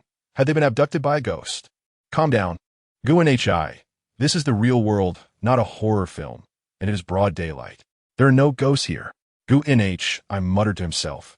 Yet he dared not inform YBO's guardians right away, forcing himself to search instead. They shouldn't have wandered far. After changing their appearances, YBO and JNNI-NZ indeed went unrecognized. They re-entered the jewelry store. The shopkeeper, initially eager to welcome them, was met with the sight of two juvenile males. One was somewhat presentable, while the smaller one was so unremarkable that the shopkeeper did not wish to glance at him again. Noticing their ordinary attire suggested a lack of purchasing power. He felt vexed at having let the opportunity to profit slip away right under his nose. What are you two boys doing in a jewelry store? The formerly cordial shopkeeper scowled at them. The shopkeeper, who had merely intended a kind reminder, suddenly lost his temper, snapping, Do you have money to buy anything? Every piece in this store starts at 4 figures. YBO remembered the shopkeeper's earlier demeanor, calling them precious ones, and now he was rolling his eyes. They had only wished to shop in peace, but after their transformation, they faced such unwarranted hostility. JNNI-NZ rolled up her sleeves, ready to confront him. Meanwhile, Guan Hi's sixth sense urged him toward that direction, yet his mind rationalized. JNNI-NZ and YBO had just come from there. So how could they be browsing again? Thus, he sprinted off in the opposite direction. You little rascal, you've got quite the temper. The shopkeeper also rolled up his sleeves, but upon noticing a female entering, he instantly changed his demeanor. Good day, beautiful lady. You are truly like a captivating flower, perfectly complemented by our new earrings. the shopkeeper exclaimed in a high-pitched voice. The female's expression remained neutral. I just heard a commotion, so I came to see. Oh, it was these two boys who were touching everything. I merely raised my voice out of concern, he lied. Glancing over at YBO and observing JNNINZ's readiness for a fight, the female remarked to the shopkeeper, "It is normal for children to be curious. Since they are here, you must treat them kindly." Unexpectedly chastised, the shopkeeper nodded in agreement, much to JNNINZ's irritation. "What is this? Just because you think we lack funds, you treat us this way? I have my dignity." YBO recalled her first encounter with JNNINZ, where she had made a waiter crawl like a dog on the floor. Thus, we must respect one another. Z Xiaoji brother. You cannot just have people crawl on the ground like that. JNNINZ's face flushed. I understand now. Only through experience can one comprehend the feeling of being looked down upon. Come, let us browse elsewhere. She took YBO's hand and led him away. The female, browsing the store, immediately set her jewelry aside. "Hey, beautiful young lady, do you not like it?" The shopkeeper hurriedly inquired. "I do not like it," she replied, promptly following after them. "Little ones." The female surprisingly chased after them. Seeing that it was the same woman who had defended them, JNNINZ asked, "Sister, is there something you need? I noticed you were being bullied by the shopkeeper and felt it was unfair. Where are your guardians?" She inquired with a smile. "We are from another planet for fun. Our guardians are busy working and cannot attend to us," JNNINZ fabricated casually. YBO, however, watched the woman warily, tugging on JNNINZ's hand to signal her to cease speaking. "Oh, I am Shu MHN. What are your names?" "I am Xiaoji, and this is my Peiqi." JNNINZ naively divulged their information. Thankfully, they were merely aliases, YBO thought, wondering if her concerns were unfounded. Was there really no child trafficking in the Interstellar era? Yours is quite adorable. Shu MHN could not resist reaching out to pat YBO's small face. YBO stepped back, causing Shu MHN's hand to linger awkwardly in the air, revealing a look of disappointment. "Mai's a bit shy," JNNINZ explained. "Alas, this is the first time I've been treated as the villain," Shu MHN sighed. "How about I treat you to some candy?" Two candies emitted an enticing aroma, and JNNINZ found herself tempted to take one, only to be stopped by YBO. "If there is nothing else, we shall be on our way," YBO declared, taking JNNINZ's hand and leading her, who was still somewhat reluctant, out of the store. "Iveo, why were you so harsh with that sister?" JNNINZ could not help but ask. YBO leaned closer to her ear and whispered, "I don't think I look cute at all, and yet she called me adorable. Don't you find that strange?" JNNINZ's eyes widened. "That makes sense. Y&T, I thought of it. Do you suspect she is a bad person? But women have no reason to be villains," YBO pouted. "Perhaps I am overthinking it." Behind them, Shu MHN's smile twisted into a sinister expression. "This child is quite perceptive." Chapter 77. Truly a villain. I searched online, and there have indeed been many missing child cases lately, YBO stated while enjoying the ice cream that JNNINZ had treated her to. Influenced by YBO, the culinary skills of chefs across Central Star had notably improved, resulting in surprisingly delicious ice cream. "Is there ice cream on Central Star too?" JNNINZ lamented. "Ah, we finally made out to have fun. Are you afraid of bad people? I am quite capable of protecting you." Suddenly, the tranquil park was interrupted by footsteps. "Little brother, who are you going to protect?" Two masked men emerged from the shadows, their intentions clearly malicious. JNNINZ stood protectively in front of YBO. "Who are you?" As YBO attempted to retrieve her light brain to contact their guardians, she discovered that the signal was blocked in this area. "Run. YBLLYNZ sleeves. Where are you running?" To their surprise, a person was lying in ambush on the artificial hill in the park. JNNINZ, who had never encountered the treachery of society, felt a twinge of fear and attempted to unleash her mental power. However, she found her limbs growing weak. As several men exchanged glances and advanced to cover the mouths and noses of YBO and JNNINZ. "Why are you bullying children?" Shu MH North appeared in the park. JNNINZ felt as if she had seen a savior and stumbled toward Shu MHN. "Sister, there are bad people over there." Shu MHN smiled down, grasping her shoulder. "Got you." JNNINZ's mind momentarily froze before she reacted. You are the bad person. Her first experience of wandering freely ended with her abduction. The men effortlessly carried the unconscious J, NNI, NZ, and YBO on their shoulders, striding out without raising any suspicion. Meanwhile, Guan, who had been searching for the two, felt he could no longer conceal the truth and nervously dialed Chuen's number.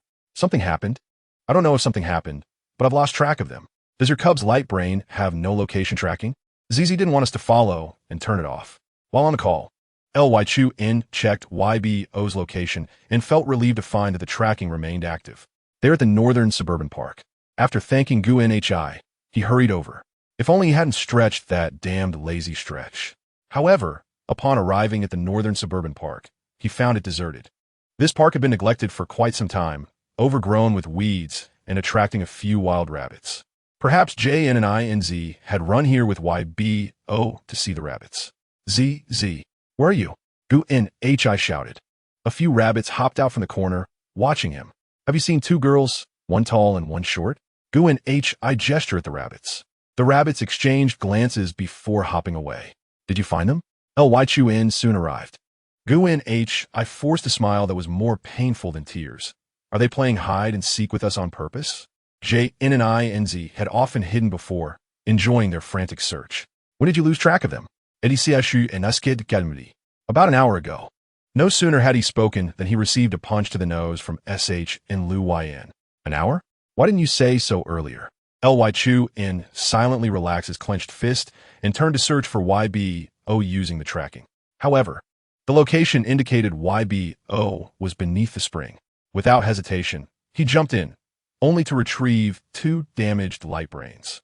YQ, who rushed to the scene, noticed the grim situation, especially Chuan's expression, which could not conceal the shadow of despair. If YBO wasn't found, he might hold Guan accountable. Although YQ felt furious, he couldn't just watch Guan walk to his demise. He landed a punch on Guan's face. You fool. Ikuskoldiv. Alheit. SSS-level. Should we notify ST? Ask him how the patient is doing, then inform him. Stzing hurried to ZF's home, which was in disarray with no space to step. He feigned nonchalance, saying, "It seems your stamina is quite good, destroying so many things without tiring." ZFing lay on the ground, smiling weakly at him. You arrived quite quickly. Then I'll come back later to see how much you suffer, Stzing replied. In recent days, he had been refining pills using the herbs purified by YBO, and the results were surprisingly effective. He was confident this batch of pills could alleviate ZFing's suffering. You might as well let me die. ZFing lay there, his face ashen. Stzing examined his condition, noticing the rotting fishtail had begun to regrow flesh. You've held on for so long? Weren't you supposed to tell me as soon as you fell ill? I took your medicine, thinking I could hold on, ZFing replied, sitting up with Stzing support. The cycle of decay and regrowth left him feeling like a living corpse, his fragile skin unable to withstand sunlight. This is the new pill I've refined. Give it a try, Stzing said, pouring a pill from the bottle. Newly refined? ZFing looked at Stzing with suspicion. Afraid I might poison you? After all, I'm all alone. Dying is better than living in this agony. Without hesitation, ZFing took the pill, swallowing it without even a sip of water. As soon as he swallowed it, a refreshing sensation surged within him, soothing his burning pain. This pill is remarkably effective, ZFing praised. Take this one as well. ZFing hurriedly consumed it, and Stzing thoughtfully handed him water. The decaying skin visibly began to regrow, the sensation of itchiness accompanied by the delightful feeling of new growth. Usually, each instance of regrowth brought unbearable itching, yet this time, the cooling sensation eased his discomfort considerably.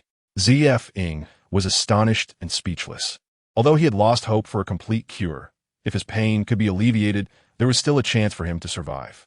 You must thank YBO, Stzing said with a smile. ZFing did not inquire why he should thank YBO, but simply nodded, saying, once I'm feeling better, I'll visit that cub you keep mentioning, and I hope you won't mind. Chapter 78. A step too late, seeing his old friend smile brought happiness to Stzing as well. You must recover quickly. By the way, has my brother ZZing come find you? ZFing suddenly asked. Stzing paused, nodding. You haven't seen each other in many years. Have you? What would he want with me? A mere fallen noble. Zfing chuckled self-deprecatingly. You shouldn't blame you for that incident. Stzing said. I understand him. Not to mention him. Even I cannot forgive myself. Noticing the somber atmosphere, Zfing chuckled. At least he still transfers a significant amount of funds to me each year. If I were him, I might have let this brother fend for himself. Just as Stzing was tidying up to leave, he received a message from Luan. Was the patient? Stzing felt an inexplicable anxiety creeping in. Could something have happened to YBO? Luan sighed, realizing that nothing could remain hidden from him. The governor had sealed off the entire Central Star, and anyone wishing to enter or exit faced scrutiny. All he could hope was that YBO and JNNINZ had not been taken out of Central Star. Such significant news could not be concealed for long and quickly reached the human royal family. The queen dispatched a large team to search. Meanwhile, Fing LNN, after drinking the blood of the Jutsu, had been in a deep slumber for quite some time, only to awaken to this good news. What a pity I couldn't showcase my current strength. Fing LNN laughed. Having ascended from level 1 to level 3 mental power, an achievement others could not attain through sheer effort, accomplished by her with just a bowl of blood. Although that bowl of blood made her nauseous, no amount of candy could mask the lingering taste. Fing Jia was equally surprised by her daughter's sudden leap in levels, a genuine smile appearing on her face as she affectionately called her treasure. Mommy, YBO has been kidnapped by traffickers. Fing LNN said with a smile. The Z family just mentioned choosing YBO as their spokesperson. It seems she was destined to be overlooked. Fing Jia paused. Really? Aren't you upset? Fing LNN and Shiveld, Mummy Iskari, leaders of beastmen from other planets, contacted her, informing her that there had been incidents of cub abductions there as well, but the victims were all male cubs. The governor sat in the surveillance building, leaving no corner unchecked. When they witnessed Yuba and Genezi emerge from the alley as two male cubs, they were taken aback and promptly began issuing the latest announcements. Soon, they identified the suspect. Have you seen this female? The governor inquired. The subordinates split into two groups. One headed to question the owner of the jewelry store, while the other commenced the search for the identity of this female. The jewelry store owner trembled, realizing that the two male cubs were, in fact, Yuba and Genezi. Stzing arrived in haste, asking, "Is there any news?" He had already learned the details of the matter aboard the spaceship and was infuriated to see Guan standing in the corner. However, the priority was to locate the individuals. This female is quite suspicious, the governor conceded, yielding his position to Stzing. This is not a female. Stzing glanced over and remarked, "It is a male in disguise. Go find them." I refuse to believe that so many people cannot locate Yuba. Luan could no longer contain his frustration. His eyes reddened. Not even the military dogs can uncover their hiding place. Woof. Xiao Huang, however, tugged at Luan's pant leg, pulling him away. Xiao Huang, how did you follow me? I locked the door before leaving. Xiao Huang led Luan down a narrow path, where he discovered a small hairpin that was nearly invisible unless observed closely. This is what I bought for Yuba. Shen Luoyan quickly interjected. It seemed that Xiao Huang could detect Yubao's scent. Hope ignited within everyone, yet they were still too late. Aboard a common spaceship bound for an extraterrestrial planet, a masked man remarked gloomily, I reviewed the information. What we stole may not be male cubs, but rather female cubs equipped with visual interference devices. Damn it, we have stolen their national treasure, Shui Muhan said, attempting to suppress a smile. I told you not to steal from the Central Star. The scar-faced man removed his mask, lamenting, we are laboring in vain. Should we dispose of them? Suggested another frail man. What do you know? The value of 2 females far exceeds that of 200 males. Shui Muhan searched the two for visual interference devices. Let us not remove them just yet. We'll do so when it's safe, the masked man warned. Yuba lay nearby, quietly listening to their plans.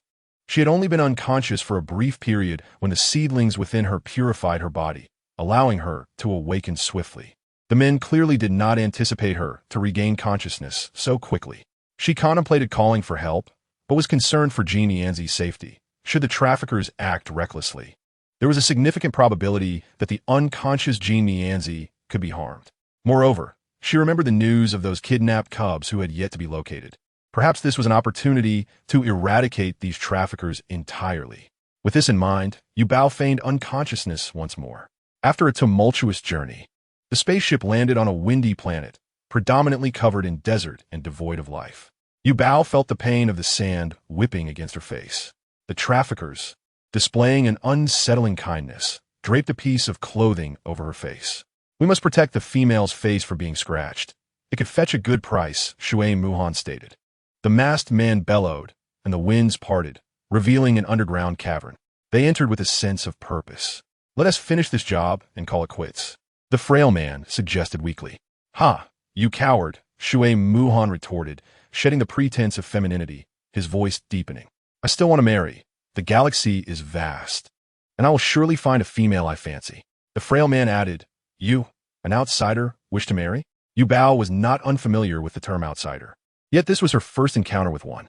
It was said that outsiders could awaken superpowers. Could Lu Gu and the others contend with an outsider possessing such abilities? Furthermore, what was the true motive behind the outsiders capturing them? Merely for monetary gain? A multitude of thoughts flooded Yubao's mind. Having been enveloped in love on the central star, she was oblivious to the treachery of the outside world. Now, it appeared that the interstellar age was not as idyllic as she once imagined. Chapter 79, Imprisonment. At that moment, Genezi regained consciousness and began to struggle against the man's shoulder. "Let me go. Do you know who I am? You dare to abduct female cubs.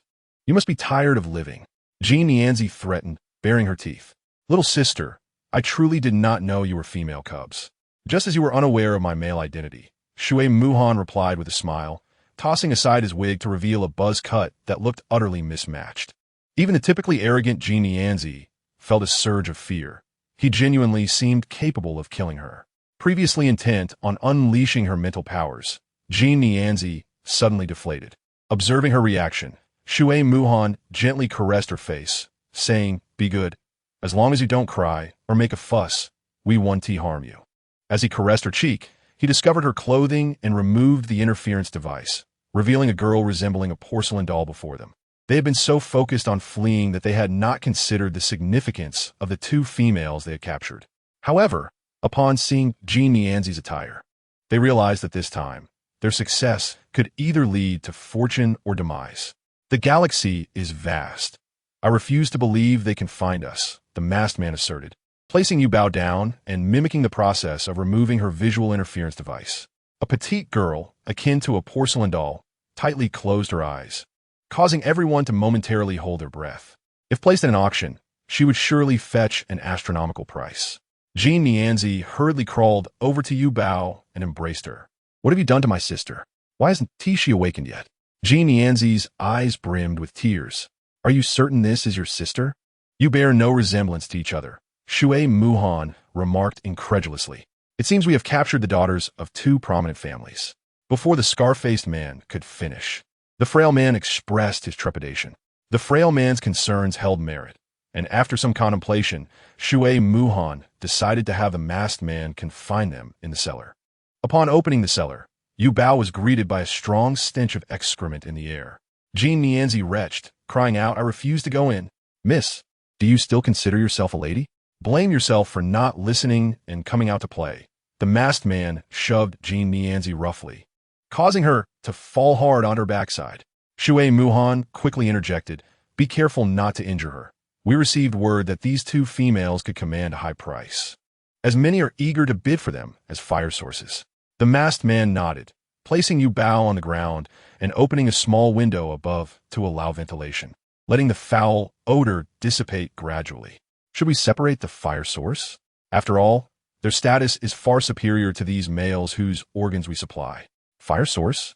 Genezi's face paled as she fought through the pain to rise, attempting to negotiate. "I assent to money you seek in this line of work. My family possesses great wealth, and I can offer it to you if you let us go." Shui Muhan chuckled. "If you had proposed this from the start, we might have considered it, but now we are already doomed, so why not take a gamble? I can release you." He laughed heartily. "Ha ha, if I were to release you, the upper echelons would never forgive us. Now, stop struggling. It's better to eat well for the journey ahead. Shui Muhan produced several steamed buns and offered them to her. Jean Nianzi knocked them to the ground, defiantly stating, "Let us go. You insolent girl." The masked man's expression darkened as he reached to slap Jean Nianzi. In the meantime, Yuba, feigning unconsciousness, executed a headbutt that sent the masked man staggering backward. Jean Nianzi, frightened, collapsed to the ground, unable to suppress her sobs. "You wretched girl.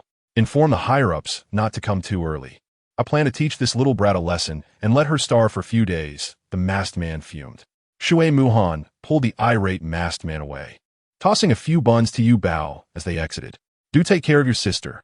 Don't be ungrateful." The great door closed, and the light vanished in an instant, leaving only a faint glimmer from a small window above. Yu Bao took a steamed bun and handed one to Jean Nianzi. "I don't want to eat. I will not submit to them." A feeble voice echoed, "If you do not eat, can the buns on the ground be given to us?" Who spoke? Jean Nianzi recalled the horror film she had watched earlier, and her hair stood on end, prompting her to cling to Yu Bao. As her eyes adjusted to the darkness, they spotted 5 or 6 male cubs huddled in the corner.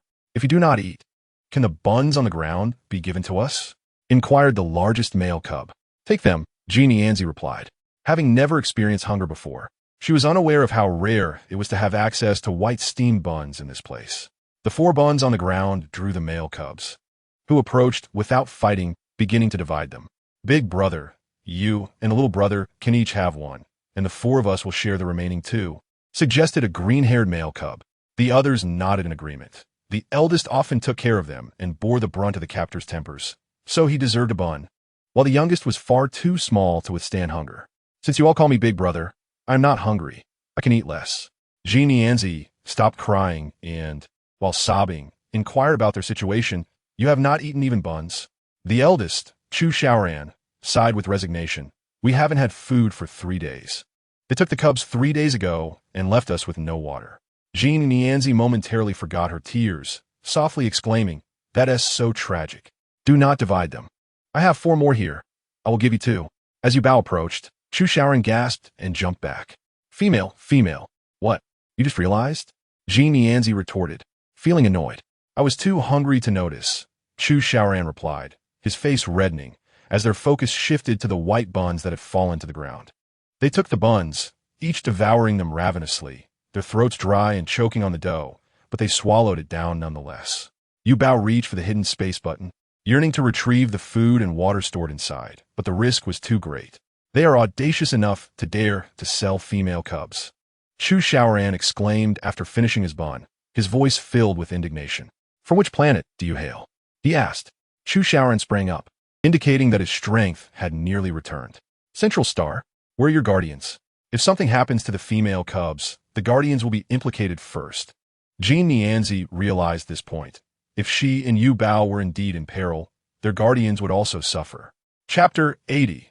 Self-reproach. Jean Nianzi sat there, her mouth agape, thinking, "It's all my fault for wanting to play outside without bringing my guardian. I have no ability to protect others." Yu Bao offered no comfort. The pampered yet exceptionally innocent female cub needed to process the events that had transpired. "Where are you from?" Yu Bao asked while surveying their surroundings. "Dumpling Star. Chu Xiao Dan Zet Ponde." "Huh?" Yu Bao paused, the name sounding oddly familiar. Another male cub, around 11 or 12, approached and tugged at Chu Xiaoran's sleeve. "Big brother, do you think this little sister looks a bit familiar, like that statue?" Chu Xiaoran couldn't help but step a little closer. "Central Star, black hair, black eyes. Could you be?" "Oh my, who would have thought that after being abducted, I would still meet my idol?" The usually composed Chu Xiaoran patted his pockets, only to find no paper or pen, sighing in disappointment. Jean Nianzi chuckled at his reaction. "Who knows if we will even survive to get out of here?" Chu Xiaoran sighed again, speaking softly. "They shouldn't let you go hungry. When the time comes, I will do my utmost to help you escape." A flicker of hope ignited within Jean Nianzi, but she soon asked, "What about you?" The boys exchanged glances. "Resigned. We are prepared for death. As long as you are safe, that is all that matters." In the cave, the scrawny man listened to the commotion in the cellar and reported, "The smallest female cub seems to have a significant background." "A significant background? Then we have an additional hostage. Even if she dies, it won't be a loss." The scarred man chuckled. "Those male cubs want to save the 2 female cubs," the scrawny man continued. Overestimating themselves, the masked man remarked, grabbing a nearby stick to teach them a lesson, only to be stopped by Shui and Muon. Enough, let them rest. If we scare those 2 female cubs, we won't sell them for a good price. The masked man opened the cellar door and closed the small skylight, extinguishing the last remnants of light. Chu Xiaoran and the others had grown accustomed to the darkness. Their beast forms resembled that of owls, suited for the night, thus unfazed by the pitch-black surroundings. Sisters, do not be afraid. Come over here. Chu Xiaoran beckoned Yuba and Genezi, where the ground was strewn with messy straw. Is this where you sleep? Genezi asked, her tone tinged with disdain, yet mixed with sympathy. Chu Xiaoran's face flushed, and he quickly removed his coat. The other male cubs followed suit, laying their coats on the straw. Is this cleaner now? Chu Xiaodan in Guit? That is not what I meant, Genezi thought, feeling a surge of emotion. When she had gone out to play, many males had willingly served her, yet she only saw their actions as hypocrisy. Many approached her with ulterior motives, drawn by her status. But why did these male cubs do so? They did not even know if they would see the sun again. Genezi sat in silence, feeling the fabric beneath her, which surprisingly bore congealed bloodstains. The backs of the male cubs were marred with horrifying scars. Unable to bear the sight any longer, she silently vowed that if they all survived, she would do her utmost to assist these male cubs, providing them with whatever they desired, whether it be fame or fortune. Yuba, why are you so quiet? Are you scared into silence? Genezi asked, wrapping her arms around Yubao's soft form. It's all my fault. I will never take you out alone again, she lamented, sorrow washing over her once more. Yuba patted her hand in consolation. This is not your fault. She had just discovered that her consciousness could enter that spiritual universe, where she saw the entire Beastman Federation and the human royal family searching for them. However, the universe was vast, and the search area was immense. They had to worry that the villains would force Yuba and Genezi into a dire situation. As Yuba wished to see more, she was abruptly ejected from the spiritual universe. It seemed she still could not freely traverse her own mental realm. Genezi and Yuba lay nestled together on the blood-scented garments, while the male cubs huddled together in a corner, trembling. There was only one patch of straw, and while 6 of them could squeeze in, it was insufficient with the arrival of females. They could not possibly sleep alongside the females. Can't you transform into your beast forms? Genezi asked. We've tried. They fear we will escape in our beast forms. We don't know what kind of high technology they used, but we cannot transform, Chu Xiaoran explained. Genezi hesitated, and Yuba suggested, we take up little space. Why don't you come over and squeeze in? We cannot truly sleep crouched down, can we? This is inappropriate for males and females, Chu Xiaoran responded. But the youngest brother disregarded the big brother's dignity and directly ran over. This brother was perhaps only 3 or 4 years old. Upon hearing Yubao's words, he naturally snuggled beside her. Egg, Chu Xiaoran exclaimed. This is a great disrespect to the female. Yet Yuba simply patted the little one's head. Sleep now. D&D has yet to grasp the heavy concept of gender hierarchy. All he knows is that being close to YBO brings him a sense of security akin to being surrounded by family. Soon, he drifts into a deep slumber. Come, sleep. After all, we are all abducted cubs. There is no need for excessive formality, Genezi remarked, leaning against YBO, her eyes half closed. The other cubs then nestled close to the edges. So, did those 2 female cubs cry out of fear? The masked man inquired. They have fallen asleep. The slender man replied after listening for a moment. The masked man continued, upon hearing the news of YBO's abduction. The leader of the GOZX, Ing Chi, immediately requested communication. Is that male disguised as a female him? A picture was sent by the leader. Chapter 81. Familiarity breeds comfort. About half a month ago, 6 male cubs from GOZX Ing went missing, likely at the hands of the same kidnappers. We are currently conducting a search, but they seem to have vanished into thin air. The leader sent all the gathered information to SCHINXN. Madame J entered without knocking, her golden hair disheveled. Since receiving the news, she had abandoned her press conference and hastily traveled from the alien world. Upon entering, she quickly spotted Guan Hi and slapped him across the face. Guan Hi hung his head, too ashamed to shield his stinging face, kneeling straight. For him, a few slaps were a small consolation. Losing a female cub warranted 1,000 deaths. Useless. Madame J.N. was already aware of the events leading to this moment. Ultimately, it was her daughter who had taken YBO, and the Guardian had failed to keep watch, resulting in their abduction. Where's YBO's Guardian? They have scattered in search aboard their flying vessels. If you have any questions, you may contact them through communication. SGNX stated. The J.N. family will fully cooperate, Madame J.N. replied. Casting a cold glance at Guan, what are you still kneeling for? If you cannot find ZZ and YBO, bring your head to me. The family influence behind the two female cubs was even greater than imagined, yet still there was no news. They felt as if they were searching for a needle in the ocean. The boundless universe was silent, instilling a sense of despair. Meanwhile, Shu MHN hurriedly opened the cellar door in the early hours, the creaking sound awakening the slumbering cubs. A hint of panic crossed her face. She took coarse hemp rope and bound the cubs in pairs before hoisting them onto her shoulder. The masked man behind her did the same. Their urgent relocation indicated that Brother L and his companions were nearing. CHEORN also realized this and exchanged a glance with YBO, feeling somewhat reassured. However, JNNINZ was overwhelmed with fear. Having been abruptly awakened, she recalled that she was in the kidnapper's lair, crudely bound with rough hemp ropes that chafed her delicate skin, leaving it red. Unable to contain herself, she began to sob softly. Are we going to be sold? The traffickers, already on edge, stuffed a rag into her mouth upon hearing her cry. They warned, if you make a sound, it won't just be a rag in your mouth. An inconspicuous, small spacecraft traversed the vast cosmos. The slender man piloting the ship exclaimed, Oh no, we are out of fuel. Didn't I tell you to buy more fuel? The masked man shouted. Don't blame him. You know the price of fuel for extraterrestrial ships. Let us land on this primitive planet. Shu MHN pointed toward a primitive world devoid of advanced life, inhabited only by some lowly, unawakened creatures. The ship made an emergency landing in the forest, startling the animals into flight. We can only wait for those above to come find us. Shu MHN sighed. When will they arrive? I don't want to hold on to these hot potatoes any longer. The masked man expressed his frustration. We can't even send our location. It would be detected. The slender man added. I told you not to capture females, the masked man lamented. Oh, who was it that said they wanted to pull off a big job and abduct in the Central Star? Chouemash and retorted de Fiondi. The group began to quarrel among themselves. JNNINZ's stomach growled, prompting the other cubs to echo the sound. Excuse me, do you have anything to eat? The brave CHEORN asked.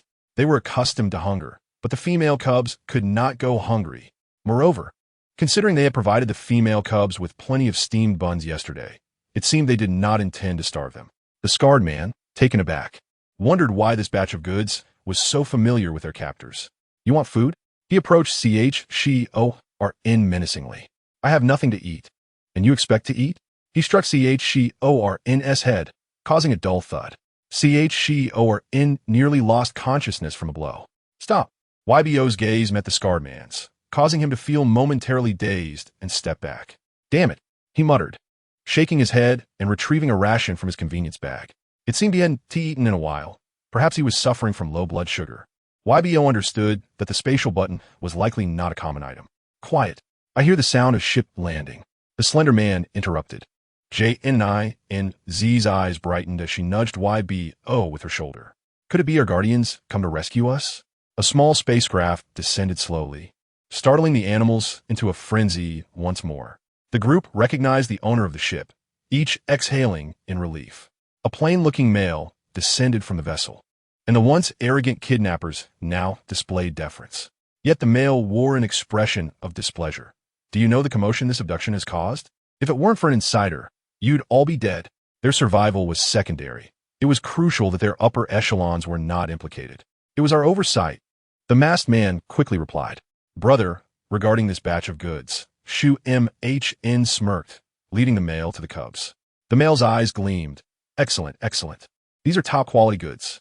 His gaze was repugnant, and even with a rag stuffed in her mouth, JNNINZ struggled to utter curses at him. Woo. The male ignored her protests, turning to the others and extending 5 fingers. This time, it's at least this number. When auctioned, the price and the commission. JNNINZ, summoning strength from an unknown source, spat out the rag and exclaimed in shock. You're selling us for such a small sum? I'll give you 10 times that. Let's go. Shu-MHN cast her a pitying glance. To speak such words in front of the head of the traffickers indicated a lack of sense. It seemed she was destined to face hardship. We are to be auctioned. The 11-year-old boy expressed in terror. Brother, what does auction mean? Dien incroyable, looking up. CHCORN moved his lips. The male before them appeared friendly, yet he felt he was far more terrifying than the 4 captors. It means you will be sold to the highest bidder. The male answered with a smile, looking harmless as he patted DNDN on the head. You are quite cute and should fetch a good price. Really? DNDN, sensing the male's amiable demeanor, seized the opportunity to plead. Could you please let us go? We promise not to run away. Observing their delicate skin, now reddened from the bindings, he ordered the traffickers to untie them. The traffickers immediately approached to loosen the ropes. The male squeezed DNDN's hand, stating, The organs are clean and untainted. This is truly a fine good. Chapter 82. Are you awake? DNDN's face turned pale, and he pouted, fighting back tears. Upon witnessing the trembling figures of the younglings, he smirked, relishing the terror reflected in their innocent eyes. Within the confines of the diminutive aircraft, Yuba sat quietly by a small window, feigning nonchalance as she gazed outside. The adult male, however, had closed the window, his demeanor icy as he coldly addressed Yuba. Do not look outside. Once you fall into my grasp, there is no escape. Yuba's expression remained placid, seemingly devoid of fear. The adult male, taken aback, inquired, Aren't you afraid? To which Yuba retorted, If I were afraid, would that grant us our freedom? The adult male burst into laughter. If you weren't such a precious female, I would have already considered purchasing you. Yuba turned her head away, choosing to ignore him. This female youngling had been remarkably quiet throughout the journey, appearing submissive enough that no further training would be necessary. She could be put to use tonight. Shui Muhan pointed at Yuba and then at Genezi. It was Genezi, however, who had been noisy and temperamental throughout, her attitude quite unruly. Genezi shot a fierce glare at Shui Muhan. She had already resolved that if escape were impossible, death would be preferable to becoming a mere breeding tool. The barking dog does not bite. It is the silent one that is truly fearsome, remarked the adult male with a meaningful tone. Who are you calling a dog? You are the dog. Genezi retorted before a sudden blow rendered her unconscious. All the younglings were swiftly subdued. As Yuba succumbed to unconsciousness, she thought, We must be nearing our destination. However, she lost track of how many days had passed, only aware of her hunger after consuming a single steamed bun. Upon regaining consciousness, she found herself hoisted over a shoulder, the male's grip far from gentle, causing her stomach to churn. They seemed unprepared for her swift awakening. Hastily transporting this batch of cargo, who would have anticipated acquiring 2 female younglings, both of whom were quite attractive. The elites with peculiar preferences would surely be ecstatic. Previously, they had secured an average-looking female, and the auction had driven those elite mad with competition. Reflecting on the past, where one male could have multiple females, to the present where it was one male to one female. Now it appeared to be one female to multiple males. Furthermore, the Beastman Federation had enacted laws to protect females, elevating their status to an exalted level. Had they ever considered the feelings of those at the bottom? Females could leverage their gender to disregard class distinctions and receive subsidies from local governments. Those wishing to pursue education could do so free of charge. One could only chuckle at the thought of the Beastman Federation being overthrown. A few males engaged in casual conversation, seemingly unperturbed by their seditious words being overheard, indicating that the inhabitants of this place were clearly discontent with the Beastman Federation. Moreover, it was evident that the speakers were beastmen, causing Yuba's heart to sink. She had anticipated their adversaries to be mere outsiders, but now faced the reality of beastmen. Were they defectors or simply not citizens of the Beastman Federation?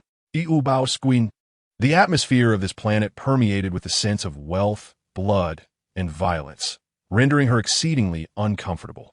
Suddenly, their footsteps halted, and a face loomed close to Yuba, warm breath washing over her. You're awake? Yuba remained motionless, feigning slumber.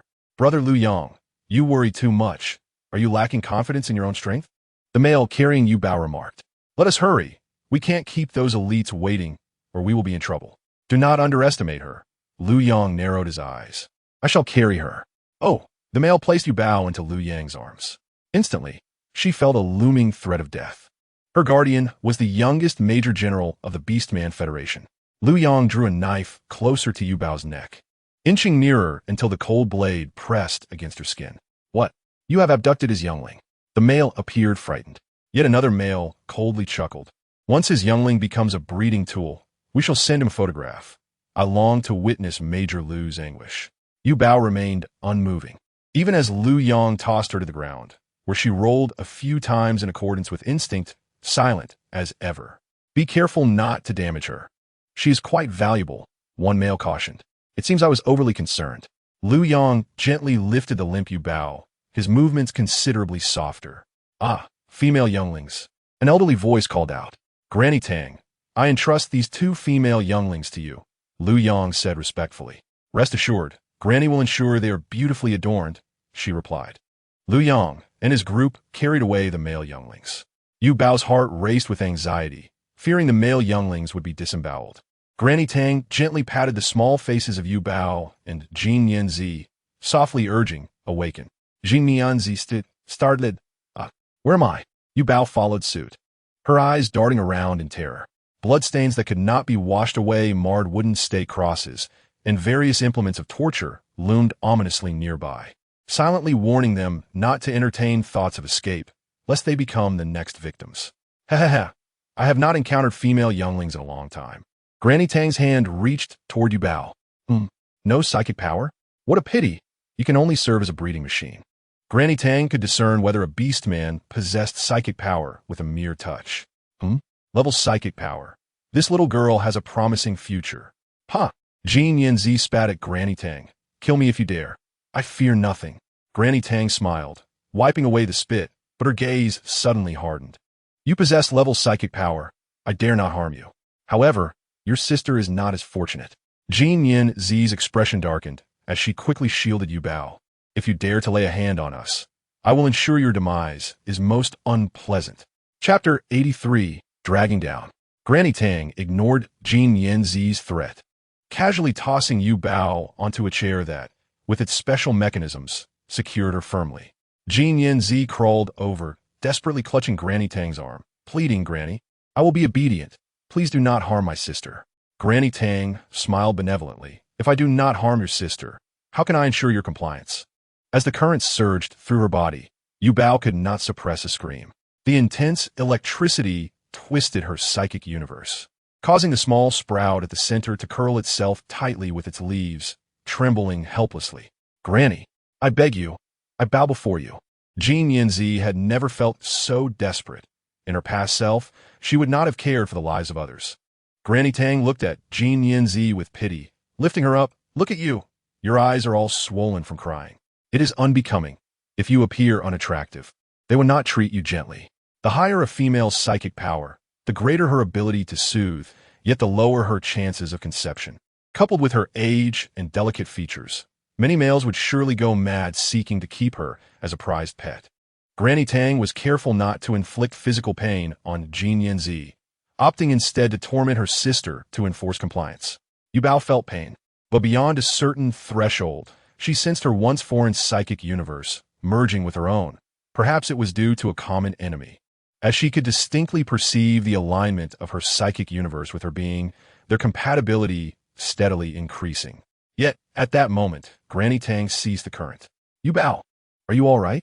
Jin Yanzi promptly checked on Yu Bao's condition. How can I be fine? I saw smoke rising from your head.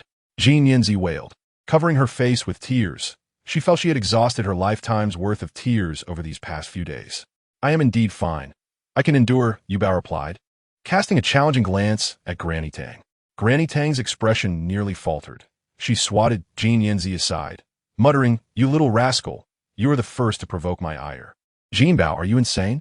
Jin Yanzi exclaimed, then turned to Granny Tang. Granny, my sister has been electrocuted. She is merely a 7-year-old youngling. Jin Yanzi, undeterred after being pushed away, rushed forward once more to cling to Tang Popo's arm, only to be unceremoniously swatted aside yet again.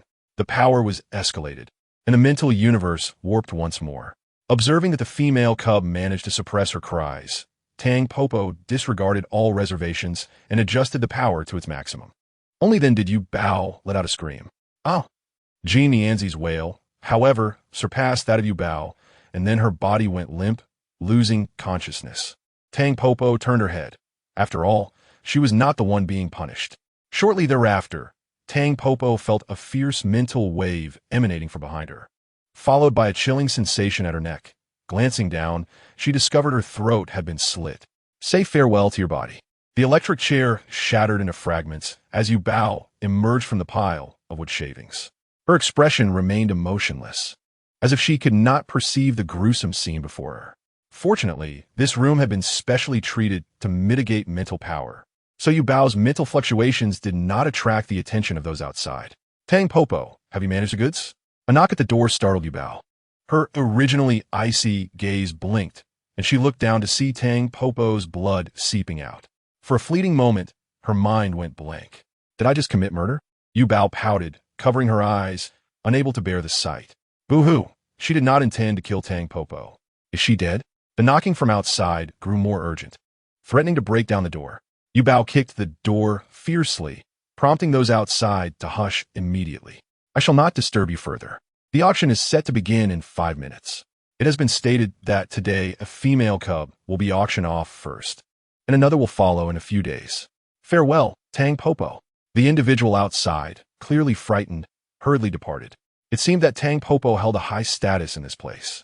Taking a deep breath, Yuba gently roused the unconscious Nianzi. Yuba. Nianzi blinked. Are you all right? I felt like I was dreaming, and you were being electrocuted. She is already dead. Jia, do not be afraid. Yuba offered a word of reassurance to comfort Nianzi. Who? Yuba pointed at Tang Popo's severed head and body on the ground. Nianzi rolled her eyes, teetering on the brink of unconsciousness. Yet she managed to hold on and covered Yuba's eyes. How could she die so suddenly? Could it be that a vengeful spirit has come for her? Nianzi speculated, entirely unable to fathom that the soft and adorable Yuba was the one responsible. Oh no, I have bullied so many people. Will they not come back to seek revenge after their deaths? It seems I must sincerely apologize. Nianzi lamented. What shall we do now? Should we sneak away? Nianzi inquired. I wish to go to the auction venue, Yuba replied. What did you say? Nianzi gasped in horror. Are you mad? You want to get sold? I want to see how Chu Shaoran and the others are doing, and besides, the chances of us escaping on our own are slim. But I have this. Yuba produced a whistle from her spatial button. You brought an invisible spatial button? Nianzi exclaimed, her face alight with joy. Yuba also pulled out some food, and Nianzi, disregarding the corpse on the ground, began a feast. This is the best compressed biscuit I have ever tasted, she declared. However, thinking of the hungry male cubs, Nianzi found the taste bland. After replenishing her strength with a nutrient solution, Yuba blew the whistle. The whistle emitted no sound, yet it transmitted a special frequency to Wen Xianbei's ears. After blowing the whistle, Yuba felt uncertain if Wen Xianbei could hear it. As if sensing Yubao's thoughts, Wen Yurong's face appeared in her mental universe. Jia, stay here. Someone will come to rescue us soon. I will go outside to check on the auction. Lock the door. If anyone knocks, you smash the door. Yuba pulled out more food, fearing that Nianzi might grow bored, even handing her a gaming console. Nianzi, both amused and exasperated, replied, Yuba, I am not on vacation here. But you must be careful. Although Yuba was younger, she had demonstrated far more composure in the past few days. Nianzi resolved to heed Yubao's advice and not to be a hindrance. However, once Yuba left, the only companion Nianzi had was the lifeless Tang Popo on the ground, prompting her to eagerly start the game. Wen Yurong and Situ Yao did not participate in this rescue. Situ Jiang had not even informed them of the situation. Yuba was missing. Situ Yao hastily called Situ Zhang via interstellar long-distance communication. All she received in response was Situ Jiang's choked voice. Why are you crying? Why didn't you tell us about this? Do you think we are too old and would only hinder you? Situ Yao chastised loudly. Chapter 84. Auction Items Grandma. We have searched many places, but when we arrived, we found no trace of Yuba. Those people deliberately lured us there. Situ Jiang explained while descending onto another planet to search. They had inadvertently dismantled many human trafficker gathering points, rescuing numerous cubs in the process. The governor's face turned as dark as coal. Among these traffickers, many were citizens of the Beastman Federation. They were abducting cubs from underdeveloped planets. Wait, I hear Yu Bao's whistle. Wen Yurong closed his eyes and said, "Open the map." An interstellar map appeared on the holographic screen. Wen Yurong closed his eyes and traced points on the map with his finger until he finally circled a small planet. "Are you sure it's here?" Situ Yao frowned. This small planet lacked a designation, appearing merely as a lifeless, primitive world. "Right here, notify Situ Jiang," Wen Yurong asserted. Fortunately, they had serendipitously come near this planet during their travels. Otherwise, he might not have heard the whistle. Yu Bao stepped out of the room alone. Stepping through the door, whatever lay ahead was shrouded in uncertainty.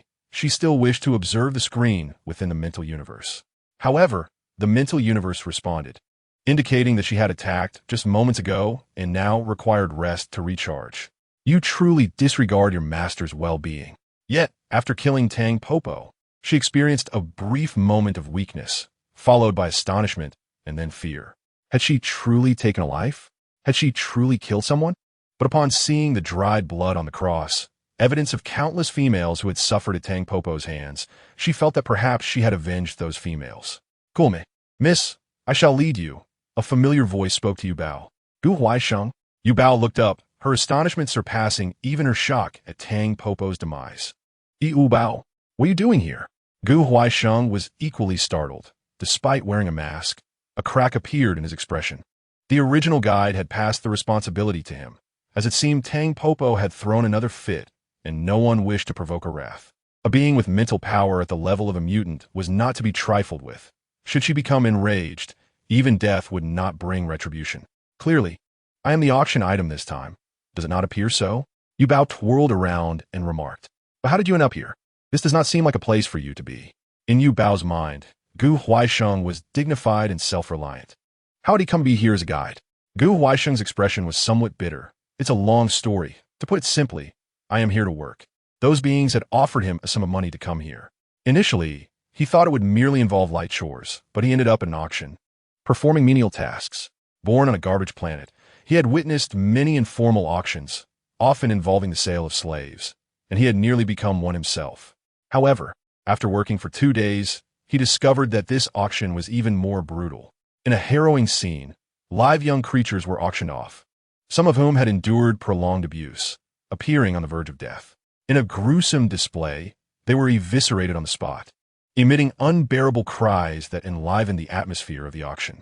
After the event concluded, he was tasked with cleaning the blood-soaked venue. These young ones, similar in age to his brother, had once clutched his hand in tears at the auction, pleading for salvation. Beside him stood a youth from the responsible for the gruesome act, laughing heartily as he handed Gu Huaisheng a knife. "Huaisheng, it's quite simple this time." Amidst the terror reflected in the young creature's eyes, Gu Huaisheng raised the knife. "Indeed, wherever there is work, there you are," mused Yu Bao. The female young creature beside them even found the mood to joke. Gu Huaisheng, burdened with sorrow, was at a loss as to how he could save her. "No, this is not your concern. Yu Bao has no relation to you. Think of your brother, Gu Huaisheng. This job is not what you intended, is it?" She sighed, noticing the still healing wounds on his face. "If we could all escape, you could come work at my home," Yu Bao smiled. Gu Huaisheng remained silent as he placed the auction number on her. 15. "I quite like this number," Yu Bao laughed. Gu Huaisheng opened the cage door, his mouth agape, yet unable to utter a word. "Am I supposed to go in?" Yu Bao asked. Once inside this cage, even a beastman with advanced mental prowess could not escape, let alone Yu Bao, who possessed no mental strength. Gu Huaisheng's heart raced. He was uncertain how to proceed. Yet Yu Bao boldly climbed in, the cage's floor lined with a soft white plush mat. Unable to bear placing the heavy shackles upon her, Gu Huaisheng simply closed the door. As the ropes slowly activated, Yu Bao curiously looked up, hearing an excited voice announce, "Next, we present our featured auction item, the female young creature." "How adorable! Huaisheng, she still dares to dream of escaping," remarked the youth, who had seemingly been watching Gu Huaisheng's every move. "Shall I have my father bid on you? Though she is lovely, she lacks any soothing abilities. Perhaps my father could generously gift her to you?" He chuckled, patting Gu Huaisheng on the shoulder. The spotlight of the auction fell upon Yu Bao, who squinted to adjust to the brightness before gazing at the enthusiastic crowd below. Most attendees wore half-masks, yet upon seeing Yu Bao, they roared, some even excitedly discarding their masks. 10,000 Interstellar coins. Opening bid. 1 million. 10 million. Yuba sat cross-legged within the cage, observing the revelry below. Though the light was dim, she recognized a few familiar faces, perhaps from a royal banquet where they had crossed paths. Glancing aside, she saw Chu Xiao, Ran, and the others, unharmed, which brought her a sense of relief. They were frantic, unconcerned that their very hearts and lungs were being auctioned off, soon to be dissected. He struggled to rescue Yuba, but she offered him a reassuring glance. 1 billion Interstellar coins. Is there no one else to bid? The auctioneer exclaimed excitedly. 1 billion? Can I buy myself? Chapter 85. A chance to escape amid the crowd. An elderly man's eyes gleamed upon seeing the female young creature, though he did not raise his bidding paddle. The purpose of auctioning organs was all too evident. They chose this method to prolong their lives, unaware of how many innocent young ones had become sacrifices for these individuals.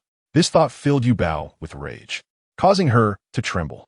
The price of 1 billion was, in fact, insufficient for these magnates. It seemed they understood that a female with mental prowess would follow. Hence the true magnates refrained from bidding. The auctioneer smirked wickedly, shining a flashlight on Yuba's face. Most believed her to be an ordinary female young creature. Yet she was the darling of Central Star, adored by the powerful of the Beastman Federation. Upon learning she was the child of Lu Yichuan, the magnates did not retreat. Instead, their excitement surged and the bids escalated. Clearly, many in attendance harbored deep animosity towards Lu Yichuan. The youth grinned, revealing his small canine teeth. Aren't you afraid of retaliation? We have nothing to lose.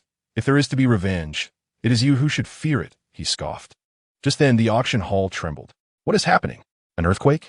The youth had no time to react as several black-clad bodyguards leaped from the shadows. Young master, we must flee. The Beastman Federation has discovered us. What? The youth shot a glance at Gu Huaisheng. Did you tip them off? Gu Huaisheng shrugged. How could I possibly contact them? I'm merely a worker. You wait. The youth hurled a threat before hastily fleeing under the guidance of the bodyguards. Gu Huaisheng exhaled deeply. He despised females, who always held themselves in high regard, believing they could acquire anything they desired. While working at a hotel, he had caught the eye of a mature female who sought to become his guardian. Reluctant, he found himself facing her wrath, which ruined his job. Not only did he leave empty-handed, but he was also forced to pay a hefty penalty. Helpless against her unreasonable behavior, he could only hope she would soon lose interest. On yet another path to unemployment, he spotted a female young creature being cradled by a towering beastman. The surrounding praises were deafening. Some young creatures merely stood there, garnering admiration without effort, while he toiled endlessly, only to face financial ruin. Infuriated, Gu Huaisheng pushed through the crowd to catch a glimpse of this young creature. Upon meeting Yuba's gaze, she smiled at him. He instinctively revealed his beast ears. Shaking his head, he decided he could not dwell on it any longer. Amidst the chaos, it was the perfect opportunity to escape. He navigated to the back of the auction house, casually snatching a piece of gold as his payment for the past few days. This small planet had never before been the center of such attention. The military marched in overwhelming numbers, surpassing all expectations. The magnates who had once boasted of acquiring Lu Yichuan's young one were now paralyzed in fear beneath his gaze. Prioritize the safety of the young ones, commanded the governor. Yu Qi led several special forces from the Jin family, stealthily entering through the auction house's back door under the guidance of Xiao Huang. The thought of Genezi enduring unspeakable suffering pierced his heart with sorrow. Woof! Xiao Huang howled softly at a door. Yu Qi unleashed his mental power, attempting to probe the room's conditions. However, his mental power could not penetrate, leaving him unaware of how many enemies awaited within. There may be several adversaries readying their tools. Yu Qi exclaimed urgently. Xiao Huang glanced at Yu Qi and charged at the door. Xiao Huang, don't alert the enemies. Yu Qi quickly scooped up Xiao Huang. How can I convey to him that there's only one female young creature inside? Inside the room, Genezi lay drowsily on the operating table, nearly asleep. Startled awake by Xiao Huang's impact, she seemed to hear Yu Qi's voice. Who is there? Genezi asked cautiously. Woof, Xiao Huang responded. Her eyes brightened, and she hurriedly opened the door. Yu Qi, you finally came to rescue me. Yu Qi embraced Genezi, exhaling a long breath of relief. The special forces entered the room, only to be taken aback by the sight within. Who is this decapitated old lady with dried blood? Furthermore, why are there so many snacks and gaming consoles here? The special forces are fully prepared for battle, yet they are confronted with such an odd scene. It was she who placed Yu Bao on the electric chair and shocked her, but for some reason, she perished. Genezi, still a mere juvenile, has developed a psychological shadow after spending such time with a corpse. Fortunately, there is the gaming console provided by Yu Bao. Otherwise, I might have been frightened to death. By the way, where's Yu Bao? Have you rescued her? Genezi eagerly scanned her surroundings. Yu Bao has not yet been located. She might be at the center of the auction house. I will send you out first before searching for Yu Bao. Yu Qi, selfishly, did not wish to take Genezi with him to find Yu Bao. The deeper they went, the more perilous it became. It was essential to first ensure Zizi's safety. No, go find her. Hearing that Yu Bao had not been found, Genezi grew anxious and urged Yu Qi to search for her. All right, then please take Zizi out first. The special forces nodded and carried Genezi outside. Xiao Huang appeared quite anxious, eager to lead the way. Yu Qi hurriedly followed, only to be stopped by Luan. So, the intruders are here. Damn it, how can it be locked and yet not be opened? Gu Huaixing shook Yu Bao's cage. Upon learning that the federal military had discovered their presence, those at the auction hurriedly fled, forgetting about Yu Bao and the male juveniles on the auction stage. Gu Huaixing originally intended to escape amidst the chaos, but found himself in the most dangerous part of the auction. The auctioneer had also fled through a side path, while the bodyguards, under Liu Yang's command, went to confront the intruders. After quickly freeing the male juveniles from their bindings, he aimed to open Yu Bao's cage. Can't open it? Yu Bao lamented. Do not speak. Gu Huaixing and the male juveniles cautiously unleashed their mental attacks on the cage. The cage, under assault, surprisingly emitted electric shocks. This familiar sensation coursed through Yu Bao's entire being. Yu Bao could not help but exclaim. The males hastily ceased their attacks. I am sorry. Yu Bao. Chu Xiaoran, startled, quickly apologized. Dandan beside them appeared on the verge of tears. Without a specific key, it seems the cage cannot be opened, and it is connected to the auction stage, weighing a ton. Who could possibly move it? You all go out first. Yu Bao regained her composure and said, Yes, you all should exit first. Gu Huaixing growled, This place is perilous. They could come at any moment. Chapter 86, Woof. You still want to exit? Shui Muhuan and her group approached. They had initially intended to leave after delivering the goods, but stayed behind to witness the final outcome of the auction. Now, they found themselves embroiled in this situation, and the money they had hoped to secure seemed to have vanished. Chu Xiaoran stood up, shielding her younger siblings behind her. Gu Huaixing inwardly cursed. Why'd he join the fray? The mental powers of the otherworldly beings were not the most terrifying aspect. It was their unique abilities that were truly fearsome. However, upon seeing Chu Xiaoran's terrified yet resolute gaze, he was reminded of his childhood, protecting his younger siblings. Gu Huaixing stepped forward to the cage. For individuals with extraordinary abilities, how could they possibly prevail? Lu Yichuan, utilizing his keen insight, swiftly seized a sneaky figure who appeared to hold the highest rank. Release the juveniles. Hee, I despise being commanded by others. The auctioneer's eyes glowed a menacing red, and the auction house began to tremble. It was actually in self-destruct mode. After passing the auctioneer to someone else, Lu Yichuan's figure transformed into a streak of light. Rushing into the auction house, the governor, having entrusted command of the military to Chun Shi, charged in as well. I must save you, Bao. Situ Jiang was tasked with defense, but at this moment, he only wished to rush in alongside Lu Yichuan. Stay calm. Your instability levels are skyrocketing, Shen Luoyan shouted. So what?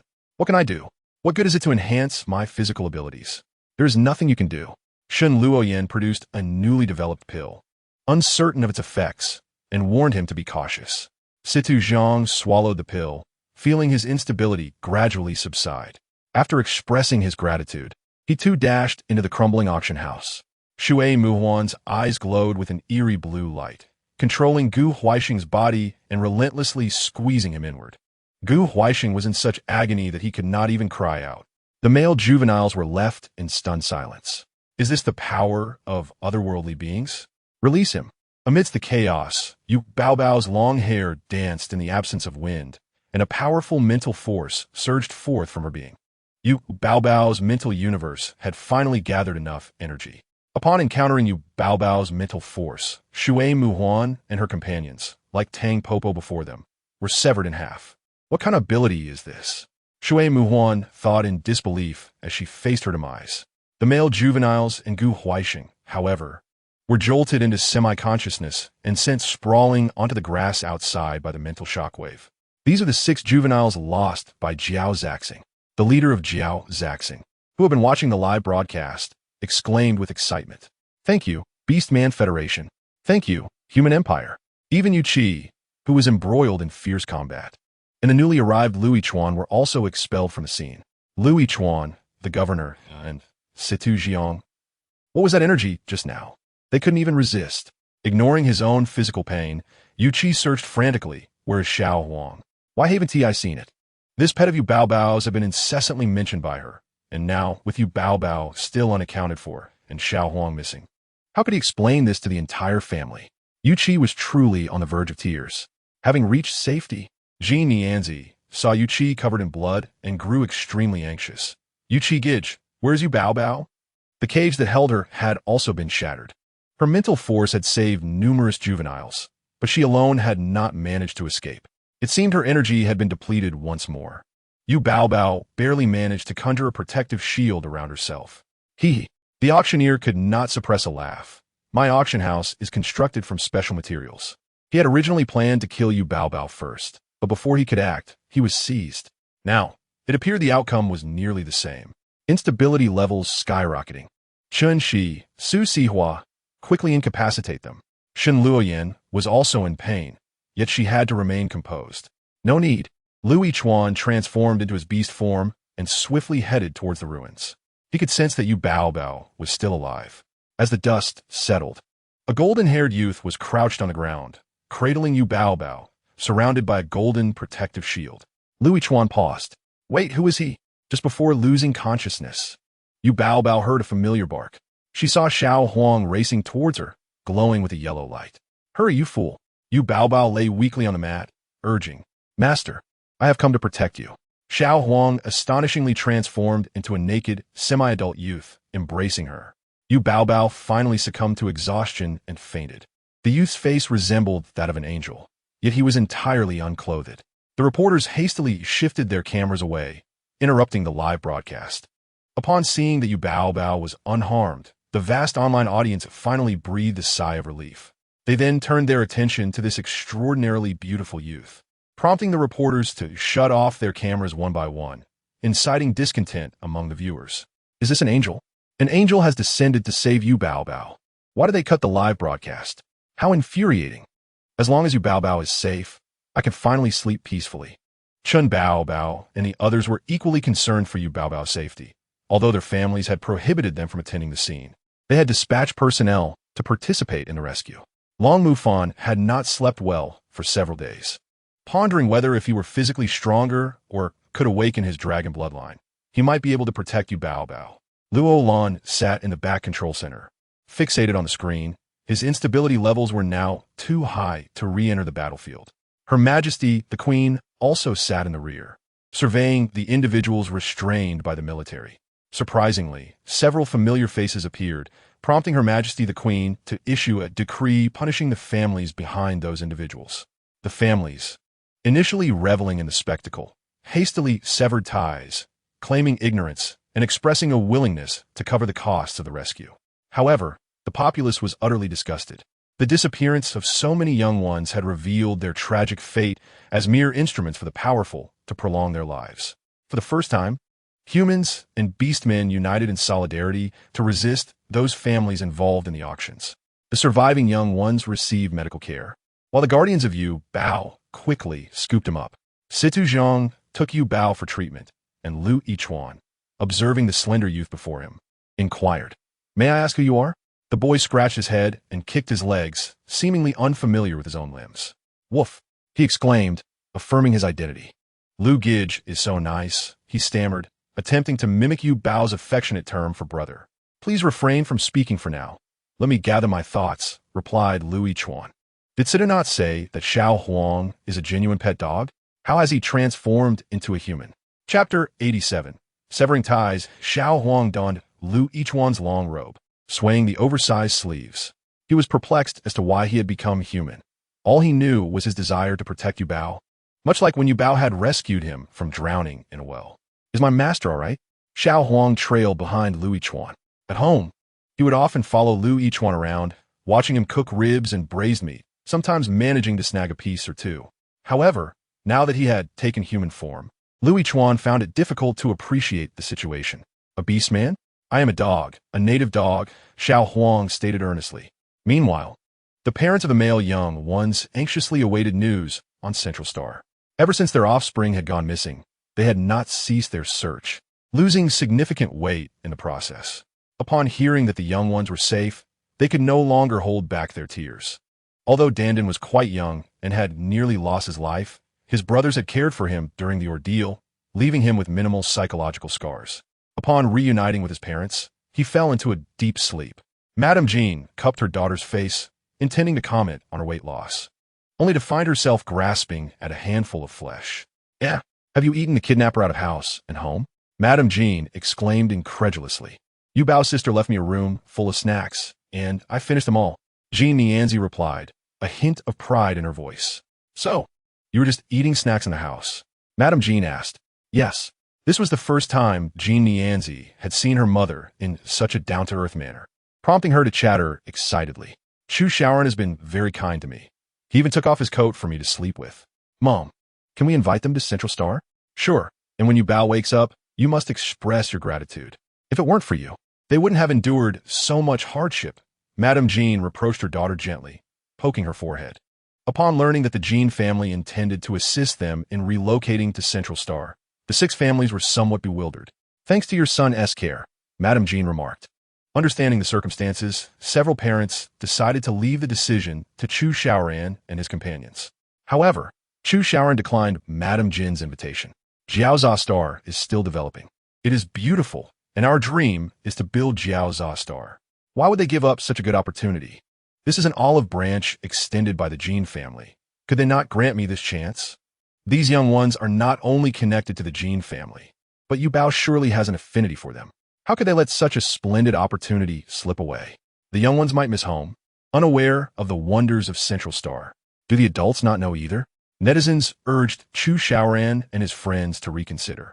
This was akin to transitioning directly from the countryside to the city, an extraordinary opportunity. Nevertheless, for Chu Shaoran and his friends, the towering buildings of Central Star could not compare to the fragrant fields of their homeland.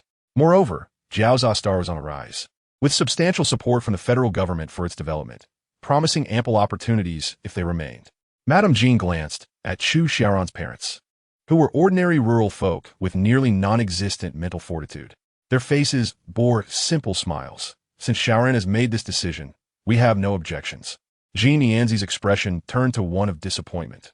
Madame Jean, noticing her daughter, anticipated that she might throw a tantrum to achieve her desires. However, she did not. Instead, she smiled weakly. "Very well." She then produced her repaired holographic brain. "Let us add each other as friends. Why don't you stay a few more days until Yuba wakes up? We can go out for a meal. My mother will treat." Madame Jean nodded silently. "Your stay and meals here will be covered by the Jean family as a token of gratitude." The parents accepted without hesitation. After adding friends, Chu Shaoran noticed Jean Nianzi still looked somewhat disheartened, so he gently patted her head. "Once we have built it well, I will definitely invite you and Yuba to come play." Jean Nianzi nodded and turned to her mother. "The construction costs can be covered by my mom." Madame Jean replied, "You are truly my good daughter." At the Jean family's Grand Hotel, influenced by Yuba, the chefs had undergone further training, and the meals prepared were now more exquisite than before. The male young ones had lost considerable weight over the past few days, their eyes sparkling with hunger. In contrast, Jean Nianzi, who had eaten her fill of snacks, began serving food to Chu Shaoran. "These are all delicious. Dandin should eat more to grow strong," she said, placing a chicken leg into Dandin's bowl. "Eating more meat will help me grow strong." "Thank you, Sister ZZ." Despite drooling, Dandin first expressed his gratitude before diving into the meal. "Ahem, Madame Yin interjected. Mom will also eat. Haha." Jean Nianzi smiled sweetly at her mother, serving her a chicken leg. After finishing their meal, Madame Jean suggested, "Let us visit the Young Ones Protection Association." "What for?" Jean Nianzi asked. To sever ties with your inadequate guardians. No, Genezi blurted out. This is my fault. I don't want others to bear the burden. ZZ, I am pleased that you think this way, but as the only female young one in the Gene family, you cannot afford any mishaps.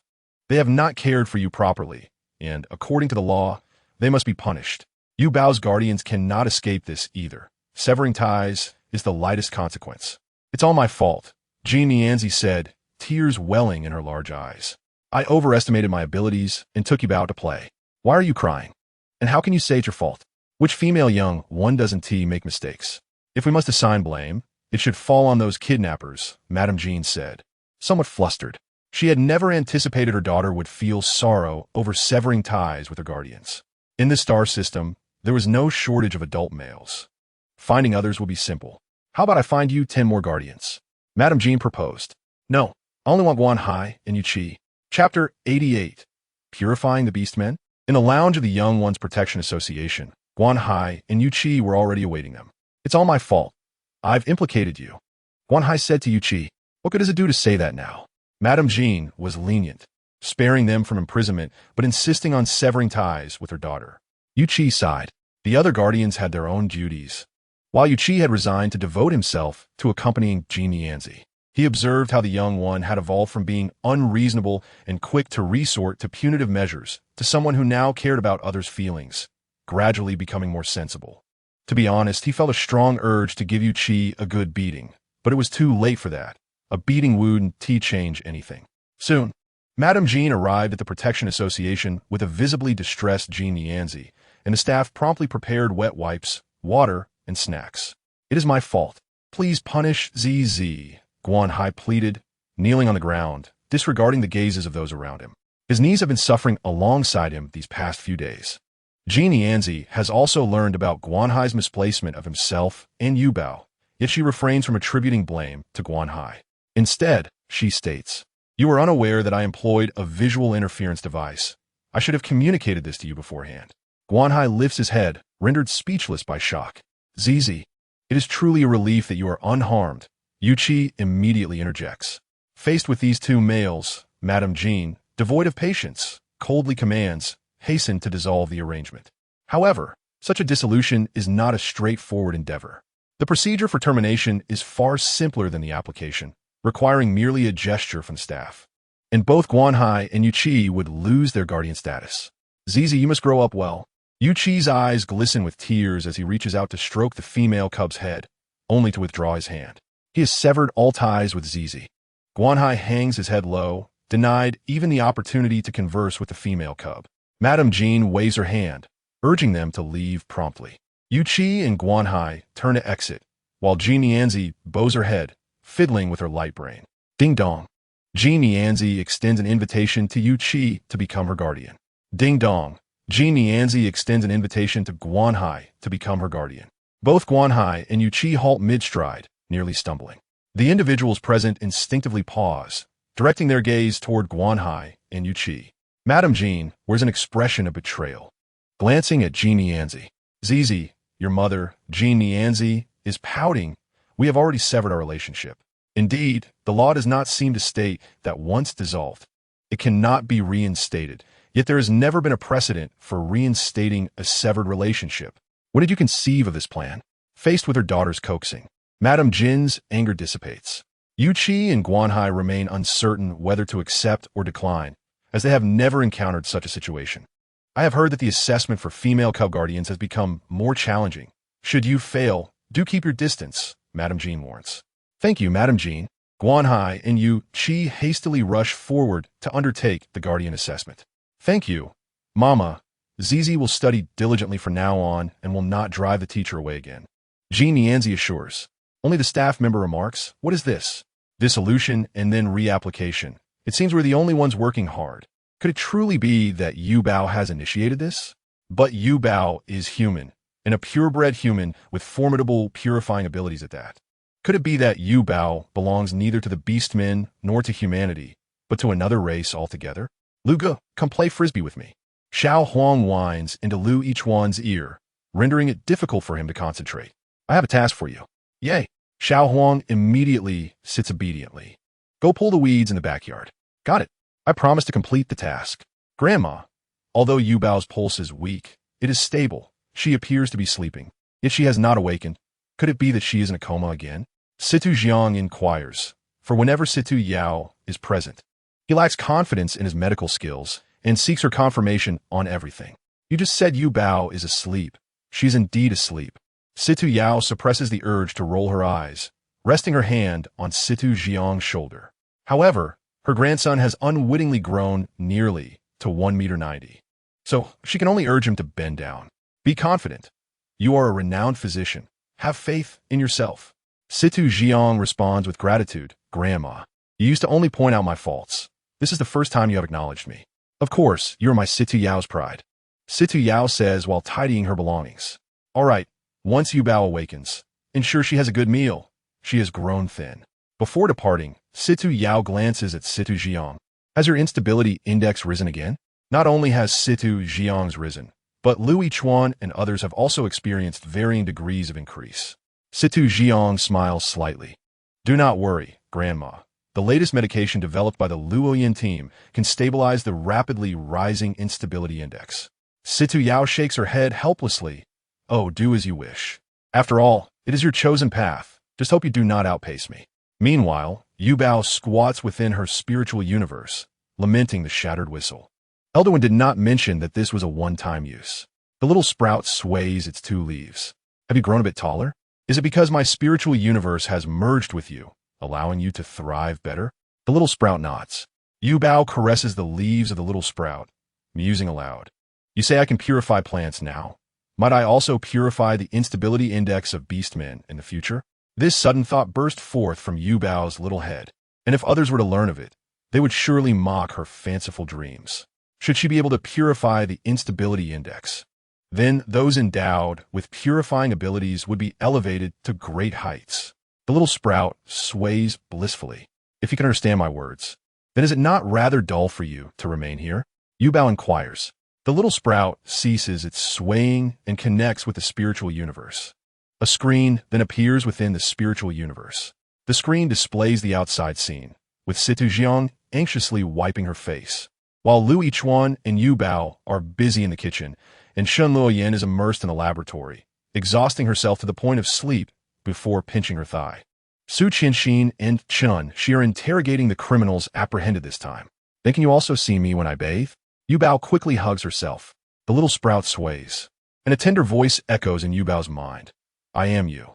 The screen shifts, showcasing a golden-haired youth diligently weeding in the field. Who is he? Yubao finds him somewhat familiar, yet cannot recall who he is.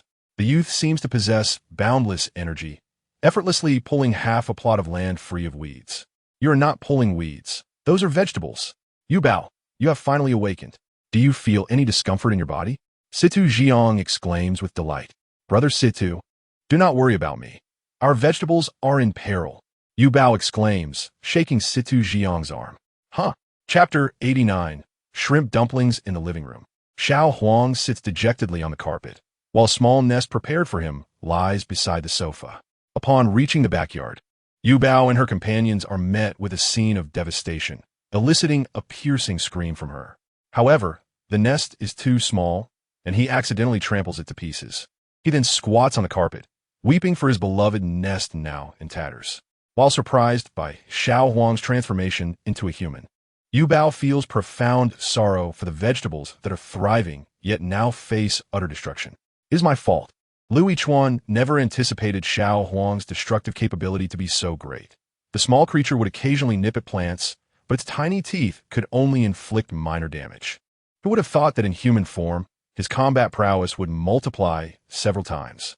I instructed Xiao Huang to remove the weeds. Forgetting that he might not discern the difference between weeds and vegetables, Lu Yichuan rubs his forehead. Brother Lu is truly wonderful, Xiao Huang murmurs, gazing at him with admiration. He then casts a pitiful look at Yubao. Little master, it is my fault. The handsome youth stutters as he speaks, his voice youthful, and Yubao finds herself wanting to pinch his cheeks, yet hesitates. Never mind, Yubao waves her hand. Considering it is your first time transforming into a human and you even saved me. Recalling how Xiao Huang rushed to her in her despair brings tears to her eyes. Let us eat first. I will handle the backyard.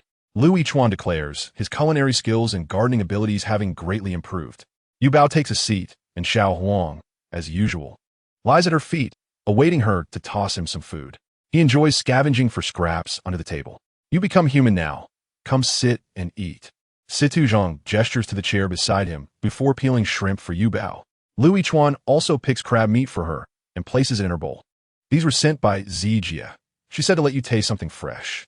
We can make shrimp dumplings. Yuba took a bite. The texture of the shrimp was firm and springy, evoking memories of her time on Earth when she saw shrimp dumplings being advertised on television. The commercial had tantalized her taste buds, yet she never had the chance to indulge. Are water dumplings the same as dumplings? Lyn astutely noticed Yuba's desire for water dumplings. Well, they differ in their outer skin and cooking method. They are boiled dumplings. Iveo explained. Just then, Zhang's voice chimed in, shrimp water dumplings. What a splendid idea. How did you get in? Iveo Wayev. The door to your backyard was ajar, so I let myself in. However, the mess back there was quite overwhelming. I almost couldn't find my footing, Zhang replied, approaching with thoughtful shoe covers on. Upon entering the dining room and seeing the feast laid out, he couldn't help but swallow hard, though he restrained himself. What brings you here? Stzing still wore a frown. Primarily to see Yuba. After all, you are my little ambassador, Zhang stated, holding a plethora of gifts he had gathered from various places, believing they would delight the young female cub. Shall we sit and eat together? Iveo proposed. Zhang sat down without hesitation, peeled a shrimp, and popped it into his mouth. Delicious. It actually tastes better than what they serve locally. It's all made by L. Gij. Yuba beamed proudly at Luan. Stzing felt a twinge of discomfort. Once, his culinary skills surpassed Luan's, but now he rarely entered the kitchen, preoccupied with training. Tomorrow, I will take the helm in the kitchen. Stzing's competitive spirit ignited. All right, I happen to be heading to the army tomorrow. Luan nodded. I've arranged a week off for Yuba from school. Please take good care of her during these days. Will you be away for long? Yuba asked reluctantly. Yes. Luan gently patted her head. No need to worry.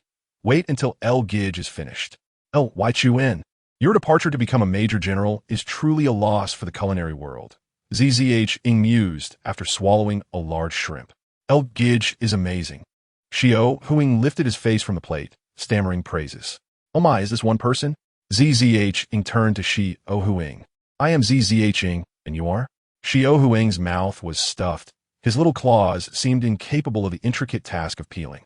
However, everyone was focused on Yuba, oblivious to Xiao Huing, who was diligently eating with shells strewn about.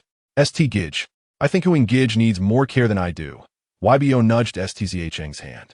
He nodded and began teaching Xiao Huing how to peel.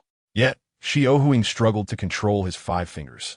It was no surprise, as he originally had small, round paws. With his fingers tangled, he looked pitifully at Stzing. Stzing sighed in exasperation. He still preferred to feed Yuba. Wash your hands and face, sit properly. I will peel for you. Gij likes that, he thought, relieved that Xiao Huing did not have a tail, or would be spinning like a propeller. Zhang refrained from questioning why Xiao Huing appeared so clumsy and, after finishing several shrimp, turned to Yuba. The announcement of the soup dumplings had a greater impact than we anticipated. 1, 10, 100,000, 10,000, Yuba counted overwhelmed. Yuba's version of soup dumplings, I never imagined I would have a chance to taste them. I'm starving. Hurry, share the link. I want to buy hundreds. The ones in front, there will definitely be a limit on purchases this time. Too many people will be after them.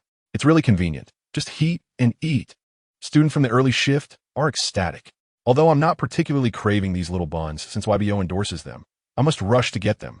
Yuba exclaimed in astonishment. There are so many people. With so many mouths in the galaxy, think about it. The soup dumplings are currently only promoted on the Central Star and a few major planets, but I know their popularity will reach even further, Zhang remarked.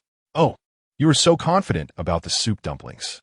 Not just in the dumplings, but also in you, Zhang showed her the comments, revealing how many wished to buy a bag to taste, inspired by her endorsement.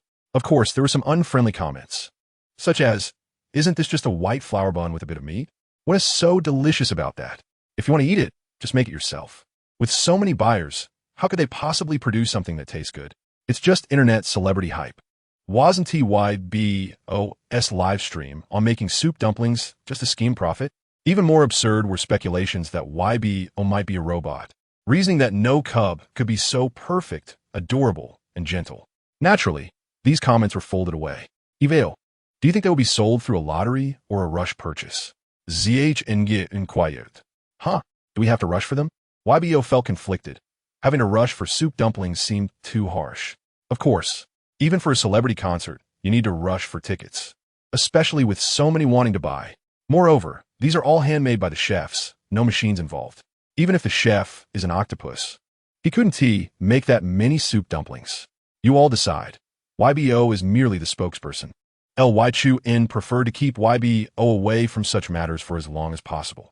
If one day she wished to see a celebrity concert, they would surely secure tickets for her. All right, why not host a live stream? Your fans are quite worried about you, ZZH Inc. suggested cheerfully. Ly was reluctant to expose his ulterior motives. Oh, I almost forgot. YBO opened the live stream, nearly causing a collapse in the chat room. Hello, everyone. After a few live streams, YBO, who had previously been somewhat socially anxious, was now able to confidently face the camera. Finally, we've been waiting for YBO's live stream. Fresh YBO, let me give you a kiss. Wah, YBO has lost weight.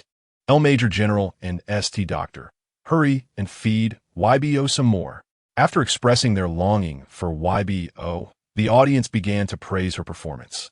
Only then did YBO realize that JNNINZ had also hosted a live stream before, embellishing YBO's achievements. YBO May is not afraid at all. If it weren't for her, I couldn't have lasted so many days. YBO May didn't cry even when shocked. Yes, she was protecting me. Then YBO May defeated that wicked old lady with a single punch. She saved us all. Children do not lie. They merely babble. But JNNINZ's exaggerations inadvertently revealed the truth. The audience recognized that much of it was fabricated, yet they played along, and YBO's fans felt proud of the calm, composed cub who remained unflustered even while kidnapped. It was incredibly charming, yet simultaneously heart-wrenching. Initially, YBO's fans wished to blame JNNINZ for YBO's abduction, but seeing her remorseful apologies softened their hearts. They were all victims. The narrative of victim blaming should not apply here. A few unfriendly comments flitted across the screen. As far as I know, YBO has no mental strength. How could a little cub defeat an adult? There's a limit to exaggeration. JNNINZ caught sight of this comment and chose not to hold back, directly responding with vitriol. To this most beautiful netizen, if you adore Fing LNN, why come my live stream to say such things? You can say what you like about me, but if you speak ill of YBO, I'll curse you with every sip of water you take and every bite you eat, causing hiccups that one stop. She then manually kicked the commenter from the stream and blocked them. Fing LNN, seeing her alternate account banned for the live stream, was utterly dismayed. Wasn't she merely expressing her opinion to get banned? This beastly cub was far too savage. And then, have you taken your medicine? The medicine was laced with blood, and Fing LNN frowned. Mom, I've already had a big bowl earlier. Why must I take more? Fing LNN felt her stomach swell. Strike while the iron is hot. Fing G placed the medicine on Fing LNN's nightstand. It's diluted. It won't be hard to swallow. Fing G gently ruffled her daughter's hair. Reluctantly, Feng Lina swallowed the nauseating concoction. Tomorrow, accompany me to the Xian Yao sect to gather herbs. Your spiritual energy has surged significantly, rendering previous remedies ineffective. Indeed, Feng Lina harbored a strong aversion to medicinal potions, for she was, after all, a healthy young woman. Once Feng Jia departed, a flicker of doubt arose within Feng Lina's mind. Why does Mama aspire to be a queen? Is our current life not satisfactory? Feng Jia's eyes darkened, as if the tenderness she had just displayed was merely a facade. Fear not, a voice echoed from the shadows. Rapid advancements can destabilize one's foundation. Since Na has surpassed her limits, it is proof of her capabilities. Well, I shall heed your words, Feng Jia conceded, her brow relaxing. Zi Zheng approached the fish tank, instantly captivating the viewers with his striking appearance. Is this stunning female the esteemed Yuba Jia? Could the beautiful one share her social media account? Fool, that Zi Zheng. Written across Stzing's face was an expression of exasperation. Despite his numerous appearances, some still mistook him for a young lady. Seeing these comments, Yuba couldn't help but chuckle. As she laughed, the viewers, who had previously expressed reservations about Stzing, began to relent. Little did they know, after announcing Yuba as their spokesperson, she had been abducted. The company's long-standing shareholders, who had already harbored discontent, turned their backs on him. They cared little for Yuba's safety, only lamenting the plummet of the company's stock due to her kidnapping. Now that Yuba was safe, the viewers pardoned Stzing, especially since his relationship with Yuba appeared amiable, garnering him some affection. They lavished praise on his exquisite features. Beauty is merely my most inconspicuous virtue, Stzing remarked with an air of arrogance. Who is that gallant young man who rescued Yuba? Indeed, I am curious about his identity. Like an angel, could he truly be one? Little Huang, lacking any identity documentation, risked exposure if others sought to investigate. That youth was rescued by me. His planet was destroyed, and he fled here. I kindly ask for your understanding, Stzing explained. Planetary destruction often occurred during resource disputes, but the establishment of the Beastman Federation and its alliance with the human royal family quelled the suffering of the current populace. Yet, beyond their reach, conflicts continue to rage. The camera focused on Little Huang for a few seconds. He needed only to sit there to drive the females into a frenzy. However, if he were to take any action, the fervor might wane. Truly charming, full of youthful vigor. Oh no, I initially fancied Luan. Can I now be intrigued by this boy? But what is his name? With such golden hair, he surely cannot be called Little Huang, haha. Isn't that simply Huang Yu? Hey, our Yuba is still young and cannot be tied down. Yuba's fans vehemently protested. Louis Chuan's brows furrowed. What do you mean by Huang Yu? That is far too delectable and rather bizarre. Yet, they were all merely jesting, as no one genuinely wished for Yuba's predicament. After half an hour of streaming, the audience's enthusiasm remained unabated. Several guardians, concerned for Yuba's well-being, had to insist she terminate the broadcast. Can we get advance notice for the next stream? I just joined a minute ago, Sob. Same here. Who understands the struggles of office workers? The viewers eagerly sought to reserve a spot for Yuba's next live session. Well, my streaming schedule is rather unpredictable. Sometimes I stream on a whim, Yuba confessed bashfully, realizing how many cherished her broadcasts, yet she could not promise them consistently. The viewers were taken aback. They had only been expressing their affection for her casually and never expected her to take it to heart, let alone feel troubled by it. What a warm-hearted darling she is. They consoled. We were joking. Yuba can stream whenever she wishes. No need to worry about us. By the way, may I inquire when the little dumplings will be available? I can hardly wait. I'll announce that on the evening when Yuba's promotional photos are released. That's when the purchase begins, Stzing stated with a professional smile. Each person is limited to one order. First come, first served. Yuba's promotional photos. Can those who purchase them have them? If Yuba grants permission, we can print a batch of her cards to accompany the items. I've secured mine. Ladies, please leave some for us. Finally, Stzing, still smiling, attempted to discuss shrimp dumplings with Yuba, but was ruthlessly ushered out by Stzing. Your obsession with profit is overwhelming. Remaining here will taint our air. Embarrassed, Stzing rubbed his nose. He was not solely in pursuit of personal gain. If sales were good, Yuba would also reap significant rewards. Yet, upon reflection, he considered that Yuba, along with the officials and the human queen, likely did not need to strive for wealth. In that case, he had inadvertently pressured Yuba to earn money. Thus, he resolved to engage in more charitable deeds in her name to express his gratitude. Humming a tune, Stzing contacted someone to arrange clothing for Yuba. Hello, is this Senior Luo? After Yuba concluded her stream, she discovered Little Huang quietly dozing on the sofa. After a day of chaos, he was indeed quite fatigued. Little Huang could no longer reside in his original doghouse or the guest room. He required a dedicated space. Upon proposing this to her guardians, they immediately set to work. Little Huang, do you like this bed? Yuba approached him, gently patting his shoulder. Unexpectedly, Little Huang flopped onto the sofa with a thud, transforming into a miniature version of himself. His once gaunt face had taken on baby fat, and his oversized clothing now resembled a blanket, enveloping his tiny frame as he lay on the sofa, snoring softly. Yuba was taken aback, plopping down onto the cushion. What has happened? Hearing the commotion, Louis Chuan and Stzing bounded down the stairs. Little Huang has turned into a younger brother. Yu Bao hesitated to approach him. Could it be that my purifying ability has reverted Little Huang to infancy? She glanced at her small hands. The seed within her was vigorously shaking its head, claiming it lacked such power. Situ Jiang and Lu Yichuan's eyes widened in disbelief. They had only just accepted Little Huang's transformation into a human, and now, less than a day later, he had become an infant. Situ Jiang was in despair. I mentioned that Little Huang was my rescue, and now that so many are concerned for him, he has vanished, transforming into Little Huang. Does this mean we need to buy a crib? Yu Bao Punda then smiled brightly. I have a brother now. Whatever, prepare a bed, a doghouse, and a stroller for him. Let us see where he prefers to sleep. Ezituji unshrugged. Later that night, he would delve into ancient texts to uncover the reason behind this phenomenon. We can register Little Huang's identity in a few days, Lu Yichuan added, uncertain if he would grow back to his former size by then.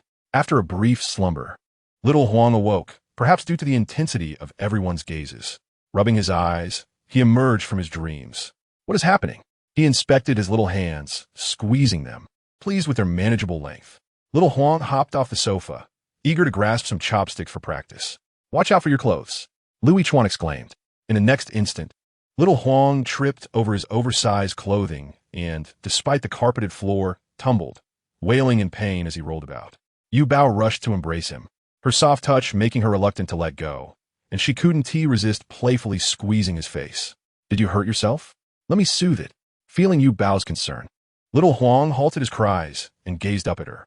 From this moment on, you shall be my younger brother. The name Xiao Huang sounds rather pet-like, so let us adopt the surname and call you Yu Huang on. This too has a pet-like ring to it, Sir Tu Jiang remarked softly.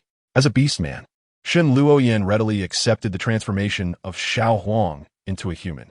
Being someone who is enamored by appearances, the more handsome individuals, the better. Here he is. He is now known as Yu Huang An, with the affectionate nickname Xiao Huang, Yu Bao introduced. Upon seeing the infant version of Xiao Huang, Shen Luoyan's expression shifted from delight to disdain. Why has he become so small? He is no longer handsome. Shen Luoyan had little interest in male cubs.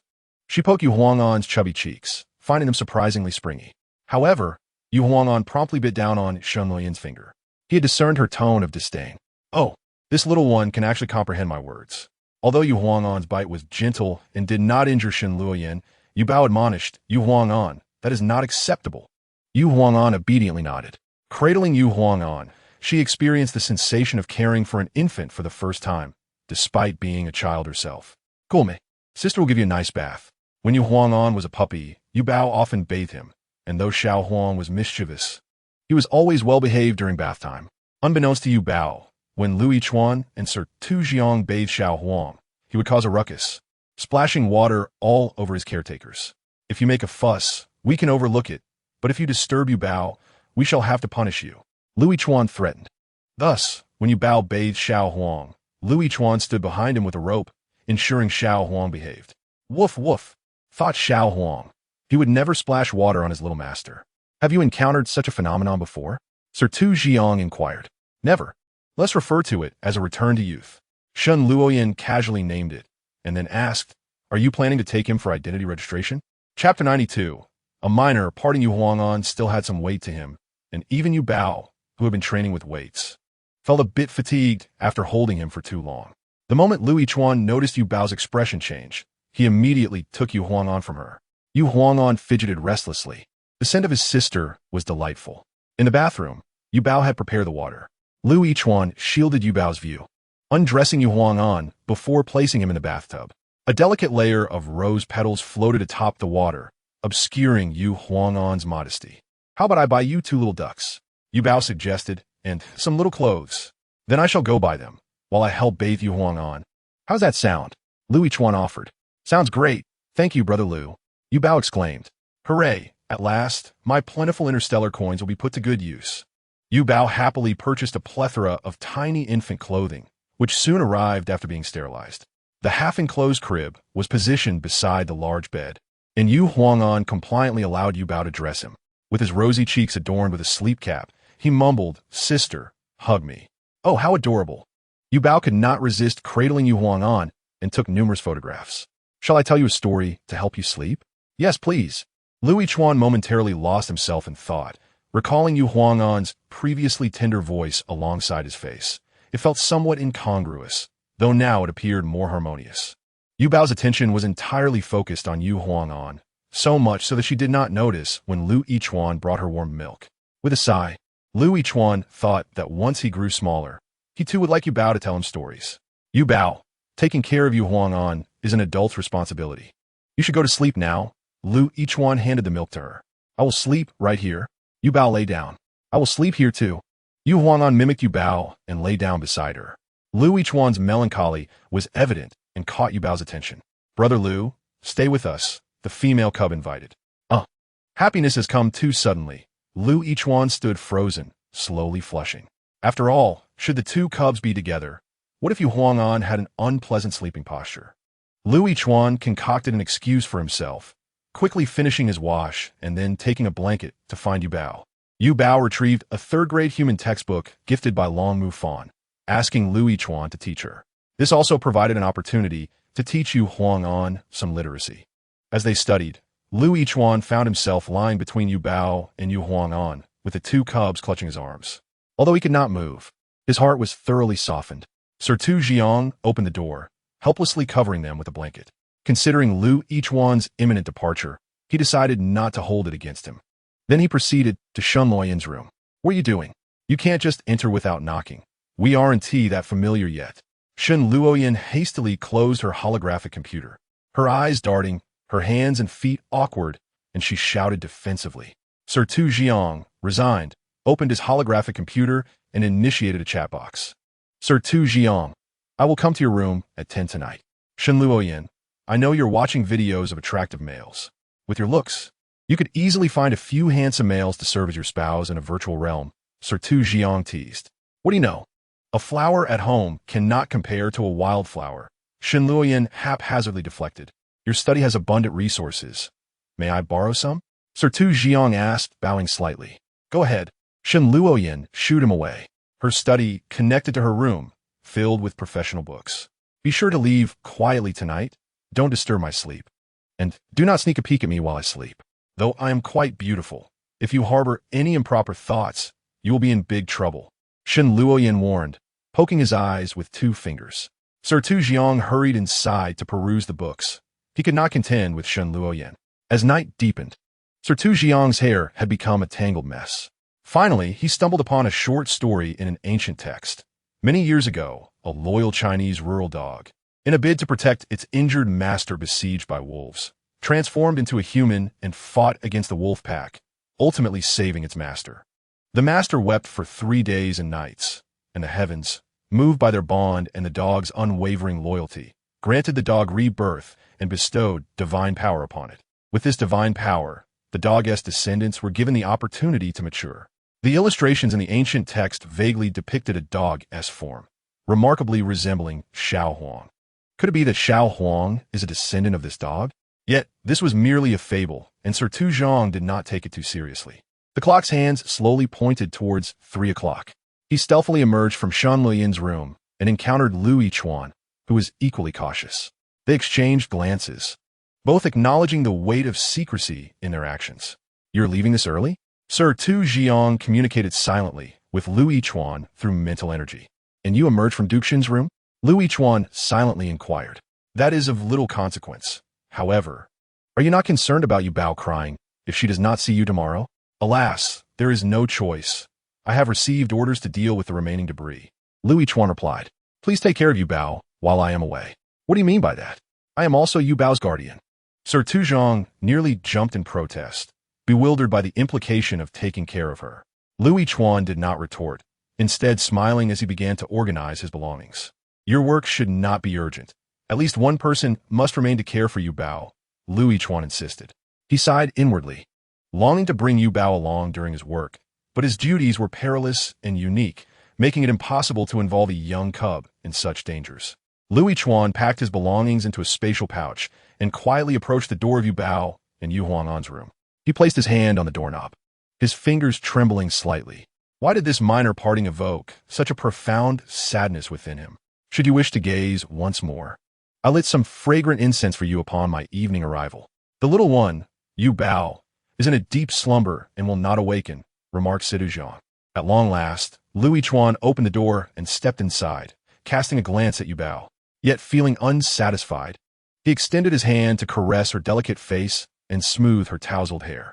Observing Lu Yichuan's lingering reluctance, Zhang, with an air of playful sarcasm, proposed, "Perhaps you might take a photograph to place over your heart?" "No need," Lu Yichuan shook his head. "I have already taken a photograph."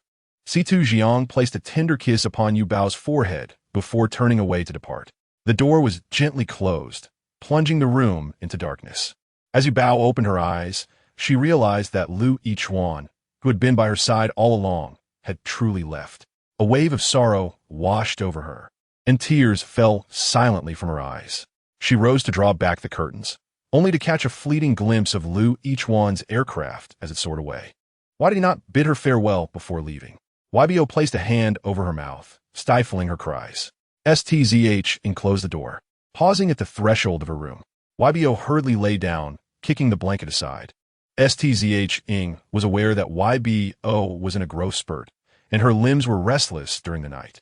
Gently, he adjusted the covers, taking care not to disturb her, when his hand brushed against a warm liquid, causing him to pause. "Ybo, are you awake?" Zhang softly and tenderly inquired. Chapter 93. Could it be that he has passed away? Brother C2, Yubao has been plagued by nightmares. The female cub was still reluctant to admit her sorrow over the family separation. "Yubao, may I sleep beside you?" Stzing pondered for a moment before articulating his request. Ybo nodded in acknowledgement. Stzing gently lifted a corner of the blanket to cover his abdomen, then embraced Ybo, tenderly patting her back.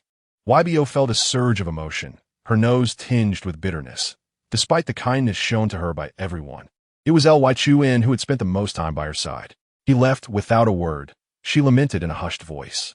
"Indeed, he's a rogue," she added. "No, he is not a rogue. He simply fears causing me sorrow," Ybo replied hastily. Yet, awakening to find no familiar presence would only deepen her sadness. Stzing continued to soothe Ybo, sensing her sorrow, which weighed heavily on his heart as well. "If you miss him, would you like me to take you to see him?" Ybo suddenly became spirited. "Really?" Stzing, indeed, but one must apply in advance. With whom should one apply? Luan. Upon hearing the familiar name, Yubao felt a sense of relief. Shall we apply without informing Brother Lu, and give him a delightful surprise? The tone of the female cub became cheerful. How could Stzing possibly refuse? Even if the application were to be denied, he was determined to sneak in with Ybo. Upon receiving the promise, Yubao was filled with joy, envisioning the surprised expression on Lu Yichuan's face upon their meeting. Thus, he cast aside his sorrow and swiftly succumbed to slumber. In the darkness, Yu Huangguang opened his eyes and turned over, his diminutive form puffed up in indignation. Why did Lu Yichuan not shower him with affection? Despite having praised him so profusely, after waking in the middle of the night, Yubao indulged in a rare lazy sleep. Zhang diligently drew the curtains, preventing sunlight from intruding and disrupting Yubao's rest. Yet, Yu Huangguang energetically climbed up, pointing at his belly. "Are you hungry?" Zhang lifted the fish, Huing, in his arms. Upon noticing the automatic dog food dispenser, Huing's eyes sparkled with excitement. As soon as its feet touched the ground, it scampered over with its little legs to partake in the dog food. Alas, it must not indulge. The fish swayed slightly as it took a mouthful, then lifted its head to gaze at him. "Is it delicious, dear brother? May I have a taste as well?" Huing gracefully extended the dog food in hand to Stzing. Well, it's true that Huing is essentially a dog, so consuming some dog food is quite unremarkable. Stzing prepared a little baby food, and then placed Huing in the high chair. "Surely, one knows how to use a spoon?" "Indeed." Subsequently, Zhang proceeded to prepare breakfast for the two females at home. You, all alone, engaged in a solitary battle, practicing the delicate art of finger control. In no time, he would master the use of chopsticks. Such remarkable aptitude for learning. Stzing brought out the breakfast. Why nodded slightly and patted his own chest. Impressive. After finishing his meal, Huing was filled with energy, clutching a picture book as he trailed behind Stzing, imploring him to read the subsequent storyline. "Sister, read up to the 5th page yesterday." He tugged at Stzing's sleeve. Huing, Your brother is busy cooking. Otherwise, YBO will wake up hungry, Stzing replied. Upon hearing that breakfast was being prepared for YBO, Huing obediently went to find him. Consequently, BO transformed into an enlightening parenting robot. By the time Stzing finished cooking breakfast, Huing was already able to read independently. SH and Luan rushed down the stairs from the upper floor, appearing somewhat flustered. Is there really that much breakfast to prepare? Regrettably, I am unable to enjoy it. Is today not a day of respite? An issue has arisen with the experiment, and I must attend to it. Shen Luoyan retrieved a nutritional supplement from the refrigerator. However, Sidu Jiang had already prepared several sandwiches for her, neatly arranged in an insulated box. I made so much that it cannot possibly be consumed all at once, Situ Jiang remarked. Thank you, Shen Luoyan replied, glancing at Yu Huang, who was diligently practicing her writing. Oh, why do you seem to have gained a bit of weight? Indeed, the once perfectly fitting garment has unexpectedly become a tad snug. I haven't consumed an excessive amount, have I? Stzing lifted the fish, giving it a gentle shake.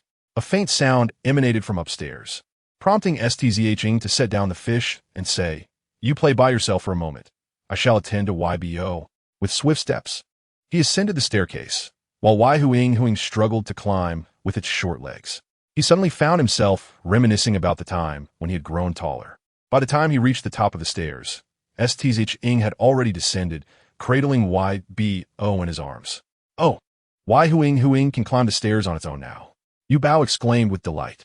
Yu Huang opened his mouth wide. He had nearly grown all his teeth, having originally possessed only 2. Sidu Zhang was once again thrown into confusion. This defies the natural order of growth. Situ Jiang silently exclaimed at his heart. My younger brother is truly remarkable. YBO smiled and planted a kiss on Huing's face. During her time on Earth, YBO had already regarded Huing as family, and she was pleasantly surprised that her wish had truly come to fruition. Huing had transformed into a small, cuddly companion with whom she could converse and express her emotions. The damaged fields had yet to be restored, and it was evident that managing everything by just the 2 of them, her and Stzing, presented considerable challenges. Suddenly, YBO had a thought and tugged at Stzing's sleeve, asking, Brother St, may I hire someone to work at our home? Stzing's heart skipped a beat as he anxiously inquired, YBO, have I failed to care for you adequately? Or do you believe I have fallen short in some regard? When Louis Chuan was at home, Yuba had never suggested hiring someone to work around the house. No, I promised an elder brother that I would provide him with a job, Yuba stated. Situ Zhang immediately thought of who that elder brother was. Yet a look of concern crossed his face. Has something happened to him? YBO keenly sensed the changes in Stzing. Lacking any contact information for Shing, she instinctively felt that he was safe upon witnessing the well-being of the abducted cubs. Her large, sorrowful eyes could scarcely conceal her grief. Is he dead? No, that cannot be. Situ Jiang hastily denied, yet he was dissimilar to the abducted cubs. He was a staff member within the facility and had to undergo interrogation. It is a relief that he is alive. Yuba exhaled deeply. Where is he now? Can we visit him? Certainly. Situ Jiang gently patted Yubao's head. After having dinner, Yuba took out a thermos box, expressing a desire to bring some food for Gugu. Would that be permissible?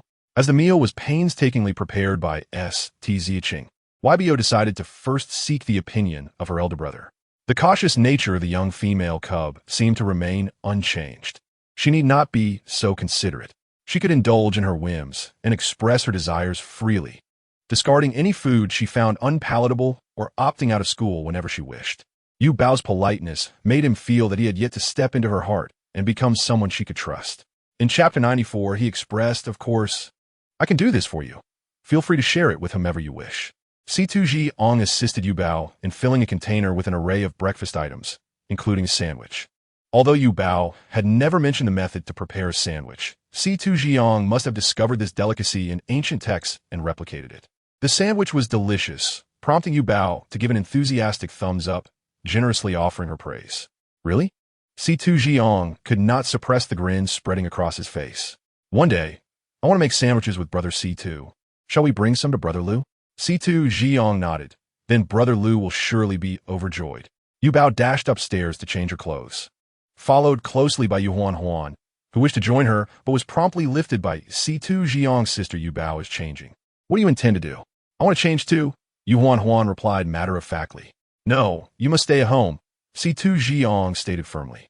Yu Huan pouted, feeling aggrieved. I look just like you, so why must I stay at home? When Yu Bao returned downstairs after changing, she found Yu Huan squatting in a corner, looking quite pitiful. What's wrong, Huan?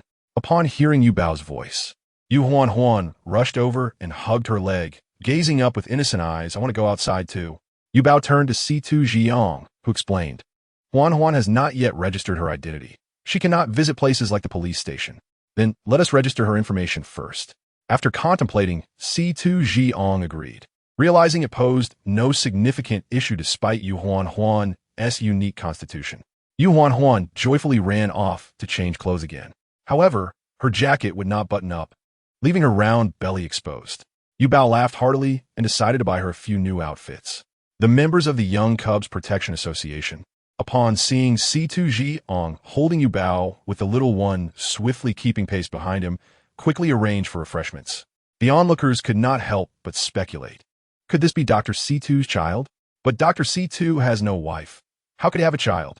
Perhaps he rescued her, as he had previously saved an angelic young boy. How pitiful, so small, and yet no one is holding her. Rest assured, C2 Jiang had never mistreated her. He originally intended to carry one in each arm, but Yu Huan insisted on walking herself to connect her feet with the outside world. The registration process for male cubs was considerably simpler. However, when it came to the guardian section, the association's staff glanced at C2 Jiang. Do you wish to be Yu Huan's guardian? C2 Jiang nodded affirmatively. Yu Bao, who had been seated on a soft couch at the back, quickly jumped down, reached for the table, and stood on her tiptoes, declaring, I am Yu Huan's sister. I want my name on her household registry. Yu Huan enthusiastically nodded and pointed at Yu Bao. Sister, write my name first. Yu Huan's speech had become much clearer, surprising everyone that just yesterday she had spoken with a lisp. What? It has never been the case that a female cub serves as a guardian. Becoming a guardian implies a commitment to nurturing responsibilities, along with inherent risks. The staff looked at C2 Jiang, their expressions revealing hesitation. Yu Bao's little face instantly drooped. Is that not permissible? It is all right. The staff felt their hearts tugged at, aware of the disapproving glances around them, making them restless. Write it down. I will bear all consequences, C2 Jiang said. Very well. The staff swiftly inscribed Yu Bao's name first. Yu Huan leaped up with excitement. Yay, I have a sister now. Even if it were not written, we are still family. I am your sister. Yu Bao Pomtili Gozet. The gazes of those around them were warm, tinged with a hint of envy. How wonderful. I too wish to be part of Yu Bao's family. At the police station, in the juvenile detention center, you wish to see Gu Huaisheng? Gu Huaisheng had no parents, only a brother with no blood relation. Yet he was acquainted with Yu Bao? Yes, were his brother Huaisheng. Yu Bao craned her neck to look inside. The abducted cubs were well taken care of by the government, but Gu Huaisheng was different. He was a staff member within, having encountered legal issues. However, considering his minor status and the fact that he had willingly confessed to his crimes, he would only stay for a month. At this moment, Gu Huaisheng was weeding, bits of grass clinging to his face. A staff member called out, 0910. Someone is looking for you. Someone is looking for me? Gu Huaisheng wondered could it be his brother. He dared not pause in his steps. But upon seeing Yu Bao's petite figure, he abruptly halted. What's wrong? The guard inquired. I do not wish to see. Gu Huaisheng attempted to retreat. The guard thought him ungrateful. After all, he was in the presence of Lady Yu Bao and Dr. C. Tuesday. With this connection, he could have been serving his sentence outside. Gu Huaisheng's face flushed red. Previously, when he worked, he could occasionally see Yu Bao. Now, as a criminal, he felt he had no face to meet her. How slow? Is he very busy? Yu Bao sensed something amiss as she observed the police officers. Yet she remained hopeful to see Gu Huaisheng. Yu Bao, you are aware that Gu Huaisheng's previous job was illegal. C2 Jiang gently stroked her head, explaining to prepare her mentally. With a history of crime, even in a juvenile facility, the males would find it challenging to secure employment upon release, as society would view them through tinted lenses. Gu Huaisheng had resigned himself to the worst, abandoning his studies. He was willing to endure the most arduous labor to save for his brother's tuition. Ah, so he's been punished. Yu Bao nodded, but Gu Huaixing saved me. Had he not fought the assailants, I could have been in danger. Upon hearing this, Situ Jiang was taken aback. Is that so? The guards, overhearing, could not help but pat Gu Huaisheng on the shoulder. You little rascal, how could you not share such significant information? You saved a female cub. That is a great deed. Gu Huaisheng pressed his lips together, reluctant to speak. He had been beaten to the point of spitting blood several times, nearly losing his life. Such matters were hardly glorious. Seizing the opportunity, while Gu Huaisheng was distracted, the guard led him directly to Yuba, in a juvenile facility. Handcuffs were unnecessary, and Gu Huaisheng appeared not too disheveled, albeit much thinner. The guard have stated they will report this. Your punishment may be waived. Gu Huaisheng looked at the smiling female cub and wanted to express his gratitude, but instead, he blurted out, "No need." His voice was cold, leaving those present in shock. What had he done? How dare he speak so to a female cub? Should she take offense, his punishment would be compounded. Situ Jiang scrutinized the boy with a dangerous gaze. His demeanor was aloof and proud, not appearing easy to approach, considering how Yuba cared for him. It was disheartening to see him reject her kindness. Situ Jiang felt the urge to confront him, yet the boy's aura suggested he might be more formidable. It is all right. If I cannot handle it, I will have Lu Yichuan step in. Gu Huaisheng turned his head away, unwilling to meet Yubao's gaze. He did not need others' pity. Why did Yuba repeatedly encounter him, expressing compassion? He feared that if he grew too close to this warmth, he would become addicted, and when he could no longer bear to be apart, she would tire of him and push him away. Since Yuba is currently untroubled, there is no need for him to appear before Yuba, lest he inadvertently bring trouble upon him. The thought of the fleeing young man from the other realm crossed his mind. He would undoubtedly seek revenge in the shadows. With this realization, Gu Huaisheng spoke with a resolute tone, insisting, "No need." The next moment, Situ Jiang grasped his collar. This was the first time Situ Jiang had displayed such aggression in Yubao's presence, causing Yuba to flinch slightly. Yu Huang, also startled, retreating into Yubao's embrace, seemingly seeking comfort, but in reality, attempting to soothe Yuba. Situ Jiang, towering half a head over Gu Huaisheng, looked down at him and commanded, "Apologize." Gu Huaisheng refrained from elaborating. Lowering his gaze and apologizing, "I am sorry." Situ Jiang was taken aback by the straightforwardness of Gu Huaisheng's apology, feeling as though he had struck a fist into cotton. He regained his composure and released Gu Huaisheng's collar. Now, Yuba must surely harbor disdain for him. Gu Huaisheng chuckled bitterly within, then turned away. Situ Jiang cleared his throat awkwardly and remarked, "It is a fact that you saved Yuba. We will report it truthfully. Have you forgotten our prior agreement?" Yuba looked up. A hint of concern etched on his face. "If we manage to escape, you may come work at my home." Chapter 95. I am willing to have the opportunity to work at the residence of a female juvenile, especially for a male who has previously faced imprisonment. Felt akin to winning the lottery. This fellow, possessing only an attractive exterior, neither spoke nor smiled, leaving Gu Huaisheng puzzled as to what Yuba saw in him. The guard secretly wished to take Gu Huaisheng's place and urged him to accept the offer quickly. The warden, upon learning of the situation, hurried to the juvenile facility. "I have heard of the matter, and the decision has been made," he said, smiling as he gently shook Yubao's small hand, then turned to Gu Huaisheng with a serious and stern expression. "Given your commendable behavior, it has been decided that you will volunteer at His Excellency Yubao's residence, working 8 hours daily with free time thereafter. There will be no salary for the first month. Do you have any objections?" Although there would be no wages, Yubao's nature ensured that he would not be treated unfairly. Gu Huaisheng bit his lip, ready to agree, when Yuba interjected, "Forget it. Let us not pressure him. The higher-ups will respect His Excellency Yubao's decision," the warden said with a smile. Gu Huaisheng felt as if his soul had been extracted. Was this not the answer he had yearned for? "Wait a moment. Situ Gij has prepared a lot of food. There is a portion for you as well." Yuba pointed to the sofa across from him. "I apologize for the delay. You might miss lunch, but if you don't mind, please sit and eat." A nearby guard was about to mention that it was not yet lunchtime, but Gu Huaisheng silently took a seat. The beige bento box bore a cute little face, seemingly hand-painted by Yuba. How could he possibly find fault with it? Countless sorrowful thoughts swirled in his mind, yet he managed to suppress his smile. After all, he had no shortage of sorrowful matters. Gu Huaisheng opened the box, and the Xylong Bao still radiated warmth.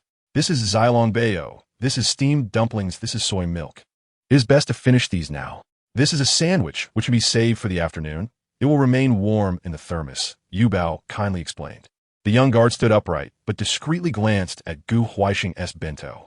Oh my, is this the famous Xilong Bao that has been all the rage online? Initially unimpressed by its appearance, they were now captivated by the real thing. Gu Huaixing quietly murmured, "Thank you," before picking up a Xilong Bao and taking a bite. The meat was succulent and juicy, with just the right amount of fat, neither greasy nor overwhelming, leaving a delightful fragrance lingering in his mouth. The aroma was so enticing that even the guards, despite their training, could not help but swallow hard. Even the warden glanced at the Xilong Bao in Gu Huaixing's mouth, having decided to rally his entire family to purchase some. How could this young man maintain such a cold demeanor when even Xilong Bao could not warm his heart? Truly, he was oblivious to the blessings he possessed.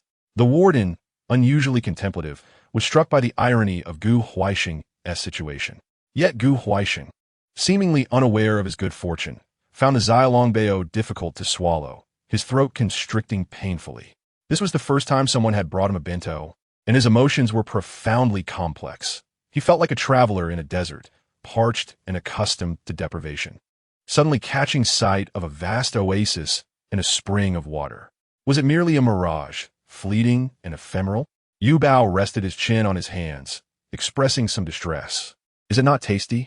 While everyone else savored the Xilong Bao with expressions of surprise and happiness, Gu Huaixing maintained a bland demeanor, as though he were consuming something unpalatable. If you do not like it, do not eat it. Try the steamed dumplings instead, Yu Bao suggested, attempting to take the Xilong Bao from the top. However, Gu Huaixing protectively shielded it. The young man's face gradually flushed, and he awkwardly declared, "I will eat it. There's no need. There are plenty of steamed dumplings." "You'll fill up," Yu Bao replied. Situ Jiang squinted, reclining on the sofa, appearing to see through Gu Huaixing's facade. This lad, clearly enjoying himself yet reluctant to admit it, bore a striking resemblance to his sharp-tongued grandmother.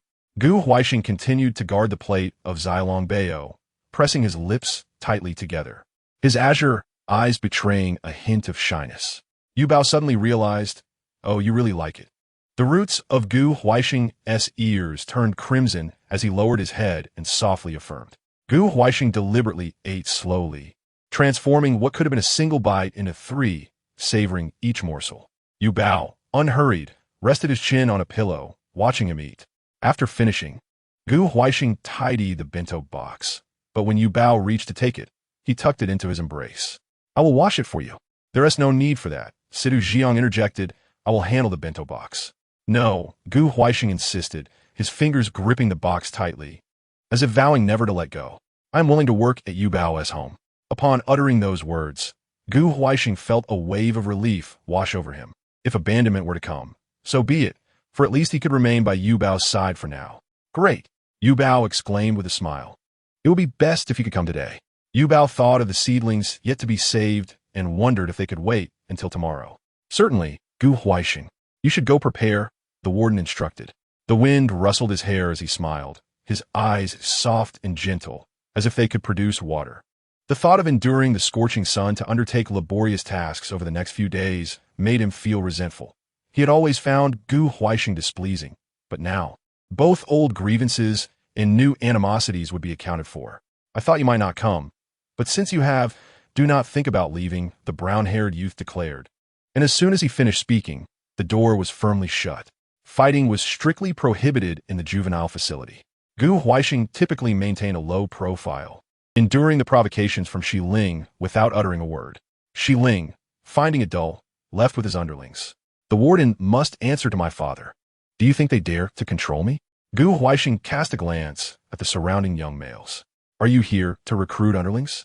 His nonchalant demeanor agitated Shi Ling, who swung a punch, but Gu Huaixing deftly evaded, causing Shi Ling to crash against the wall. "All right, hold him down." Shi Ling grimaced in pain. Gu Huaixing's singular thought was to avoid a fight. Regardless if it was right, punishment awaited all involved. "How slow," Yu Bao remarked, sipping the juice handed to him by the warden. "Someone, go check on Gu Huaixing. Do not keep His Excellency Yu Bao waiting." The warden exclaimed. Gu Huaixing is truly insufferable. He quickly glanced at Yu Bao, fearful of inciting her anger. He promised me. There is no way he would break his word now. Yuba frowned. I must go check. Chapter 96. A lesson that young man had evidently underestimated Gu Huaixing's significance in Yubao's eyes. The dormitory is quite far from here, and the sun is blazing. Perhaps His Excellency should refrain from going, the young man suggested, visibly anxious. Do you take me for corpse? Observe Yubao's furrowed brow, revealing a clear displeasure. He swiftly retrieved a compact vehicle from his spatial button and, with a whoosh, arrived at their destination, leaving the youth unable to intervene. His personal light brain had been confiscated, preventing him from notifying Shi Ling of the situation, causing him to stomp his feet in frustration. Soon, they arrived at Gu Huaixing's dormitory. Open the door, the warden commanded. As the door swung open, the sound of fists striking flesh echoed ominously. Several underlings restrained Gu Huaixing while Shi Ling sat atop him, striking his face with an object while hurling insults. Blood littered the ground, yet Gu Huaixing remained silent. After the beating, he seemingly felt no pain, coldly gazing at Shi Ling with a bloodied visage. Once you're finished, let me go, he remarked nonchalantly. Heh, I've already informed the little female that you won't be attending. They should have left by now, Shi Ling replied with a smirk, oblivious to Yu Bao and the others behind him, mistakenly believing the messenger was merely the youth. The little female actually came? The warden's expression darkened. Who are you? Are you unaware of the regulations of the juvenile detention center? Yu Bao attempted to check on Gu Huaixing, but was restrained by C2 Jiang. I'll go. It's all blood here, and you might be frightened. During the initial days of training, her sessions lasted usually under an hour, while the male youths trained for over 2 hours. After her training, she would observe the male youth's routines. With a female juvenile present, the males trained with renewed vigor, occasionally sustaining severe injuries. Initially terrified, Yu Bao would hide behind her teacher, but she eventually grew accustomed to it. In the Interstellar era, medical pods could even mend severed limbs. I will go, the warden stated, hastening towards Shi Ling and forcefully pushing him aside, intending to assist Gu Huaixing. No need, Gu Huaixing replied, rising on his own, turning his back to Yu Bao. Yu Bao, I wish to apply for the medical pod to recover. It may take 5 minutes. Is it a serious injury? Yu Bao asked with concern. It's just superficial. It's nothing to worry about, Gu Huaixing replied, lowering his gaze, reassured he wasn't disfigured. Blood continued to drip from his wounds, and after receiving consent, he covered his face and made his way to the medical pod. Young master, you do not understand Gu Huaixing. His character is extremely poor, and he is not sociable. Do not be deceived by his facade, Shi Ling implored earnestly, casting a flirtatious glance, assured of his own appearance. Is that so? Yu Bao replied slowly, her eyes devoid of anger or joy, resembling an outsider. This instilled confidence in Shi Ling. Our group can testify. Right, everyone? The young boys, unfamiliar with female juveniles, felt embarrassed at the thought of being seen by a female while they assaulted their peers. After a few nudges from Shi Ling, the boys reluctantly nodded. As a wealthy heir, Shi Ling quickly used money to buy off the group. Those unwilling to be bribed would find themselves isolated and assaulted. Warden, do you believe it? Yu Bao turned to the warden. You provoke me first. Shi Ling shouted nonsensically. They were either bribed or threatened. Do you think the warden is a fool? Yu Bao Vito. We will handle this matter seriously. First, restrain him. Several approached to see Shi Ling, who panicked and grasped the wardeness' arm. Warden, you should side with me, right? If he were subjected to a forced investigation, he would at least face 3 years in prison. 3 years is but a fleeting moment for beings with lifespans of hundreds of years. Yet he would soon reach adulthood and be transferred to prison, even celebrating his coming-of-age ceremony there.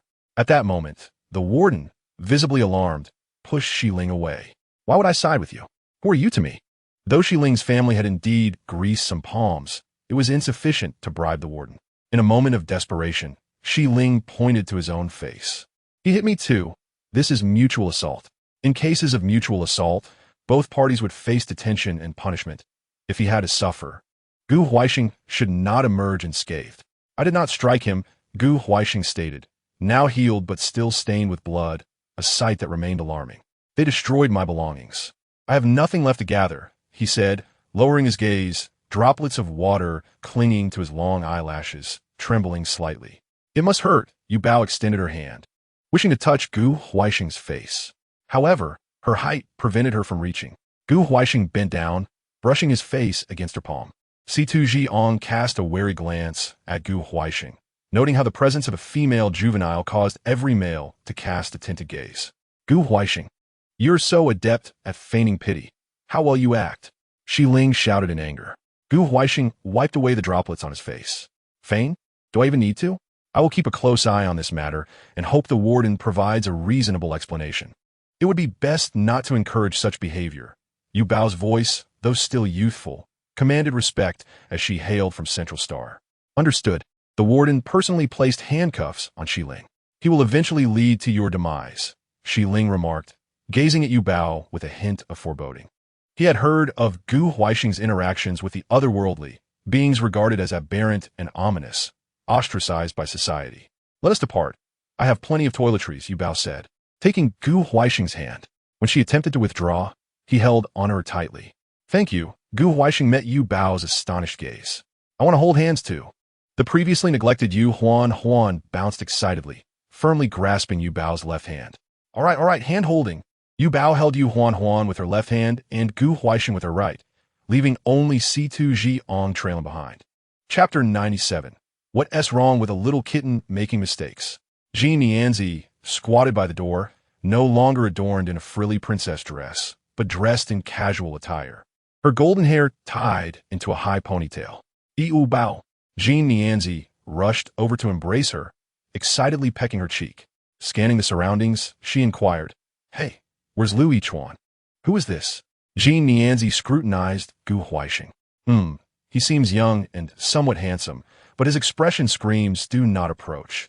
Genezi leaned closer to Yu Bao's ear, whispering, Yu Bao, is this your new guardian? Of course not. My brother Gu Huaixing isn't even of age yet. Yu Bao seemed to forget that she had recently become Yu Huan's guardian.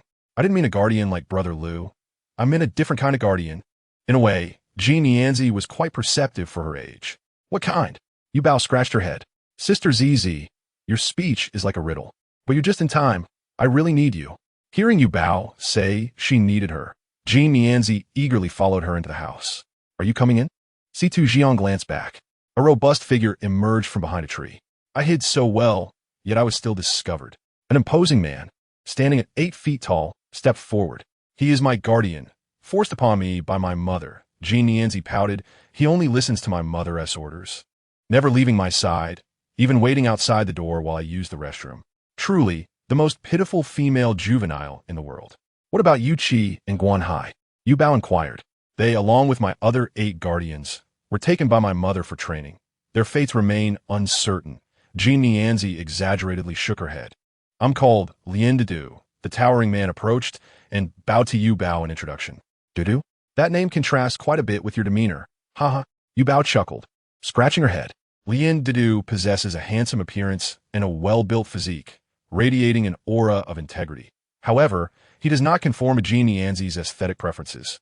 Previously, Yu Bao had glimpsed the family portrait of Genezi's guardians, where every male figure displayed a harmonious build and striking looks.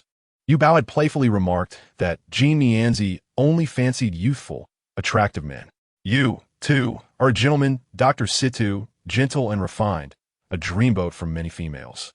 As for Major General Lu, he is undeniably handsome, perpetually reigning at the top of the attractiveness charts. If he were my guardian, I would certainly appoint him as my primary consort. Primary consort? Your Majesty, what title would you grant me? Yu Bao Zestat? You truly are naive, Yu Bao. Just as Genezi was about to respond, Lu Yichuan timely arrived to escort Yu Bao away. Sister Zizi, I shall come play with you next time. Yu Bao bid farewell with a playful squeeze of her hand. Lu Yichuan lifted Yu Bao, casting a glance at Genezi. A shiver coursed through Genezi as she heard Lu Yichuan whisper in her ear, Do not speak of such matters with Yu Bao, Miss Jean. It dawned on Genezi that her choice of guardian was influenced by her boyfriend's standards, while Yu Bao remained blissfully innocent. One wonders if, as Yu Bao matures, they will be able to part with her. Genezi flopped on her bed. Given the longevity of Beastmen, the age gap between her and her guardians was merely a decade or two. By the time she came of age, their appearances would hardly change. Thus, in the Interstellar era, it is common for female offspring to select partners from their childhood guardians, as they share a deep-rooted familiarity and emotional connection. What is your relationship with Teacher Lian? Yu Bao Inguit? Oh, he is my elder brother, sharing the same mother but different fathers. Lian Dudu's eyes brightened.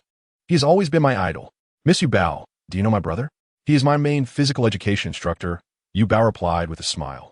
This newfound connection drew Lian Dudu and Yu Bao closer, and Genezi, for Yu Bao's sake, ceased her incessant complaints about changing guardians.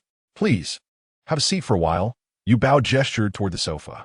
Yu Huai tugged at Yu Bao's sleeve, rubbing her eyes as she murmured, Sister, I am sleepy. Yu Bao promptly replied, It's just Xiao Huang. He is transformed into a human. Oh, I see. Genezi quickly accepted this, nodding.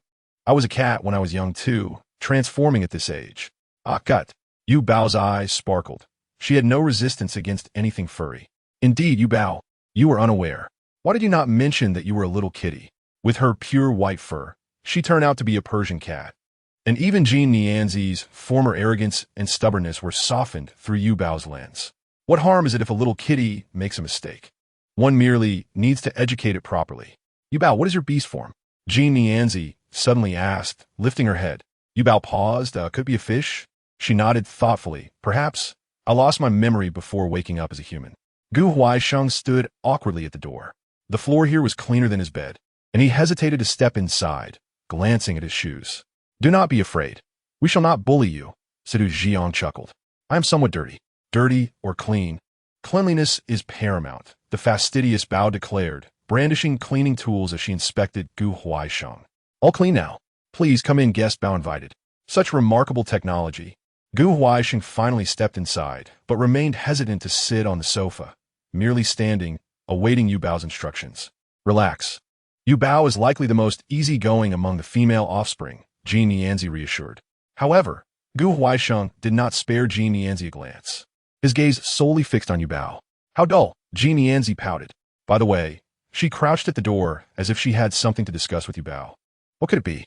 Miss Yu Bao, what do you require me to do? Just call me by my name. I am a servant. I cannot address you directly. A servant? Yu Bao turned to Gu Huaisheng. Only my friends are allowed in my home. Genezi nodded, half-jokingly remarking, Kid, if you follow my sister Yu Bao, you shall live a life of luxury. Chapter 98. The noble one. Only then did Gu Huaisheng turn to Genezi, stating earnestly, I am here for work. He wished to prove his worth, not merely to be pitted by Yu Bao. How strange. Neither of them sought comfort, and Yu Bao was the same. Genezi grumbled, feeling utterly restless while lying down. The regulations state from 9 in the morning until 5 in the evening, with weekends off. I am available at all times. No need for weekends, Gu Huaisheng promptly added. Yu Bao nodded. I will record your iris. If we are not here, I shall open the door for you. Gu Huaisheng thought to himself how much Yu Bao trusted him. Even a small decoration here could fetch a handsome sum. Although you had no salary last month, I will pay you in the future, Yu Bao continued. This touched on Yu Bao's knowledge gap, prompting her to ask Sidu Jiang. What is the average salary on Central Star? About 20,000? Oh, can I offer you 30,000 a month? Yu Bao checked her little treasury. Yes. That is quite sufficient. That is too much, Gu Huaisheng replied earnestly. May I first see my job responsibilities? Sure, the backyard. We will go together later. We must restore this area today, Yu Bao instructed. Wait, we? Genezi glanced at Yu Bao. Indeed, many hands make light work, and your attire is perfectly suited for farming. Yu Bao cheerfully donned her with sleeves and an apron. I knew you were unusually warm towards me today. You intend to make me a laborer. Genezi teased while getting to work. Situ Jiang and Lian Dudu tilled the land. Genezi dug holes, and Yu Bao replanted the flora. Gu Huaisheng, however, refused any assistance, diligently toiling alone to prove to Yu Bao that he was not here to live off her. Those with high levels of instability were ill-suited for gardening. So Situ Jiang and Lian Dudu took to cooking. Unexpectedly, this burly man possessed an extraordinary talent for cooking and was enthusiastic about plating the dishes. Once the two female offspring were seated, Situ Jiang naturally positioned himself beside Yu Bao, serving her food. Meanwhile, Lian Dudu stood behind Genezi, incredulously observing as Situ Jiang took a piece of meat for himself, exclaiming, Dr. Situ, the offspring have yet to finish their meal. How can you eat first? No need. You should also sit down to eat. It is livelier with more people, Yu Bao encouraged. She placed chopsticks in Lian Dudu's hands, insisting, Eat up. Having received excellent guidance from his guardian, Dudu would not sit down even when Genezi urged him to. Indeed, I previously asked him to sit, but he insisted on standing behind me like a mountain. Genezi quipped. Wow, is this a radish? Why does it taste so delicious? Genezi inquired, glancing at Sidu Jiang. This was made by Senior Lian. Genezi turned. You possess such culinary skills and still made me consume nutritional supplements? I had no idea I could cook. Lian Dudu scratched his head and then seated himself beside Genezi. Bao, like a concerned mother, took chopsticks and a bowl to seek out Gu Huaisheng. Should we not wait for Miss Yubao to finish? Gu Huaisheng hesitated to accept. Otherwise, Yubao will be displeased, Bao remarked just as Gu Huaisheng went to wash his hands. The backyard had been renovated. He even chopped trees himself, planning to build a swing there. Many envied the meals at Yubao's home, yet he found himself seated at this coveted dining table. After a while, Yubao and Genezi conversed during their meal, taking breaks to chat before continuing. Situ Jiang occasionally interjected, answering their queries, while Lian Dudu was drawn into the light-hearted atmosphere, joining the discussion. It truly felt like a family. Waihun Guing was uncertain whether he had awakened from slumber or been roused by the enticing aroma of the dishes. He hurriedly descended the staircase. Sister, why didn't you call me for dinner? Waihun Guing, though struggling to ascend the stairs in the morning, could now dash up and down with ease. Stzing placed Waihun Guing into the baby chair and quipped, You're almost too big for that chair now. I am growing and must protect my sister, Waihun Guing proclaimed earnestly. Although Ji Hu Ishing had taken a seat, he buried his head in his bowl of plain rice, occasionally adding some fresh lettuce, which was perfectly seasoned, awakening his appetite. Bo, spinning around the table, noticed Ji Hu Ishing only consuming vegetables and promptly seized 2 chopsticks to offer him a chicken leg. You cannot live on vegetables alone. You must have a balanced diet. Bo, having received Waihun Guing's directive, urged Ji Hu Ishing to eat more meat. Even if you do not sleep here, I have prepared a room for you. Stzing led Ji Hu Ishing to his room near the backyard, saying, You can rest here. Ji Hu Ishing nodded, an expression of hesitation crossing his face. I have a small request. As the evening glow filtered through the clouds, casting golden rays upon the earth, Ji Hu Ishing realized he had not basked in sunlight for quite some time. Carrying a thermos, he walked briskly home. Arriving as night fell, he pushed open the door, which creaked in protest. Is it brother Hu Ishing who has come? A young male cub exclaimed, hastily leaping from the bed to greet him. W.T.ing, do not get off the bed. Ji Hu Ishing, facing W.T.ing, unleashed his full affection. Brother, you seem to have lost weight, W.T.ing remarked, stroking Ji Hu Ishing's face. Silly child, I eat quite well. I brought you some leftovers. Would you like some? Ji Hu Ishing opened the bento box, releasing an enticing aroma. W.T.ing gasped, wow, it smells amazing. Has brother struck it rich? As long as you behave and accept treatment, I will bring you delicious food every day. All right? Ji Hu Ishing scooped a piece of radish and placed it near W.T.ing's mouth. Brother, I can eat by myself. W.T.ing grasped Ji Hu Ishing's hand and snatched the spoon away. Ji Hu Ishing did not resist, watching as W.T.ing clumsily fed himself. This is truly delicious. It is the best food I have ever tasted. W.T.ing's dull eyes sparkled with delight. I'm glad you enjoy it. Has brother encountered a benefactor? W.T.ing inquired. Well, how should I put it? W.T.ing leaned closer, sniffing.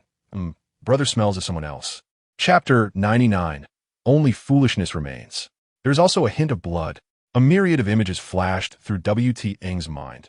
Ji Hu Ishing, risking his life for this meal, fighting fiercely. Scaring himself, W.T.ing was quite experienced in such matters. You cannot hide anything from me. Of course not. Ji Hu Ishing stroked W.T.ing's head soothingly. W.T.ing, who was blind, possessed a keen sense of smell. Even after numerous washes and disinfecting, he could still detect the scent. Ji Hu Ishing had no intention of deceiving W.T.ing and began recounting the events of the past few days. That Beastman is truly despicable. W.T.ing exclaimed indignantly. Once my eyes are better, I will help brother teach him a lesson. Ji Hu Ishing suddenly thought that Stzing was indeed a doctor. However, the cost of consulting Stzing would undoubtedly be high.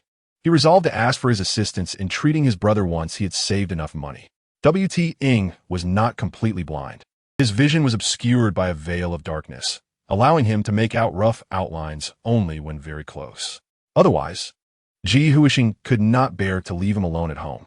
I also smell something very pleasant. W.T. Ing held Ji Huisheng's left hand, the very hand that had touched YBO. Is it brother's benefactor? W.T. Ing understood that this meal was of considerable value. With Ji Huisheng's salary, he could only afford 2 of the lowest grade nutritional supplements. Each supplement lasted them a day, as most of Ji Huisheng's earnings went towards repaying previous exorbitant fees, with the remainder allocated for his medications. In their shabby little home, devoid of sunlight, W.T. Ing's skin had grown pale and his lips lacked color. Ji Huisheng often held him close, lamenting how he felt he was a burden and wished to place W.T. Ing in the care of kind-hearted individuals. It is not brother who burdens me. I willingly share the nutritional supplements with you. I do not wish to live elsewhere, relying on others. W.T. Ing clung tightly to Ji Huisheng's waist, gazing up at him with pleading eyes. Do you think I see you as a burden? Of course not. If it weren't for you, I would have perished on that garbage planet. Ji Huisheng reassured him. And then, W.T. Ing pressed. Ji Huisheng had only mentioned being beaten by the Beastman youth, omitting the part about the benefactor's intervention, fearing W.T. Ing might feel inadequate. Yet W.T. Ing surmised. Was it the benefactor who intervened when they saw injustice? What does brother's benefactor look like? Can you describe them to me? The remnants of the meal had completely captured the young cub's heart, and he was eager to learn who had so generously provided such delicious food for his brother. In their humble abode, Ji Huisheng narrated the tale of his encounter with YBO while holding W.T. Ing's hand, sketching YBO's outline on paper. The benefactor is truly beautiful. Even if YBO were hideously unattractive, I would still use the most exquisite words to express my gratitude. Her name is YBO. Ji Huisheng held W.T. Ing's hand, teaching him how to write YBO's name. YBO's estate was a realm of comfort. JNNINZ lounged on the sofa, playfully engaging with Wai-Hun-Guing. As their playful banter ensued, it soon became Wai-Hun-Guing amusing her. 1 candy for you, 1 for me. 1 for YBO Jia. 1 for you, they repeated, dividing their candies. JNNINZ found it amusing until she pointed at her own candy and asked, Why do I have so little? I don't know. I distributed them right in front of you, Wai-Hun-Guing replied, pushing YBO's candy toward her. YBO felt a sense of deja vu. With a glance, she signaled Wai-Hun-Guing, You little rascal, even if you sold your sister, she would still count the money for you. Wai-Hun-Guing grinned at YBO and then offered his candy to her. Everything I have belongs to my sister. YBO patted Wai-Hun-Guing's head. Such a good boy. Jia Nian perplexed. Receive a learning invitation from YBO. Once you start school, you'll understand. JNNINZ dismissed her concerns. She preferred to avoid losing a few candies rather than face the prospect of school. Even DD wore a pained expression, though it only made him appear fearsome. This is my recipe.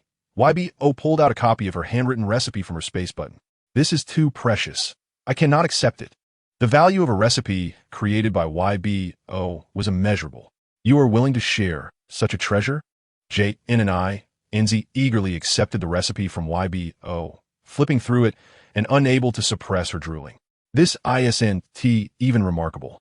I didn't realize I remembered so many home-cooked recipes. Next time, it will be my turn to dine at your home. Upon returning home, she received a call from Madame JN. Hello, Mommy. ZZ, have you sent out the invitations? What invitations? Oh, I forgot. JNNINZ pulled out a gilded invitation. Madame JN regarded her daughter, who had once been a rather unreasonable little princess, occasionally acting foolishly, but now, with her temper improved, the label of unreasonable had been stripped away, leaving only her naivete. You can't even manage this simple task? Madame JN reprochait implicitly. DD quickly interjected. Madame, Miss worked alongside Miss YBO all afternoon on the farm, which is why she forgot the important matter. Unexpectedly, even Dudu was willing to speak on her behalf. She had thought that Dudu was merely a spy sent by her mother. Is that true? Lady Jean chuckled. No female is willing to toil in the fields. Zizi has indeed grown up. Recalling the moment she unearthed a plump, wriggling worm, she was terrified. Yet Yuba reached out and picked it up. This is called a mudfish. It is a beneficial insect. I don't care whether it is harmful or beneficial. It's utterly disgusting with its slimy body. Jean Nianzi still shuddered at the thought and understood why no female would want to farm. Nevertheless, Being praised by her mother made Genezi feel proud. Of course, when Yuba was startled by the little worm, I was the one who bravely stepped in to protect her. Knowing her daughter well, Lady Jean immediately discerned that it was Genezi who had been frightened by the worm. Chapter 100. The Interstellar Exhibition.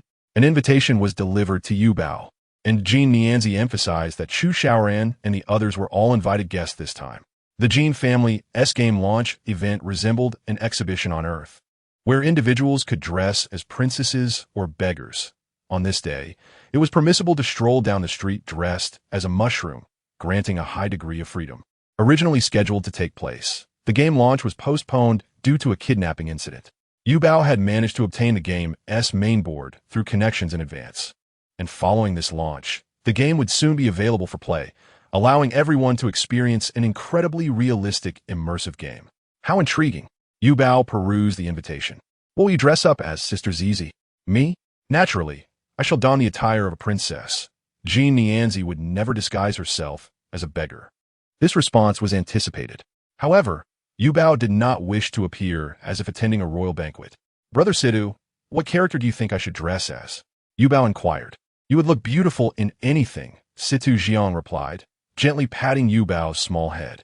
After her bath, Yu Huang walked over wearing a diminutive nightgown that indeed looked quite small on her, with sleeves that barely reached her arms. I am all clean now, Yu Huang exclaimed. She had already learned to bathe herself, and, noticing Yuba staring, quickly added, I know, but is it the clothes that shrank or have you grown taller? Yuba gestured to compare their heights. Goodness, you are almost at my chin. Yuba took Yu Huang to stand in front of a height chart marked with giraffes. There were 2 giraffes. One measured Yubao's height, while the other was prepared by Situ Jiang for Yu Huang. One was pink and the other was yellow. You just arrived this morning, and now you have grown this much? Yuba compared and found it hard to believe. She hadn't grown in quite some time. Yu Huang stood on his tiptoes. I will be this tall by tomorrow morning. Yuba wanted to hug Yu Huang, but found she could no longer lift him.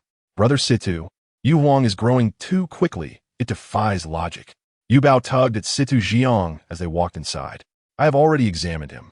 Yu Huang is merely growing a bit faster than usual. There is nothing abnormal otherwise. Really? Will he soon be able to attend school with me? I suspect Yu Huang will continue to grow. You might still have to go to school alone, Situ Jiang reassured. It's not that I don't want to go to school. I just wish to enjoy being an older sister for a few more days. Once I grow taller, I can protect my sister, Yu Huang declared, wrapping his arms around Yubao's waist. Sister, will you tell me a story about the little pony today? That we can sleep together. Upon hearing that Yu Huang still wished to sleep with Yuba, Situ Jiang picked him up by the scruff of his neck. You have grown up. You can't cling to your sister anymore. No, I haven't grown up. Besides, I will be scared sleeping alone. Yu Huang looked at Yuba, trying to elicit her maternal instincts. Then your brother will sleep with you, Situ Jiang said, blocking Yu Huang's sparkling eyes. When you were a puppy, you dared to sleep in the empty living room. Now that you are human, you start to be afraid? Yu Huang's voice grew fainter. Brother Lu, I'm going to attend the Jean family S-Game launch. When you arrive, we can play together. But I don't know what character to dress as. It's so perplexing.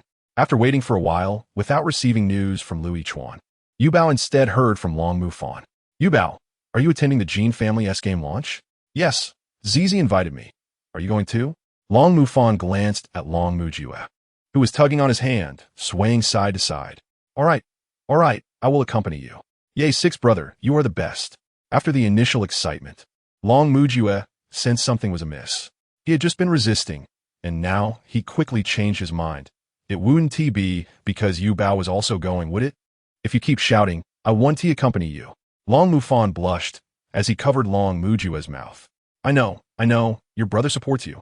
Then, Long Mujue pulled out several outfits, each more extravagant than the last. He understood that since Yuba was going, Long Mufan would have no choice but to follow. And no matter how outrageous his outfit was, Long Mufan would have no way to refuse, as he alone possessed an invitation.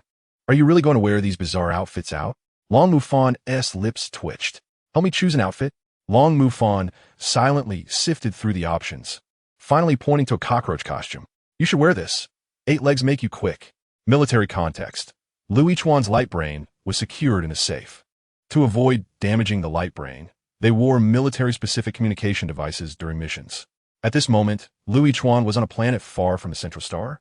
This planet was similar to the one hosting the auction, small and backward, yet had unfortunately caught the eye of nefarious space pirates.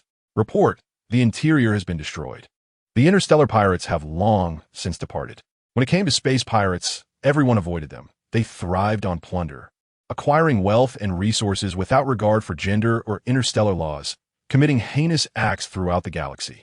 They were like cockroaches, tenacious and unrelenting, leaving people with no choice but to bolster defenses to prevent their planets from being ravaged. Report: what was discovered? Lu Yichuan inquired coldly.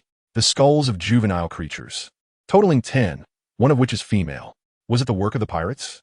Lu Yichuan gritted his teeth. The aberrants were products of experimentation.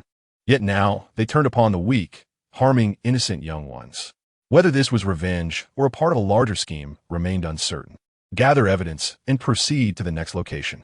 The soldiers had been engaged in intense combat for several days, fending off the harassment of space pirates while organizing the remains of the victims, enduring both physical and psychological blows. Let's take a break. We'll set off again in 20 minutes. Lu Yichuan observed the team's poor morale and said, inside the spaceship, everyone drank nutritional supplements, including Lu Yichuan. Although Yuba had previously snuck a lunch into his space button, he had removed it all. Everyone was consuming nutritional supplements. He could not indulge alone in such delicacies. Seeing the frail remains of female juveniles, Lu Yichuan felt a sharp pang in his heart. If they had not arrived in time last time, if Yuba had not blown that whistle, if Senior Wen had not given Yuba the whistle, would Yuba have become a product of experimentation as well? 20 minutes passed, and Lu Yichuan collected his thoughts, refusing to let his emotions sway him. A spaceship is approaching us. The lookout soldier reported immediately. Had they been discovered? Lu Yang piloted the spaceship, evading all attacks as he charged towards Lu Yichuan's vessel. Chapter 101, Baby Formula. His expression was starkly different from before, his eyes shrouded in shadow. This rescue mission had driven them into a corner. Grandma Tang has passed away, and the president of the auction has also died, leaving Lu Yang with a resolute determination to face death, vowing to inflict significant harm upon Lu Yichuan, even at the cost of his own life. The challenge is set. Yu Bao's gaze swept over the figurine that Zi Zheng had given her, her eyes lighting up with delight. She adored this character so much that she made time to watch the entire anime, which, though only 10 episodes long, left a profound impression on her due to the portrayal of the little mushroom. Without hesitation, she ordered a little mushroom pillow. In the anime, the little mushroom has a brother, a white mushroom, making it perfect for Yu Hua to portray. Yu Bao contacted Luan to inquire if the costumes for both characters could be created. Yes, but we need to contact the anime company to see if we can obtain authorization, he replied. How could it possibly be denied? After all, if it was for Yu Bao to wear, it would essentially mean hiring a spokesperson for free.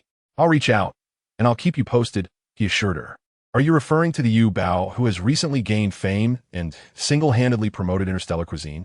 The producer, a fan of Yu Bao, felt his hands tremble as he typed. Of course. Just make sure to allow us to take a few photos of Yu Bao when the time comes. When Luan relayed this news to Yu Bao, she was preparing for bed. Was it really that quick to make contact? Naturally, she agreed to the producer's modest request, and she took the opportunity to ask Luan about the remuneration for creating the costumes. Luan hesitated, seemingly debating whether to share this information with Yu Bao. My wife is eager to get your dumplings. I wonder if she can manage to obtain them. So, it turns out that Grandpa Luan simply desires to taste her dumplings? How could that possibly serve as compensation? As it happens, I'll be making them with my guardian tomorrow. Please provide me with the address. Yu Bao readily agreed to Luan's request, feeling elated that so many people adored her culinary creations. Now, let's discuss the remuneration. Luan stated, 8 baskets of dumplings. Yu Bao responded with confusion. Luan insisted, 5 baskets. It can't be any less. When did her dumplings become more valuable than currency? Yu Bao chuckled. How about I send you 8 baskets tomorrow? 8 baskets equate to 48 dumplings. Though her hands are small, she can wrap them quickly, effortlessly managing 60. Luan sent a heartfelt emoji. For the treasure Yu Bao had agreed to provide was priceless. Thus, while others awaited pre-sales, Luan had already received the dumplings personally crafted by Yu Bao. His wife was busy upgrading their home network, hoping to enhance her purchasing speed. Guess why I brought you? Luan said. He shared a wonderful rapport with his wife. who fully supported his career and respected him greatly.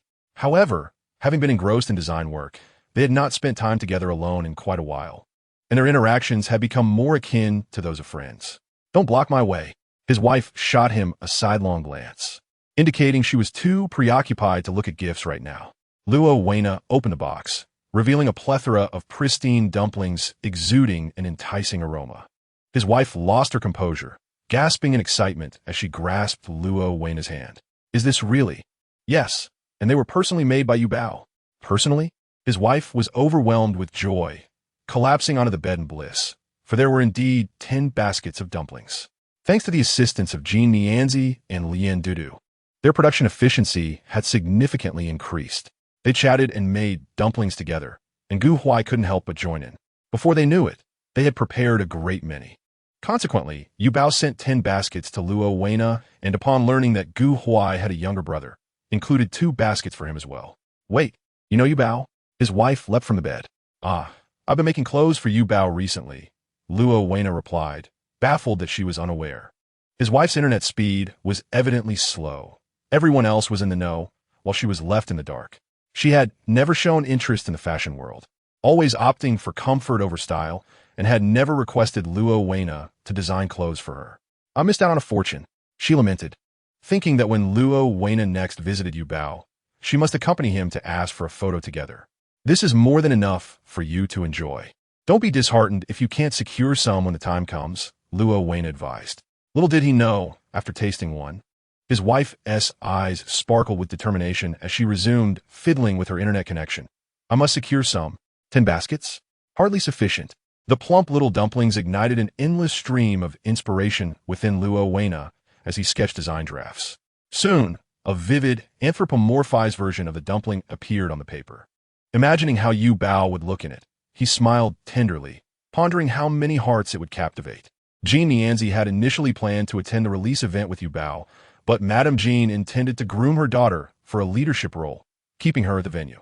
Dressed in a princess gown, Genezi chased after her mother, confirming the process with the staff, only to find herself exasperated, having torn several holes in her gown, and ended up tearfully complaining to Yuba. "Yuba, can you understand the agony of trying to communicate when the other person speaks in dialect? How could there be beastmen who don't speak Mandarin? It's one thing not to speak it, but when I told the janitor to clean up, he thought I asked him for a Porsche.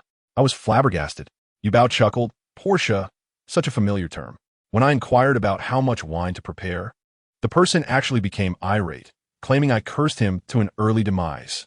Yuba, while styling her hair, could not help but giggle at this. "Enough of that. I have to get back to work." After venting her frustrations, Genezi returned to her tasks. The night before, Luan had already sent the costumes, but he arrived the next day after tidying up, accompanied by a sprightly elderly woman with white hair. "Yuba, this is my wife. She's your fan, and I took the liberty of bringing her along," Luan announced. "You should have asked in advance. What if Yuba gets upset?" Luan's wife playfully scolded. Yuba had not even finished her makeup, and here she was, appearing unannounced. What if Yuba were to revoke her fan status? That one tea happened. "You contributed to this design, so it's a joint effort," Luan reassured her. Yuba, with her back turned as she worked on her appearance, felt her ears blush at his words.